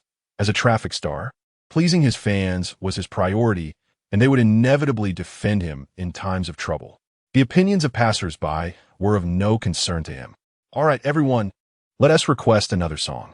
Han Shijia continued to interact with his fans, and soon, a flurry of song titles appeared in the comments. He scanned the barrage of names, preparing to select another song that had been requested the most. However, among the multitude of titles, one that appeared only once caused his pupils to dilate abruptly. Little luck. Damn it. Han Shijia forced himself to act as if he hadn't seen it. Yet, this particular user persistently spammed the title. Han Shijia's expression darkened. At that moment, he felt a strong urge to confront this user. The audience was glued to the screen, observing the subtle changes in Han Shijia's expression. Curious, they turned their attention to the comments, eager to discover what had caused such a drastic shift in his demeanor. When they saw someone repeatedly spamming Little Luck, the onlookers couldn't help but chuckle. Everyone knew that Little Luck was a new song by Lin Kuo, and they were well aware of the history between Lin Kuo and Han Shijia. Requesting Lin Kuo and Amp, Oppo's S song and Han Shijia and Amp, Oppo's S livestream was not merely an insult. It was a blatant provocation. Such behavior elicited applause from the viewers. They were always eager for drama and had never held a favorable impression of the young star. Inspired by the audacious user, they began to flood the comments themselves. Sing and Amp, Oppo's, Little Luck and Amp, Oppo's. Come on, brother, sing and Amp, Oppo's, Little Luck and Amp, Oppo's. If you don and Amp, Oppo's, sing and Amp, Oppo's, Little Luck and Amp, Oppo's. I'll unfollow. They had a knack for making things uncomfortable. Han Shijia stared at the screen filled with Little Luck, utterly bewildered. He realized he was being led into a trap. Who was behind this malicious act? Huang Huntao or Lin Kuo? He had every reason to suspect that this was the work of hired trolls from the two. However, singing was out of the question. He would never stoop to that level. Singing Lin Kuo and Amp, Oppo's S song? That would be an insult. Thus, Han Shijia randomly selected another song from the comments, sang it hastily, and swiftly moved on from the song request segment. His sour expression throughout the remainder of the live stream provided ample amusement for the viewers. Meanwhile, in Huang Huntao's live stream, he had just finished singing a song requested by his fans and was taking a sip of water when he suddenly noticed the comments, nearly choking in laughter. Haha, I just saw someone request an Oppo's, Little Luck and Oppo's, for Han Shijia next door. You should have seen how dark his expression turned. The viewers chimed in. That user is so savage. Requesting Lin Kuo's song right in front of him. Did he sing it? Of course not. If he did, he and Oppo's, he'd never be able to show his face in front of Lin Kuo again. Huang Huntao realized he had missed witnessing a spectacular moment and felt a pang of regret. Then, an idea struck him. Why don't we sing Lin Kuo's Little Luck next? But I'll have to lower the key. I can't reach Shen Xi's pitch. This statement left the audience momentarily stunned before erupting into laughter. Wow, you're throwing shade at Han Shijia. Huang Huntao was quite the cheeky young star, adept at creating a scene. Just when I thought I'd missed a memorable moment, here it is, he exclaimed. The viewers in Han Shijia's live stream began to spam comments once more. Huang Huntao is singing Little Luck next door. Brother, your perspective seems a bit lacking. Initially puzzled by the sudden influx of viewers in his live stream, Han Shijia soon realized what was happening when he glimpsed the comments. Huang Huntao was singing Little Luck? Wasn't he that just further humiliating himself? In that moment, his chest heaved with fury, and he lost all sense of reason. His manager, quick to react, immediately shut down the live stream. In a fit of rage, Han Shijia hurled his laptop to the ground. Huang Huntao, you bastard! Umbiknons tu Han Shia? Huang Huntao was immersed in his own live stream, passionately singing Little Luck. All he could feel was the sheer beauty of the song. All right, I can only sing 4 lines. I'm not familiar with Lin Kuo, and any more would require a fee. This humorous interaction attracted a wave of new fans. Huang Huntao noticed comments indicating that Han Shijia had been so infuriated that he logged off. Unable to contain his laughter, he thought to himself, with Han Shijia in such disarray, my ticket sales for the campus season are surely secure. As he reveled in his triumph, the comments shifted once more. If Lin Kuo were to go live now, it would be the ultimate showdown. Ha ha ha. Indeed, that would be entertaining. But Lin Kuo hasn't even set up a Kuaishou account. It was rather peculiar. Despite Lin Kuo and Oppo's immense popularity online, he rarely posted anything on his social media. Wait, I just saw a video where Lin Kuo was dancing with Shen Xi. Did anyone else catch that? Where? Search for Lin Kuo's name. It seems he has opened a Kuaishou account. Soon, a multitude of viewers began searching, and indeed, they discovered that Lin Kuo had launched a Kuaishou account, with his first video featuring him dancing with Shen Xi and 2 stars from Girls' Generation. Huang Huntao was curious and found the video. In the clip, the group donned cartoon pajamas, with Lin Kuo at the center. As the cheerful music of Love Line Alliance played, they began to dance. Their movements appeared quite humorous, eliciting laughter from the viewers. The combination of this song and dance is delightful. I didn't expect Lin Kuo to have such skills. I have a feeling this dance will go viral in short videos. I should save it in practice. However, viewers also noticed one dancer who seemed out of sync. Look at Shen Xi's dancing. Why is it so stiff? The goddess clearly can't keep up with the beat. Observing the resentful glances she cast at Lin Kuo, it was evident she had been dragged into this against her will. Only Lin Kuo would dare to make the goddess look foolish. How infuriating. I realized something. Ever since the goddess started hanging out with Lin Kuo, the vibe has changed completely. Chapter 62. Not taking a stitch from the masses, the words of this netizen have sparked contemplation among many. It has seemed to hold some truth. Shen Xi has always appeared on screen as the pure goddess with a heavenly voice. However, ever since her acquaintance with Lin Kuo, she has been caught in late-night drunken escapades, subjected to online shipping, and has even partaken in humorous dance routines. The shift in her public persona has been strikingly dramatic. Nonetheless, this change has rendered Shen Xi more relatable to the audience, who have grown increasingly fond of her. At the end of the video, Lin Kuo and others promoted Girls and Oppo's Generation, leading netizens to finally grasp the purpose behind Lin Kuo and Oppo's video. It was indeed a promotional effort for the film. Although neither Lin Kuo nor Shen Xi are the leads, it feels as though the entire promotion hinges on their presence. Alas, there is little choice. In such a small company as Peak, they must seize the opportunity presented by these 2 rising stars. That makes sense. I find these 2 new actors quite appealing. I shall go support Girls' Generation tomorrow. Indeed, out of respect for Lin Kuo and Shen Xi, who are juggling parental roles, I must lend my support. Lin Kuo's video surged in popularity at an astonishing rate, and Huang Juntao witnessed the audience's reaction with a pang of concern. Could this be real? Lin Kuo had merely composed 2 songs for the film and had not participated in its production. Surely, such promotional clout could not stem from that alone.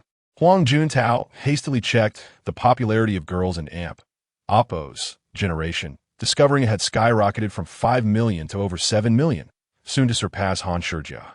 Goodness. The audience's mobilization is swifter than his own fans. A sense of unease washed over him, realizing he had underestimated Lin Kuo's appeal during the National Day festivities. If he remained passive while Lin Kuo and Oppo's popularity soared, he might find himself in a precarious situation. Thus, he reached out to the film and Oppo's leading lady, Meng Wei, preparing to unleash his trump card. At that moment, Lin Kuo was also aware of the substantial buzz his video had generated for Girls' Generation. However, witnessing the rapid increase in popularity left him feeling a pang of regret.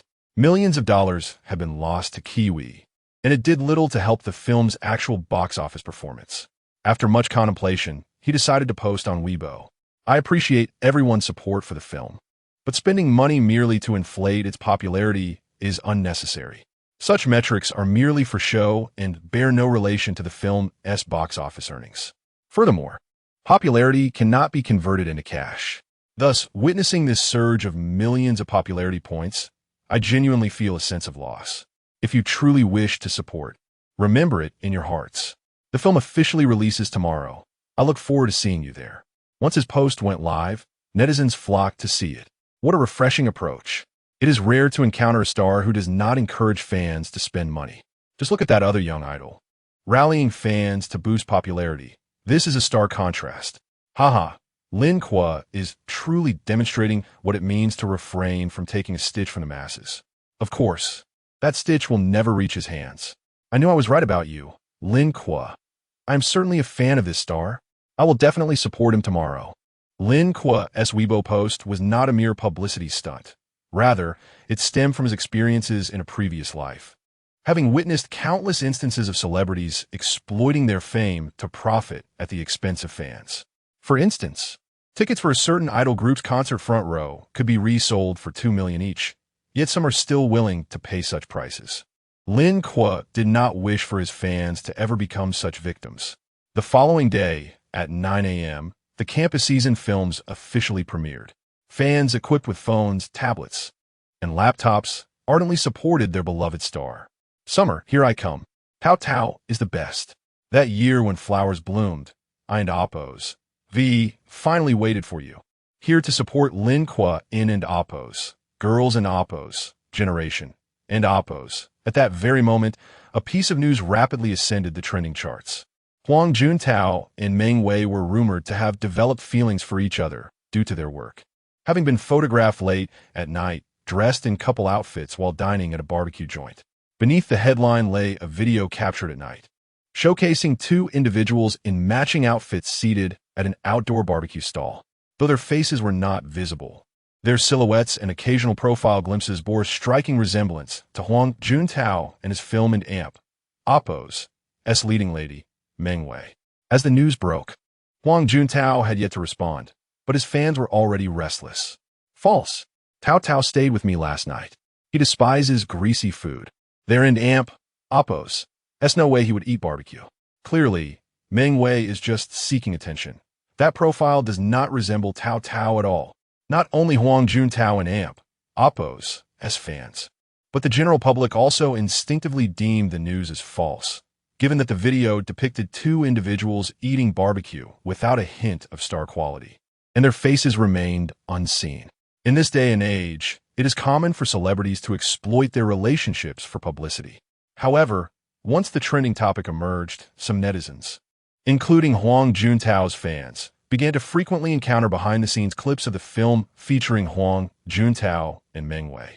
Most of these clips showcased their sweet interactions, such as their romantic scenes that felt genuine, akin to a real couple, or Huang Juntao showcasing his strength by lifting Meng Wei, or him baking a cake for a birthday. Amidst this surge of data, netizens began to indulge in the gossip, and fans found Meng Wei increasingly appealing. Returning to Weibo to ship the couple. Wow, they truly make a perfect pair? Indeed, Meng Wei possesses the visage of a novel and Oppos' heroine. Just look at Tao Tao's expression. He clearly is basking in the glow of love. I just watched their interactions during filming. It was incredibly sweet and felt so authentic. I can't get enough. Sister, soon you'll have ample opportunity to enjoy it. The film Summer, starring the two of them, has just launched on Kiwi. You can support it now. Thus, as the campus season film festival commenced, buoyed by this wave of popularity, the film Summer soared ahead of the competition. Meanwhile, Huang Juntao, soaking in a hotel bath, observed the successful impact of his publicity efforts online, a slight smile gracing his lips. A top-tier young idol leveraging a romantic relationship for publicity is not a gamble. It is an audacious maneuver grounded in confidence. Top idols are often wary of romance and relationship rumors due to the complex makeup of their fanbase. Some fans regard their idol as their eternal light, feeling possessive and desiring solitude, while others may not oppose their idol dating, provided the partner is within the industry.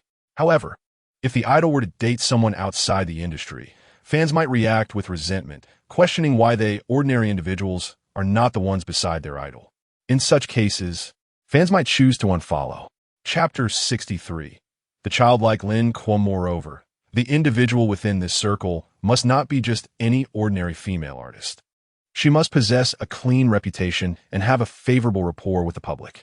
A tarnished image would lead to conflicts with fans from other factions, while a lack of public appeal would make even her own fans discontented with their idol. Meng Wei, a newcomer who debuted as a singer, possesses exceptional skills, lacks a filmography, has limited appearances on variety shows, yet enjoys a good public image. She is beautiful without being intimidating, eager to achieve fame, and obedient. Such an exquisite tool for gossip, Huang Juntao naturally intends to utilize her effectively. On the other hand, Lin Kuo fulfilled his earlier promise to treat a few friends to dinner after class that afternoon. However, those friends seemed to have conspired, persistently insisting on inviting Shen Xi as well. Observing Sun Desheng, who was the most enthusiastic in the call for Shen Xi, Lin Kuo remarked, "I can invite Shen Xi, but you must bring your true love along too." Sun Desheng instantly fell silent, but the other two instigators were quick to stoke the flames. "Come on, don't back down. We still don't know what that girl looks like. Today is the perfect chance to check her out. Could it be that she is too ugly for you to invite her? Get lost." Sun Desheng retorted, then pulled out his phone. "Just a heads up, she might have class this afternoon and may not have time." He proceeded to call the girl. "Hey, Pansy, do you have class this afternoon?" A minute later, Sun Desheng hung up the phone, a triumphant expression on his face. "No problem." Yet the others wore strange expressions, especially Lin Kuo. "Desheng, why do you call her Pansy?" Sun Desheng explained, "Her surname is Pan, and that is just how I refer to her." Lin Kuo chuckled. "Then how does she address you?" "Grandson, get lost." "Enough nonsense, it's your turn." Sun Desheng's expression darkened. Lin Kuo raised his phone, saying, "I've already sent a message. She is on her way." Seeing the two ladies handle matters so efficiently, the group quickly tidied up and left. At the entrance of Jianghe, a restaurant known for its Sichuan and Chongqing cuisine, they settled into a private room where they ordered a lavish spread and 2 crates of beer. "Let me introduce you. This is Pan Xin from the directing department. She is in the same year as us." Sun Desheng proudly introduced the girl seated beside him. Pan Xin was tall, with a healthy wheat complexion, neither too thin nor too plump. Her thick eyebrows gave her an air of confidence. She greeted everyone with a smile. "Hello. Although this is our first meeting, Desheng often talks about you, so it feels like we've known each other for ages." She paused before continuing. "The one in the white shirt with a capable demeanor must be Wang Rongkai, and the one with glasses, exuding a reserved charm, is definitely Guo Liwei. As for Lin Kuo and Shen Xi, no need for introductions. Everyone on campus knows you." The group collectively displayed astonished expressions. Such emotional intelligence and intellect. They then turned to Sun Desheng, who was grinning foolishly beside them. They suddenly felt that their clever friend might be slightly out of his league. Soon, dishes began to arrive one after another. Lin Kuo and Shen Xi sat next to each other, while Sun Desheng and Pan Xin were adjacent, with Wang Rongkai and Guo Liwei on the other side. The most unfortunate among them was Wang Rongkai, who initially hoped for some gossip, but felt discomfort watching the two couples whispering to each other. At that moment, he wished fervently that Guo Liwei was a woman. 2 crates of beer were also brought to the table, one at room temperature and the other chilled. As the weather turned cooler, they decided to mix their drinks. Lin Kuo had witnessed Shen Xi's drinking capacity before, so he handed her a bottle. They ate and chatted. Initially, there was a hint of awkwardness, but with Shen Xi and Pan Xin, one a chatterbox when tipsy and the other a spirited girl from the Northwest, the atmosphere quickly became lively. Among the 213 dormitory crew, Sun Desheng was the most capable drinker, followed by Lin Kuo, with Wang Rongkai drinking according to his mood, while Guo Liwei's limits were unclear. Lin Kuo believed that a light buzz was the best state for drinking, but today he was in high spirits and ended up challenging Sun Desheng. To his surprise, Pan Xin began to shield Sun Desheng from the drinks and proved to be quite the heavy drinker herself. The more she drank, the more her spirited Northwest personality shone through. Before long, they had barely touched the food, and both crates of beer were nearly empty. Thus, Pan Xin suggested they order 2 bottles of white liquor. Guo Liwei had already been sick, clearly out of the game, and Wang Rongkai could hardly manage much of the white liquor either. The situation devolved into a contest between Lin Kuo versus Sun Desheng and Pan Xin. As for Shen Xi, her limited capacity only allowed her to cheer for her brother from the sidelines. Ultimately, under the relentless assault of Sun Desheng and Pan Xin, Lin Kuo had to concede defeat. As they prepared to settle the bill and leave, Lin Kuo stumbled slightly as they exited the restaurant, nearly falling. Thankfully, Shen Xi was nearby and quickly steadied him. "Are you all right?" Feeling the warmth of Shen Xi's breath, Lin Kuo chuckled softly. "I'm fine, just a bit dizzy." Shen Xi placed his arm around her shoulder and wrapped her waist, her voice gentle. How can you not be dizzy? Watching you all drink white liquor is frightening. You shouldn't drink like that anymore. Perhaps the alcohol was kicking in. Lin Kuo leaned slightly against Shen Xi's shoulder. Got it. Shen Xi turned her head, noticing Lin Kuo's childlike demeanor, and smiled as she supported him, walking slowly behind the others. Shortly after they left, two girls outside a milk tea shop next to the restaurant excitedly lowered their phones. Did you capture it? I did. Just look at how close they are in the pictures. It's so sweet. Quick, post it online. We're going to be famous. By 8 in the evening, just a few hours before the campus film premiere was set to conclude, Huang Juntao was reviewing the latest data sent by his manager. Summer has 840,000 effective clicks. Girl Generation has 750,000 effective clicks. That year, The Flowers Bloomed has 680,000 effective clicks. In the realm of Huagua's online films, a viewing is considered effective only if 70 of a film is watched. He skimmed past the subsequent films, as none had yet reached 500,000 effective clicks. Based on the current trend, it appeared that Summer would take the lead on its opening day, likely surpassing 1 million. Chapter 64. 800,000 against 700,000. The advantage lies with me. Huang Juntao was in high spirits. It was a rare achievement for an online film to surpass 1 million in box office on its opening day, and each instance was a critically acclaimed masterpiece. With this honor, he could leverage his work to overshadow those aspiring young stars in the future. Upon discovering the viewing statistics, Huang Juntao began to scrutinize the film's ratings. Summer had a score of 7.5 on Doujiao, the most authoritative film and television rating website in Huagua. Generally, any film scoring above 7 is considered good. The 7.5 rating filled Huang Juntao with exhilaration. The highest-rated campus youth film in Huagua was around 8.3, so 7.5 could undoubtedly place this film among the elite tier of its genre. Surely, this score must be the highest in the current film lineup, he mused, glancing at the ratings of other films. The year Flowers Bloomed rated at 6.9, a trivial waste. We are no longer on the same level. Time speaks not. We did not part scored 6.5. You two little cookie be gone. Girlhood scored 7.9. How absurd, merely 7. How much? 7.9? Huang Juntao was taken aback.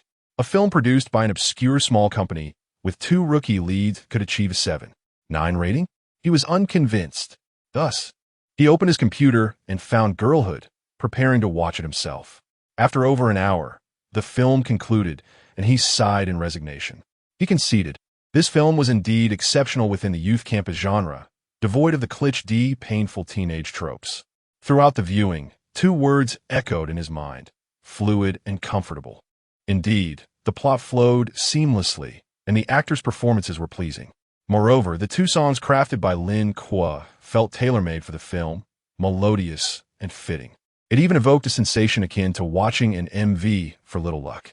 Huang Juntao couldn't help but worry whether Girlhood would surpass his own film's box office.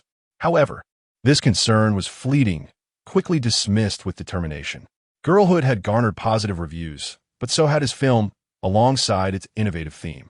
Huang Juntao was no mindless young star. His confidence in clinching the campus season box office champion stemmed largely from the film's subject matter: skateboarding. Skateboarding was a particularly trendy sport among the youth, cool and exhilarating.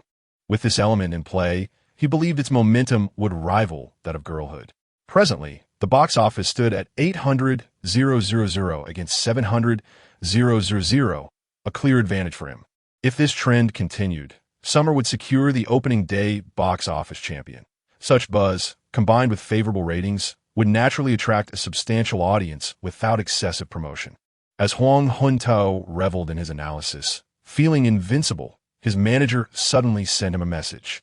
Tao, check the trending topics on Weibo. Huang Juntao clicked on Weibo and was startled to see his previous rumors with Meng Wei pushed off the trending list, replaced by news that made his heart race. Shock. The drunken scandal resurfaces.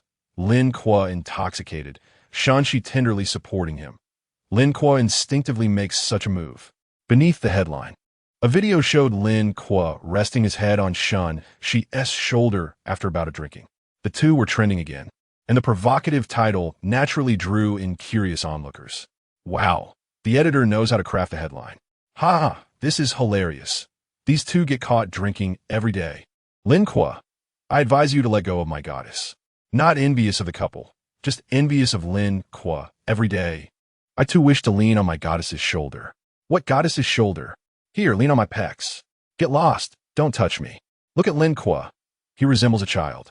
You don't understand. Boys always reveal their childish side in front of girls they like. I just want to know what the occasion was last time. This time it's just, Peak Entertainment, hurry up and explain. I feel for Peak with just two well-known artists. They're always trending and stirring up trouble. Thus, many netizens began tagging Peak Entertainment's official account. The staff responsible for Weibo operations assumed the two had encountered another incident requiring public relations, promptly notifying Mao Xiaoye. At that moment, Mao Xiaoye was at home monitoring the real-time data for girlhood. Upon receiving the staff's call and glancing at Weibo, her expression turned peculiar. Lin Kuo is indeed a lucky star. Previously, she believed that the box office champion for the campus season would likely have nothing to do with Peak. However, upon seeing the film's excellent reception, she began to entertain the thought of competing. Yet, with Summer also receiving favorable reviews and leading in box office, she felt the odds were slim. But now, with Lin Kuo and Shen Xi trending in this manner, she saw a glimmer of hope. She immediately instructed the staff to post a Weibo message. The company truly had no knowledge of this. Perhaps they saw the positive reception of girlhood and, feeling elated, went out for drinks. However, we must remind both artists to conduct themselves appropriately and avoid being captured in any compromising situations. Netizens found Peak's explanation quite amusing. Peak really can't control these two. Peak, I advise you not to meddle. If they don't stir things up, what will we watch? Exactly. What constitutes an inappropriate scene? We're just common folk. We love this. Of course, some notice the underlying message in Peak's Weibo. Girlhood is indeed captivating. One of the few campus youth dramas I've watched in years that didn't induce any awkwardness. The performances were commendable, and Lin Kuo's two songs were remarkably fitting. Not just fitting, the moment Shen Xi's voice emerged, I was brought to tears. Moreover, the film's storyline was relatable.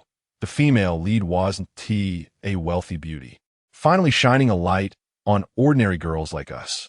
Some netizens who had yet to watch the film, intrigued by the high praise, spontaneously sought it out. Thanks to Peak Entertainment's cleverly orchestrated promotion, Girlhood garnered rave reviews and trended once more.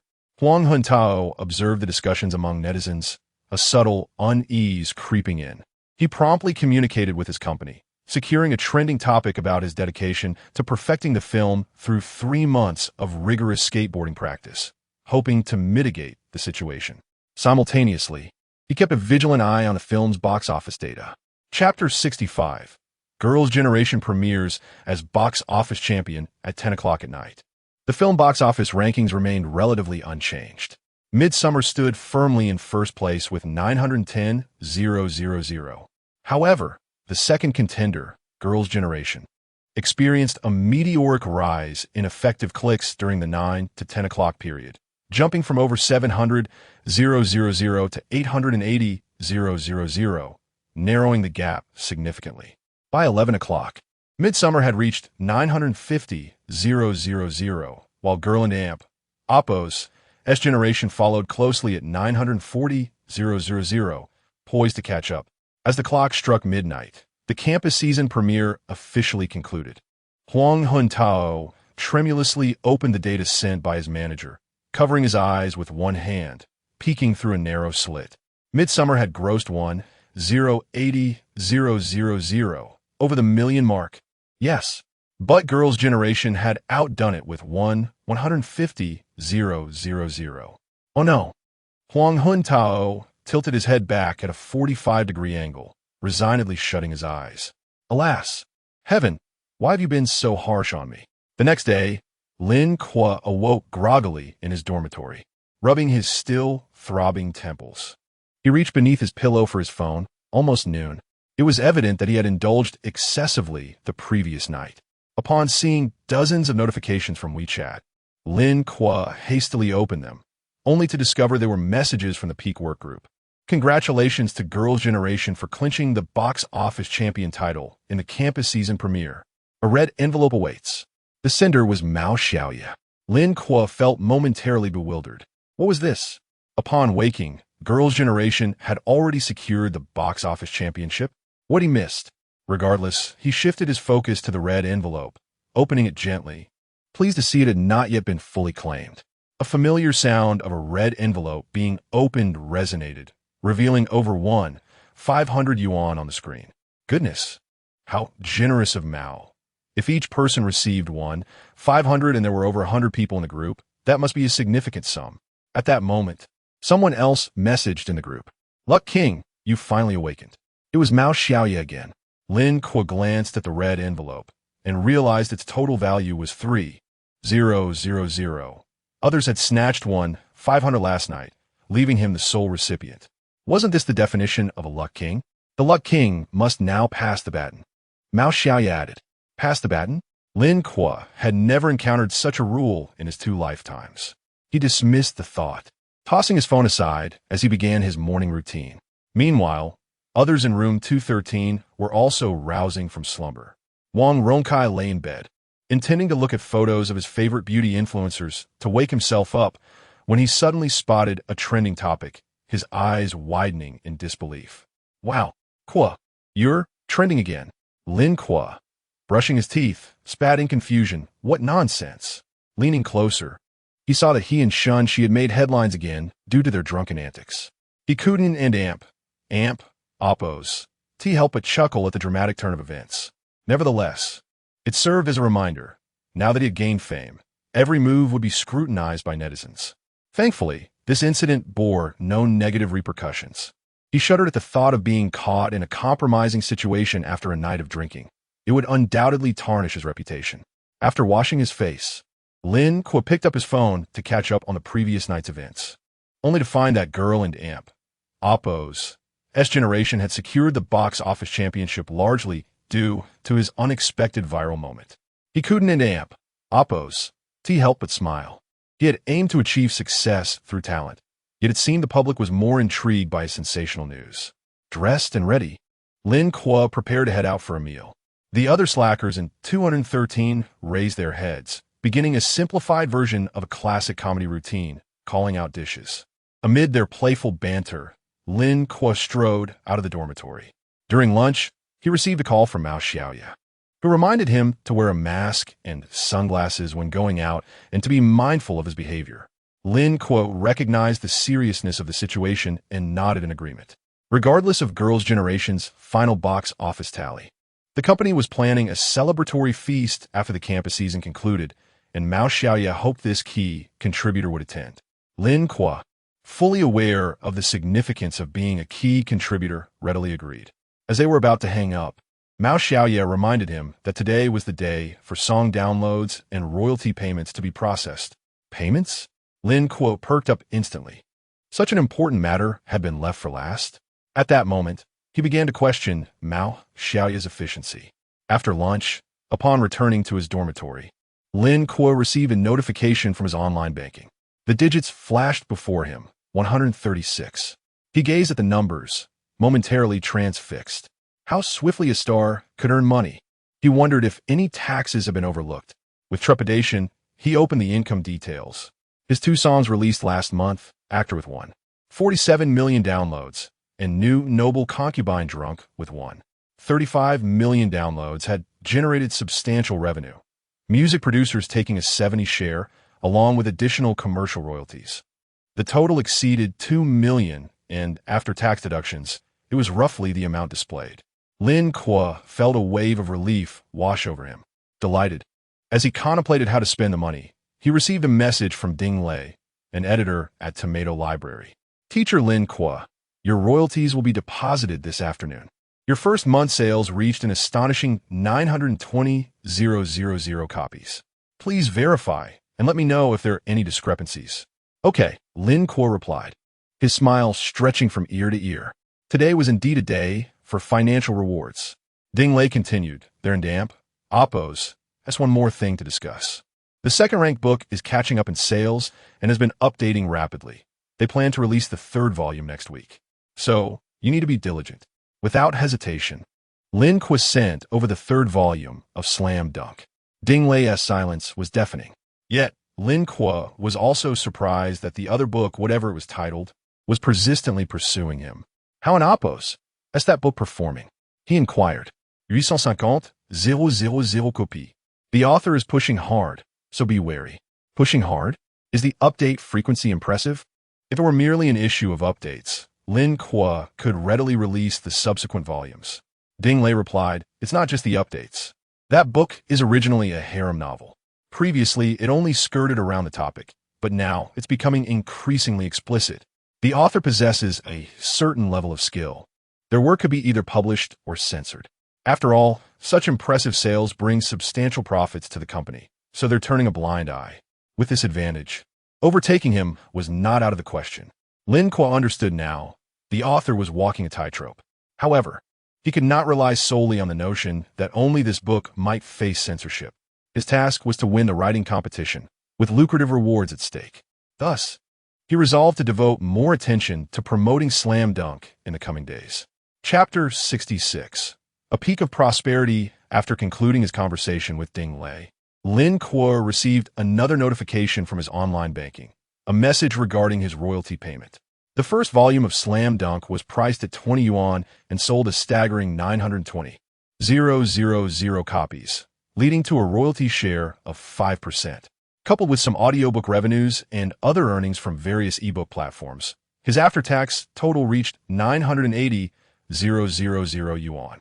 Alongside the income from his songwriting, Lin Kuo now possessed over 2 million yuan in liquid assets.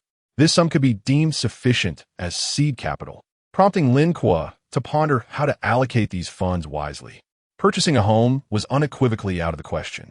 In his previous life, Lin Kuo held the belief that if the money in hand could sustain or enhance one's quality of life post-purchase, then one should proceed with the acquisition. However, with the current amount, buying a property in Jiangnan would leave him utterly depleted. Recognizing that he was immersed in the entertainment industry, Lin Kuo considered investing in films as a viable means of making his money work for him. He recalled Sun Dasheng's screenplay, which, in his estimation, held promise. The production costs were unlikely to be exorbitant, and releasing it as a web film would mitigate financial risk, providing an ideal opportunity for a trial run. Lin Kuo resolved to discuss this with Mao Xiaoya at the upcoming company gathering. Later that evening, the box office figures for the second day of the campus season were released. Girl Generation continued to receive favorable reviews, amassing 1.24 million effective clicks and retaining its title as the daily box office champion. Despite Huang Huntao's vigorous promotions, Midsummer maintained a box office just above 1 million, still trailing behind Girl Generation. Han Shijia's film The Year Flowers Bloomed had entirely lost its competitive edge, now only enjoying the enthusiasm of its devoted fans. On the third day, box office figures for all films began to decline. However, Girl Generation still led the pack. Notably, Song Qian and Zhong Sini, through their remarkable performances, garnered a substantial fan base, elevating their status among young actors and actresses. Their newfound popularity had positively impacted their promotional efforts for the film on variety shows. Thus, by the fourth day, while other films saw their figures cool off, Girl Generation experienced a slight dip in its earnings. On the fifth day, Girl Generation recorded 1 million effective clicks, followed by 1.03 million on the sixth and 1.05 million on the seventh. Ultimately, Girl Generation clinched the campus season box office champion title with 8.15 million effective clicks. This remarkable figure positioned it among the top 10 in the history of online film box office earnings in Huagua. In an office at Peak Entertainment, Mao Xiaoya and her two partners could hardly conceal their elation upon learning the box office results. The significance of 8.15 million effective clicks was profound. According to the contract negotiated with Qi, Girl Generation was classified as a B-level film, with 2 yuan allocated per effective click. With a production cost of just over 2 million yuan, they had recouped over 16 million yuan at the box office. The profit margins were staggering. President Mao, choosing to collaborate with you was indeed my wisest decision. Your insight is remarkable. Not only did you select a commendable script, but you also secured Lin Kuo, a true talent. I understand he is still under an internship contract, and we must find a way to retain him, remarked one of the partners. Absolutely. We must ensure he feels a sense of belonging at peak. If he has any needs, we ought to fulfill them to the best of our abilities. The other partner added. The two executives, having been in partnership for nearly 2 years, recognized that their truly profitable period began with Lin Kuo's arrival. Someone of his caliber, a top-tier talent in the company, could not be allowed to slip away. Mao Xiao interjected, Wang and Shun, they're into amp. Oppos. There's no need for concern. I was the one who brought him to peak, and I am well aware of his potential. However, with Lin Kuo's rising fame, numerous large corporations are vying to recruit him, offering substantial compensation. I am certain that he has received many enticing offers. But since Lin Kuo has not indicated any desire to leave peak, it suggests he is currently satisfied with his position here. However, what his future choices may entail remains uncertain, Mao Xiaoya concluded. Her words left both partners in contemplative silence. After a moment, President Wang spoke. ISN and AMP, Oppos, their celebration dinner tonight? Why not directly propose ending his internship contract and formally sign him? We can then gauge his reaction. Indeed, if he has no objections, that would be ideal. If he declines, the internship contract is still in effect, allowing us the opportunity to demonstrate our sincerity and persuade him, Mao Xiaoya replied. I share your sentiments. Let us proceed with this plan tonight. However, I have one more matter to discuss, she said, producing 2 scripts and placing them before her colleagues. These are recent additions we've received, and they are quite promising. I would like to discuss potential investment amounts with you both. Wang glanced at the scripts without so much as a cursory glance, saying, President Mao, you handle internal matters. We will focus on securing investments.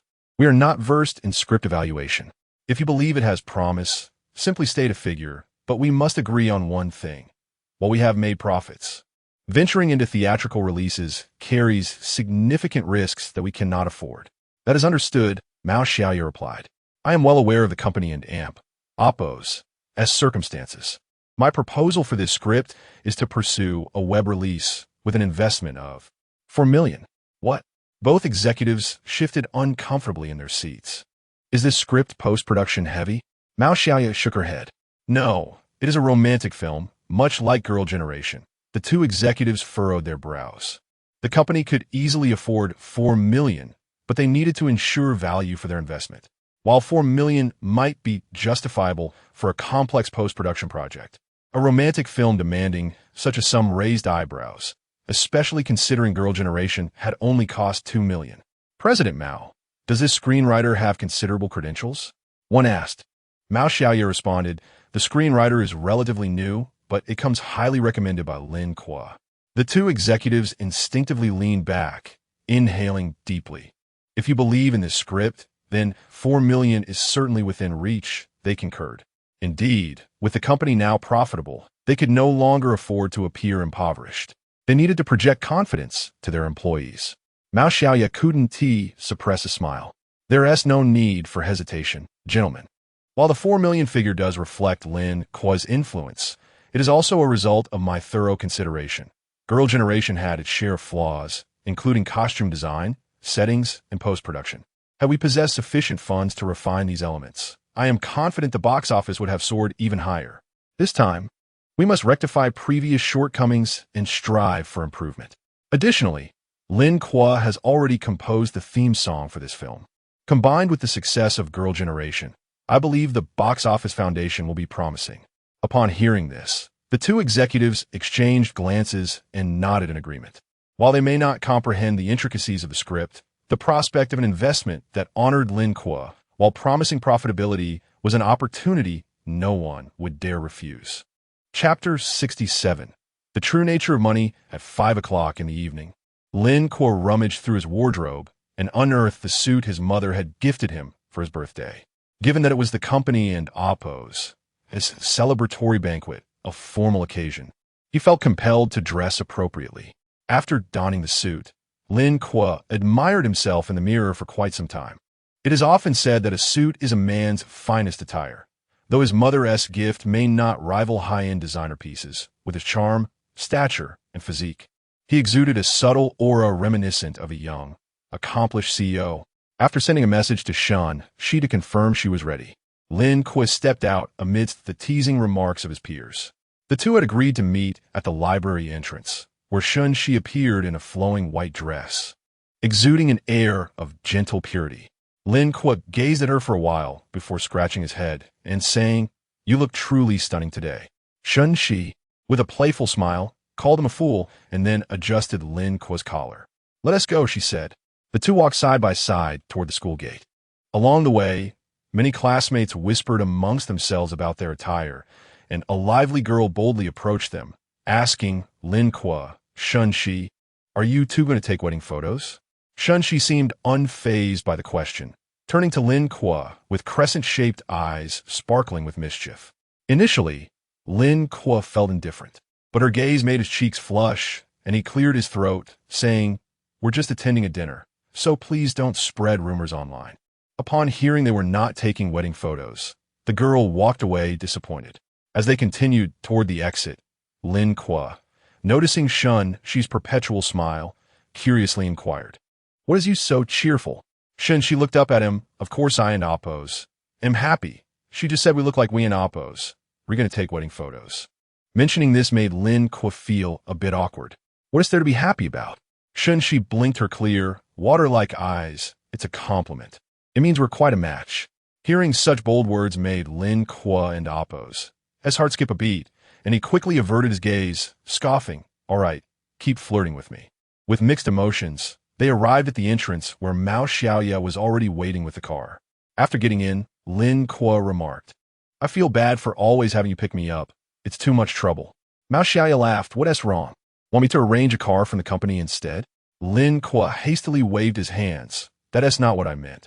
Mao Xiaoya continued, "You two are the company's treasures. It's only right to treat you well. By the way, your outfits today are quite complimentary. Should we ask the company's photographer to take some wedding photos of you two?"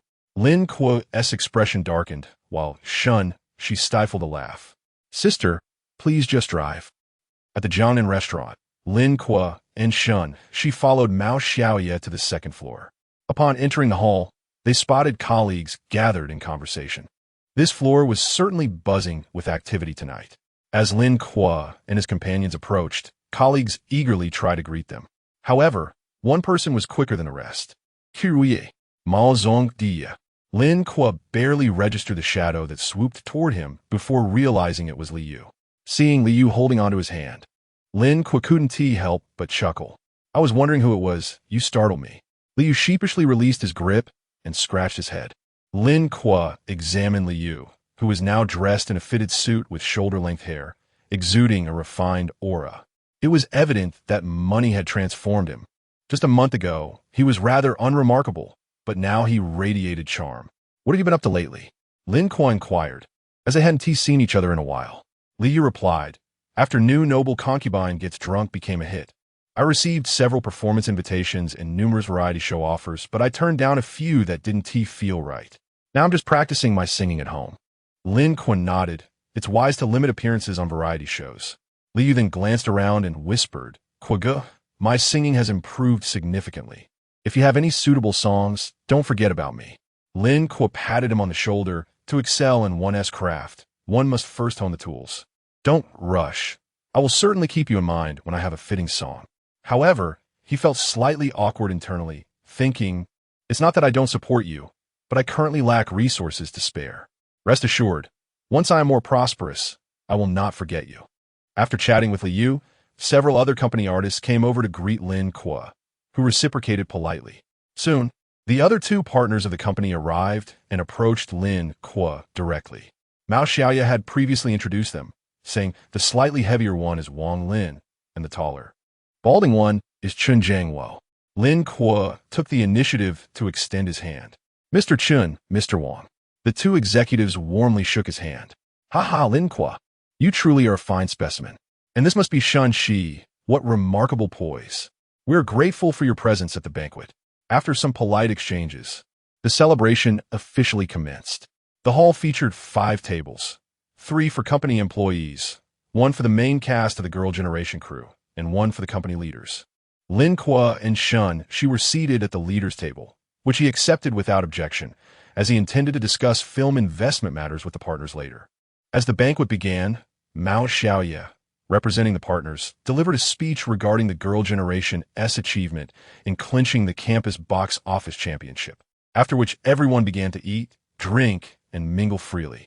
At Lin Kuo's table, the company leaders initiated toasting him. After several rounds, the atmosphere grew lively, and Mr. Wang casually inquired, "Are Lin Kuo and Shen Xi still on internship contracts? I feel this is an oversight by the company. Those contracts should have ended long ago. Please voice any requests you have regarding formal contracts. I will make an executive decision today." Everyone who had been eating paused to listen. Having navigated the workplace in his past life, Lin Kuo recognized that the executives were probing for his sentiments toward the company. Thus, he glanced at Shen Xi, who smiled and nodded at him, prompting him to respond, "I'm genuinely grateful for the leader's kindness toward us.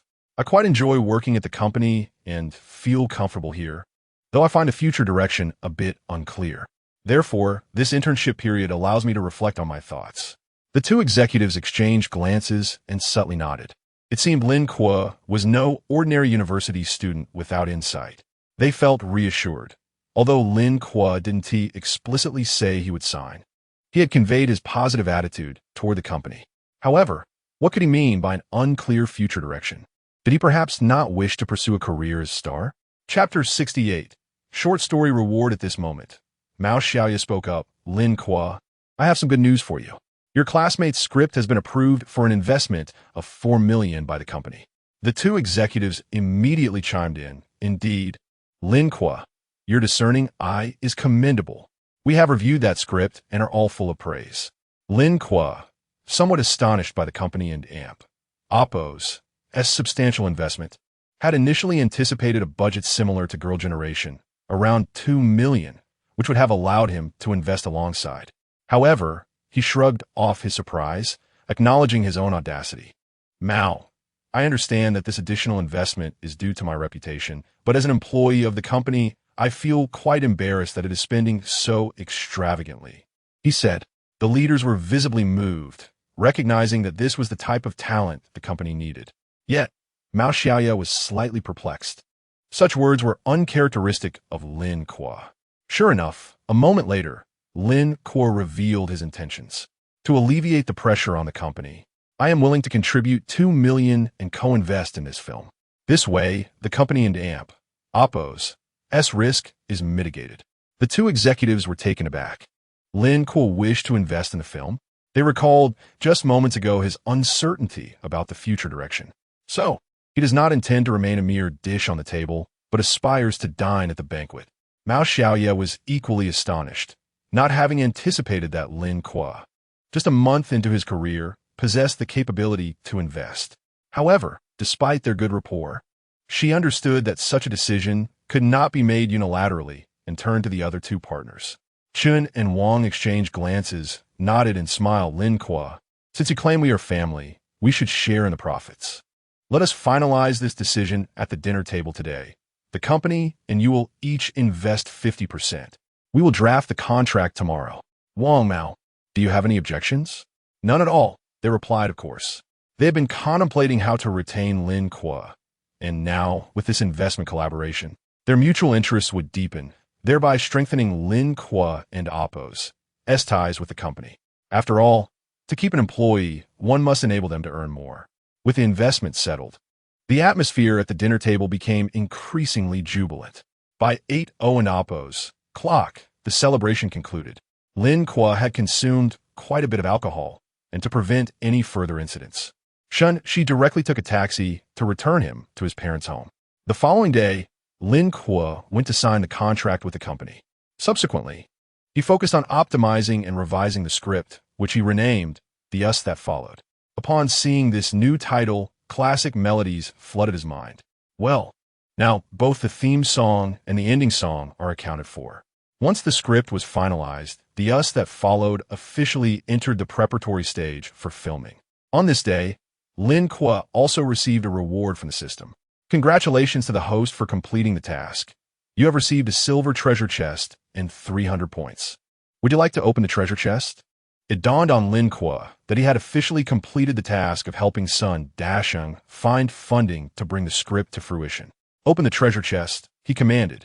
A flash of white light enveloped him, and a voice echoed in his mind. "Congratulations to the host for acquiring the short story The Rural Teacher." Lin Kuo was momentarily stunned. He had expected a song as a reward, but to his surprise, it was a short story, and notably, Lu Cixin and Amp, Oppos, as the rural teacher. While this story might not be widely known in his previous life, those familiar with Lu Cixin and Amp, Oppos, work would have certainly heard of it. Lin Kuo had come across this short story during his school years and found himself profoundly moved by it. In his view, it may not be Lu Cixin and Oppos' finest work, but it undoubtedly stood out as the most humanistic of his short stories. Lin Kuo resolved to share this story immediately. Yet, unfamiliar with the platforms for publishing short stories in Huagua, he decided to search online. At that moment, editor Ding Lei called him. "Hello, Teacher Lin. Are you busy right now?" "Not particularly. What's the matter?" On the other end, Ding Lei sighed. "Teacher Lin and Amp, Oppos, adventuring with my mother in a different world, and Amp, Oppos, has surpassed your sales this week." Lin Kuo frowned. "What about the total sales?" Ding Lei replied, "In total sales, you still lead." Lin Kuo breathed a sigh of relief. "That's good to hear." Ding Lei hurriedly added, "But the gap is closing swiftly. You might consider registering a social media account to promote your work." Lin Kuo contemplated. "I suppose I should." Ding Lei responded, "All right, if you need any assistance, feel free to ask." Lin Kuo inquired, "Can Tomato Bookstore publish short stories?" Ding Lei paused before replying, "Actually, they can. Tomato Bookstore has been eager to diversify its offerings, and they've set up a section specifically for short stories." "Why do you ask?" Lin Kuo explained, "I recently wrote a short story and am looking for a place to publish it. If it performs well, it could also promote an Oppos slam dunk." And Oppos, Ding Lei fell silent, contemplating. While others were fervently serializing their works, Lin Kuo had the luxury of writing short stories. But he couldn't and Amp, Oppos, voice his skepticism. Instead, he said, "You may not know, but short stories are among the most niche genres in the market. Even at Tomato Bookstore, the readership for short stories is quite limited, and there are fewer than 1,000 authors signed for this genre. So, if you aim to achieve promotional effects through a short story, it might be a bit challenging." Ding Lei felt he had been sufficiently candid, hoping Lin Kuo would abandon this idea. However, he underestimated Lin Kuo's confidence. "The niche status isn't a deterrent. I have experience writing in lesser-known genres. It's already written, so why not publish it?" Ding Lei then realized he was conversing with a genius who had transformed previously niche sports novels into bestsellers. But short stories were a different realm. Could he truly succeed? Ultimately, despite his doubts, he decided not to dampen Lin Kuo and Amp, Oppos' enthusiasm. "Once you publish it, we'll see how reality treats you," he thought. "All right. I happen to know the editor responsible for short stories. I'll put in a good word for you," he said. "Great." At Tomato's editorial office. After concluding the conversation with Lin Kuo, Ding Lei sighed and sent a WeChat message to someone saved as Dashin. 1. The other party quickly replied. 0. Ding Lei 1. The other party 1. 5 minutes later, in the restroom, Ding Lei and a man wearing glasses, who was slightly plumper than him, squatted in a stall, sharing a smoke. This man was Yang Dashin, the editor of the short story team. "Old Ding, I'm quite busy. What's the urgent matter?" Ding Lei's muked. "What could your short story team possibly be busy with?" Chapter 69. "Only writing obscure works, are you here to belittle me?" Yang Dashin said darkly. "If you have something to say, say it. If not, get out. I need to relieve myself." Ding Lei stood up, pretending to leave, and remarked, "Since you mentioned it, I might as well go. Originally, a well-known author approached me about publishing a short story, and I thought to give you a chance. But now, wait a moment. Brother Ding, why are you taking this seriously?" Upon hearing that Ding Lei had come to deliver a manuscript from a renowned writer, Yang Dashin's eyes sparkled with excitement, and he quickly grabbed Ding Lei's arm. Ding Lei let out a cold snort and paused. Yang Dashin chuckled. "Old Ding, which esteemed author are we talking about?" Ding Lei replied nonchalantly, "Lin Kuo." Yang Dashin's brows furrowed slightly.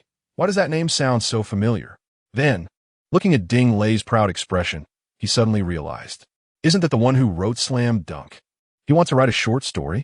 Indeed. Yang Dashin's face fell instantly. Are you joking? And Amp, Oppo's, Slam Dunk and Amp, Oppo's, is still being serialized. Why would he want to write a short story? Ding Lei said, he is exceptionally talented. Why do you need to question it? Do you want this opportunity or not? If you decline, I'll let Lin Kuo publish it directly. You might regret it later if another editor snatches it up. Yang Dashin quickly countered, no, Brother Ding, I was just joking. Of course I want it. Ding Lei coldly responded, want it? Then treat me to a barbecue. Yang Dashin sighed, you always take advantage of me. Fine, a barbecue it is. Ding Lei then provided Yang Dashin with Lin Kuo and Oppo's contact information. Although he doubted the quality of Lin Kuo's short story, his fame would likely attract a considerable readership, making it a profitable venture. Granting Yang Dashin this opportunity for just a barbecue seemed reasonable. However, Yang Dashin did not anticipate that this barbecue would alter the fate of the short story category in Tomato Bookstore. Once he obtained Lin Kuo's contact details, Yang Dashin hurriedly hid in a restroom stall and dialed the number. At that moment, Lin Kuo had just finished class and answered the call. Hello, is this teacher Lin Kuo? Yes, who is this? I am Yang Dashin, an editor from the short story division of Tomato Bookstore. Hello, teacher Yang. Please, just call me Old Yang. You're the real teacher here. I heard you have a short story you and Amp, Oppo's, do you like to publish? May I ask what genre it is? Knowing that Ding Lei had referred him, Lin Kuo replied directly, science fiction. Yang Dashin paused, momentarily stunned, unsure if he had misheard. Did you say science fiction? Yes. Yang Dashin fell silent. Short stories were already a niche category, and science fiction was arguably the most obscure genre in online literature.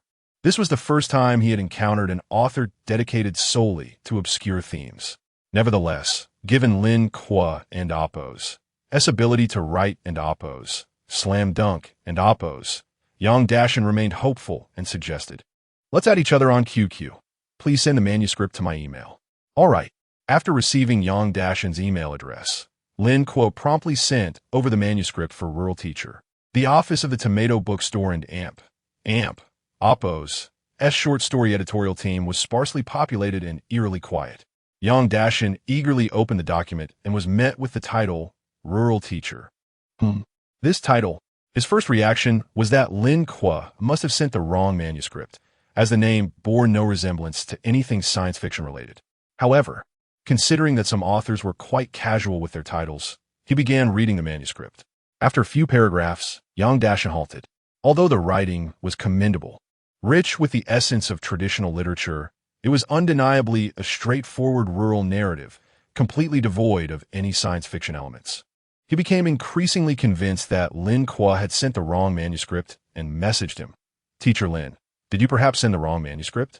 This isn't science fiction. Lin Kuo guessed that Yang Dashin had not finished reading.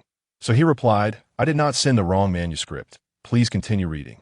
Seeing Lin Kuo's confidence, Yang Dashin resumed reading, hoping that Lin Kuo was not just teasing him.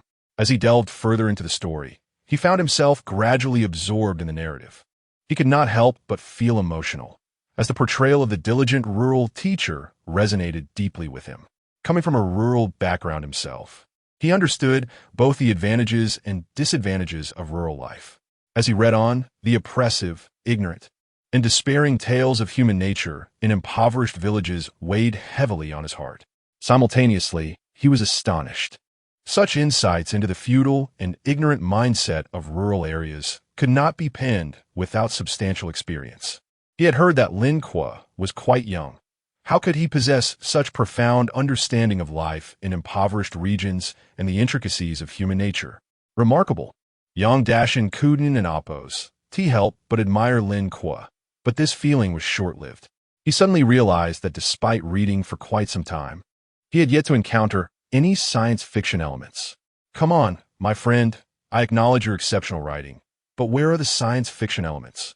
Is this teacher an alien? Shaking his head in resignation, Yang Dashin continued reading. Although it was not science fiction, the story thus far was still impressive.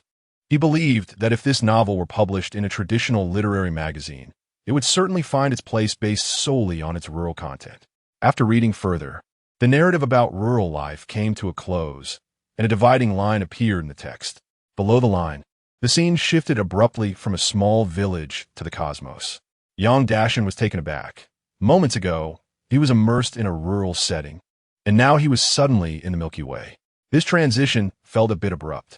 He had reason to suspect that Lin Kuo, having never written science fiction before, had made some missteps in the narrative structure.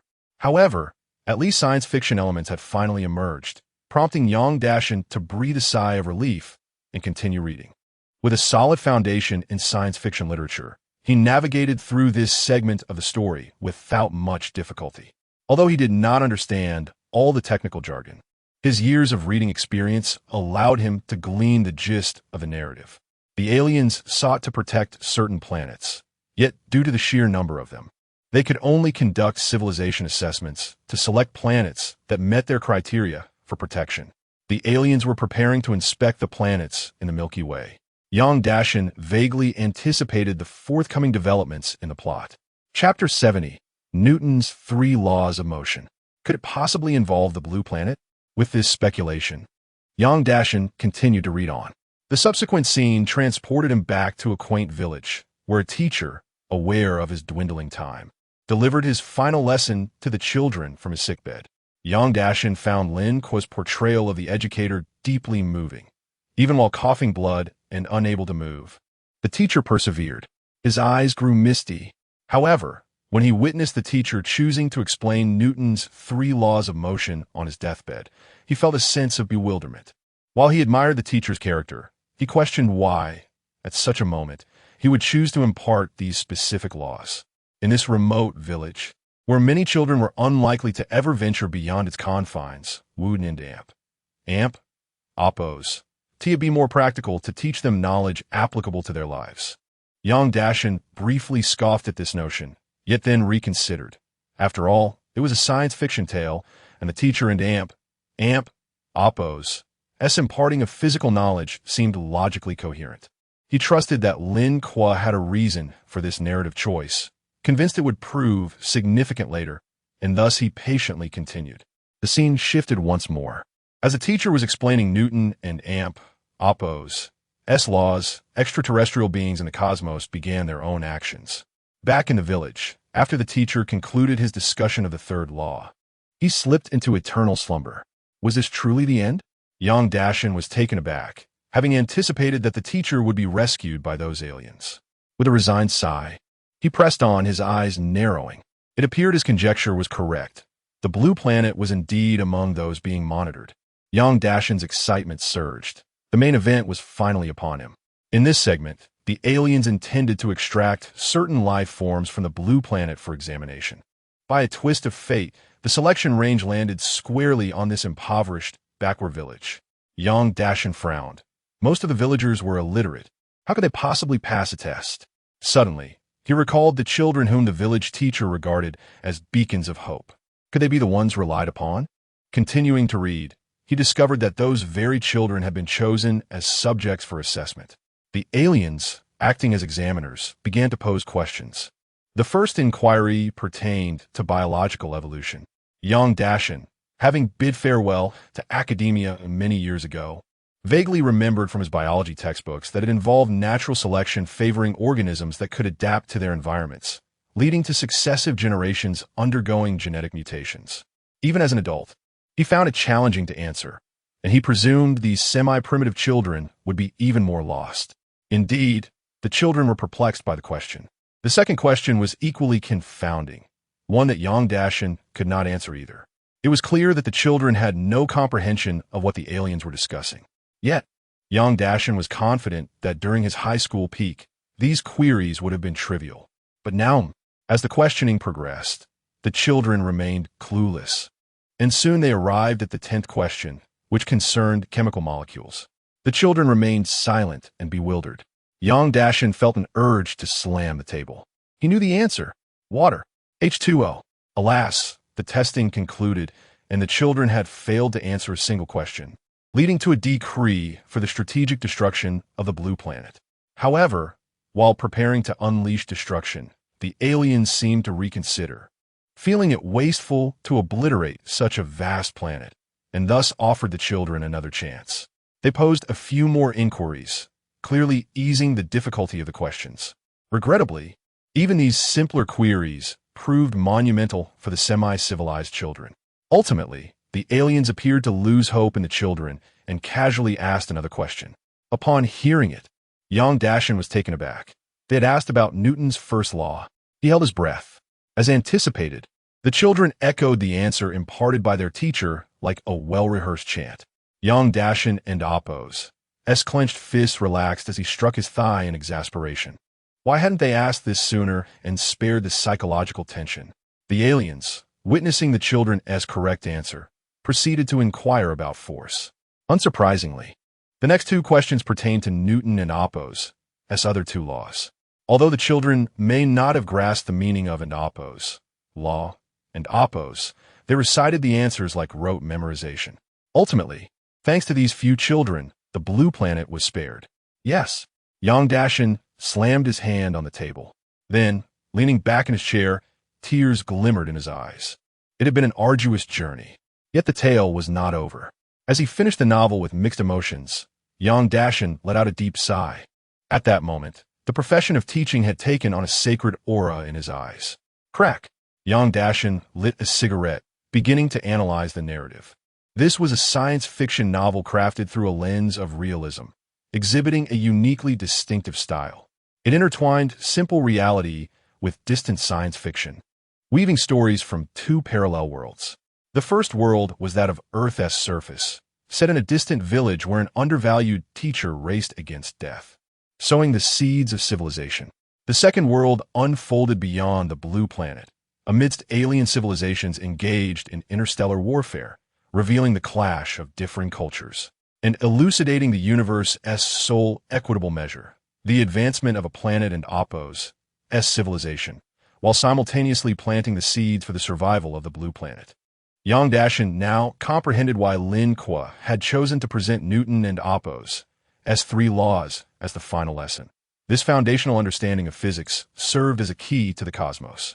The long-overlooked teacher was not merely disseminating knowledge, but perpetuating civilization, igniting the lives of the children and illuminating the universe. Ultimately, it was a story of several children saving the blue planet. This spirit diverged from American individual heroism, embodying the perseverance and ideals of ordinary individuals, resulting in unintentional yet destined miracles. This narrative not only celebrated the teaching profession, but also offered profound reflections on the continuity and evolution of human civilization. As young Dashin exhaled smoke rings, his expression bore an indescribable shock. The aftertaste of this novel was potent. This narrative was superbly written. He had never imagined a science fiction story could be crafted in such a manner. The brilliance of humanity within it would resonate even with those who typically shun science fiction. Obscure genre? Huh. Young Dashin sensed a spring awakening for short stories was imminent. He felt an impulse. This novel deserved a place in the curriculum of Chinese literature. Lin Kuo, truly a genius. Chapter 71. 200,000 in manuscript fees in the office. Several colleagues looked on as Young Dashin pounded the table and erupted in laughter. Their concern piqued. Old Young, what on earth is happening? Young Dashin scratched his disheveled hair, bloodshot eyes gleaming with excitement. Our short story group is saved. With that, he clutched his laptop and dashed toward the editor-in-chief's office. At that moment, Chief Editor Wang Liang had just hung up from a call with the department head. His expression grim. He had been reprimanded again. With more than half the month gone, the short story group had yet to produce a single piece that achieved the requisite 20,000 reads, an abysmal market performance, nearly the lowest in the industry.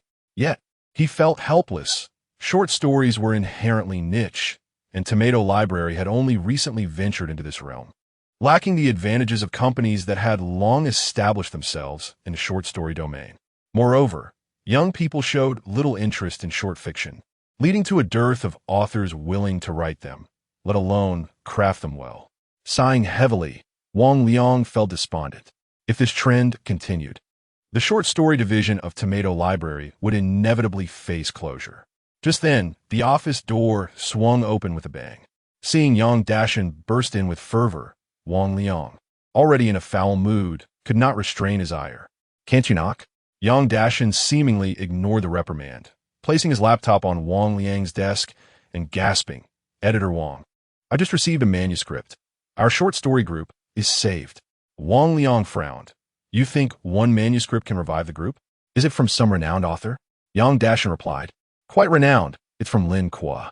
"Who?" Wang Liang's eyes widened in disbelief. "The author of Slam Dunk." "Yes." Wang Liang burst into laughter, clapping Yang Dashan on the shoulder. "Well done, old Yang. You managed to get a manuscript from Lin Kuo. Did he write another sports piece?"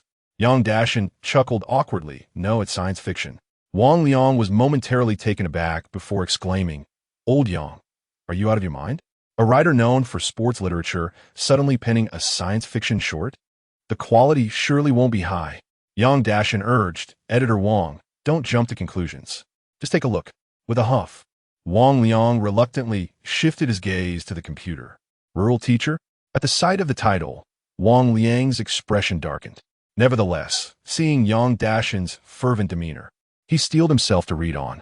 As he encountered a lengthy passage steeped in rural themes, his irritation mounted. Fortunately, Yang Dashan's continued reassurances kept him from exploding. When the narrative unexpectedly transitioned to the cosmos, Wang Liang's mood began to brighten. The further he read, the more his impatience faded, replaced by astonishment. Minutes later, having finished the entire story, Wang Liang withdrew his gaze from the screen, staring incredulously at Yang Dashan. "This was truly written by Lin Kuo?" Yang Dashan patted his chest. "Absolutely. It was given to me by Lin Kuo's editor, Ding Lei." Wang Liang shook his head in disbelief. "Lin Kuo is simply a genius." His expression turned serious as he exclaimed, "Quick, contact Lin Kuo." Wang Liang was beside himself with excitement. After years in the industry, having perused countless short stories, this particular piece, Rural Teacher, struck him as remarkably unique. Indeed, he had never before described his story as wondrous. Set against such an expansive cosmic backdrop, Lin Kuo seamlessly intertwined two seemingly unrelated narratives. Such a stark contrast was utterly unexpected. Furthermore, the portrayal of the teaching profession imbued with divinity and significance profoundly moved him. He believed that with this story and Lin Kuo's fame, the renaissance of short fiction was imminent. Once the call connected, Wang Liang snatched the phone from Yang Dashan, engaged in small talk before directly sharing his thoughts with Lin Kuo. "Teacher Lin, your story will undoubtedly create waves in the short story market. Given your talent and reputation, Tomato Library is prepared to offer you 10,000 yuan per 1,000 words. While this fee may pale in comparison to your slam dunk, it stands as the highest standard in the current market for short story authors. 10,000 per 1,000. Lin Kuo contemplated. Though Rural Teacher was a short story, it exceeded 20,000 words, amounting to 200,000 yuan. He had no objections. This fee was beyond his expectations. "All right, no problem." After finalizing the payment, Lin Kuo promptly opened his computer and accessed his Tomato Library author account. Since registering for the anthology contest, he had never logged in. Now, the backend notifications had surged to tens of thousands, and his follower count had reached a staggering 300,000. The ebook of Slam Dunk was also abuzz with readers regularly posting discussions about the plot. Unable to respond to all the messages, Lin Kuo simply selected a handful of usernames that caught his eye and replied briefly. Following the procedures, he created the work and uploaded Rural Teacher. After successfully uploading, he leaned back in his chair, savoring the ease of having a system. No need to toil endlessly at the keyboard. Ding! The system has detected a tendency for laziness in the host. Henceforth, the literary rewards will cease real-time transmission, and the host must rely on their own efforts to produce written works. Lin Kuo's expression stiffened. "System, are you seeking attention due to feeling underappreciated?" "System, I merely wish to remind the host that only the impoverished can reap rewards without labor." Lin Kuo rolled his eyes. "Thanks for the advice." Once Rural Teacher was published, the author backend automatically promoted the story within the Slam Dunk community. Meanwhile, in Dorm 213, Sun Dasheng, lying on his bed while reading the latest electronic edition of Slam Dunk, suddenly received a notification about Lin Kuo's new story update. He exclaimed, "What? Slam Dunk has updated again? Didn't the third volume just come out a few days ago? This is too fast." Hearing the commotion, Gu Liwei quickly grabbed his phone. "Indeed, what could this be?" An extra chapter? No, it seems to be a short story. Wow, it's incredible that our old classmate can write short stories too, and a science fiction one at that. Let me check it out. Thus, Sun Dashung clicked on the story. His expressions mirrored a captivating journey, initially perplexed, then curious, followed by astonishment, worry, and finally excitement as he enthusiastically pounded the bed. After finishing, he tossed his phone onto the bed, gazing nostalgically out the window, muttering impressive. Chapter 72. We are truly great having just finished the novel. Guoliwei echoed. Indeed remarkable. Sun Dashung continued. Old four, I must say. Sharing a name with this author is quite an honor for you. This is true talent. Lin Kuo smiled and clasped his hands. Indeed. I cannot even compare to him with a single finger. Sun Dashung then reclined on the bed, sighing. In my previous script, I mentioned Slam Dunk. Do you think if the movie becomes a hit, the Great One will thank me and I could ask for his autograph? Lin Kuo stifled a laugh. Looking at Sun Dashung, if that author who shares my name invites you to dinner, but the price is for you to call him father, would you agree? Sun Dashung scoffed. You underestimate the fervent admiration a fan has for their idol. What's the harm in calling him father? I could even call him grandfather. Lin Kuo couldn't help but give a thumbs up. I appreciate your shamelessness. Meanwhile, many of Lin Kuo's readers received notifications online regarding Slam Dunk. Their initial reaction mirrored that of Sun Dashung, thinking Lin Kuo had updated an epilogue. After all, numerous authors, although their works remain unfinished, often create separate epilogues for intriguing subplots that diverge from the main storyline, as forcing them back into the main plot would disrupt the narrative flow. However, upon closer inspection, they discovered it was a newly penned short story by Lin Kuo. Many readers expressed their discontent, leaving messages for Lin Kuo. Has Slam Dunk been completed, and now you're writing something new? I've never encountered such a neglectful author. I hope this new story is as captivating as Slam Dunk, or else. This particular comment came from a high school student in Shaanxi province, Ling Xiaodong. Xiaodong, why are you indulging in these distractions again? You're in your final year of high school. It's a crucial time. Can you please focus? Ling Xiaodong's mother, Zheng Yun, scolded him for secretly reading online novels on the computer once more. As a teacher herself, she held a negative impression of web literature that detracted from student studies. Having once glanced at a novel her son brought home called Adventuring with Mother in Another World, she immediately dismissed it as inappropriate. Upon opening it, she found that apart from the male protagonist, all other characters were female, and the interactions were ambiguously flirtatious. What troubled her most was that the protagonist's mother not only facilitated her son's relationships with these women, but also shared risque jokes and flirting techniques. How could such a book possibly contribute to a child's healthy development? As Zheng Yun began her reprimand, Ling Xiaodong displayed signs of irritation. Mom, can you please be less old-fashioned? There are great books in online literature, and this Slam Dunk is exceptional. Zheng Yun frowned. Slam Dunk? The one about basketball? No wonder you rush to the court as soon as school ends. Ling Xiaodong sighed. Mom, I know it's my final year, and I must focus on my studies. But one must also balance work with rest. This Slam Dunk is about young people striving for their dreams. My recent academic improvements are partly due to reading this novel. Is that so? Zheng Yun replied skeptically. Recently, Xiaodong's grades have indeed improved, and he has exhibited a newfound independence in his studies. Could it truly be a result of this novel? After contemplating for a moment, she decided to investigate the book herself. Thus, she grabbed the mouse from the table and navigated to Lin Kuo's author page. Is this the author? Yes, it is Lin Kuo. Sharing a name with your favorite star. Zheng Yun felt intrigued, finding the coincidence delightful. Oh, rural teacher. This online author also writes short stories? Ling Xiaodong quickly interjected. Don't read this one.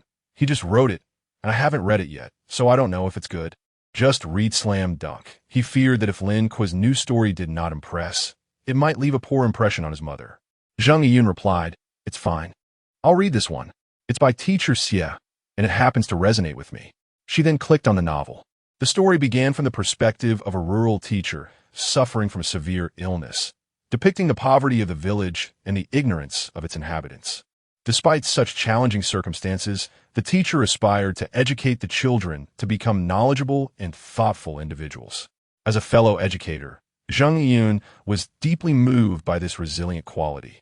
Moreover, the author and Appo's prowess rivaled that of traditional writers, leaving her with newfound respect.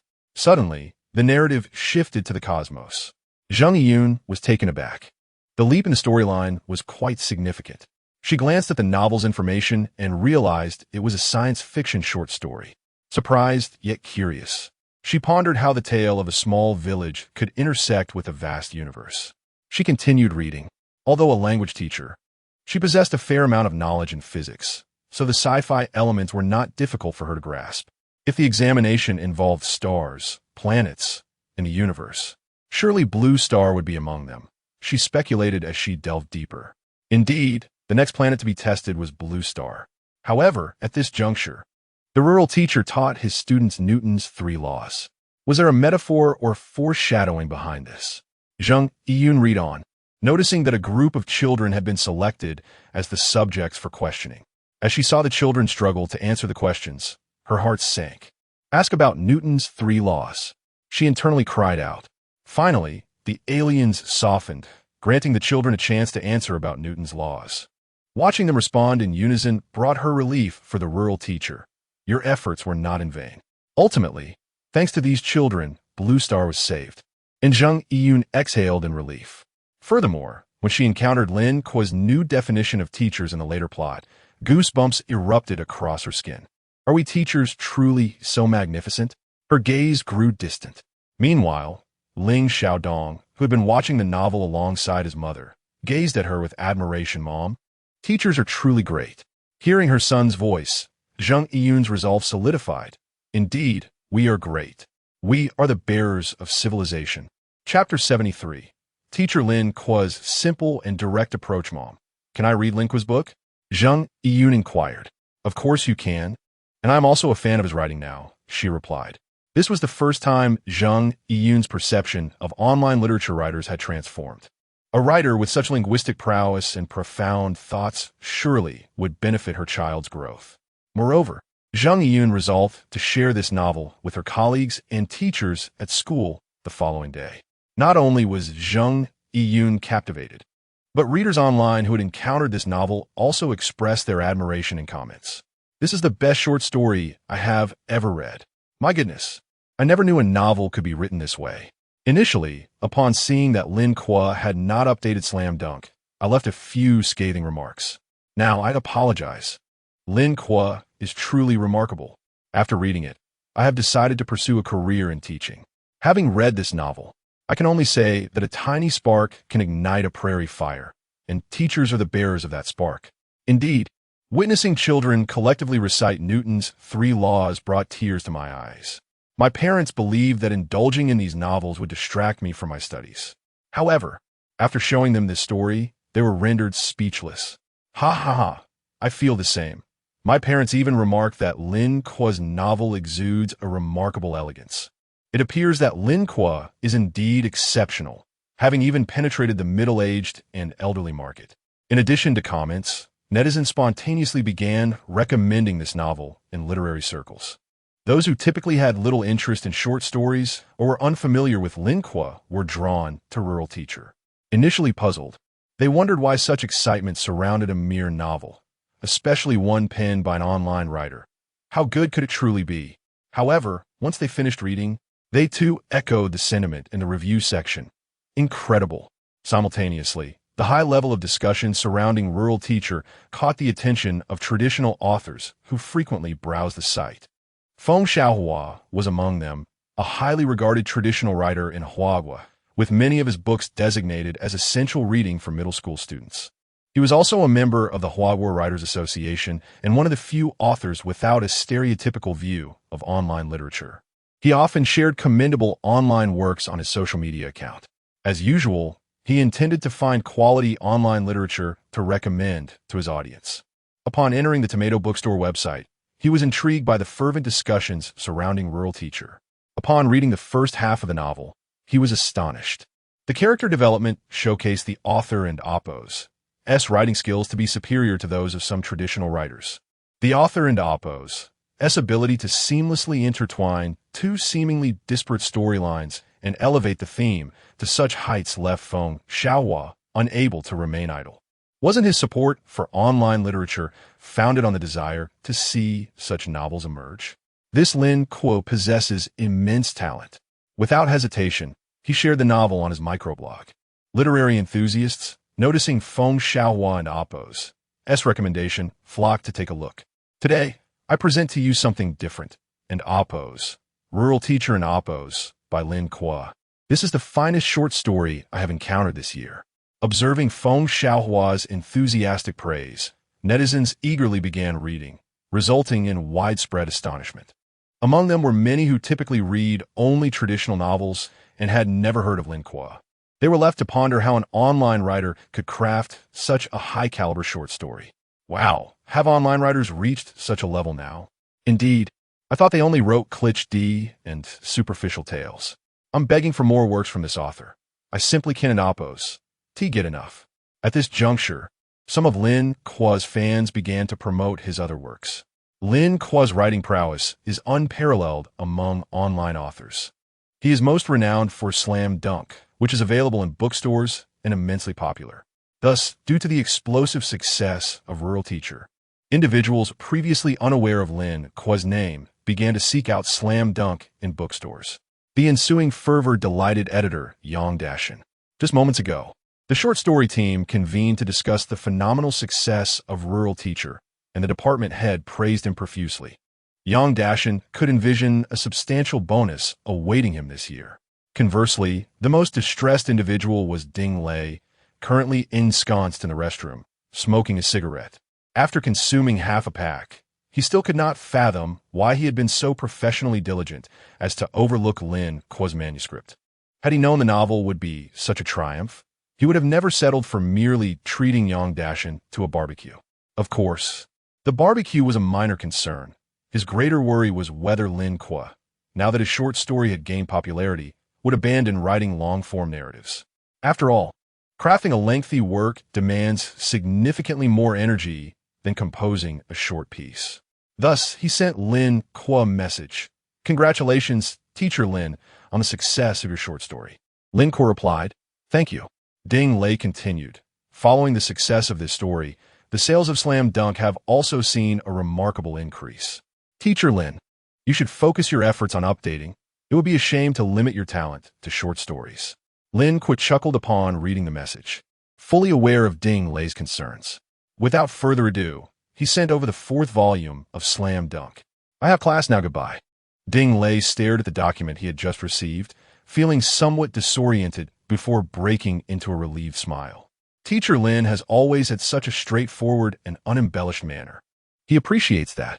With the popularity of Rural Teacher, Lin Kuo's reputation as an author soared, and Slam Dunk subsequently broke sales records for physical books at Tomato Bookstore over the following week.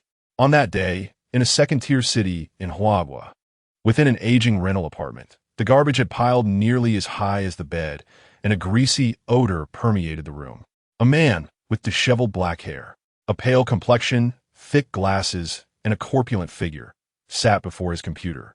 He was the author of Taking My Mother to Another World, currently ranked 2nd in sales on Tomato Bookstore, writing under the pen name Pure Little Fatty. Little Fatty, upon glancing at the sales figures for Slam Dunk that week, pounded his fist angrily on the keyboard. He was unwilling to accept the reality. Why, despite his relentless writing day in and day out, were his sales still lagging behind? Chapter 74. The reader's thoughts are quite torturous. Why is the chubby protagonist so adamant about claiming the top spot? It is because he bears an immense burden. Coming from a financially struggling family, after failing to gain admission to high school, he attended a vocational school. Upon graduation, he found himself unable to secure a good job and ended up working in a factory, tightening screws. Within the factory, his personality and appearance made him a target for bullying by his colleagues, and his aspirations for a romantic relationship were thwarted due to his lack of financial resources. The years spent in this monotonous job taught him one crucial lesson: a man cannot be without money. Thus, he began to contemplate ways to earn a living. However, he is a reclusive individual who spends his leisure time holed up in his dormitory, engrossed in novels, devoid of any particular talents. By chance, he discovered that the authors of the uninspiring novels he read could earn substantial sums monthly. This revelation ignited a spark of unparalleled confidence within him. If such novels could be profitable, surely he could achieve the same. Consequently, he delved into the world of online literature, eagerly awaiting an opportunity. When he stumbled upon a call for submissions from Tomato Bookstore, he wasted no time in participating. Upon learning that his novel had successfully made it into the top 10 of the submissions, he was overwhelmed with excitement, unable to sleep a wink that night. When the first month's royalties amounted to several $100,000, tears of joy streamed down his face. Work? What work? He decisively resigned and began writing novels full-time, sharing his newfound success with his parents. They, too, were filled with elation, proudly proclaiming to everyone in their hometown that their son was a great author earning hundreds of thousands monthly. Consequently, suitors began to flock to their door, and among them, they selected a particularly stunning girl for him to get to know. Upon seeing the girl's photograph, the chubby protagonist was captivated. He promptly added her on WeChat and initiated daily conversations. Initially, the girl was skeptical about his earnings, but once he provided proof of his royalties, her doubts dissipated, and they embarked on a sweet online romance. The girl had a penchant for shopping, and now that he was more confident and financially stable, he indulged her whims. Yet, he underestimated her spending habits. When she expressed interest in a handbag costing over $100,000, he panicked. Nevertheless, his affection for her was genuine. What was a mere $100,000 in the grand scheme of things? Thus, he devoted himself to writing tirelessly, subsisting on instant noodles while spending all his earnings on her. Fortune smiled upon him when she agreed to marry him, with plans for a wedding the following year. However, there was a stipulation. He needed to secure a house in the city where she worked, Shanghai. He calculated that if his book and Oppo's sales improved, he could afford a modest apartment there. Unfortunately, most of his earnings had been spent on the girl, leaving him only enough for a down payment. He communicated this to her, and fortunately, she agreed, but the loan would be his sole responsibility. The pressure on him escalated dramatically. For the sake of his happiness and love, he needed to claim the first place in the writing contest. Only by achieving this would he secure a lucrative contract with Tomato Bookstore, significantly increasing his share of earnings. At that point, even without relentless writing, his monthly royalties would not only cover the mortgage but also sustain the girl's lifestyle. Thus, he set about researching ways to boost his book's sales. His perseverance bore fruit as he discovered a shortcut, writing what readers adored. He began to meticulously examine his book reviews, swiftly catering to reader preferences regarding character relationships and plot developments. Despite his novel's mediocre ratings, the reader engagement was exceptionally high. Employing this pandering approach, the chubby protagonist temporarily claimed the top spot in weekly sales, bolstering his belief in the validity of his writing style. However, just as he envisioned himself achieving the highest sales, Lin Kuo surged ahead once again with a short story, widening the gap between them. He was indignant. Hadn't end amp. Oppos. He worked diligently enough? Why was fate so cruel? After a moment of frustration, he caught his breath and resumed scrolling through book reviews, seeking suggestions for future plot developments. Chubby, could you write a female protagonist who's a teacher and wears black stockings? Chubby, how about a lowly character with a more voluptuous figure? Chubby, I and amp. Oppos, and different from them. I prefer an unattractive female character who is pursued by the male lead. As he perused the reader's suggestions, he made notes. Suddenly, he stumbled upon a post in the reviews section that had garnered over 1,000 likes. Chubby, can we have something intense? Have the female lead be conquered directly? Puzzled, he wondered, had he not already conquered over 20 female leads? He scrolled down to read the replies. Over 20 female leads? Where are your eyes? The commenter clearly misunderstood his intentions. Do you not grasp who the female lead of this novel is? A gentle reminder. The title is And Oppos, Adventuring with Mother in Another World. And Oppos. The realization struck the commenters like a thunderbolt. What? Is it that perverse? Just asking if you can pull it off. The provocative comments startled the chubby protagonist, yet the overwhelming support stirred an impulsive urge within him that he could not suppress. As November arrived, following an autumn rain, Jiangnan officially embraced the season. During this time, Lin Kuo continued his studies diligently, while keeping an eye on the progress of the film he had invested in. One afternoon after class, Lin Kuo received a call from Mao Xiaoya. Hello, President Mao. Lin Kuo, the film is nearly finished. The music aspect is up to you. When can you come over? Right now, I'll be there shortly. After hanging up, Lin Kuo took a taxi to the office. In the director and amp, Oppo's office, he spent over an hour reviewing the film's raw footage. So what are your thoughts? Any suggestions? Lin Kuo replied, I think it's great. I'm not particularly knowledgeable about films. So if you all are satisfied, that's enough for me. All right, I'll gather the singers now. Do you have any specific requirements? Lin Kuo responded, I've already written the theme and ending songs. The theme song needs a male singer who can perform in the Shen Xi dialect, and the ending song should be sung by a mature-sounding female vocalist with an evocative tone. Okay, but it seems we don't have any male singers who can sing in that dialect. However, Song Qian is from that region. Lin Kuo's eyes lit up. Perfect. Let him give it a try. Song Qian and Zhong Xin had proven their talents through the showgirls generation, so they were chosen as the male and female leads for this film. Soon after, the required singers gathered in the recording studio. Brother Kuo, Song Qian approached, his tone filled with respect. Having witnessed the quality and impact of Lin Kuo and amp, Oppo's songs, he rushed over upon hearing that Lin Kuo was writing songs for the film. Are you a native of Shen Xi? Lin Kuo inquired. Yes. Have you forgotten the dialect? Not at all. Let's hear a line. You are too generous to me. I must hammer you down. And Oppo's. Chapter 75.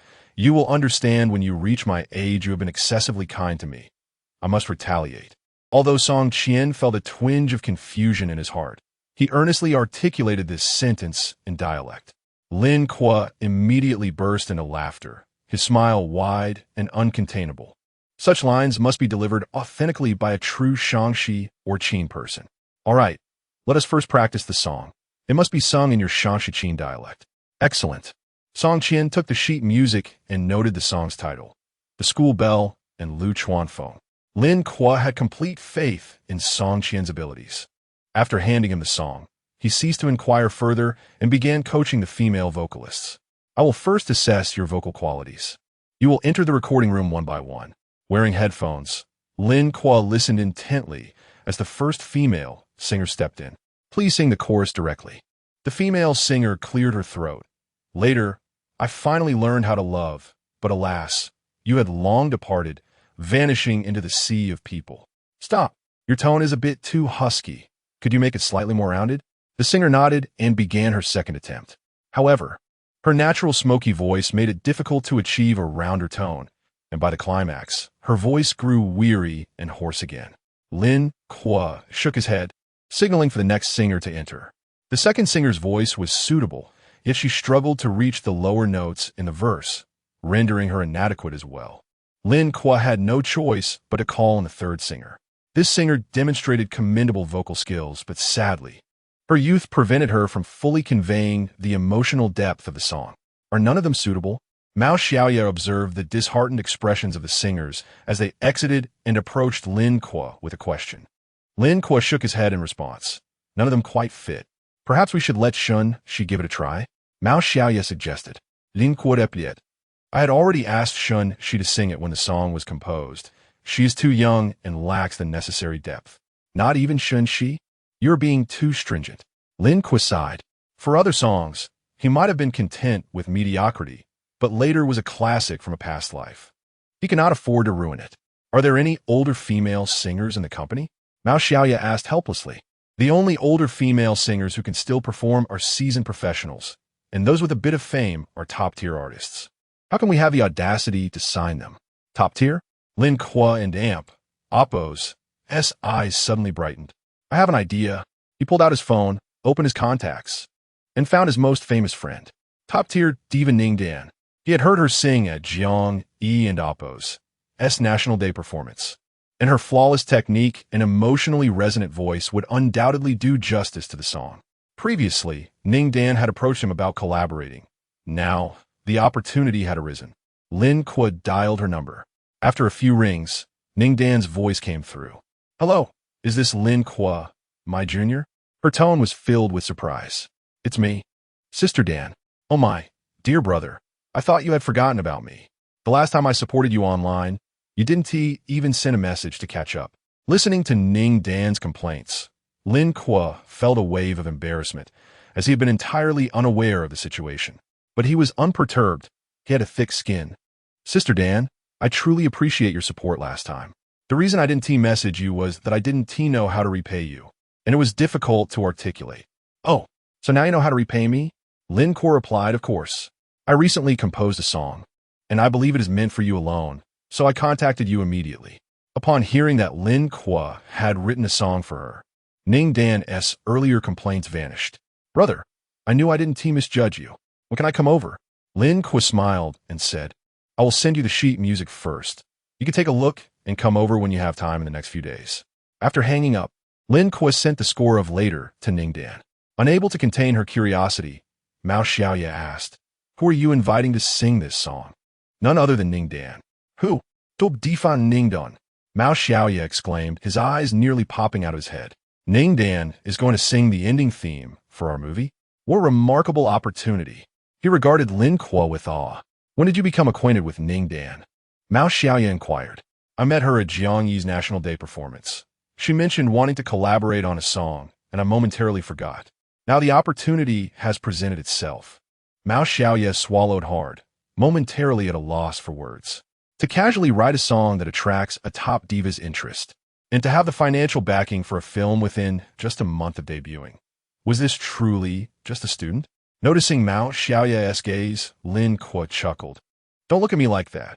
After all, I'm also an investor in the film. Bringing Ning Dan on board will only enhance its appeal. Mao Xiaoya nodded numbly.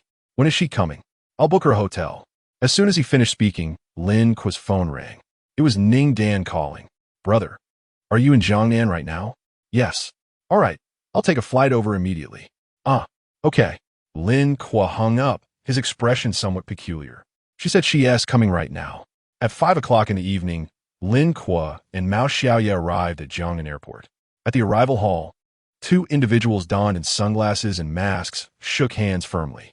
Sister Dan, long time no see. Brother, you remain as handsome as ever. Mao Xiaoya extended his hand as well. Hello, Teacher Ning Dan. The hotel is all set. Shall we head there first? Ning Dan waved her hand dismissively. No rush. Let's record the song first. Lin Kuo interjected. It's fine. Let us rest for a night and record tomorrow instead. Ning Dan replied. I fear I won't be able to sleep tonight if we don't record this wonderful song. Lin Kuo readily agreed. This would save him a trip tomorrow. At Pinnacle Entertainment, in the recording room, Ning Dan sang. Later, I finally learned how to love, but alas, you had long departed, vanishing into the sea of people. Perfect. Upon hearing Ning Dan's voice, Lin Kuo couldn't help but applaud.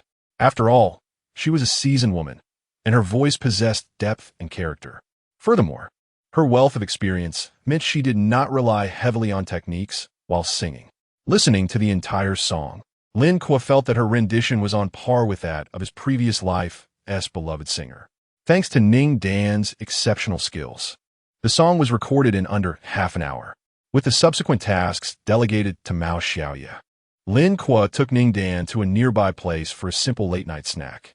Brother, the song you wrote is truly magnificent. Later, I finally understood through tears that some people, once missed, are gone forever. These lyrics are too poignant for some of my age. Ning Dan sipped her drink, a look of reminiscence on her face. Lin Kuo teased. It seems Sister Dan is quite the woman of stories. Care to share? Ning Dan took a sip of beer. You will understand when you reach my age. Then, she shifted the topic. Wait a minute. How can someone as young as you write such lyrics? It appears you have stories of your own. Share them, rest assured. I want to tell Shen Xi. Lin Kuo also took a sip of beer, pretending to be profound. You will understand when you reach my age. Chapter 76. Knowing so much, are you not concerned for your life? Forget it. Ning Dan could not help but roll her eyes at Lin Kuo, realizing he was merely toying with her. Lin Kuo chuckled twice before raising his beer. Thank you, Sister Dan, for traveling from afar to lend a hand. Ning Dan clinked her glass with his. You're too polite. It was I who sought you out for a song. Your remembering it is a courtesy to me. Lin Kuo replied. You speak truthfully. How could I dare disregard the favor of a diva like you? Ning Dan laughed lightly. There are plenty who would not. Who would dare? Come on, let us join forces against him. Lin Kuo's expression turned serious, as if he were revealing a heartfelt truth. Just kidding, a diva, after all. What's wrong with a little self-flattery? Ning Dan narrowed her eyes. The owner of Shanghai, Li Tianlong. Lin Kuo quickly lowered his head to munch on some peanuts. Sister Dan, try these. They're quite crisp. Though you are a diva and we share similar tempers, we have not known each other long. Have we? Ning Dan's expression turned playful. What? Is our friendship merely a fade? Lin Kuo promptly pulled out his phone, searched for Li Tianlong, and recited Li Tianlong, Han ethnicity. 45 years old, international martial arts superstar, king of kung fu, first-rate actor, director, producer, entrepreneur, philanthropist, martial artist, currently the chairman of Shanghai Entertainment Company, Limited, debuted merely 20 years ago. Sister Dan, he stands at the pinnacle of the entertainment industry, your boss, and has contributed to society.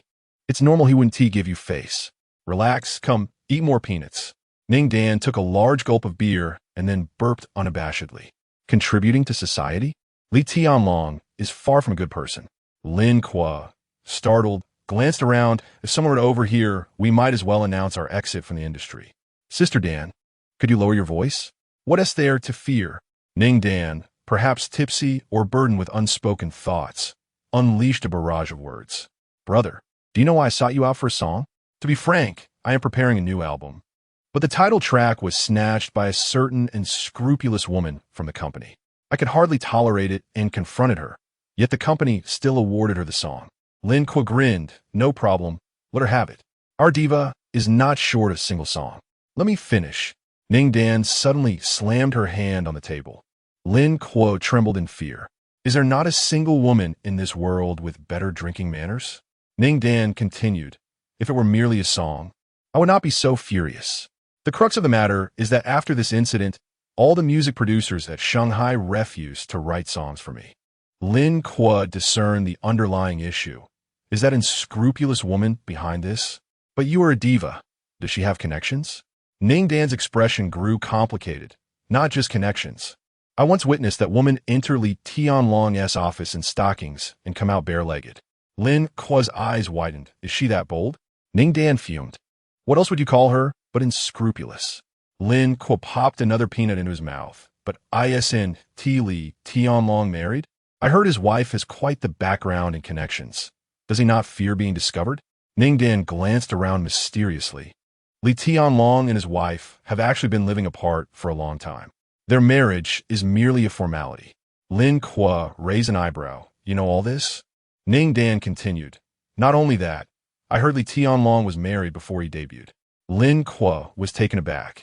Knowing so much, are you not concerned for your life? Ning Dan laughed and patted his shoulder. You'll learn all sorts of bizarre gossip after spending 10 or 8 years in the industry. Lin Kuo forced a smile, though he was not particularly shocked by her revelations. The entertainment world was notoriously chaotic. Yet he feared that one day Ning Dan might share these tales with someone else. And then nonchalantly add, oh, Lin Kuo knows about this too. If that reached Li Tianlong's ears, it might spell the end of his career. With that thought, Lin Kuo suddenly fixed his gaze on Ning Dan. Sister Dan, Ning Dan, clearly drunk, appeared somewhat dazed. Promise me you won't drink with anyone else in the future. Ning Dan chuckled lightly before resting her head on the table. Lin Kuo resigned, vowed never to drink with women again, and called a cab to take her to the hotel. The following noon, Lin Kuo gathered with Shen Xi and Ning Dan once more for a small reunion. During lunch, Ning Dan wished to drink a bit to lift her spirits, but was firmly refused by Lin Kuo.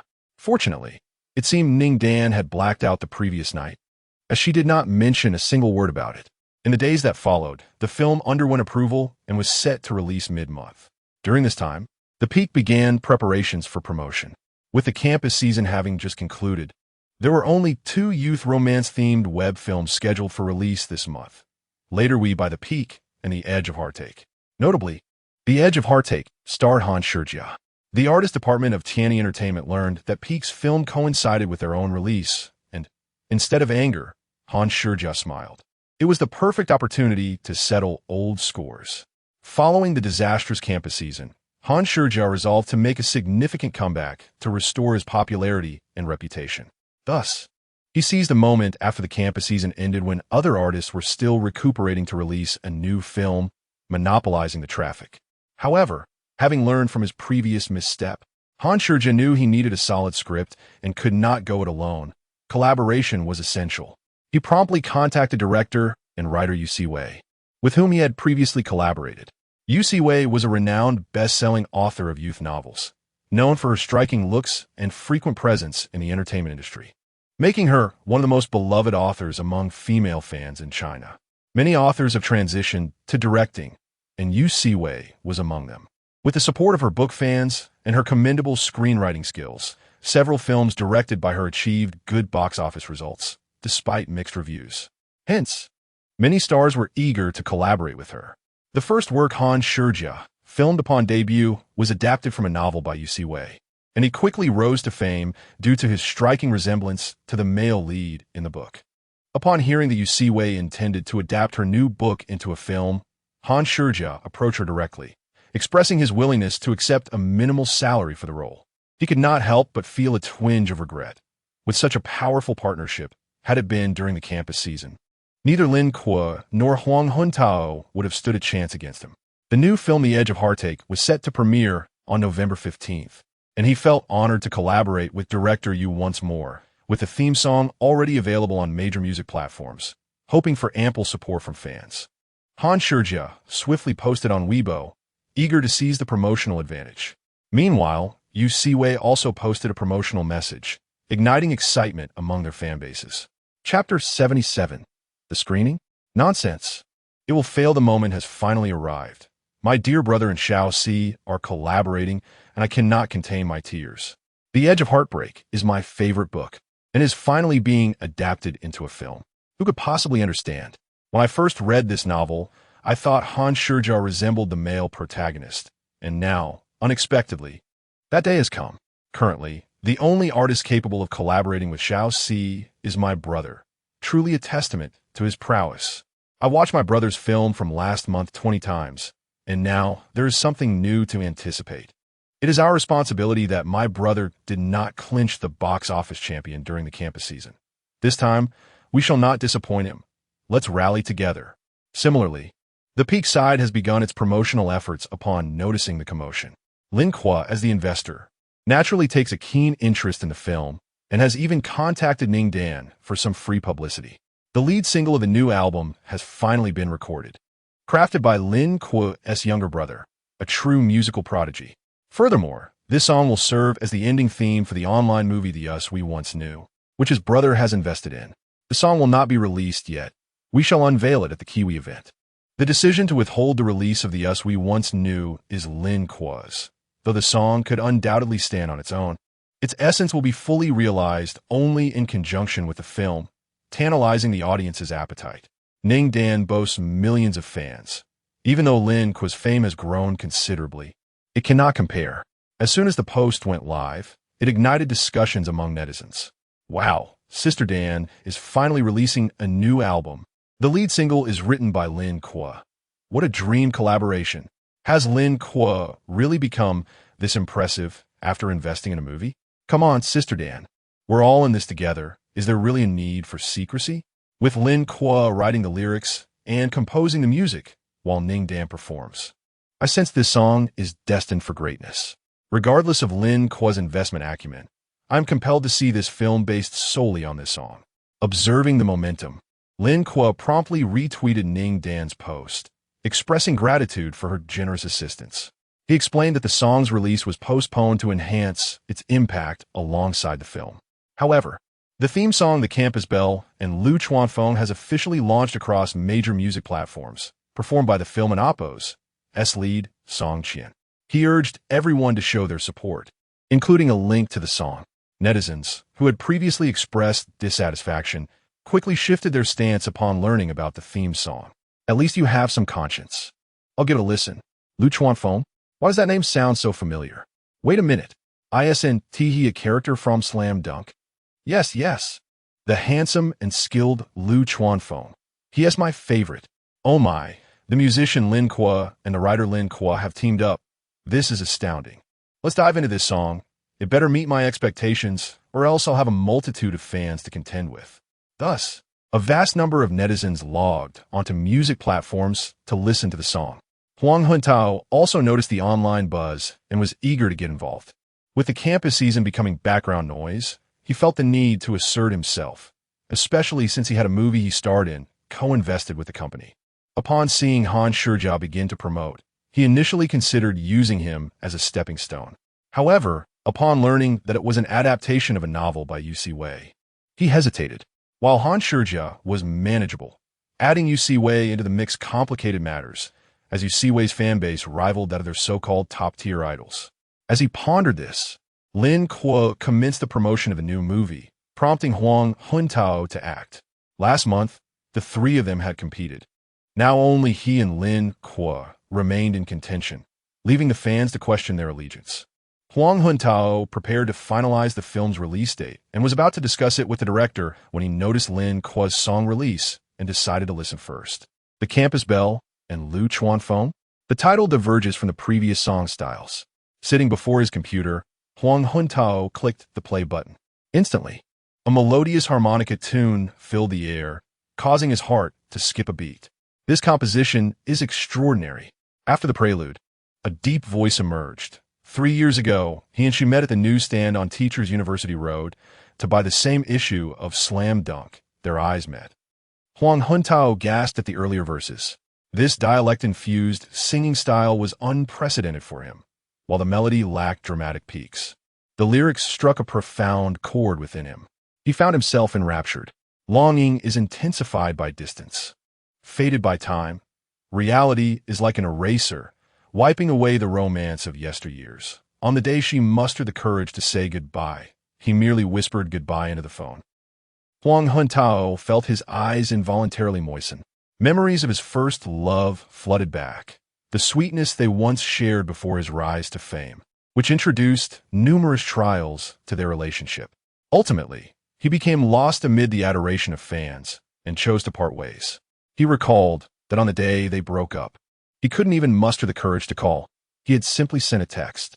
Simultaneously, he recognized that this song told a complete story, and he was eager to know how it would conclude. 3 years later, they reunited at a class reunion. He remained charming. She remained beautiful, yet both bore the weight of life. By his side stood a newlywed bride, while a dapper gentleman stood beside her.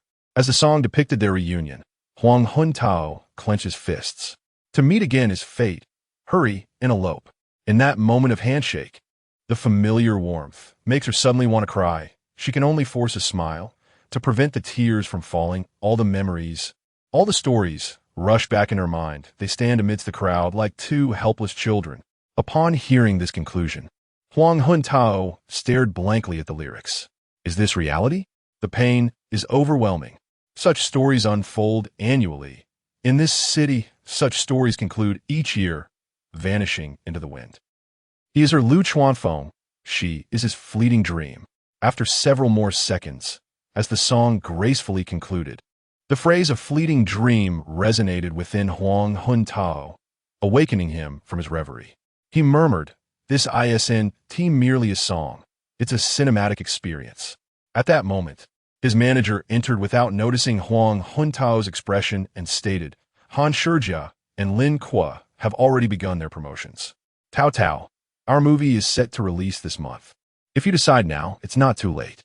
Huang Huntao, facing away from his manager, let out an odd laugh as he gazed at the Campus Belle and Lu Chuanfeng, muttering release. Nonsense, it is destined to fail. Chapter 78. Is Lin Kuo's new song an infringement? What does it mean? Is it not being released? The agent was somewhat perplexed. Tao. While Lin Kuo's box office appeal is not to be underestimated, haven't we been aiming to suppress Han Shijia all along? If you back down now, it might just embolden him. Huang Huntao scoffed, with Lin Kuo around. Does he really think he can stand tall? Just listen to this song. The agent then listened to Campus Belle and Lu Chuanfeng, his expression mirroring Huang Huntao's earlier one. Upon checking the song's rankings on various music platforms, he swallowed hard. It was yet another masterpiece sweeping the charts. Huang Huntao continued, "Don't forget, he also wrote an ending song sung by Ningdan. which is likely even better than this one. I have a premonition that this time, Han Shijia will face a disastrous defeat. The agent side?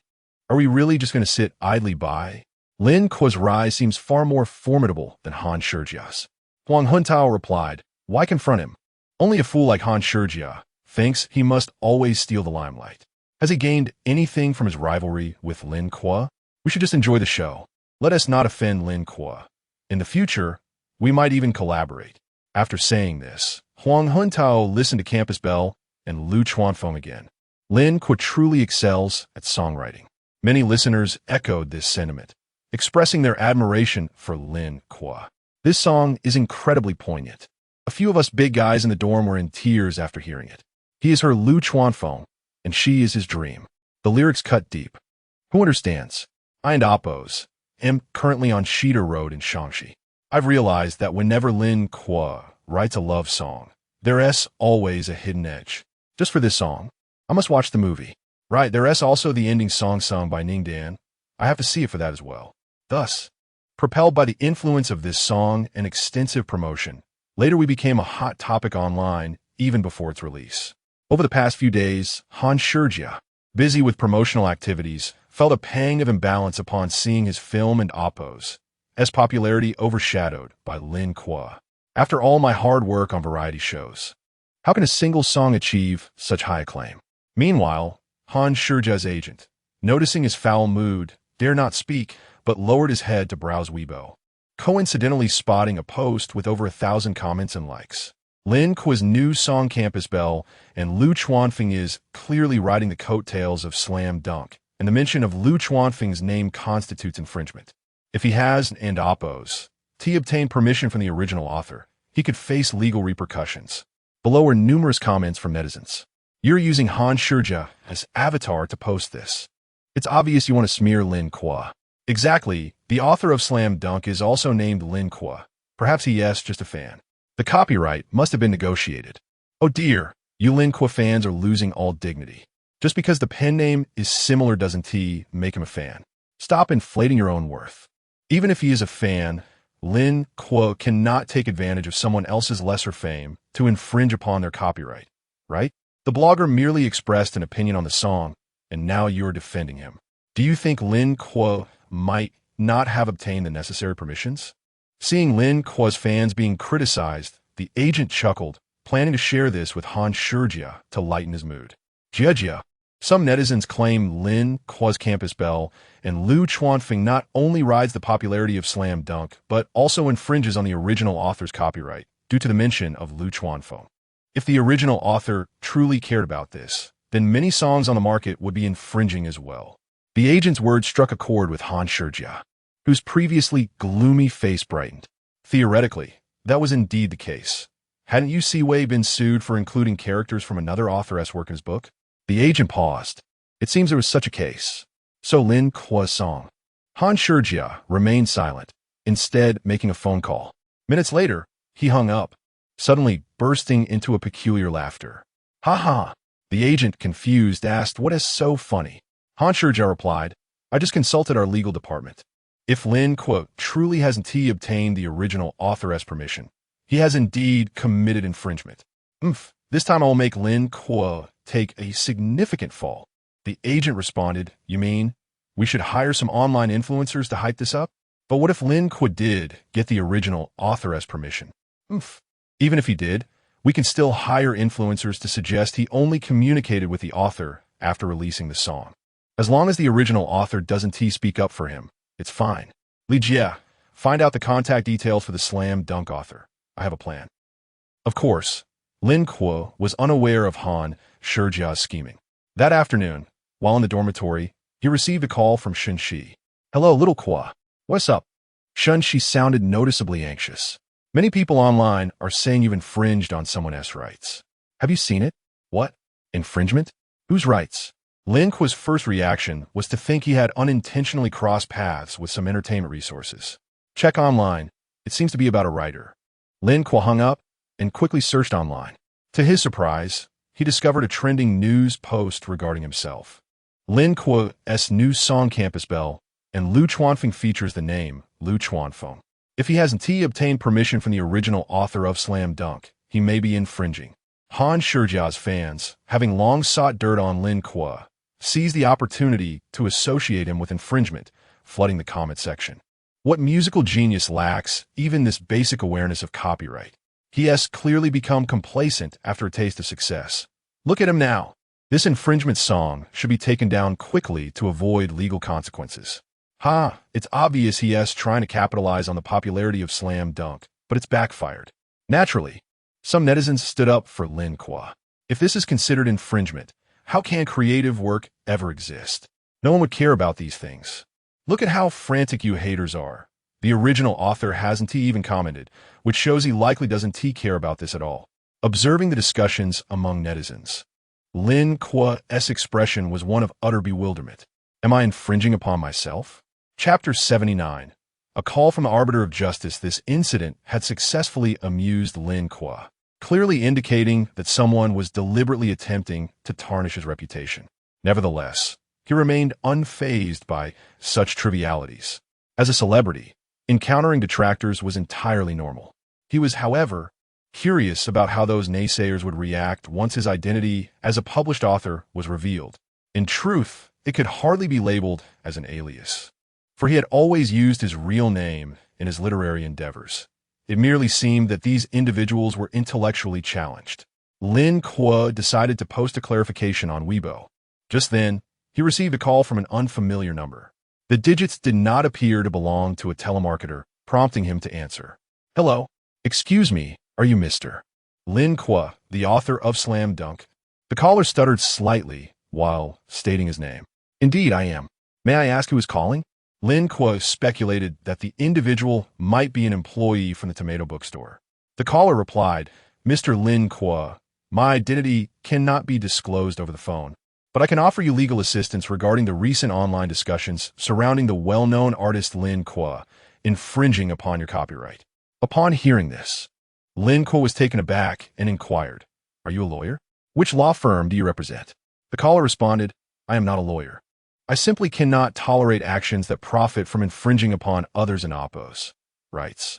Should you wish to pursue legal action against Lin Kuo, I am willing to assist you in finding a lawyer, and we will cover the associated costs. Lin Kuo lowered his phone from his ear, his expression one of bewilderment. Could this possibly be an enemy of his? Who was this so-called genius? Han Shijia. He began to speculate. After all, he prided himself on maintaining a favorable public image, save for a minor conflict with Han Shijia's fans during the National Day holiday. As the saying goes, the behavior of fans reflects the character of their idols. It seemed that Han Shijia was not a paragon of virtue either. Moreover, Lin Kuo was aware from his previous life that stars in the entertainment industry often resorted to unscrupulous methods to compete for resources. Thus, he remained cautious, activating the call recording on his phone and asking, You want me to sue Lin Kuo? Do you harbor a grudge against him? The caller replied, I have no personal vendetta. I am merely an arbiter of justice. Lin Kuo's lips twitched in disbelief. An arbiter of justice? Was this a script from a novel? Did the antagonist truly possess such a low intellect? After silently mocking the situation, Lin Kuo responded, Very well, arbiter of justice. However, I have no interest in suing Lin Kuo. He is a major star, and even if I were to win a lawsuit, the compensation would be minimal compared to the backlash from his fans. After all, I still need to write. The caller said, I may have overlooked that aspect, but rest assured, if you are willing to sue Lin Kuo, I can offer you 1 million as a reward. Lin Kuo couldn't help but chuckle. So, you really want to ruin me, huh? You must be merely a messenger, right? Who is behind you? I have already stated that I am an arbiter of justice. The caller insisted. Consider this carefully. We cannot tolerate Lin Kuo's infringement, or he will continue to profit from it. Such righteousness was almost believable. Lin Kuo nearly succumbed to it. Come on, stop pretending. If you do not disclose who your boss is, I will not proceed with the lawsuit. After all, if they have significant influence, it would bolster my confidence, wouldn't it? The caller fell silent, clearly weighing his options. Beep, beep, beep. Just as Lin Kuo believed the individual was about to reveal the identity of his superior, the call abruptly ended. What a pity. Otherwise, he could have eradicated this menace. However, With this recording, Lin Kuo believed he could certainly cause some trouble for those plotting against him. In a rental apartment in the capital, Han Shijia berated the disheveled man before him. "Are you foolish enough to try to draw me out?" The man, feeling wronged, retorted, "Cousin, didn't you say that as long as they were willing to sue Lin Kuo, we should try to meet their demands?" Han Shijia took a deep breath. Too weary to engage further with this incompetent cousin, he tossed a wad of cash at him. 50,000. Spend it wisely. The man grinned broadly as he accepted the money. "Thank you, cousin. I'll help you with more of these in the future. Just remember not to speak recklessly." Han Shijia cautioned. The man nodded eagerly. "I understand. But I can't help but feel it's a strange coincidence that the author Lin Kuo and the person you want to target share the same name. What if they are the same person?" Han Shijia shot him a glare. "Shut your mouth." The man sheepishly fell silent. Han Shijia glanced at the time and gathered his belongings to leave. His cousin, Zhao Daong, had come to him a few years prior after he found success. A school dropout with no education, frequently embroiled in fights, Han Shijia had initially wanted to send him away. However, after the latter had once secretly followed a celebrity and exposed their scandals, leading to their downfall, Han Shijia decided to keep him close as part of his covert operations. After arriving at the ground floor of the apartment complex, Han Shijia found himself pondering Zhao Daong's words. Could it really be the same person? Which star with a best-selling book would fail to promote it? By the time Han Shijia returned home, an hour had passed. After taking a shower and preparing to nap, he received a call from his manager. "Hello, Jiao, where are you? The police aren't after you, are they?" "I'm at home." "Police? What do you mean?" A sudden sense of foreboding washed over Han Shijia. "Just check Weibo for Lin Kuo's latest post. Avoid the internet for now." After hanging up, Han Shijia quickly checked Weibo, where he found a trending news story about Lin Kuo calling the police. The sight of the word police made him swallow hard, and he cautiously clicked on the article. An hour earlier, Lin Kuo, after saving the call recording, had promptly reported the incident to the authorities. Having studied under the guidance of a life mentor in his previous life, he recognized that such behavior constituted incitement to defamation, which was illegal. After reporting, he posted on Weibo and uploaded the recording. "Dear Arbiter of Justice, I have reported this incident. You are a good person. It is a pity you do not receive royal compensation. I had intended to coexist with you as an ordinary individual, but instead, I was framed. The truth is out. Lin Kuo, the music producer, is also Lin Kuo, the author." Screenshot of the Tomato Bookstore contract. As the instigator, Han Shijia felt his scalp tingle upon reading Lin Kuo's post. The author Lin Kuo was truly him?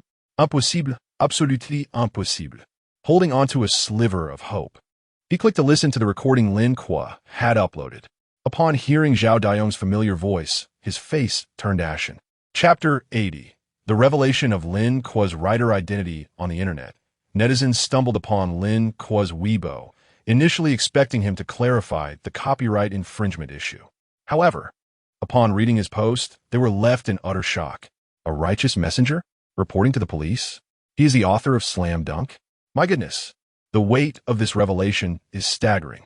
As they clicked to listen to the recording, it dawned on them that they had just encountered a monumental scoop. Astonishingly, Lin Kuo is indeed the creator of Slam Dunk. This is undoubtedly the biggest news I've encountered this year. This supposed righteous messenger was so brazen as to directly call upon the author of Slam Dunk to sue Lin Kuo. Yet he could never have imagined that both Lin Kuo and the author are one and the same. Not only is this cunning individual astute, but even we could not have fathomed such a twist. Lin Kuo, you sly fox, how could you have concealed this from us for so long? In truth, Lin Kuo had not concealed anything. He simply used his real name for his writing, a fact we failed to connect. Who would dare to imagine such a thing? It was beyond the realm of our dreams. Yet, while we are preoccupied with the shocking news, we must recognize the severity of the situation. If Lin Kuo were not the author of Slam Dunk, he could find himself embroiled in legal troubles. With the sensationalism of marketing accounts, his burgeoning career could be irreparably damaged. Such malicious intent is truly heinous. Who could be behind this? It is obvious that it is inextricably linked to Han Shijia. The news of Lin Kuo's copyright scandal was disseminated by Han Shijia's fans, and given the recent incident during the National Day holiday, which saw Han Shijia publicly named by authorities. He must surely harbor resentment and be seeking an opportunity for revenge against Lin Kuo. Goodness, your words suggest he is the prime suspect. Chaoyang Police, dear officers, please investigate this individual. Yes, pursue it, and ensure he is expelled from the entertainment industry. As Han Shijia witnessed the public outcry against him, he hurriedly turned off his phone and tossed it aside, pressing his forehead in an attempt to calm himself. Since Lin Kuo had reported the incident, Zhao Dayong was likely in grave trouble. Their actions were merely violations of public security laws, and at worst, they would face a few days of detention. Zhao Dayong had spent time in the police station before. As long as he kept his wits about him, he should not betray himself. With this thought, Han Shijia felt a slight easing of his anxiety, silently praying, Zhao Dayong, you must hold firm. Meanwhile, our righteous messenger, Zhao Dayong, was humming a tune in his bathroom while enjoying a shower. After receiving the money from Han Shijia, he eagerly contacted a foreign friend to delve into an in-depth discussion about the English language. Suddenly, there was a knock at the door, and an excited smile spread across Zhao Dayong's face. The foreign girl was prompt in her professionalism, arriving so quickly. He quickly wrapped a towel around himself and called out, I'm Kongming, I'm Kongming. However, when he opened the door, his smile instantly froze. Two men in police uniforms scrutinized him from head to toe, and one produced his identification, stating, we are from the Chaoyang branch. Are you Zhao Dayong? Oh, yes. Zhao Dayong stammered. Is 155 your phone number? Upon hearing the police inquire about his phone number, Zhao Dayong's heart sank, but he forced a calm demeanor, replying, that number is mine. Is there a problem, officer? I'm a good person. The officer stepped closer, pressing a hand on Zhao Dayong's shoulder. Let's see if you're a good person after we take you in.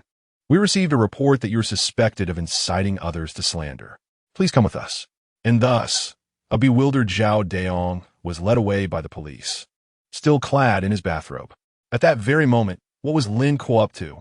He was busy signing autographs for Jiang Yi's juniors. After revealing his identity as a writer, many readers of Slam Dunk flocked to dormitory 213 for his signature.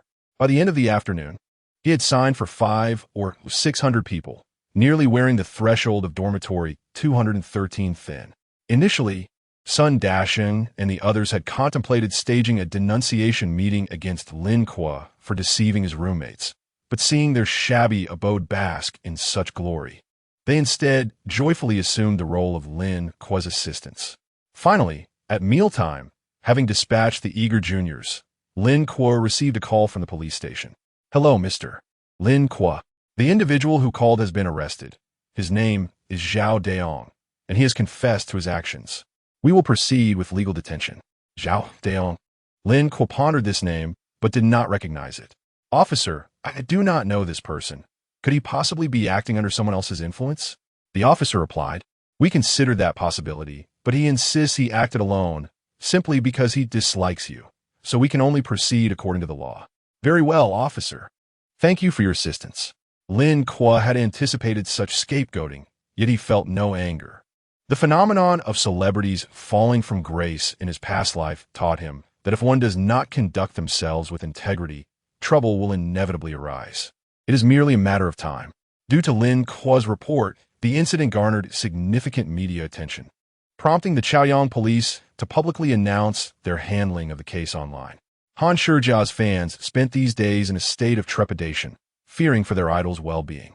Upon seeing this announcement, they finally felt emboldened to express themselves online. Support the police's actions. Severely punish the lawbreakers. A mere detention is too lenient, allowing our brother to suffer unjustly these past few days. We suggest he be imprisoned for life. Indeed, better to keep him locked up than risk him causing further harm. However, the netizens who had been eagerly awaiting Han Shijia's downfall were less than pleased. Don't celebrate too soon. Just because nothing happened this time does not mean your brother is innocent. Those in the know understand this matter is undoubtedly linked to Han Shijia. You brainless fools. If he had no connection, why hasn't he stepped forward to clarify? Exactly, he must have a guilty conscience, fearing to speak out. During this time, Han Shijia, who had been avoiding the internet, received word from his agent that Zhao Dayong had taken the fall for him. He hastily logged online.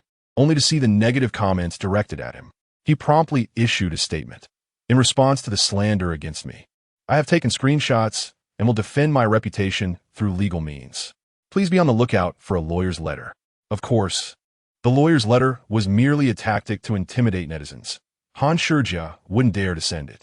However, upon seeing his assertive words, those targeting him quickly deleted their online comments. Thus, the tumultuous online atmosphere appeared to settle down, at least for the time being. Chapter 81. The Plan to Eliminate Coup 2. 05 days later, Han Shijia received a call from an unknown number. Hello, cousin, I've come out.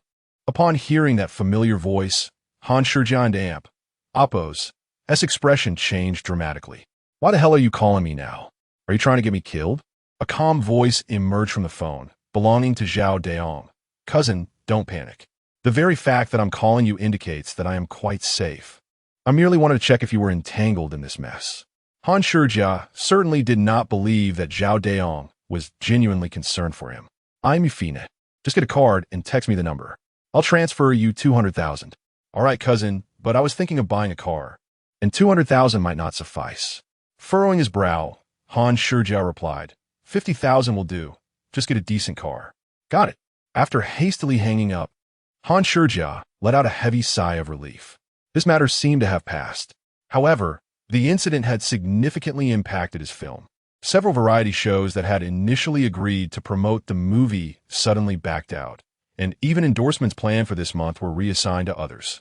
In stark contrast, Lin Kuo enjoyed a continuous surge of popularity due to his newfound identity as a writer. Han Shijia's resentment towards Lin Kuo reached its peak. Yet he dared not take any action and could only adhere to a regular posting schedule on Weibo.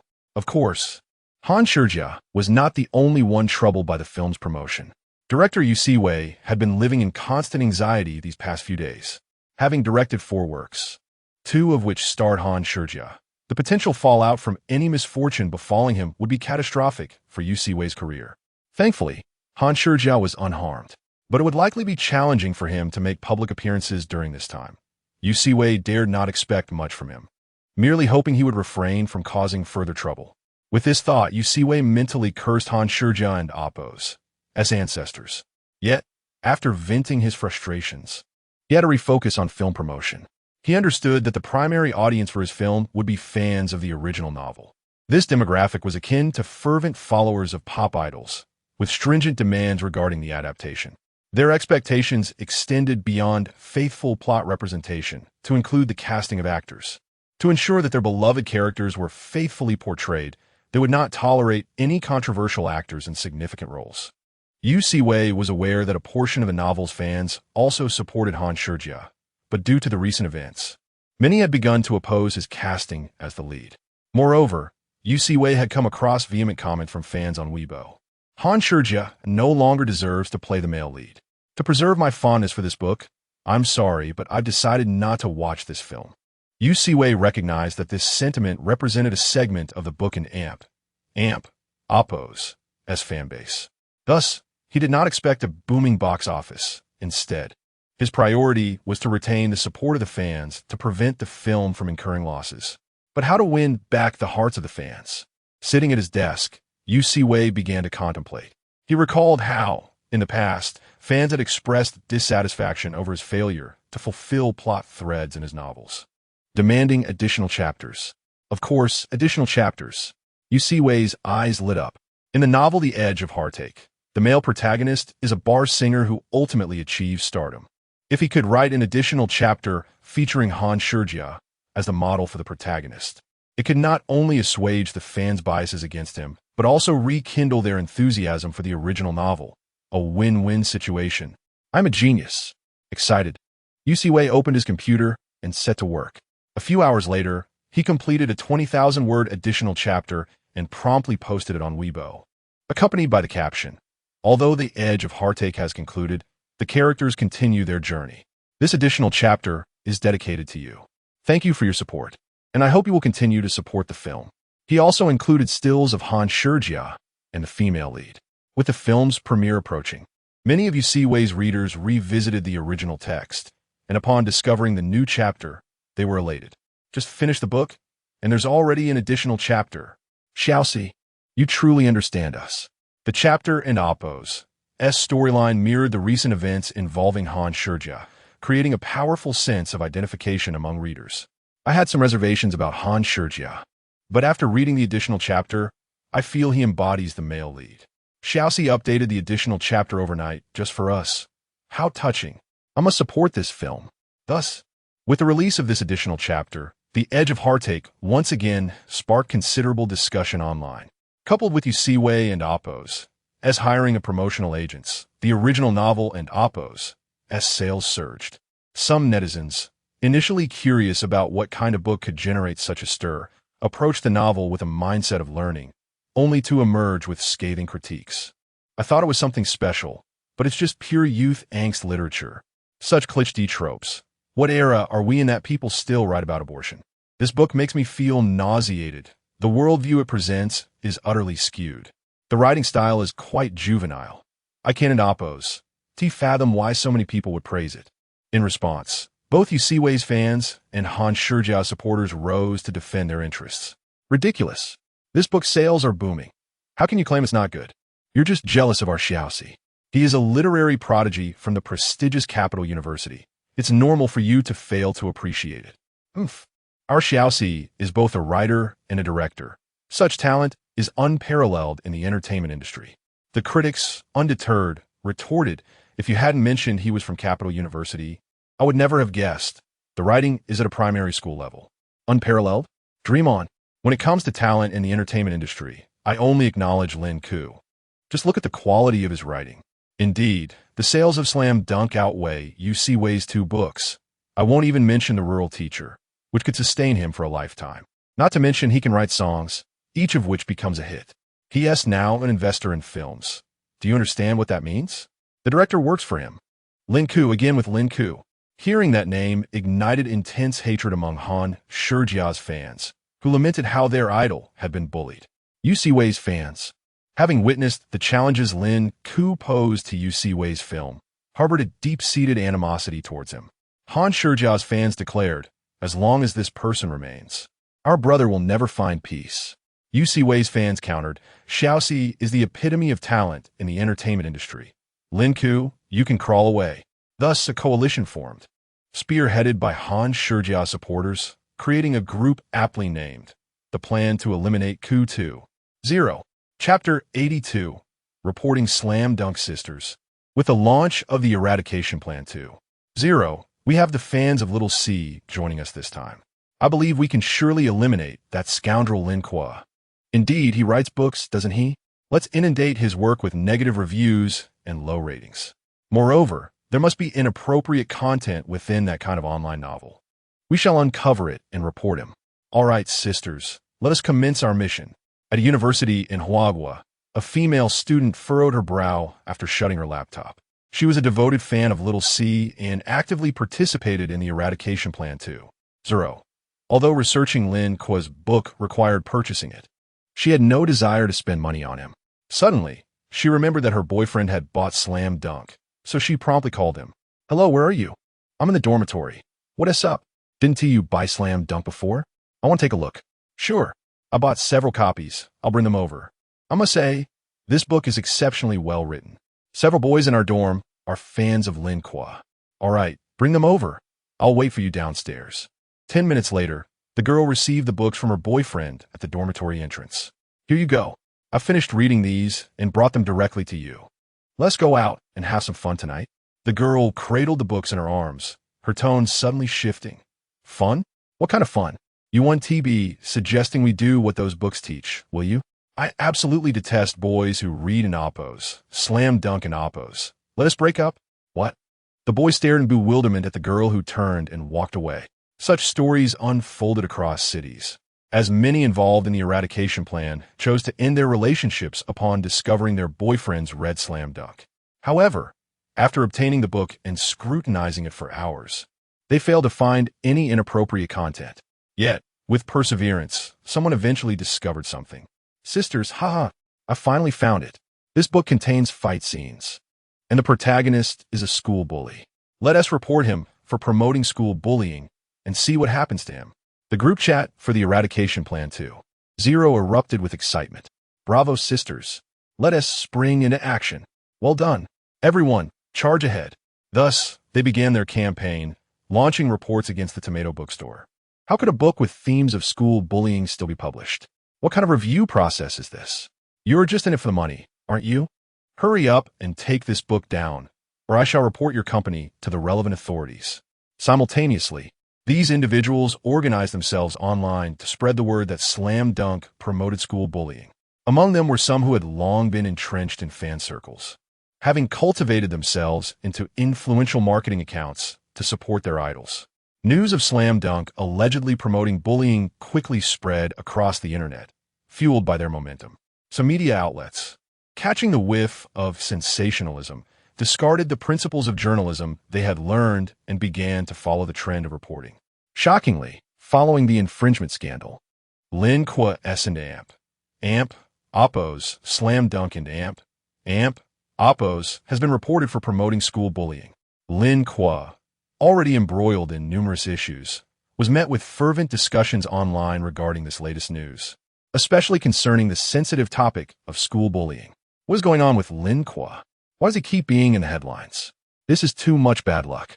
Perhaps he should light some incense. Bad luck? Clearly, someone is out to get him. I've read Slam Dunk, and it's nothing about school bullying. It merely depicts some fights among classmates. Who hasn't experienced that in school? Indeed, how can such an energetic and positive book be slandered like this? Lin Kuo must be the target of envy. All those who had read Slam Dunk rallied in support.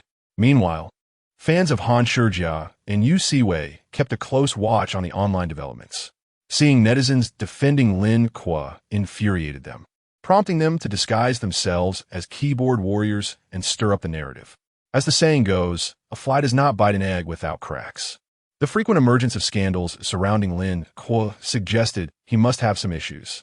Indeed, Lin Kuo is busy writing songs and books, and now he is investing in films. It's evident he is chasing profit. How can such a person be good? Ironically, this group of dimwits continued to defend him. If he had no issues, why isn't he clarifying things now? Why hasn't Lin Kuo clarified? Because his primary role is that of a student. As a student, he must attend classes. Being a focus of his teachers, how could he play with his phone in class? To ordinary university students, not being able to use a phone in class is hardly different from high school. Consequently, many in the class noticed the news online and cast curious glances at Lin Kuo, who was diligently paying attention to the lecture. Naturally, Lin Kuo sensed the gazes upon him and felt puzzled. At that moment, Sun Dasheng, seated beside him, poked him and handed over his phone. Old C, you've been slandered again. Damn it, these people seem intent on getting Slam Dunk taken down. Lin Kuo took the phone and was shocked to see the deluge of news online. These individuals were truly relentless in their pursuit. Who was behind this? Was it that Han Shijia again? They clearly didn't know the meaning of pain. Yet, the attack was sophisticated this time. Lin Kuo refrained from hastily responding online and instead sent a message to editor Ding Lei. Old Ding, you must have received numerous reports about Slam Dunk, right? Before long, Ding Lei replied, I just had a meeting about this matter and was about to contact you. The company conducted an internal urgent review yesterday. Your book is fine, so rest assured. The company will issue a statement on its official Weibo to clarify your situation shortly. Hearing that there were no issues, Lin Kuo felt relieved. All right, please send me a copy of the statement. Sure. Upon receiving Ding Lei's statement, Lin Kuo promptly posted on Weibo. This attack is quite sophisticated. Let us see what happens next. He attached the review statement. At the same time, the Tomato Bookstore's official Weibo also released a statement. Netizens who had been waiting for Lin Kuo to respond felt reassured upon seeing this declaration. The Tomato Bookstore's review confirms there are no issues, detractors, silence. This attack is quite sophisticated. Let us see what happens next. Haha. I feel Lin Kuo has developed immunity to such slander. Though he appeared formidable, it was still frustrating. If it were me, I would berate these detractors and their ancestors thoroughly. Indeed, this group is solely fixated on tarnishing reputations. It's infuriating. Chapter 83. Surrounded by enemies, Lin Kuo, having noticed the discussions among netizens, replied in the comment section, if a dog bites you, you certainly cannot retaliate in kind. His response elicited laughter from the online audience. "Ha ha, well said. Truly a person of culture." They remarked, "Look at that. This is the essence of character." Now, let us see what those rabid dogs have to say. Lin Kuo was not wrong. Those individuals were indeed akin to dogs. Yet, he remained unaware that if a dog bites and is not firmly reprimanded to understand its place, it will incessantly latch on. Indeed, even after Lin Kuo and the official tomato bookstore issued statements, the attacks did not cease. Did they believe a mere statement would suffice? Was it a legally binding document? Why until they issued it sooner? Surely, there was collusion with tomato bookstore. After all, having earned so much profit, how could they not protect him? As readers, we have witnessed scenes of school bullying in the book. How could tomato bookstore fail to notice? Is this not a deception of the public? Are we to be regarded as fools? Lin Kuo saw these comments but merely smiled, dismissing them. Such remarks were merely self-indulgent ramblings. Those with discernment knew they were being slandered. As long as they remained tireless and wished to continue their biting, so be it. He had no intention of stooping to their level and engaging in a war of words, which would be beneath his dignity. However, while Lin Kuo chose to ignore them, others were quite agitated. Shen Xi was in class when she inadvertently overheard her classmates discussing Lin Kuo. Curiosity piqued. She searched online and was startled to see Lin Kuo's name linked with school bullying. She felt a pang of injustice on his behalf. Ever since learning that Slam Dunk was penned by Lin Kuo, she had read it with great enjoyment. It was vibrant, passionate, and filled with positive energy, devoid of the bullying narrative the netizens claimed. She recognized this as a deliberate smear campaign. As she contemplated defending Lin Kuo online, she noticed a statement and felt a sense of relief. Yet, upon seeing the relentless vitriol directed at him, her anger surged, compelling her to post a tweet. "I have read in Oppos, Slam Dunk, and Oppos, and there is absolutely no bullying as you claim. Spreading such slander may lead to legal consequences." As a shipper of Lin Kuo and Shen Xi, the netizens were thrilled to see her come to his defense. Finally, our goddess speaks out. "Lin Kuo has been terribly bullied. I knew Shen Xi wouldn't stand idly by. Don't be angry, goddess. Those people are simply foolish." Ha ha. One could sense the goddess's struggle to restrain her expletives. The haters had managed to provoke her to such an extent. They ought to apologize. However, apologies were unlikely. Lin Kuo remained silent, leaving the haters to redirect their ire towards Shen Xi. What a fade of innocence. Everyone knows you and Lin Kuo are thick as thieves, right? You went out drinking with Lin Kuo and got yourself inebriated. Who do you think you are? Always call the goddess, yet behind the scenes. Who knows how many flings you've had with Lin Kuo? When did it become your turn to speak? Step aside. Lin Kuo, wishing to remain oblivious to the chaos, had not checked his phone, and thus remained unaware of the insults hurled at Shen Xi. During dinner, Mao Xiaoya called him. "Hello, Lin Kuo. Do we need to issue a legal letter regarding the online situation? The company has already identified several accounts that are slandering you. All right, handle it as you see fit. However, the accounts that insulted Shen Xi are all virtual. Issuing a legal letter may prove challenging. We can only give a warning for appearances." What? Someone insulted Shen Xi? Upon hearing this, Lin Kuo furrowed his brow. Mao Xia, sensing Lin Kuo's displeasure, cautiously added, "She spoke up for you online," and, as a result, Lin Kuo abruptly hung up, glanced at Shen Xi's tweet, and scrolled through the vicious comments. A glint of cold fury flashed in his eyes before he sent her message. "You've been insulted?" Shen Xi replied. "Don't cry. I will avenge you." Shen Xi quickly responded, "Please don't act impulsively. Public figures should refrain from cursing online." Lin Kuo replied, "Cursing is essential, but I must maintain an air of sophistication." He promptly exchanged for a song from the system and hailed a taxi to the recording studio. 40 minutes later, Lin Kuo emerged from the recording room. Mao Xiaoya, who had been a witness to the entire process, remarked, "That song is quite fierce." Lin Kuo responded coldly, "When you strike a dog, it must be with ferocity." Meanwhile, Lin Kuo's fans were still embroiled in a heated exchange with the fans of Han Shijia and UC Wei Online. "This is outrageous. You rabid dogs bite anyone you see. Laughable. We are merely stating the truth. What? Does the internet belong to you? Are we not entitled to speak? Indeed, if Lin Kuo believes we are incorrect, let him explain himself. Lin Kuo is magnanimous. He wouldn't bother with you fools. Ha ha ha, magnanimous? I see a coward who is likely cowering in fear. These haters were acutely aware that Lin Kuo, as a public figure, would care deeply about his social media presence, emboldening their audacity. At that moment, Lin Kuo's tweet stirred the online community. If a dog bites you, you certainly cannot retaliate, but to make it realize its true nature, one must strike fiercely. I just recorded a demo, surrounded by enemies. The song is not particularly uplifting, so it won't be released on music platforms. Instead, I've recorded a video for you foolish dogs. His tweet, though brief, ignited a considerable uproar online. Wow, Lin Kuo finally speaks. To strike fiercely, what does that mean?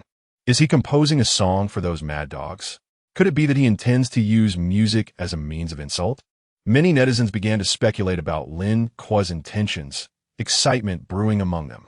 As the haters gathered to observe Lin Kuo's new tweet, they were quick to ridicule. Ha ha, is that all? After a long silence, he merely composed a song? Laughable. You're truly a coward. You can't even insult properly. It's not that he can't. It's that he won tea. They jeered. Let us give it a listen and see what he has to offer. Thus, the entire internet, captivated by the unfolding drama, collectively clicked to view the video. At the outset, an energetic beat resonated, and the visuals revealed Lin Kuo donning headphones, gently nodding to the rhythm with closed eyes. Those with a musical ear instantly recognized the hip-hop style of the song, leaving them momentarily stunned. Lin Kuo can rap, they pondered, but upon reflection, they understood that rap was indeed a most exhilarating medium for insults. Yet, Lin Kuo had never ventured into this genre before. Could he truly pull it off? Chapter 84. Composing songs of derision, crafting couplets of scorn, and penning verses of rebuke. However, upon hearing the prelude of the song, the detractors continued their mockery. Laughable. Do you even understand hip-hop? If you're gonna rap, do it properly. Seriously, if you're not up to it, don't force it. It's utterly laughable. Yet, when Lin Kuo's voice emerged, their jeering abruptly ceased. I was on my way home, saw a sign pointing to the entertainment industry. If I choose to move forward, I must be strong. Suddenly, a pack of dogs appeared out of nowhere, and I wondered when I had adopted so many. In just a few lines, the lyrics brimmed with tension, and those who had been following the drama instantly recognized whom the dogs referred to, their excitement palpable. Even the detractors were not oblivious. They understood they were being insulted, and each one furiously pounded their keyboards. The original version contained a lengthy introduction, but Lin Kuo had to sacrifice it, feeling that starting with a direct rebuke would be far more satisfying under the circumstances. The appetizer concluded, and now it was time for the main course. In the footage, Lin Kuo, who had been with his eyes closed, suddenly opened them, fixing a piercing gaze upon the camera, a glint of cold fury flashing before he sang. They wheeled their keyboards, snarling at me, as if they wished to unveil some conspiracy. The talking dogs claim they do it for their leader, hoping to provoke me into a frenzy for a few more bones. Since this song was originally penned by the illustrious J. Cho as a rebuke to paparazzi and not entirely fitting his own situation, Lin Kuo altered a few lines to direct the song at his detractors. The revised lyrics elicited waves of approval from netizens. Wow, those lines are exhilarating. A pack of foolish dogs barking nonsensically, then reporting back to their master for praise. Just thinking about their shamelessness makes me feel nauseated.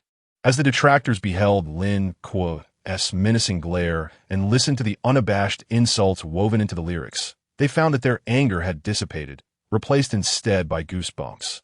But the song was far from over. If harming me is your nature, then compassion is my motto. Dogs, dogs, dogs, if you need me to illuminate your path home, I shall gift you a flashlight. Lin Kuo's gaze remained locked on the camera, yet a slight smirk crept onto his lips as he sang these lines. The viewers couldn't help but chuckle, inundating the screen with comments. Haha, what a top-tier mockery. Dogs, dogs, dogs, brilliant.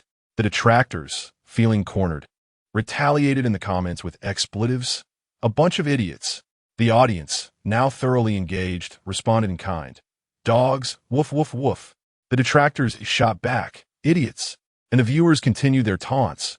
Woof, woof, woof. Such degradation led a portion of the detractors to suffer a blow to their spirits, ultimately logging off.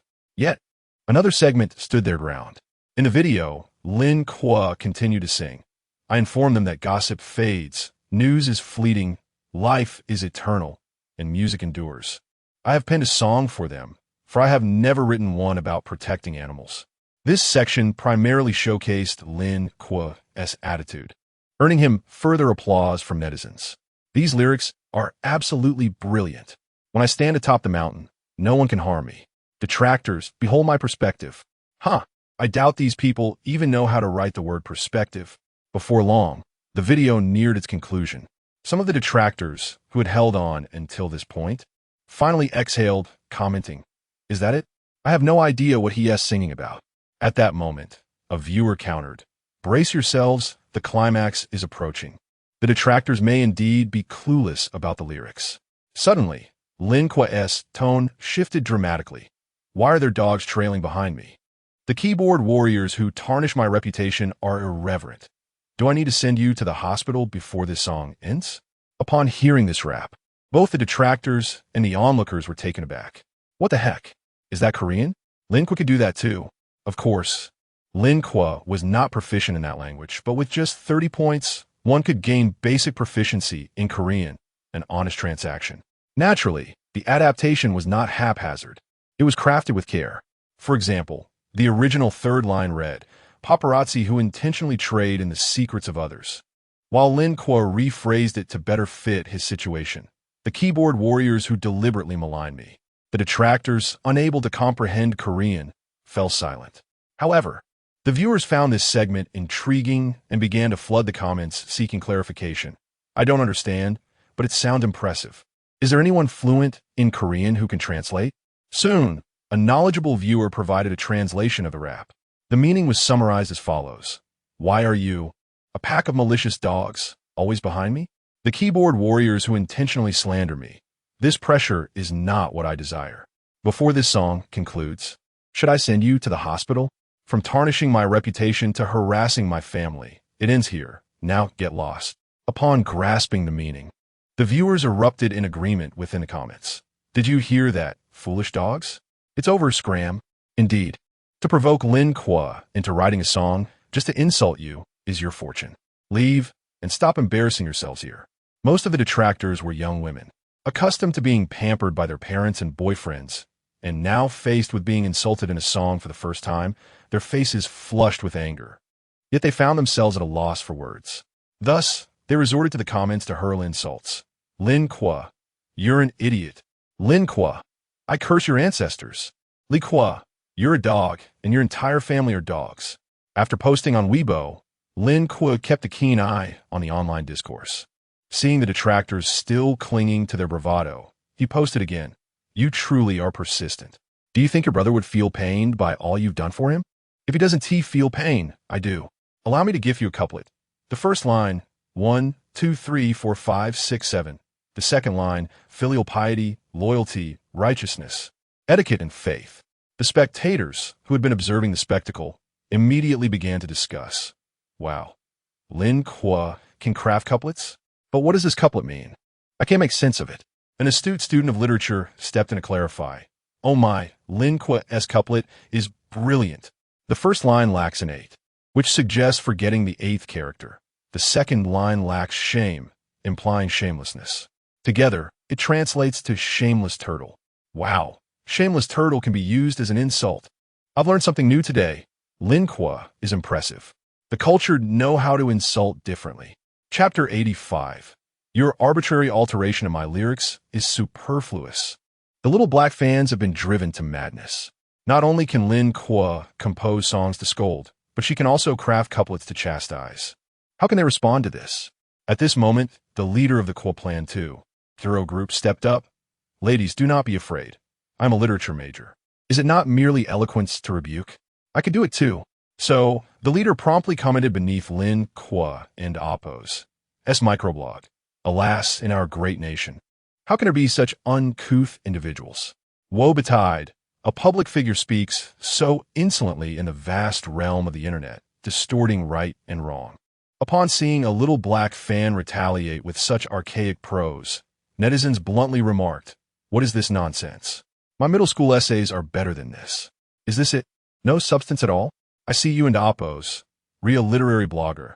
Yet this is the level of your work?" Lin Kuo swiftly emerged to give her a lesson. She noticed the calls from netizens, and, after contemplation, she released another microblog post. "The rat has skin, yet a person lacks decorum. A person without decorum, why live? The rat has teeth, yet a person lacks restraint. A person without restraint, why wait to perish? The rat has a body, yet a person lacks propriety. A person without propriety, why not die?" Those watching the spectacle at their computers were momentarily stunned and then erupted with excitement. "Whoa, is this poetry? Unfathomably impressive. Oh my, Lin Kuo is serious. Quick, where and oppos?" asked the class representative to translate. The class representative adjusted her red scarf.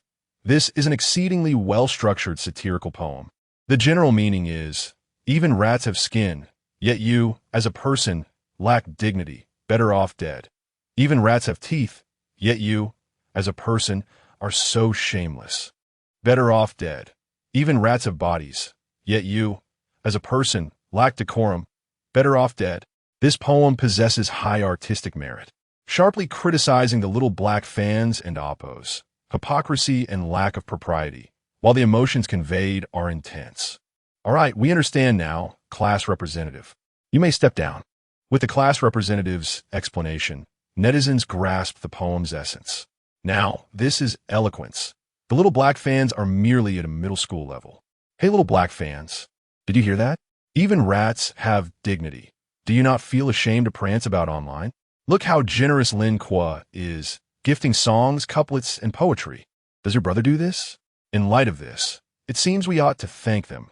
Otherwise, we would not have witnessed Lin Kuo's prowess. Ha ha ha, makes sense. Thank you. Little black fans. But a sleigh with words? The little black fans were infuriated, lamenting in the group. This Lin Kuo has gone too far. Sisters, who can outdo him in rebuke? How can we retaliate? This Lin Kuo is simply inhumane. Leader, you are cultured. Put in more effort. After a long pause, the leader finally responded, "I'll go look for some books." However, after an hour, there was still no word from the leader. Others in the group, sensing the leader's silence, prudently chose not to speak. On the internet, with the little black fans muted, netizens were elated. "Come on, keep it going. I haven't seen enough. Is this it? Just a moment ago, they were so rampant. Ha ha ha. I feel like Lin Kuo hasn't even unleashed his full potential. Today has truly broadened my horizons. Lin Kuo is formidable." The little black fans, thoroughly scolded by Lin Kuo, found themselves at a loss for words. This was a remarkable achievement, resonating throughout the entertainment industry. Many celebrities covertly munching on popcorn online swallowed hard, all harboring the same thought: do not provoke Lin Kuo. Though the little black fans fell silent, this incident was bound to become a significant event in the entertainment circle. Numerous marketing accounts rushed to capitalize on the heat, crafting videos that recapped the origins and developments of this matter. On this day, destined to be etched in the annals of the domestic entertainment industry, a collective of black fans, organized and disciplined, reported Lin Kuo's work slam dunk on the grounds of promoting campus bullying and massively publicized it online, hoping to destroy this rising star, whose talents were as deep as the cosmos. Yet with righteousness, Lin Kuo immediately presented the review proof from the tomato library, clearing his name. However, the iron-willed black fans would not relent, continuing to slander, attempting to distort the truth through the power of public opinion. Lin Kuo, fully aware of his status as a public figure, refrained from stooping to their level, exercising patience.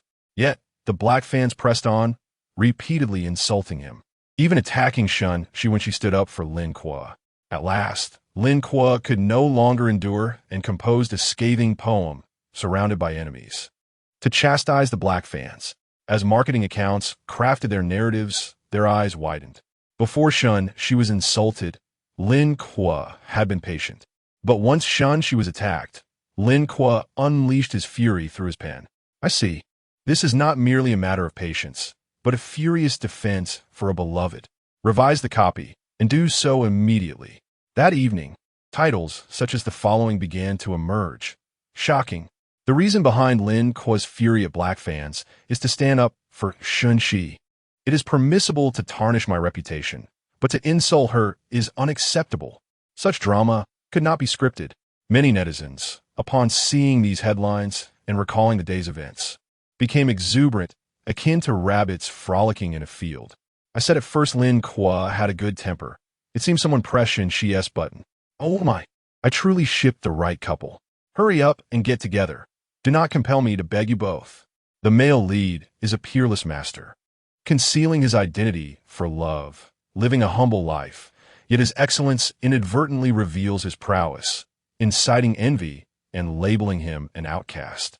Yet, for the sake of a tranquil life, he chooses to endure. The female lead, eager to defend her husband, speaks out, only to be bullied, provoking the male lead's wrath, who decides to no longer hide, confronting those who mistreat the female lead with fierce retaliation. Whoa, I implore you to publish a book. Cool me. Here, essay pen for you. This plot, Lin Kuo and Shen Xi. I beseech you to hurry and film a drama together. The netizen speculation was not unfounded. Lin Kuo indeed retaliated because of Shen Xi's insult. After silencing the little black fans, Lin Kuo sent a message to Shen Xi. How about that? Feeling relieved? At that moment, Shen Xi lay in bed, secretly browsing online gossip about herself and Lin Kuo. Upon seeing the message, her charming eyes narrowed into crescent shapes. Turns out, my brother Kuo truly stood up for me. She quickly replied, feeling relieved. The way a cultured person scolds is indeed different. Lin Kuo could not help but smile. Initially, he had intended to duet with Shen Xi on a scathing song from a bygone era, but due to its inappropriateness, he refrained from borrowing it. Thus, a day of relief passed, and after Lin Kuo finished bathing, he drifted into slumber. Yet, in his dreams, he saw a dashing figure, one hand clutching bubble tea and the other wielding a 40-meter-long sword, charging toward him while shouting, "Your arbitrary alteration of my lyrics is superfluous. Merely seeing you angers me." Chapter 86. You, Feng Xiaohua, are merely an old fool. Lin Kuo peacefully slipped into the realm of dreams, while a group of critics found themselves restless, consumed by frustration. After years of triumph in their endeavors, they were unaccustomed to such indignity. Yet, unable to counter Lin Kuo and Appo's retorts, they redirected their ire elsewhere. Within the confines of the Quoc Plan 2.0 group, a fervent discussion ensued. Dear sisters, although we suffered a setback today, we must not lose heart. Let us glean wisdom from this experience and recalibrate our strategic objectives. Tonight, we shall inundate the self-media accounts that frequently promote Lin Kuo with derogatory comments. If they dare to retaliate, we will report them. Your idea is brilliant. I shall honor you as our strategist, exclaimed one. However, some voiced their concerns. What if we are reported for targeting those self-media accounts? Are you foolish? Even if we are reported, it would merely result in a temporary ban. But if they are reported, they face potential account closure and rectification. Such a minor risk for the sake of our brother is well worth it. The group leader, who had been diligently studying insults, joined the fray. Well said. We shall proceed as our strategist suggests. Sisters, let's take action. With the leader's call to arms, the critics rallied in unison. Indeed, this battle is far from over. For the sake of our brother's future success, let us charge forth. Thus, in the dead of night, numerous self-media accounts promoting Lin Kuo's films, songs, and books were suddenly besieged by a flood of comments. Initially, they believed they were on the verge of viral fame, only to discover that the comments were uniformly scathing. Foolish blogger, have you even watched the film you promote? How much did Lin Kuo pay you? Count me in. I'll promote him too. You marketing dog. Promoting a song likened to Appo's, surrounded by songs and Appo's, is a disturbance to societal morals. You are a fool. I will report you. Where Haslam Dunk gained popularity, no one around me watches it. Another marketing account. Is it? Reported. Many bloggers approach self-media as a casual pursuit. Upon encountering an unexpected wave of vitriol, they did not hold back, retaliating immediately. A pack of rabid dogs. Who raised you? Critics, I curse your ancestors. Be cautious when you venture outside. Do not get hit by a car. Those bloggers who retaliated were inevitably reported, resulting in account bans and rectifications. Some slightly more seasoned bloggers quickly recognized the source of the attacks and promptly reported the insults, blacklisting the offenders and silencing comments on their videos related to Lin Kuo. However, silencing comments would inevitably affect their traffic and revenue, prompting them to inwardly curse the entire lineage of these critics. Another unfortunate victim was Feng Xiaohua. As one of the most popular representatives among the older generation of writers, Feng Xiaohua boasted over 10 million followers on Weibo. Having previously read Rural Teacher, he had taken a keen interest in Lin Kuo and recently learned that Lin was also a musical star. After listening to several of Lin Kuo's songs, he found himself enamored, particularly with new noble Concubine Drunk. He would hum it to himself, and he also read Slam Dunk. Though in his 60s, Feng Xiaohua's hobbies included basketball and football. He had even been photographed an NBA game, earning media attention. Thus, Slam Dunk resonated with him, evoking memories of his youth. During this time, he posted 2 Weibo updates. To his surprise, the author of Rural Teacher was also a star. What a rarity! I truly enjoy his new noble Concubine Drunk. I have also watched Slam Dunk and found the character Sin reminiscent of my youthful self. These timely posts garnered significant likes and comments, catching the attention of the critics. What? You dare to insult Feng Xiaohua, a literary titan? You misunderstand the audacity of the critics. The more esteemed the individual, the bolder their attacks. What harm can a few words from an old fool like Feng Xiaohua do? Would he dare to respond? That would be a case of a mighty bullying the meek. A literary giant, now well into his 60s, engaging in an online spat with a bunch of youths would surely be a source of embarrassment for him. Besides, they were merely offending him online. In reality, he had no knowledge of their identities. And what are the consequences?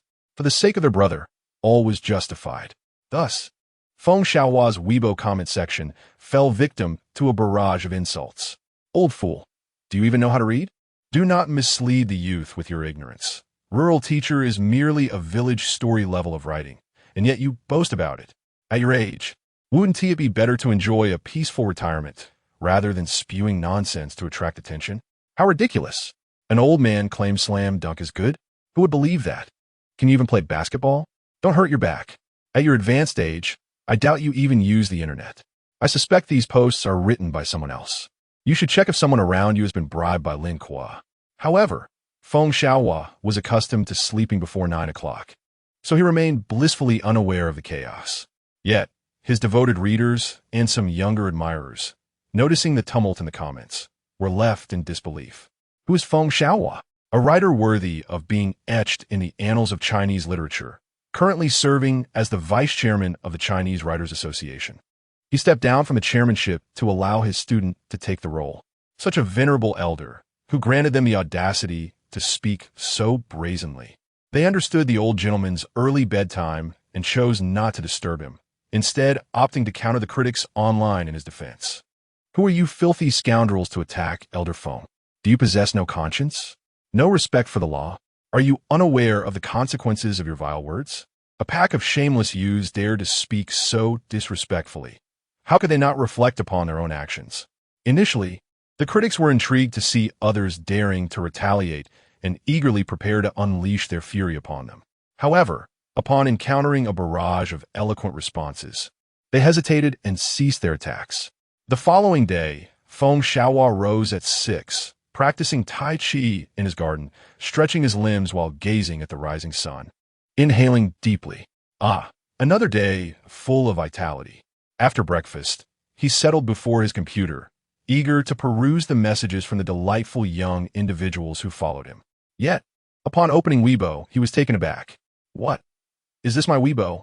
He was met with an overwhelming tide of insults, leading him to question whether he had stumbled upon a counterfeit platform. Chapter 87. The children of a southern village taunt my aging weakness. Do you know how to read? Do not mislead the youth here. Every day, you strive for attention online. Can you even play basketball?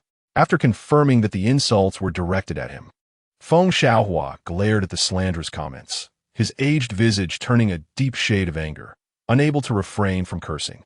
These little brats. Have I not read? The books your parents read were authored by me, and the textbooks you use in school were compiled by my hand. Can I not play basketball?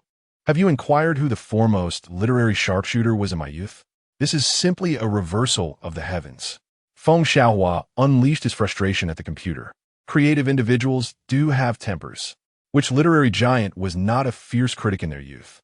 Despite Feng Xiaohua's current benevolent appearance, he was once known as the greatest critic from the Northwest, and every renowned writer, without exception, has borne the brunt of his scathing words.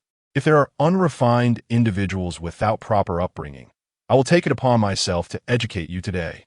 Just as he rolled up his sleeves, preparing to reclaim his title as the greatest critic from the Northwest, his phone suddenly rang. Upon glancing at the screen, he saw it was his student, Gu Junshan, the president of the association, calling, so he answered on speakerphone. Hello.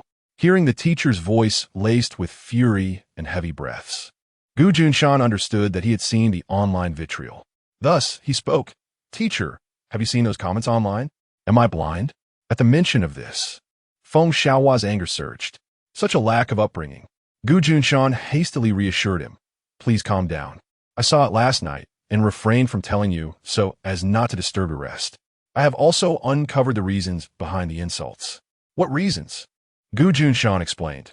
Recently, you recommended a novel titled Rural Teacher on Weibo, did you not? The author of that novel is a celebrity, whose rising fame has aroused jealousy among other stars.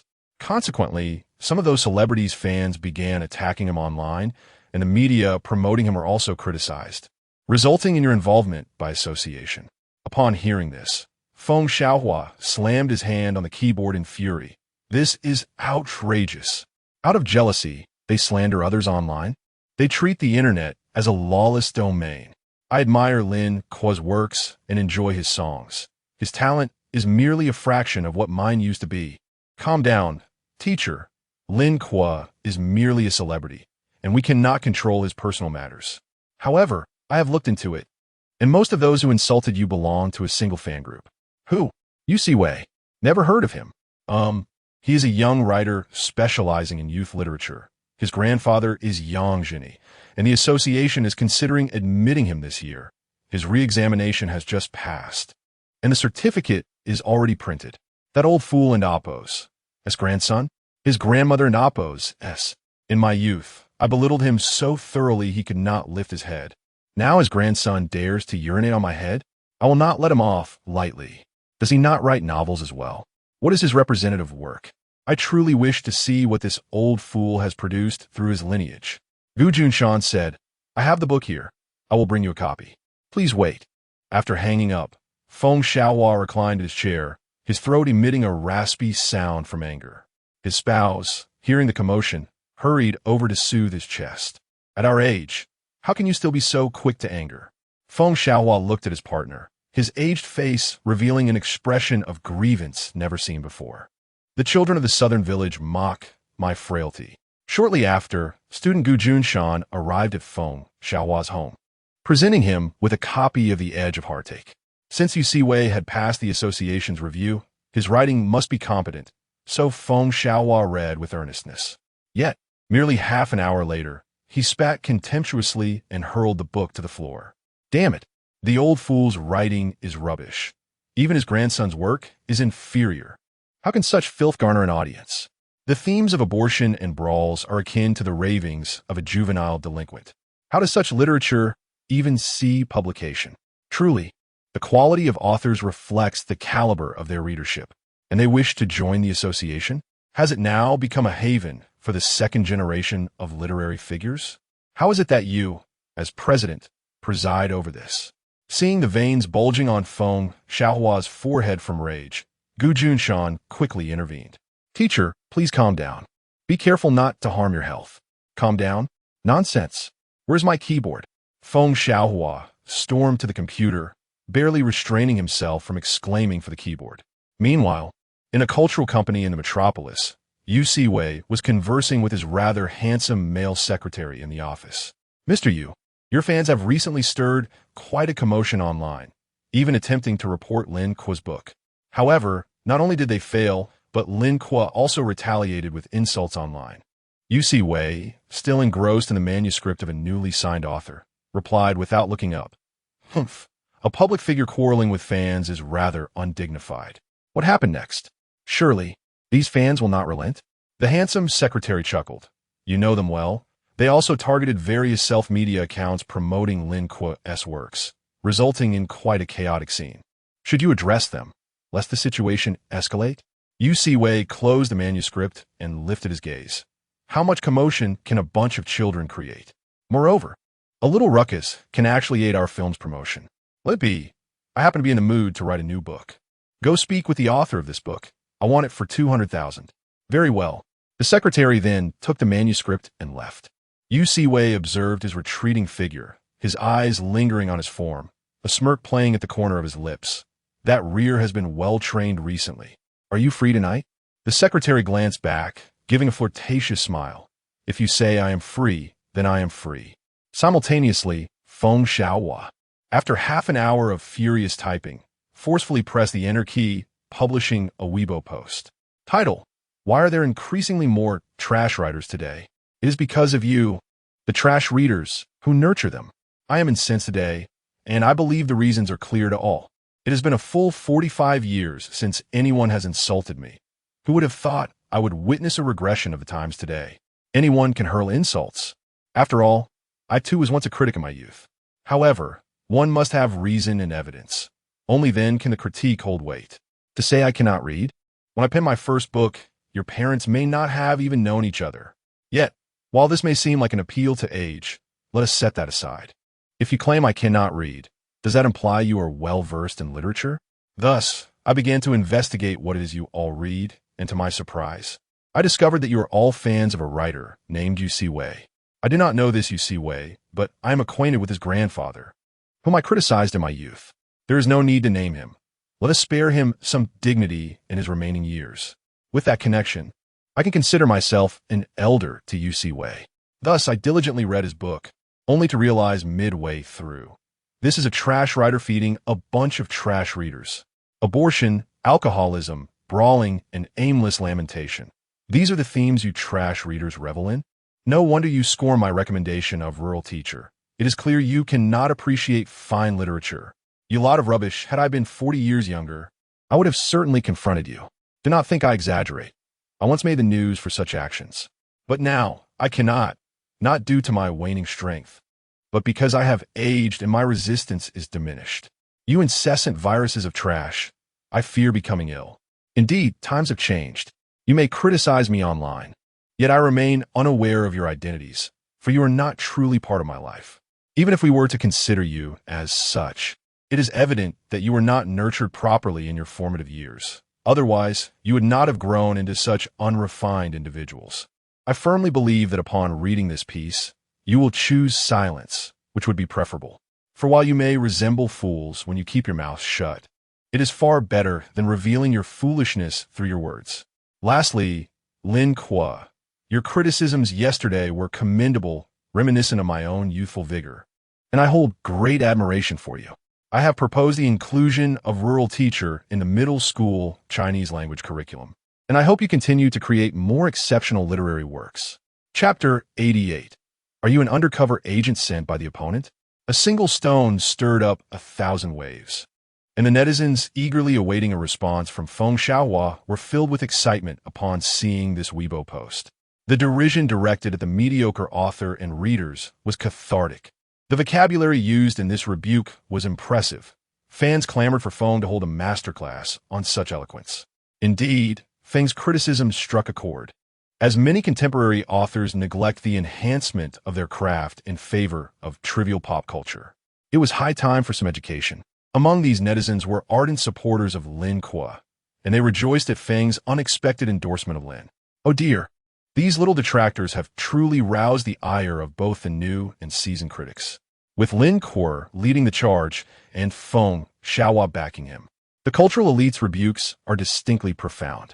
The suggestion to include Rural Teacher in the curriculum felt like a devastating blow, and the thought of those detractors begrudgingly studying Lin Kuo's work brought a smile to my face.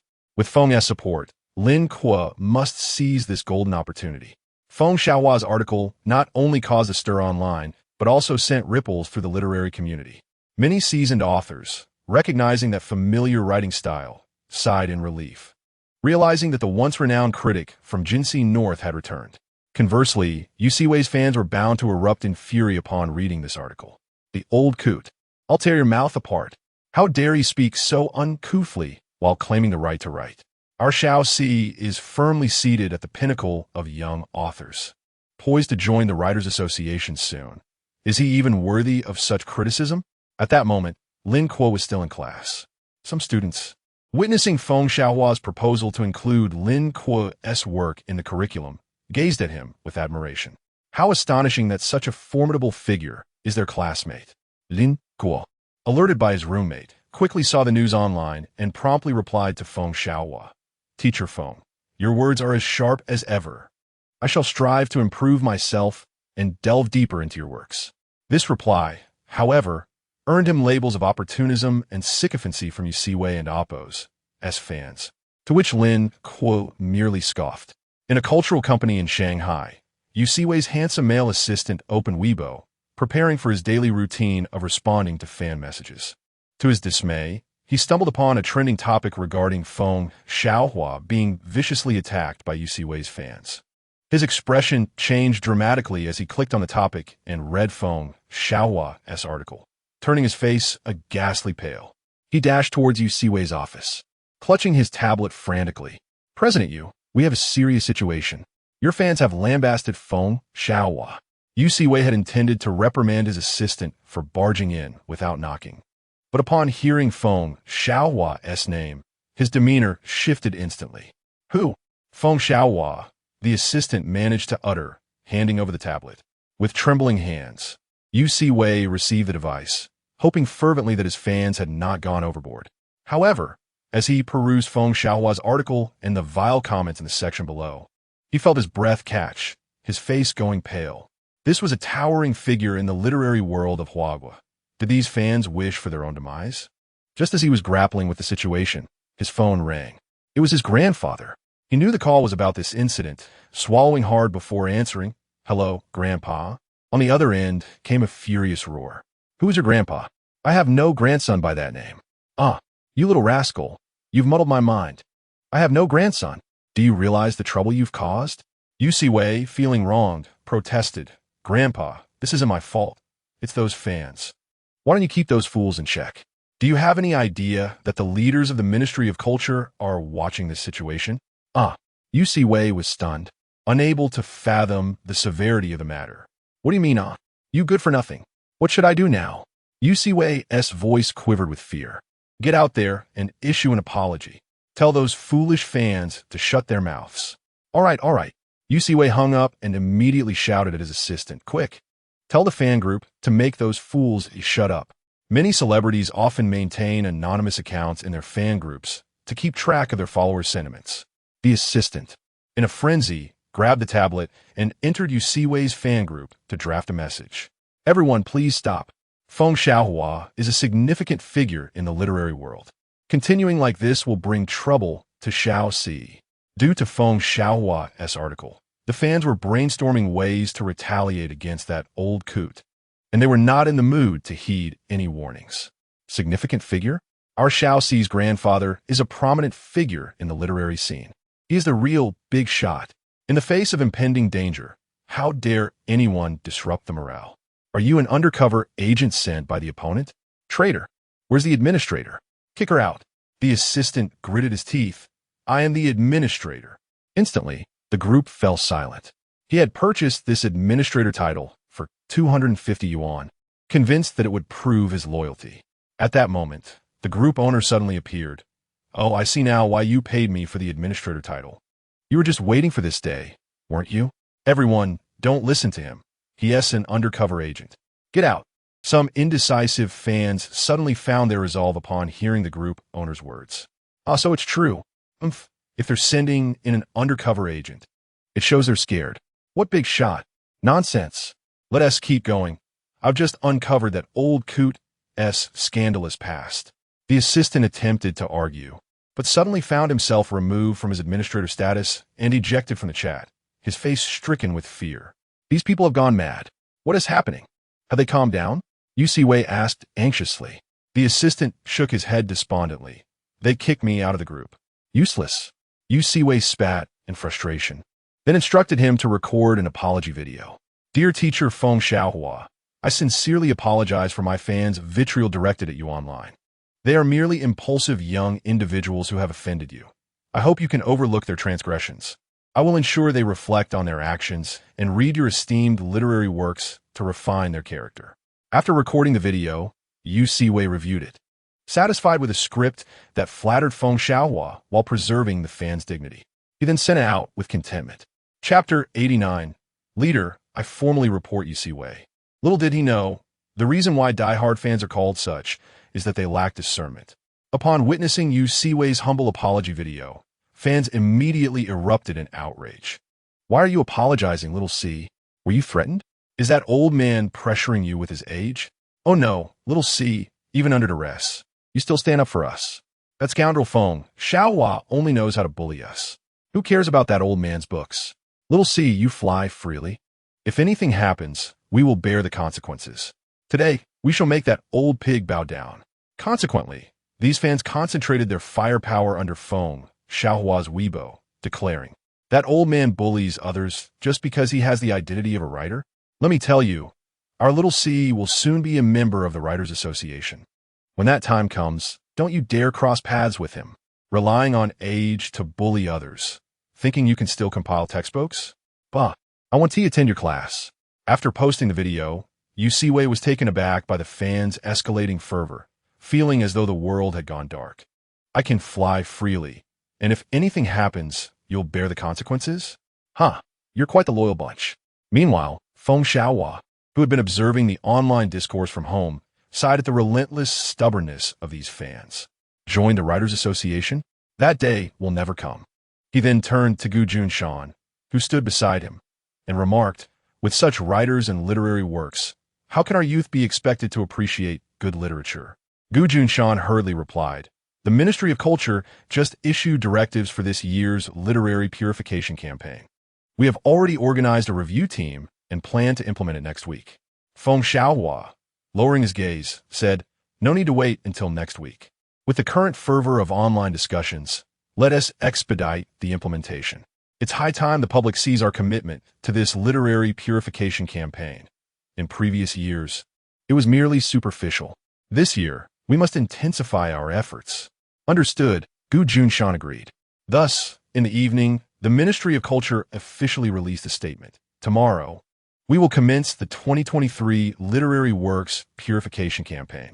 This initiative will involve a review team composed of members from the Writers Association and Ministry of Culture staff, conducting thorough examinations of various literary works, including online literature, to foster a conducive artistic environment for the public. Below are the review criteria for different types of literary works. The purification campaign encourages public transparency and welcomes public oversight. Concurrently, the Writers Association swiftly retweeted the announcement. Upon seeing this sudden official news, coupled with the recent chaotic online environment, netizens immediately engaged in heated discussions. Wow, the authorities are finally taking action. Literary work purification? This aims to rectify inappropriate content. It was about time, especially with Yu Siwei's fans creating such havoc online. Let us investigate their erratic leader first. I bet we'll find something. Meanwhile, some authors aware that their works wouldn't withstand scrutiny trembled in fear, cursing Yu Siwei's ancestors in their minds. Upon reading the news, Yu Siwei sank weakly into his office chair. This is bad. They're coming for me. His fans, upon realizing the seriousness of the situation, were initially bewildered but quickly regained their resolve, unwavering in their belief in Yu Siwei. Let them investigate. Our little C is absolutely innocent. If only their idol could be as steadfast as they were. Yu Siwei was correct. This campaign was indeed directed at him. The next morning, the review team knocked on Yu Siwei's office door. Though he trembled internally, he forced himself to have his secretary brew high-quality tea. The team leader directly waved his hand in refusal and pulled out a document. No tea, Mr. Yu. After review, your work's the edge of love and pain. Sadness like the sea, and others contain numerous adverse value orientations, including abortion, alcoholism, deliberate violations, and money worship. We hereby issue a rectification order, requiring you to cease the publication of these works within a week. They may only be republished after rectification and passing review. Yu Siwei trembled as he received the rectification order. Managing a strained smile, I will certainly rectify. The leader nodded and departed with the others. Watching them leave, Yu Siwei slumped back into his chair, his gaze fixated on the rectification order. The cessation of all novel publications during the rectification period meant a loss of income. While this was a significant economic blow, he had already established a company and no longer relied on royalties. Thus, he found the penalty somewhat acceptable. Moreover, once he called for republishing post-rectification, his devoted fans would undoubtedly rush to support him financially. With this thought, Yu Siwei's spirits lifted once more. However, he was unaware that as soon as the review team exited the building and entered their vehicle, a young man suddenly approached and knocked on the window. The leader rolled down the window, puzzled. "Can I help you?" The young man, filled with urgency, asked, "Are you with the literary review team?" "We are." The young man then appeared distraught. "Sir, I wish to formally report Yu Siwei." Half an hour later, several police officers stormed into Yu Siwei's office, startling him as he elegantly sipped his coffee. What is the meaning of this? One officer displayed his badge and coldly stated, "Mr. Yu Siwei, you're suspected of infringing on others' intellectual property and indecency. Please cooperate with us at the police station for an investigation." Infringement? Indecency? Yu Siwei's face turned pale with sudden realization. The officers wasted no time, swiftly taking him by the arms and escorting him out. That afternoon, the Ministry of Culture released a statement. Today's review results indicate that Yu Siwei, Zhang Lijing, Gao Yuan, and 162 other authors have multiple works that do not comply with review standards. A rectification order has been issued, requiring the cessation of the publication of non-compliant works and mandated rectification according to regulations. The violations found in the relevant literary works are as follows. Upon seeing Yu Siwei's name in the first day's review results, netizens erupted in discussions. As expected, Yu Siwei is involved. His novels clearly have issues. Look at his violations: abortion, alcoholism, deliberate lawbreaking, money worship, violent tendencies. This could serve as a manual for delinquent youths. Let us see what those foolish fans have to say now. Yu Siwei's fans, enraged to see him implicated on the first day, were nonetheless wise enough not to challenge the authorities. However, they were resolute in their support and refused to abandon their idol. So what if there are violations? Many others have also violated regulations, including well-known authors. Why do they always target our little c? Indeed, the official scrutiny is generally strict. Getting caught for violations is quite common. Isn't it? As they defended Yu Siwei, the Ministry of Culture, in conjunction with the police, issued another statement. Today, during the review process, the Ministry of Culture received public reports concerning young author Yu Siwei's infringement of intellectual property and indecent conduct. After investigation, Yu Siwei has confessed to his illegal actions, and the police will proceed with legal processing. Chapter 90. The scrutiny of online literature. Upon the release of this news, the entire online community was shaken. To infringe upon another's intellectual property and engage in lewd behavior? What has Yu Siwei done? This is utterly shocking. It seems Yu Siwei is on a path to ruin. Observing his seemingly respectable demeanor, the revelation of such depravity is simply appalling.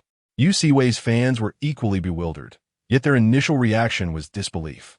How could their idol, whom they have supported for years, possibly engage in illegal activities? There must be some underlying truth. Indeed, we demand transparency regarding the events and the truth. Infringement? Who was infringed upon? Lewdness? Who was the victim? Could this be a case of slander? We seek the truth. Before long, the Public Security Bureau of Magic City issued another statement. In order to protect the privacy rights of the victim, we will not disclose specific details as per regulations. However, the victim has expressed a desire to make their experience known to the public for cautionary purposes. Below is the victim's handwritten account. My name is Wang Fo Male, a newly signed writer at Yu Siwei's cultural company. The incident began after I completed my first novel last month, which caught Yu Siwei's attention. He provided guidance on the areas that needed improvement. That day, he personally took me to discuss collaboration with the publisher. While staying at the hotel, We initially had 2 separate rooms, but in the middle of the night, he called me over to discuss the novel further. I went over, and while we began discussing work, Yu Siwei suddenly fixated on my chest, pulling aside my bathrobe and commenting on my pectoral muscles, asking if I worked out. His actions left me stunned. I recalled my colleagues mentioning doubts about Yu Siwei's sexual orientation, but I had always dismissed it as mere gossip. At that moment, I sensed this was more than just idle talk, and unease washed over me. As our conversation progressed, his inappropriate gestures increased. For my own safety, I discreetly activated the voice recording on my phone under the pretense of replying to messages. Finally, as the conversation wound down and I prepared to leave, he asked, "Do you want to publish your novel?" Naturally, I expressed my desire, but then he said, "Then you shouldn't leave tonight. Stay here." I had a vague understanding of his implication, but could hardly believe it. I stammered, "What do you mean, boss?" To which he replied, "Are you still not grasping my meaning? Not everyone gets this opportunity." He then reached out to remove my bathrobe, prompting me to retreat hastily, insisting, "I'm not that kind of person," before fleeing. Having rejected Yu Siwei's advances, my aspirations of publishing my novel abruptly ceased. Realizing I had offended him, I contemplated resigning, only to be informed that I could not take my novel with me. This baffled me, as the copyright of unpublished works should remain mine. Yet, Yu Siwei claimed that since he had guided parts of my novel, I could not take it. This revelation struck me like a bolt from the blue. However, lacking grounds for a lawsuit due to my unpublished status and faced with Yu Siwei's continuous delays in processing my resignation, I sought the counsel of the literary review group and Oppo's leader. Upon learning the truth, netizens were indignant. Yu Siwei is beyond contempt. This is the most disgusting news I have encountered this year. Such a person is unworthy of being called a writer. This cannot be the first time Yu Siwei has committed such acts. How many others have suffered his tyranny? How repulsive. Thankfully, I have never read his works. Yet, the matter was far from over. Following Wang Feng and Oppo's lead, several lesser-known authors began to surface online, presenting evidence of Yu Siwei and Oppo's appropriation of their works. Additionally, male employees from Yu Siwei's company came forward, disclosing their experiences of sexual harassment. That very evening, the Ministry of Culture issued a ban on Yu Siwei, ordering all his works to be removed from circulation. The public understood that such heinous acts could not escape legal repercussions.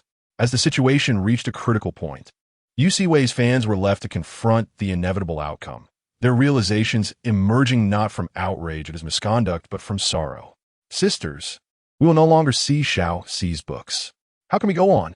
Despite the turmoil surrounding Xiao Xi, I shall cherish his works as a testament to my youth." With Yu Siwei and Oppo's downfall, his films were also withdrawn from release. At this moment, Han Shijia appeared ashen. Having debuted with 3 works, 2 of which were associated with Yu Siwei, he found himself suddenly labeled a newcomer. Upon discovering the news of Yu Siwei and Oppo's peculiar inclinations, he felt a chill run down his spine. Thankfully, he had been lax in his workouts, otherwise.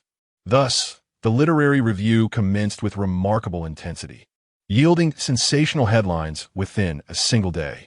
Countless authors, fearing for their reputations, began to tremble. The following day, the Ministry of Culture announced further results of the review, revealing hundreds of authors found in violation of regulations, with numerous plagiarized works being removed. On the 3rd day, the scrutiny remained stringent.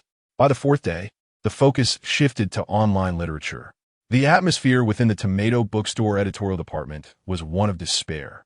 If online literature were to be examined with such rigor, it was likely that half of the authors would face calamity. However, amidst this oppressive ambience, only Ding Lei wore a smile. This year, he had signed only one author, Lin Kuo. He had closely followed Lin Kuo's work, ensuring there were no issues. Many editors, witnessing Ding Lei's demeanor, cast envious glances. "Old Ding, you truly have an eye for talent. The authors we've signed will likely be scrutinized. This year's chief editor position should rightfully belong to you." Ding Lei humbly remarked, "Oh, it's just luck. As for the chief editor position, please don't speak so lightly. Old Wang was last year's top editor and has achieved notable success over the years. He has a better chance." Old Wang, whose full name is Wang Jiangwo, had mentored two exceptionally talented authors the previous year, and his current work, Taking Mother to Another World, was also a result of his signing. Although Ding Lei had discovered Lin Kuo, his past achievements were overshadowed by Wang Jianguo's, placing Wang Jianguo in a more favorable position for the chief editor role. However, since the commencement of the Literary Purification Initiative, the atmosphere in the office had shifted dramatically. Chapter 91. The release of Later Us, the recent literary review, was not only abrupt, but also remarkably stringent. Works like Adventuring in Another World with My Mother face precise scrutiny. However, the outcome remains uncertain, whether it will be revised or withdrawn entirely. If it is merely revised, there remains a glimmer of hope for publication. If it is withdrawn, then this year, Wang Jianguo's efforts would be in vain, significantly complicating his aspirations for the editor-in-chief position. As he listened to his colleagues in the office extolling Ding Lei, Wang Jianguo's expression darkened, prompting him to remark, "Old Ding, you ought to be cautious. With such rigorous scrutiny, even slam dunk cannot be deemed entirely safe." Ding Lei, feigning humility, responded, "Old Wang speaks wisely," while internally reveling in the situation. Previously, when Wang Jianguo was widely regarded as the prime candidate for the editor-in-chief position, he had boasted before Ding Lei with an air of superiority. "Old Ding, after years of betting, you finally hit the jackpot with an oppose. Slam dunk and oppose. But being an editor is not merely a gamble." This statement lingered in Ding Lei and oppose's memory. Now he mused, "How is my treasure faring?" After Wang Jianguo's sardonic remark, he fell silent and began contacting the author of Adventuring in Another World with My Mother, known as Xiaopeng.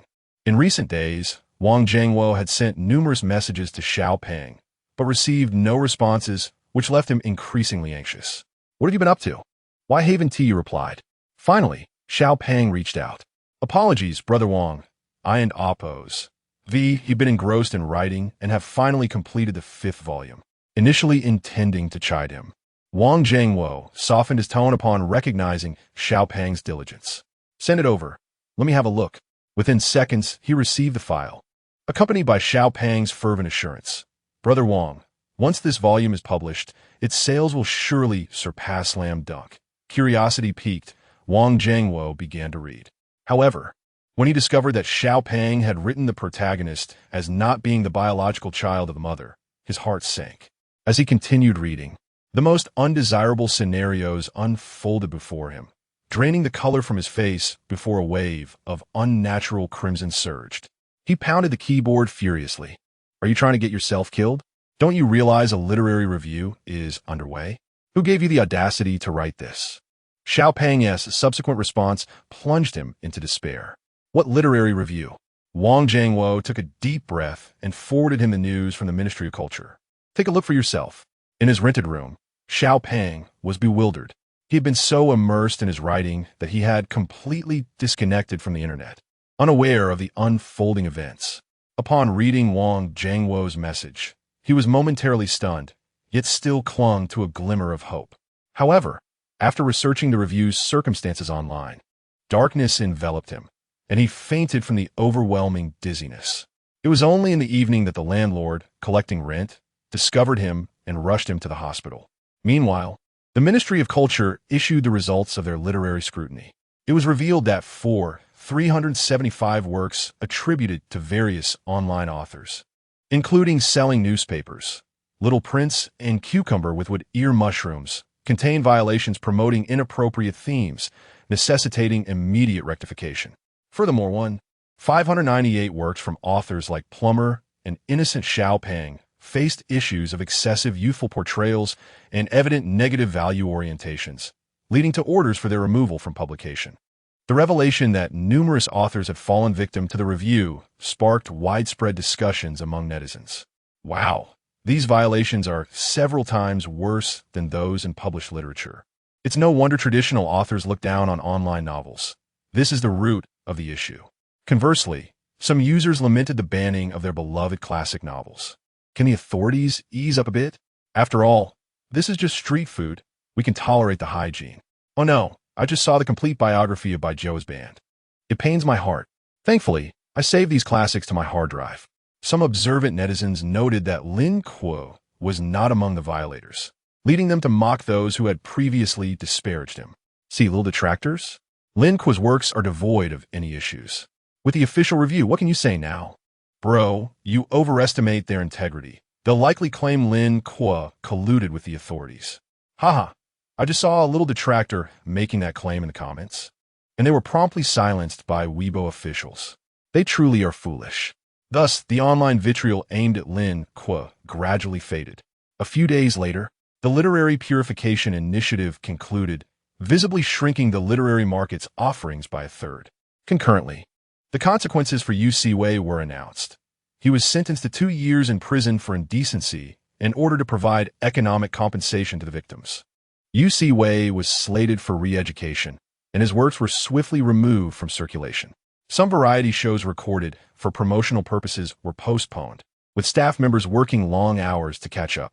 Additionally, the original traffic allocation for The Edge of Heartbreak was redirected to Lin Kuo's film Later Us. On November 15th, Later Us officially premiered on the streaming platform Kiwifruit. Due to the heightened buzz surrounding Lin Kuo, many netizens eagerly gathered at their devices to watch. As an investor, Lin Kuo was present for the film's launch, having chosen Jiang E's library to foster an ideal viewing atmosphere. However, this was but a facade. In reality, it was Shen Xi who invited him to watch the film together. When Shen Xi's call came, Lin Kuo was playing games in his dorm with his roommate and answered on speakerphone, prompting Sun Dasheng to immediately invite Pansy to join them at the library for the screening. In a corner of the library's study area, Lin Kuo and Shen Xi shared a pair of headphones, with a tablet set before them. Meanwhile, Sun Dasheng and Pan Jiasin, the couple, had wandered off elsewhere. As the film livestream commenced, the screen was flooded with comments, checking in to see the quality of Lin Kuo's investment. Here for Ning Danden's new song. Must watch the film featuring Song Qian and Zhong Xin. As the opening credits concluded, the film's narrative officially began, focusing on the male protagonist just after finishing a basketball game. Chapter 92. Later, when it was released, everyone was left in tears. The male protagonist rode his bicycle to the bookstore. At that moment, the camera panned across the various bookshelves, ultimately focusing on Slam Dunk. Upon seeing this, netizens erupted in laughter. Now I understand why Lin Kuo decided to invest in this film. It's a free promotion for his own novel. This thought filled me with indignation. What a sly character he is, keeping this from us for so long. Shen Xi watched the barrage of comments, her eyes sparkling with amusement. Did Sheng know that you were the author of Slam Dunk while writing the script? Lin Kuo chuckled, of course not. Shen Xi replied with a light laugh. You are truly mischievous. After sharing playful banter, they returned to watching the film. As the male and female leads simultaneously picked up the last copy of Slam Dunk, the story began to unfold. The male protagonist purchased the book as a gift for the female lead, and they exchanged WeChat contacts. Upon witnessing this, netizens expressed their admiration, remarking on the lessons learned. The two frequently discussed the plot of Slam Dunk over WeChat, occasionally running into each other at the bookstore. As they grew closer, the female lead often watched the male lead play basketball, and their campus life blossomed with warmth and sweetness. Soon, they revealed their feelings for one another, eliciting smiles from viewers. The depiction of their campus life was brief, and before long, they rented an apartment off campus, one preparing for postgraduate exams while the other interned, embarking on a shameless cohabitation. Just as the film reached its 1/3 mark, while the audience was still immersed in the sweetness of young love, a twist in the narrative occurred. The male lead succeeded in his exams and was set to study in Shenzhen, while the female lead, due to her exceptional work skills, was to be transferred to the headquarters in Chengdu.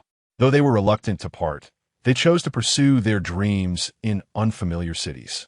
Separated by 1,000 miles and feeling lost in their new lives, their once passionate affection began to wane under the weight of reality. Ultimately, they succumbed to the strain and chose to break up. Upon reaching this part of the story, many viewers shared their sentiments in the comments. Sigh. My ex-girlfriend and I experienced the same thing. It seems their sweet moments have come to an end. I am currently in a long-distance relationship, and I resonate deeply with their emotional journey. Sigh. I wonder how much longer we can endure this. It's truly disheartening. The screenwriters of this film are indeed remarkable, and the actors' performances were equally impressive, evoking a strong sense of immersion. Shen Xi frowned as she witnessed their breakup. They really broke up? Lin Kuo remarked, yes. In a long-distance relationship, enduring long periods without seeing the one you love is unbearable. What would you do if you were the female lead? Shen Xi looked up at Lin Kuo and replied, I would never break up because just thinking about my beloved person in the distance brings me joy. Lin Kuo was momentarily speechless. With such a romantic mindset, be careful not to fall for any deceit. Shen Xi smiled innocently, her eyes sparkling as she gazed at Lin Kuo. As the movie progressed, the protagonists led separate lives in their respective cities.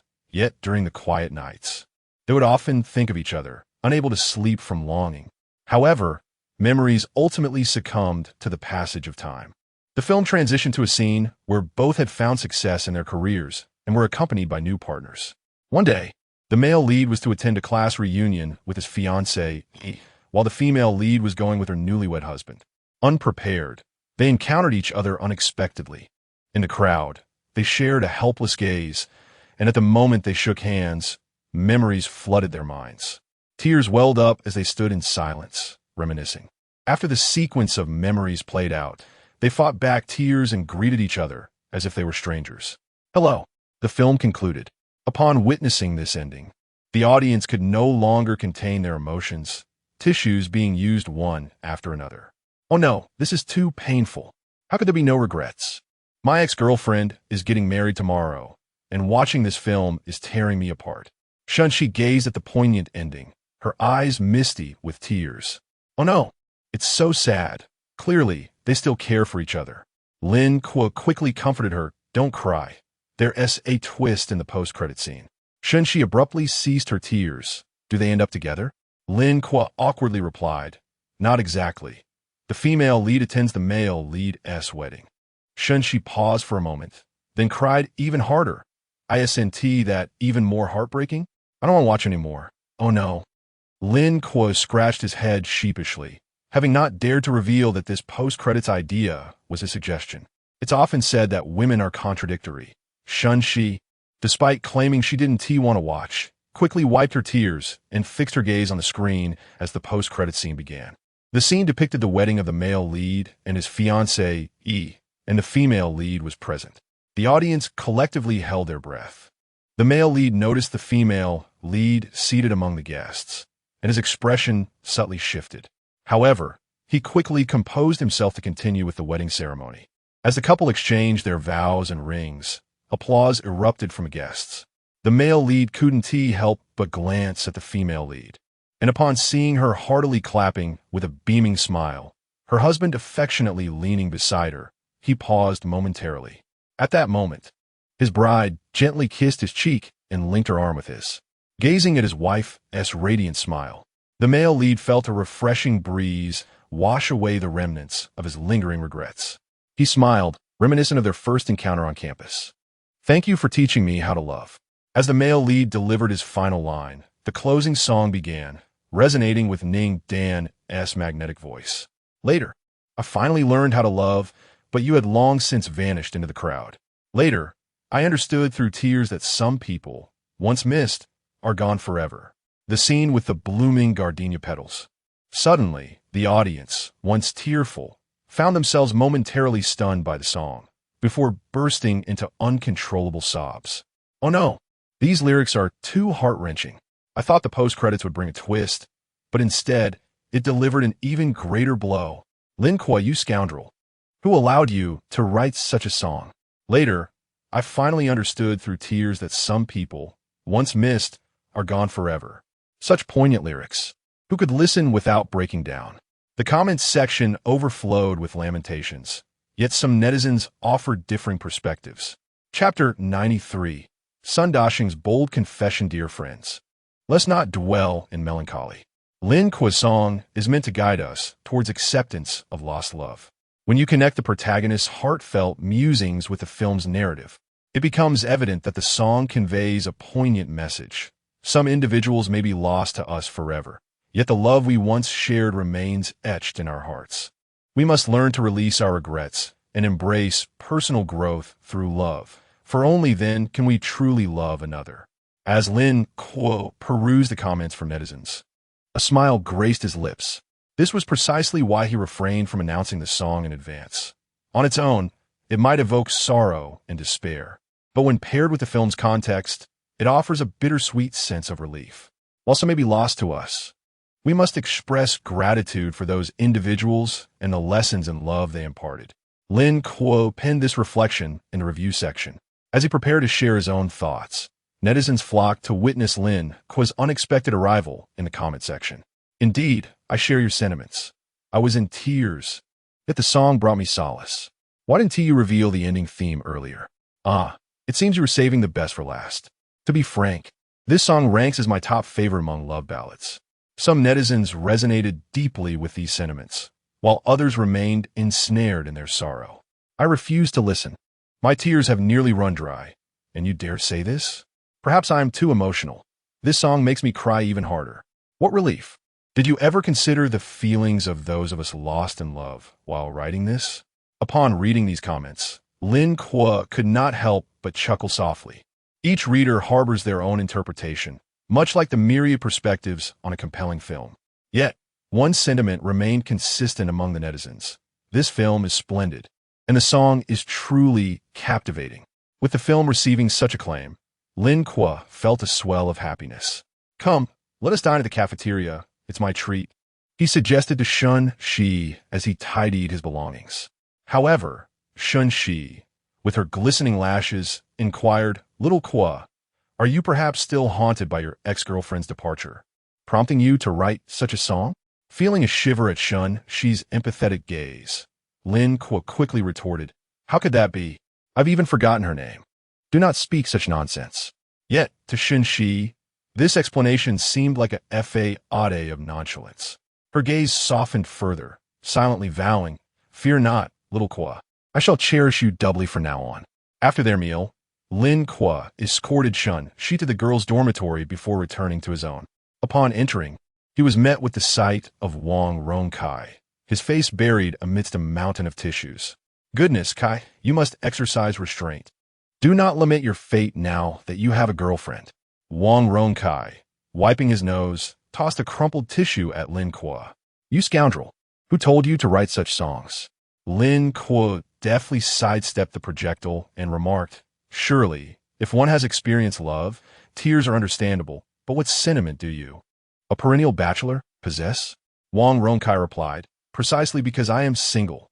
I once imagined a future filled with sweet romance, but after watching this film and hearing this song, I realized the girl I adore may wed another, and my heart shattered. Lin Kuo could hardly fathom the emotional toll this song had inflicted upon the single souls. Where is Dasheng? He inquired, noticing only the two of them in the room. Earlier, he and Shen Xi had not spotted son Dasheng when leaving the library, leading him to believe that Dasheng had departed ahead of them. Just then, the dormitory door swung open with a loud bang, revealing son Dasheng and Appo's boisterous laughter. Huh, you single dogs, I have finally ascended to a different echelon. Upon hearing such bravado, Lin Kuo surmised that Dasheng had encountered some fortuitous event. Did Pansy agree to date you? Son Dasheng gleefully recounted, indeed. After the film, Pansy was in tears, but when I revealed that I wrote the screenplay, she was utterly captivated. I then divulged the hardships I endured in learning screenwriting to win her affection. What woman could possibly resist such sincerity? But was the reality as he claimed? An hour earlier, in a secluded corner of a library, Pansy had critiqued, the screenwriter's literary prowess is lacking. These lines are utterly abysmal. The narrative flow is riddled with flaws, clearly penned by an amateur. As for the earlier sweet moments, can this truly be called sweet? The writer has evidently never experienced love. Listening to Pansy's scathing remarks, son Dasheng wiped the sweat from his brow. But it seems the comments are praising the storyline. He defended, that is only because our youthful romance films are predominantly subpar. Netizens are merely comparing the mediocre. Pansy retorted mercilessly. Indeed, son Dasheng conceded, feeling a twinge of guilt. He had initially intended to share his authorship of the screenplay, hoping to bask in her admiration, but it appeared he had underestimated the situation. As the film reached its conclusion, Pansy expressed her disdain, saying, I detest such melodramatic, self-indulgent endings. Either they should be together, or remain completely estranged. Furthermore, the scene where the female lead attends the male lead and oppos. Wedding is just too kitsch. Indeed kitsch. Utterly absurd. Sun Dashing squirmed uncomfortably, and the ordeal was far from over. After the credits rolled, Pansy declared, I must find out who penned such a dismal script. I don and oppos. To think that is necessary, Sun Dashing and oppos. As heart raced. However, Pansy's gaze remained fixed on the credits, swiftly identifying the writer's name, Sun Dashing. Hey, Dashing, this writer shares your name. With a forced smile, Sun Dashing replied, Indeed. What a coincidence. Yet, Pansy, astute as she was, noticed the unease in his expression and, recalling that the film was financed by Lin Kuo and that they were roommates, exclaimed, Dashing, you didn't write this screenplay, did you? Certainly not. Sun Dashing vigorously shook his head. Pansy narrowed her eyes. Are you truly not? Deceiving me will not end well for you. Feeling the pressure of her piercing gaze, Sun Dashing swallowed hard and eventually confessed. Yes, it is I. Pansy stared in disbelief. You, the big oaf, can write screenplays? With a rueful smile, Sun Dashing admitted, I merely audited screenwriting courses for 2 months. Pansy's expression shifted from surprise to indignation. So, you came to audit classes while claiming it was to pursue me, all the while it was to learn screenwriting? Now tell me, what was your true motive in getting close to me? I genuinely sought to win your heart, and writing screenplays was merely a means to enter the same field as you, he declared, his loud voice drawing the attention of nearby students. Even Pansy, typically uninhibited, felt a flush of embarrassment. You fool, why shout so loudly?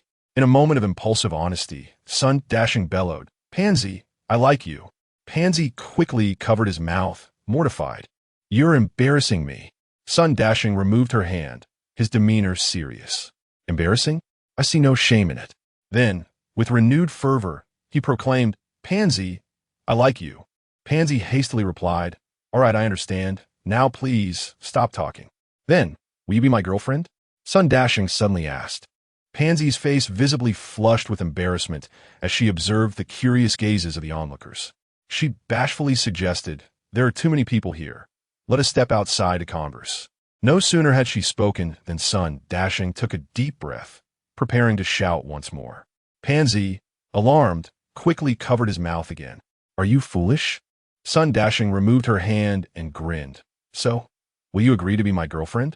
Pansy, feeling irritated, settled herself on the side, her voice barely above a whisper.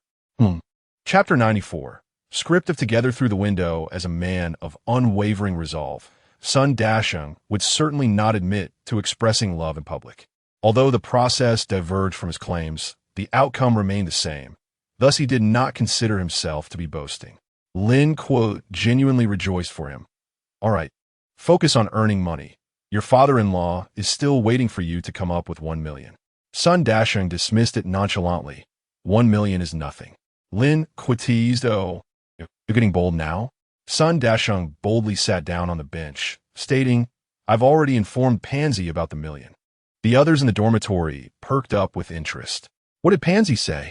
Sun Dashing chuckled. You see, I have an eye for women.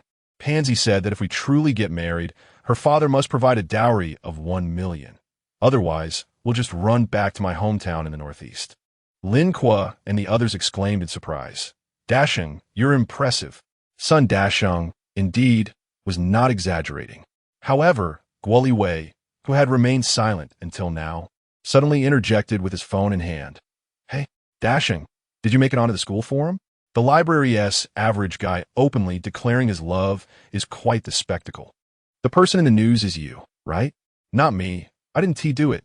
Don't spread rumors. Sun Dashing vehemently denied. Lin Kuo and Wang Ronkai curiously opened the forum and were taken aback upon seeing the video of Sun Dashing shamelessly proclaiming, Pansy, I like you. They burst into laughter. Haha, is this the power of love? I suggest looping this video at your wedding. Late at night, Mao Xiaoya sat before her computer, her eyes bright with anticipation. She was awaiting the first-day box office figures for Later Us. Glancing at the time, she quickly logged into a site where box office numbers could be checked. Upon seeing the impressive figures for Later Us, her eyes widened. 2. 6 million in effective clicks. Even though she had anticipated that this film would outperform the previous one, the actual number still took her breath away. Breaking the 2 million mark on the first day was a feat few online films could achieve. After checking the box office, she navigated to the Doujiao film review website. Later Us rating, 8.2. While the ratings for youth romance films on Doujiao were notoriously strict, the highest-rated youth romance film in Huagua had only scored 8. 3. This meant Later Us could compete for the title of best film in this genre. The thought excited Mao Xiaoya. However, to maintain this rating, audience feedback would be crucial. Just finished watching it. My eyes are swollen from crying. This film is utterly disappointing. Not just disappointing, it's a waste of time. A friendly reminder, there are post-credit scenes. The female lead attends the male lead's wedding. Wow, I didn't watch the post-credits, but from what you said, I feel it's a total letdown. Thank goodness I didn't see it. It's not a letdown. Once the end credits song later played, everything became clear. Clear my foot. The moment later started playing, my roommate, who just broke up, fainted from crying. Your roommate must be love-stricken. This movie is not for those who are overly romantic. Seriously, it can lead to an emotional downer. Don't mention being love-stricken. As a single dog, I felt down after watching it too. The song later is simply unfair. Lin Kuo's song is truly remarkable, and Ning Dan's rendition is equally impressive. Enough said. I'll give it a perfect score and take a breather before second viewing. There are no abortions, no love triangles. The male and female leads meet, fall in love, and due to individual aspirations, endure the torment of a long-distance relationship, ultimately parting ways. Their reunion is marked by the changes in their lives. This mirrors the love experiences of ordinary people. This film deserves high praise. Lin Kuo's song is brilliant. As Mao Xiaoya reveled in the overwhelming praise, she couldn't help but feel a pang of nostalgia. Finding a gem like Lin Kuo felt like a stroke of good fortune. In the following days, as the acclaim for Later Us continued to grow, the daily box office stabilized at over 2.5 million. Ning Dan also chose this moment to release her new album, leveraging the popularity of the song later. In just 3 days, sales reached 1 million, achieving diamond record status and setting a record for the fastest album to surpass 1 million in Huagua music history. The momentum showed no signs of waning, and in a week, it surpassed 5 million. In Huagua, an album selling over 5 million is already regarded as a platinum record. What does a platinum record signify? In the history of Huagua pop music, only 3 female singers have achieved this level of success. Now, Ning Dan has joined their ranks, establishing herself as the leading lady of the Huagua music scene. Sister Dan, congratulations. Don't forget your little brother in the future. Lin Kuo quickly sent a congratulatory message. Ning Dan promptly replied, "You're too humble, little brother. This time, I'm riding on your coattails. Just reach out to me if you need anything." Of course. After chatting with Ning Dan, Lin Kuo received a message from Mao Xiaoya. The box office figures for the first week are out, 16.2 million.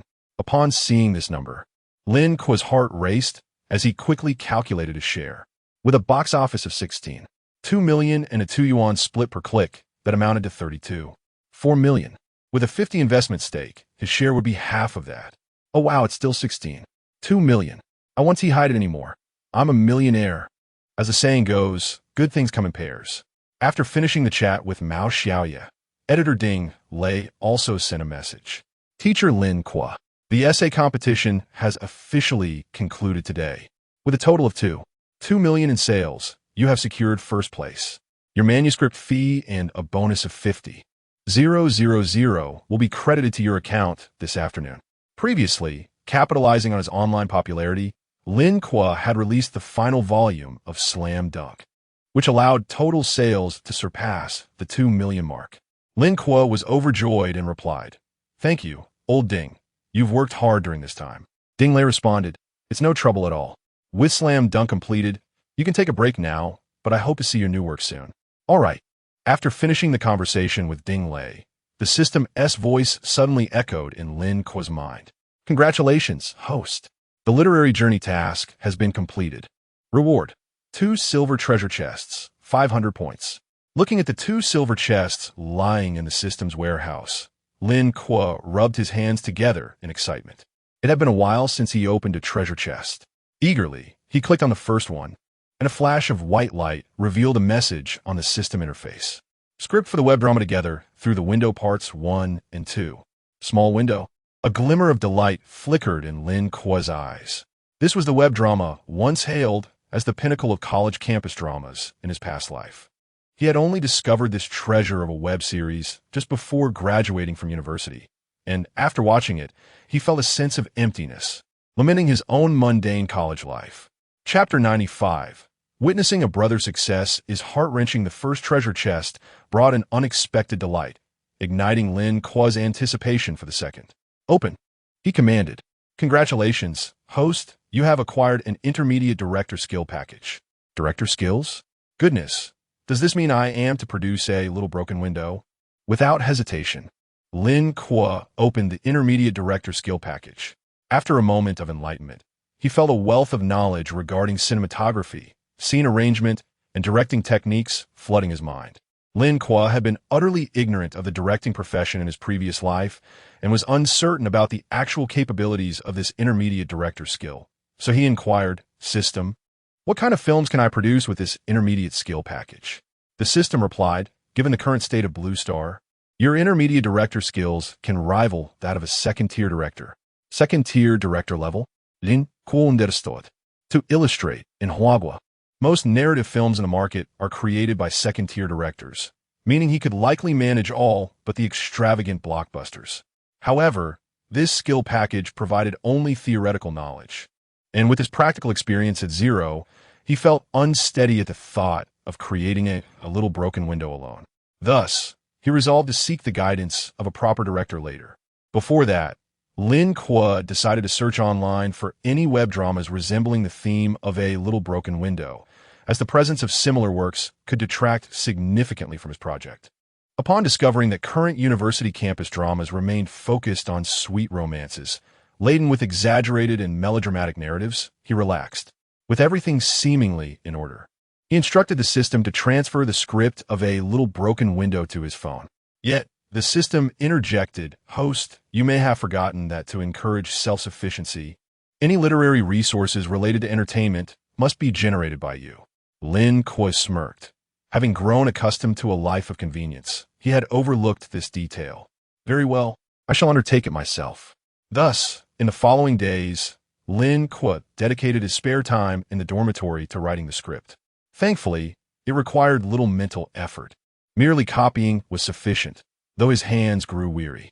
His dorm mates noticed Lin Kuo's relentless tapping at the computer and assumed he was preparing to write a new book, gathering curiously around him, eager to be among the first readers of his new work.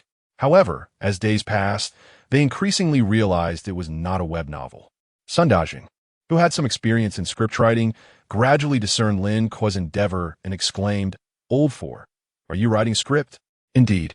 Goodness, are you trying to usurp my position? Let me have a look. Go away. Lin Kuo intended to finish the script that week and had no time for idle chatter with Sun Dajing. Understanding that a creative process should not be disturbed, Sun Dajing tactfully stepped aside, hands on his hips, surveying the rest of the 213 group, suddenly bursting into laughter. Lin Kuo shot him a glance. Have you lost your mind over some romance? What's so funny? Sun Dajing stifled his laughter and said, I suddenly realized that our 213 group might become the most successful in our class, or rather, our department. Don't include me in your boasting. What's so boastful about it? Look at Away, a top-tier rich second generation. His starting point is already someone else's finish line. You, on the other hand, are a rising star in the entertainment industry and a renowned author. As for me, I too shall become a known screenwriter in time. And Kai. Upon mentioning Wang Ronkai, Sun Dajing abruptly fell silent. Dude, praise me. Come on, don't make me beg. Wang Ronkai's voice was tinged with despair. Sun Dajing awkwardly chuckled and pondered for a moment before saying, You, with 3 successful foster fathers, could afford to relax. Curse you. Wang Ronkai looked utterly wronged.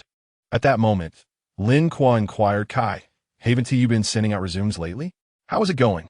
Wang Ronkai sighed, I attend an art school, majoring in composition. However, My skills are average, and my prospects in the music industry seem bleak. I am considering applying for positions in human resources, but my major does not align, making it challenging. Upon hearing this, Sun Dajing, who had been joking moments ago, fell silent. I really ought to be ashamed. During this time, Wang Rongkai felt anxious. He had once thought of the 213 group as a bunch of slackers, believing he was exceptional for being the student council president. But now he realized he was the true fool. Of course, he was happy for his brother's successes, yet witnessing their achievements was undeniably painful. Amidst the heavy atmosphere, Lin Kuo spoke up. Kai, your management and execution capabilities are quite strong. You might want to consider administrative roles in entertainment companies. Pinnacle is currently looking for personnel. I wonder if you would be interested? If so, I can make a call. Before he could finish, Wang Rongkai leapt from his bed and clung to Lin Kuo's leg, his face earnest. Is it true, foster father? Lin Kuo smirked. I'll ask first.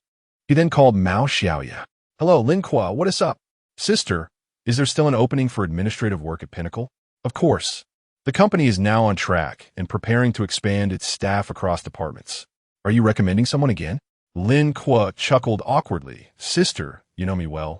I have a roommate who is the student council president and possesses commendable abilities. He studies music and understands the market. So I want to see if Pinnacle has any suitable positions. Mao Xiaoya replied, a capable individual who understands music is precisely what Pinnacle needs. I happen to require a secretary. Let us see if your roommate is interested. Lin Kuo, on speakerphone, noticed Wang Rongkai nodding vigorously. He would have any issues. But aren't secretaries usually female? Is that convenient? Mao Xiaoya laughed. What is inconvenient about it? I prefer male secretaries. They tend to be quick-witted and efficient. All right, my roommate is in good shape, so you can work him hard. Ha, great.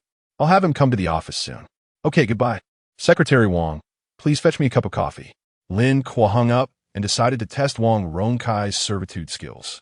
Wang Rongkai flashed a charming smile, swayed his hips, and retrieved instant coffee he had bought at the start of freshman year, preparing a cup for Lin Kuo. Mr. Lin, please enjoy. Lin Kuo nodded in satisfaction. Kai, you truly have a knack for being a secretary. Wang Rongkai blushed. Mr. Lin, judging by her voice, that Mao is a woman. I wonder what she looks like. Lin Kuo cleared his throat, listened for the keywords. OL professional attire, long legs, black stockings, female boss. Wang Rongkai's eyes sparkled with excitement as he cradled Lin Kuo's face. Preparing for a kiss. Old four, I love you. Get away from me. In that instant, Lin Kuo regretted sending this hopelessly perverted fellow to work as Mao Xiaoya's secretary. Chapter 96. Preparations for filming. A few days later, Lin Kuo finally completed the script for his first film. After notifying Mao Xiaoya in advance, he drove to the peak with the script in hand, riding in his luxurious Mercedes-Benz. As a millionaire, he deemed it quite reasonable to indulge in such a vehicle. Upon arriving, Lin Kuo noticed an unmistakable increase in personnel within the workspace, indicating that Mao Xiaoya had been actively recruiting during this period. Standing at the entrance to Mao Xiaoya's office, he spotted a desk on the left side, behind which sat a well-dressed young man with meticulously styled hair. Engrossed in his computer, none other than Wang Rongkai. Clearing his throat, Lin Kuo announced his presence.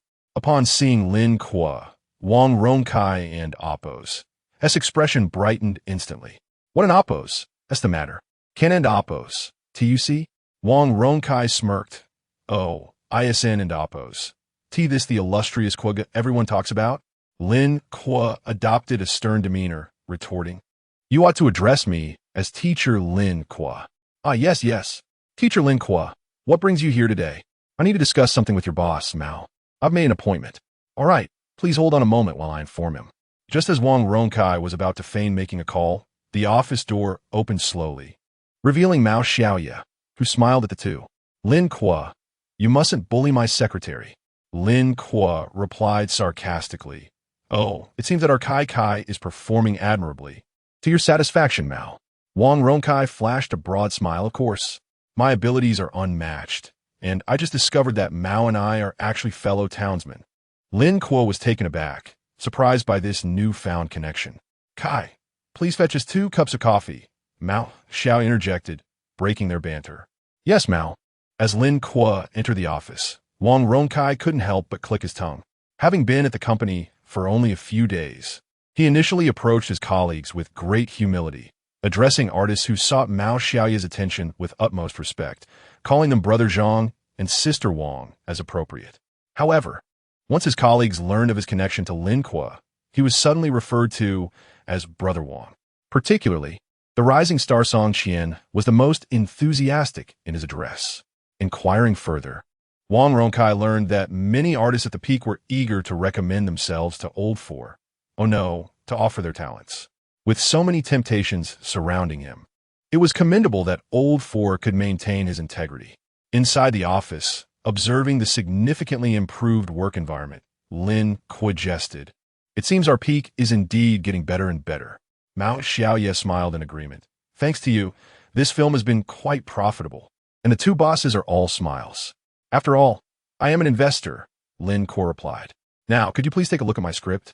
He produced a printed script from his bag. Mao Xiaoya accepted it, inquiring, which new screenwriter has approached you this time? It wouldn't be your roommate, would it? Lin Kuo awkwardly confessed, I wrote this. Mao Xiaoya was momentarily stunned. You wrote this? Well, I'm a writer after all. It's not strange for me to write script, is it? Mao Xiaoya nodded slowly. That's true. She then began reading the script. Having previously read Lin Kuo's Slam Dunk, she felt that it was an exceptionally suitable novel for adaptation into a television series, so she had high expectations for this script as well. Upon seeing the title Together Through the Window, Part 1, Mao Xiaoya's initial reaction was that it resembled the typical youth campus dramas prevalent in the market. The synopsis described three protagonists, Lu Xiaochuan, Zhong Bai, and Ren Yifan, who grew up together and entered the same university, where they encountered new classmates and embarked on a vibrant college life. A love triangle, perhaps? Mao Xiaoya raised an eyebrow at the synopsis, concerned that such a plot might fall into the realm of clichés.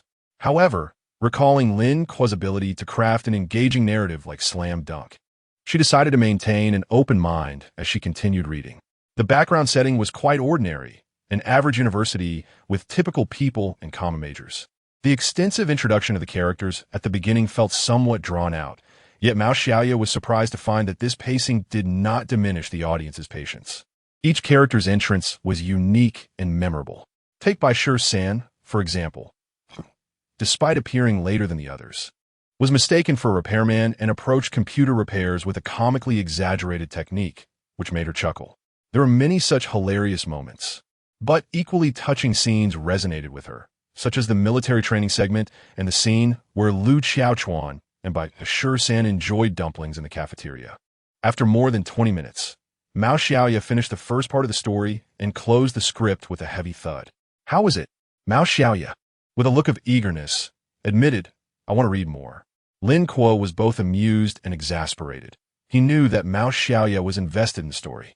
The narrative, while grounded in realism, was infused with humor and emotion, making it relatable, with each character distinctly portrayed, as if they were friends from close proximity. However, there was one drawback. What was lacking? After reading it, I feel as though my university experience was wasted. Lin Kuo chuckled helplessly. All right, Mao, let us speak sensibly. I wish to adapt it into a web series. Absolutely.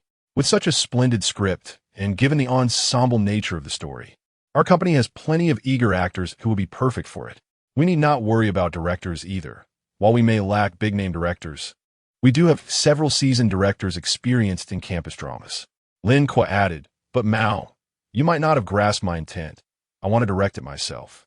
Mao Xiaoya paused in surprise, finally comprehending. You mean you wish to be the director? Precisely. Lin Kuo spoke with resolute conviction, yet Mao Xiaoya was taken aback. Lin Kuo, I acknowledge your talents in songwriting and writing, but directing is a different matter altogether. It requires not only creativity, but also a certain level of expertise. It's not that I doubt your capabilities, but such a remarkable script. Mao Xiaoya hesitated, but Lin Kuo understood her concerns. Anyone hearing of his ambition to direct would likely be startled. To reassure her, Lin Kuo resorted to a little white lie. Mao, I often audit classes in the directing department at school, and I believe my theoretical knowledge is quite adequate. Otherwise, I wouldn't entertain such an idea. Mao Xiaoya, shaking her head in disbelief, remarked, Many formally trained directors have yet to produce a decent piece, and you think a few days of auditing qualifies you for this? While she couldn't and oppose, T directly voice such discouragement, she expressed, filmmaking requires more than just theoretical knowledge. Practical experience is essential. If you're an oppose, serious about this. I can arrange for you to learn on some sets.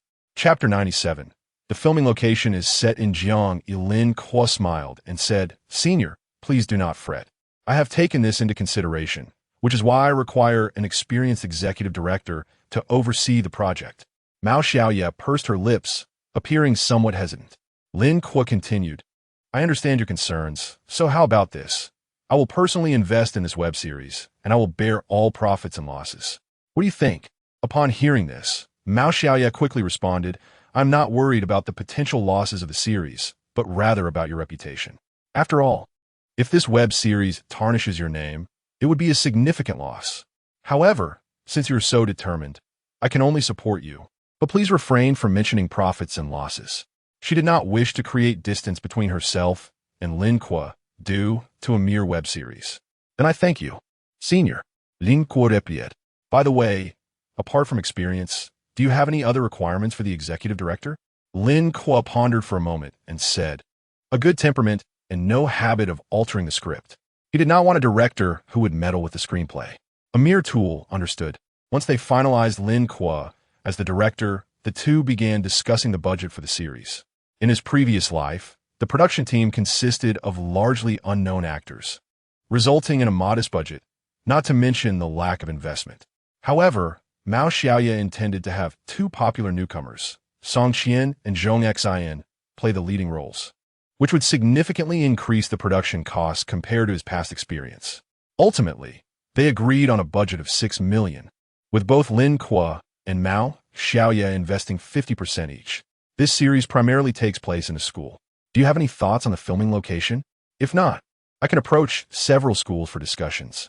Lin Kuo contemplated for a moment. His initial thought was to set the filming location at Jiang, his alma mater, as it would be easier to negotiate. Leave the location arrangements to me. I will discuss it with Jiang Yi. All right, filming at Jiang, it would indeed be more convenient. Following this, Lin Kuo instructed Mao Xiaoye to print several copies of the script to distribute to the company's artists. Once the location was secured, he would return to audition for roles. In the afternoon, Lin Kuo drove back to Jiangyi before addressing the main business. He invited Shen Xi out and handed her a script. This is a script I wrote. We will be holding auditions soon. I want to see if you might be interested in playing a role. Shen Xi was quite surprised to learn that Lin Kuo had written a script. But recalling that he was a talented author, she thought writing a script would come easily to him. All right, I will take a look, but I am not an actress. That's fine. Just see if there are any characters you feel a connection with. If you play a role that reflects your true self, the demands on your acting skills won't be too high. Sure, which character do you plan to portray? Shen Xi asked, her eyes sparkling with curiosity, clearly hoping to be cast as Lin Kuo's romantic interest. Her words reminded him that it wouldn't be out of the question for him to take on a role himself. I haven't decided yet. If you have a character in mind, let me know, and I'll arrange an audition for you. All right. After finishing the conversation with Shen Xi, Lin Kuo called Dean Wang Fugua. He was uncertain about which school leader to approach regarding the rental of the filming location, so he thought it best to inquire with Dean Wang. Hello, Dean Wang. Ah, Lin Kuo. It's rare to receive a call from you. Is there something you need? Lin Kuo replied. Dean Wang, I am planning to film a production and would like to use Jiangyi as the filming location. I was wondering which leader I should speak with. Oh, filming, you say? You should. Wait a moment. This is typically handled by the production team. Are you starting to learn about film production, Lin Kuo? Lin Kuo felt a bit awkward as he said, well, sort of. I am the director of this production. Dean Wang paused for a moment before breaking into a broad smile. I didn't expect you to become a director at such a young age. Jiangyi truly boasts an abundance of talent. Come directly to me. I will take care of this matter for you. Thank you, Dean Wang. Inside the Jiangyi Academic Building, after hanging up with Lin Kuo, Dean Wang called the principal. Old Wang, what is going on? Principal, it's about Lin Kuo. As Dean Wang informed the principal of the situation, Lin Kuo hurried towards the dean's office. 10 minutes later, he arrived at the office door and knocked. and upon hearing Dean Wang's voice, he entered. However, upon entering, he was taken aback to see an additional person in the room. Principal? Principal Yang Limin had just come down from the upper floor and greeted Lin Kuo with a smile. Lin Kuo, long time no see. Your recent popularity online is quite remarkable. Feeling a bit embarrassed, Lin Kuo scratched his head. You flatter me, Principal. Dean Wang then gestured for Lin Kuo to take a seat. Lin Kuo settled himself properly on the sofa. The principal continued, Lin Kuo, your artistic endeavors have been commendable. However, as you're still a student with limited life experience, the entertainment industry can be quite treacherous. You haven't forgotten the online harassment you faced not long ago, have you? Although you are fine, it's essential to remain vigilant. Whatever career path you choose, aim to walk a solid road. Lin Kuo was taken aback by the principal's sudden lecture, unsure of its intent. However, recognizing the principal's good intentions, he nodded earnestly. You are right, Principal. Principal Yang Limin nodded with satisfaction, took a sip of tea, and continued leisurely. I heard you are becoming a director? Looking to rent Jiangyi as your filming location? Finally addressing the main topic, Lin Kuo replied, Yes, it's a campus drama, so I thought it would be best to film at Jiangyi, which would also serve to promote our alma mater. It's commendable that you have such intentions, but aren't you studying composition? Are you self-taught as a director? Yes. I often sit in on the directing department's classes at school, so my theoretical knowledge is decent. I just wanted to gain some practical experience. Principal Yang Limi nodded. It's good to see young people eager to learn and confident. By the way, old Wang, ISNT the 60th anniversary celebration next month still in need of a deputy director? Dean Wang immediately chimed in. Are you suggesting Lin Kuo take on the role of deputy director? That would be a great opportunity for him to gain experience. Lin Kuo can also write songs, so he could arrange a few performances as well. Listening to their banter about assigning him roles left Lin Kuo bewildered. Principal, if I heard correctly, you are suggesting that I be the deputy director for next month's 60th anniversary celebration? Yes, what's the matter? Are you unwilling? Of course, Lin Kuo thought inwardly, but he maintained a smile on his face. Principal, my talents are limited. I truly cannot handle such a directing role for the celebration. The role is deputy director, assisting the director and executing commands. It's simpler than filming a movie. Lin Kuo made a bitter expression. Principal, if I decline this deputy director position, will that affect my ability to rent the venue? Chapter 98. Casting upon hearing the words, both Yang Limin and Wang Fuguo smiled. Do you really think of me as such a petty person? Lin Kuo silently scoffed. You're not petty. You're an old fox. At this moment, Wang Fuguo explained. The 60th anniversary of the school is indeed a day of great significance. With your recent artistic endeavors garnering attention, we aim to make this celebration more grandiose. Although Jiangyi may not be as renowned as some prestigious art schools in the capital, it boasts a number of distinguished alumni, including several venerable artists and prominent figures in the entertainment industry. Notably, the director of this anniversary performance, Song Haifeng, is a leading director in the entertainment realm, providing you an excellent opportunity for exchange. Lin Kuo. This is the principal's thoughtful intention. The prospect was enticing, yet Lin Kuo harbored a thought. He hesitated a voice. He had never heard of this Song Haifeng. Seemingly reading Lin Kuo's mind, Wang Fuguo added, while Song Haifeng may not be a household name among television directors, he is the preferred director for many CCTV gala events and variety shows. In fact, he is directing this year's Spring Festival Gala. Wang Fuguo's casual remark left Lin Kuo momentarily speechless. The director of the Spring Festival Gala is here for our anniversary performance? Jiangyi is certainly aiming to make a significant impression. Noticing a shift in Lin Kuo's expression, Principal Yang Limin inquired, So, are you interested now? Song Haifeng is actually my classmate. If you contribute to the anniversary, I can introduce you. Whether or not you make it to the Spring Festival Gala remains uncertain. But at least he will pay attention to you for future CCTV programs.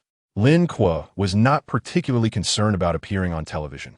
His interest lay in Song Haifeng and Oppo's standing at CCTV. If he held sway in the realm of television dramas, Lin Kuo would gladly consider him a mentor. Principal, I wonder about Teacher Song's influence in the realm of CCTV dramas. Yang Limin Understanding Lin Kuo's implication, chuckled. It seems you're keen on pursuing a career in television dramas, Lin Kuo. Rest assured, the reason Song Haifeng is not well known among drama directors is that he specializes in serious productions, and he is also a leader at the Central Television Drama Production Center. What? A mentor indeed? Lin Kuo was taken aback. The Central Television Drama Production Center is a specialized unit under CCTV dedicated to the creation of television dramas. All dramas aired on CCTV either originate from this unit or undergo its review. Many renowned directors and screenwriters aspire to hold a position there, as it is a prestigious official institution overseeing drama production. To Lin Kuo, Song Haifeng's role as a leader there was far more enviable than being the Spring Festival Gala director. Although he was just beginning to prepare for his first web series, the words from a classic film echoed in his mind. What is the difference between a person without dreams and a salted fish? Moreover, the dramas within the system, each a masterpiece, deserved to be aired on CCTV. Anything less was unworthy. Yang Liming observed Lin Kuo's reaction intently. So, are you still going to decline? Ding. A task was triggered. Accept the role of assistant director to ensure the success of the anniversary celebration. Task reward. A golden treasure chest. 800 points. A golden treasure chest? 800 points? I'm in. Lin Kuo patted his chest confidently. Rest assured, principal. As a member of Jiang Yi, it is my duty to contribute to our alma mater's artistic endeavors. Wang Fuwa stared in astonishment. Did he truly believe such grandiose promises? How many songs will you write for the anniversary performance? Regardless of the number, as long as you provide the requirements, I can compose them. Yang Liming, pleased with his successful persuasion, smiled broadly. I always said Lin Kuo is a responsible student. As for the venue rental fees, I will waive them. You can use any part of the school after notifying us. Thank you, principal. Once outside the dean's office, Lin Kuo could no longer contain his excitement, his smile stretching from ear to ear. However, within the office, Yang Liming and Wang Fuwa exchanged glances, their expressions somewhat peculiar. Principal, is this truly wise? Song Haifeng is notorious for his temper and arrogance. If he sees such a young assistant director like Lin Kuo, he might not react kindly. Yang Liming, oblivious to any impropriety, replied earnestly, "What is the problem? Song Haifeng may be proud, but he also appreciates talent. If Lin Kuo truly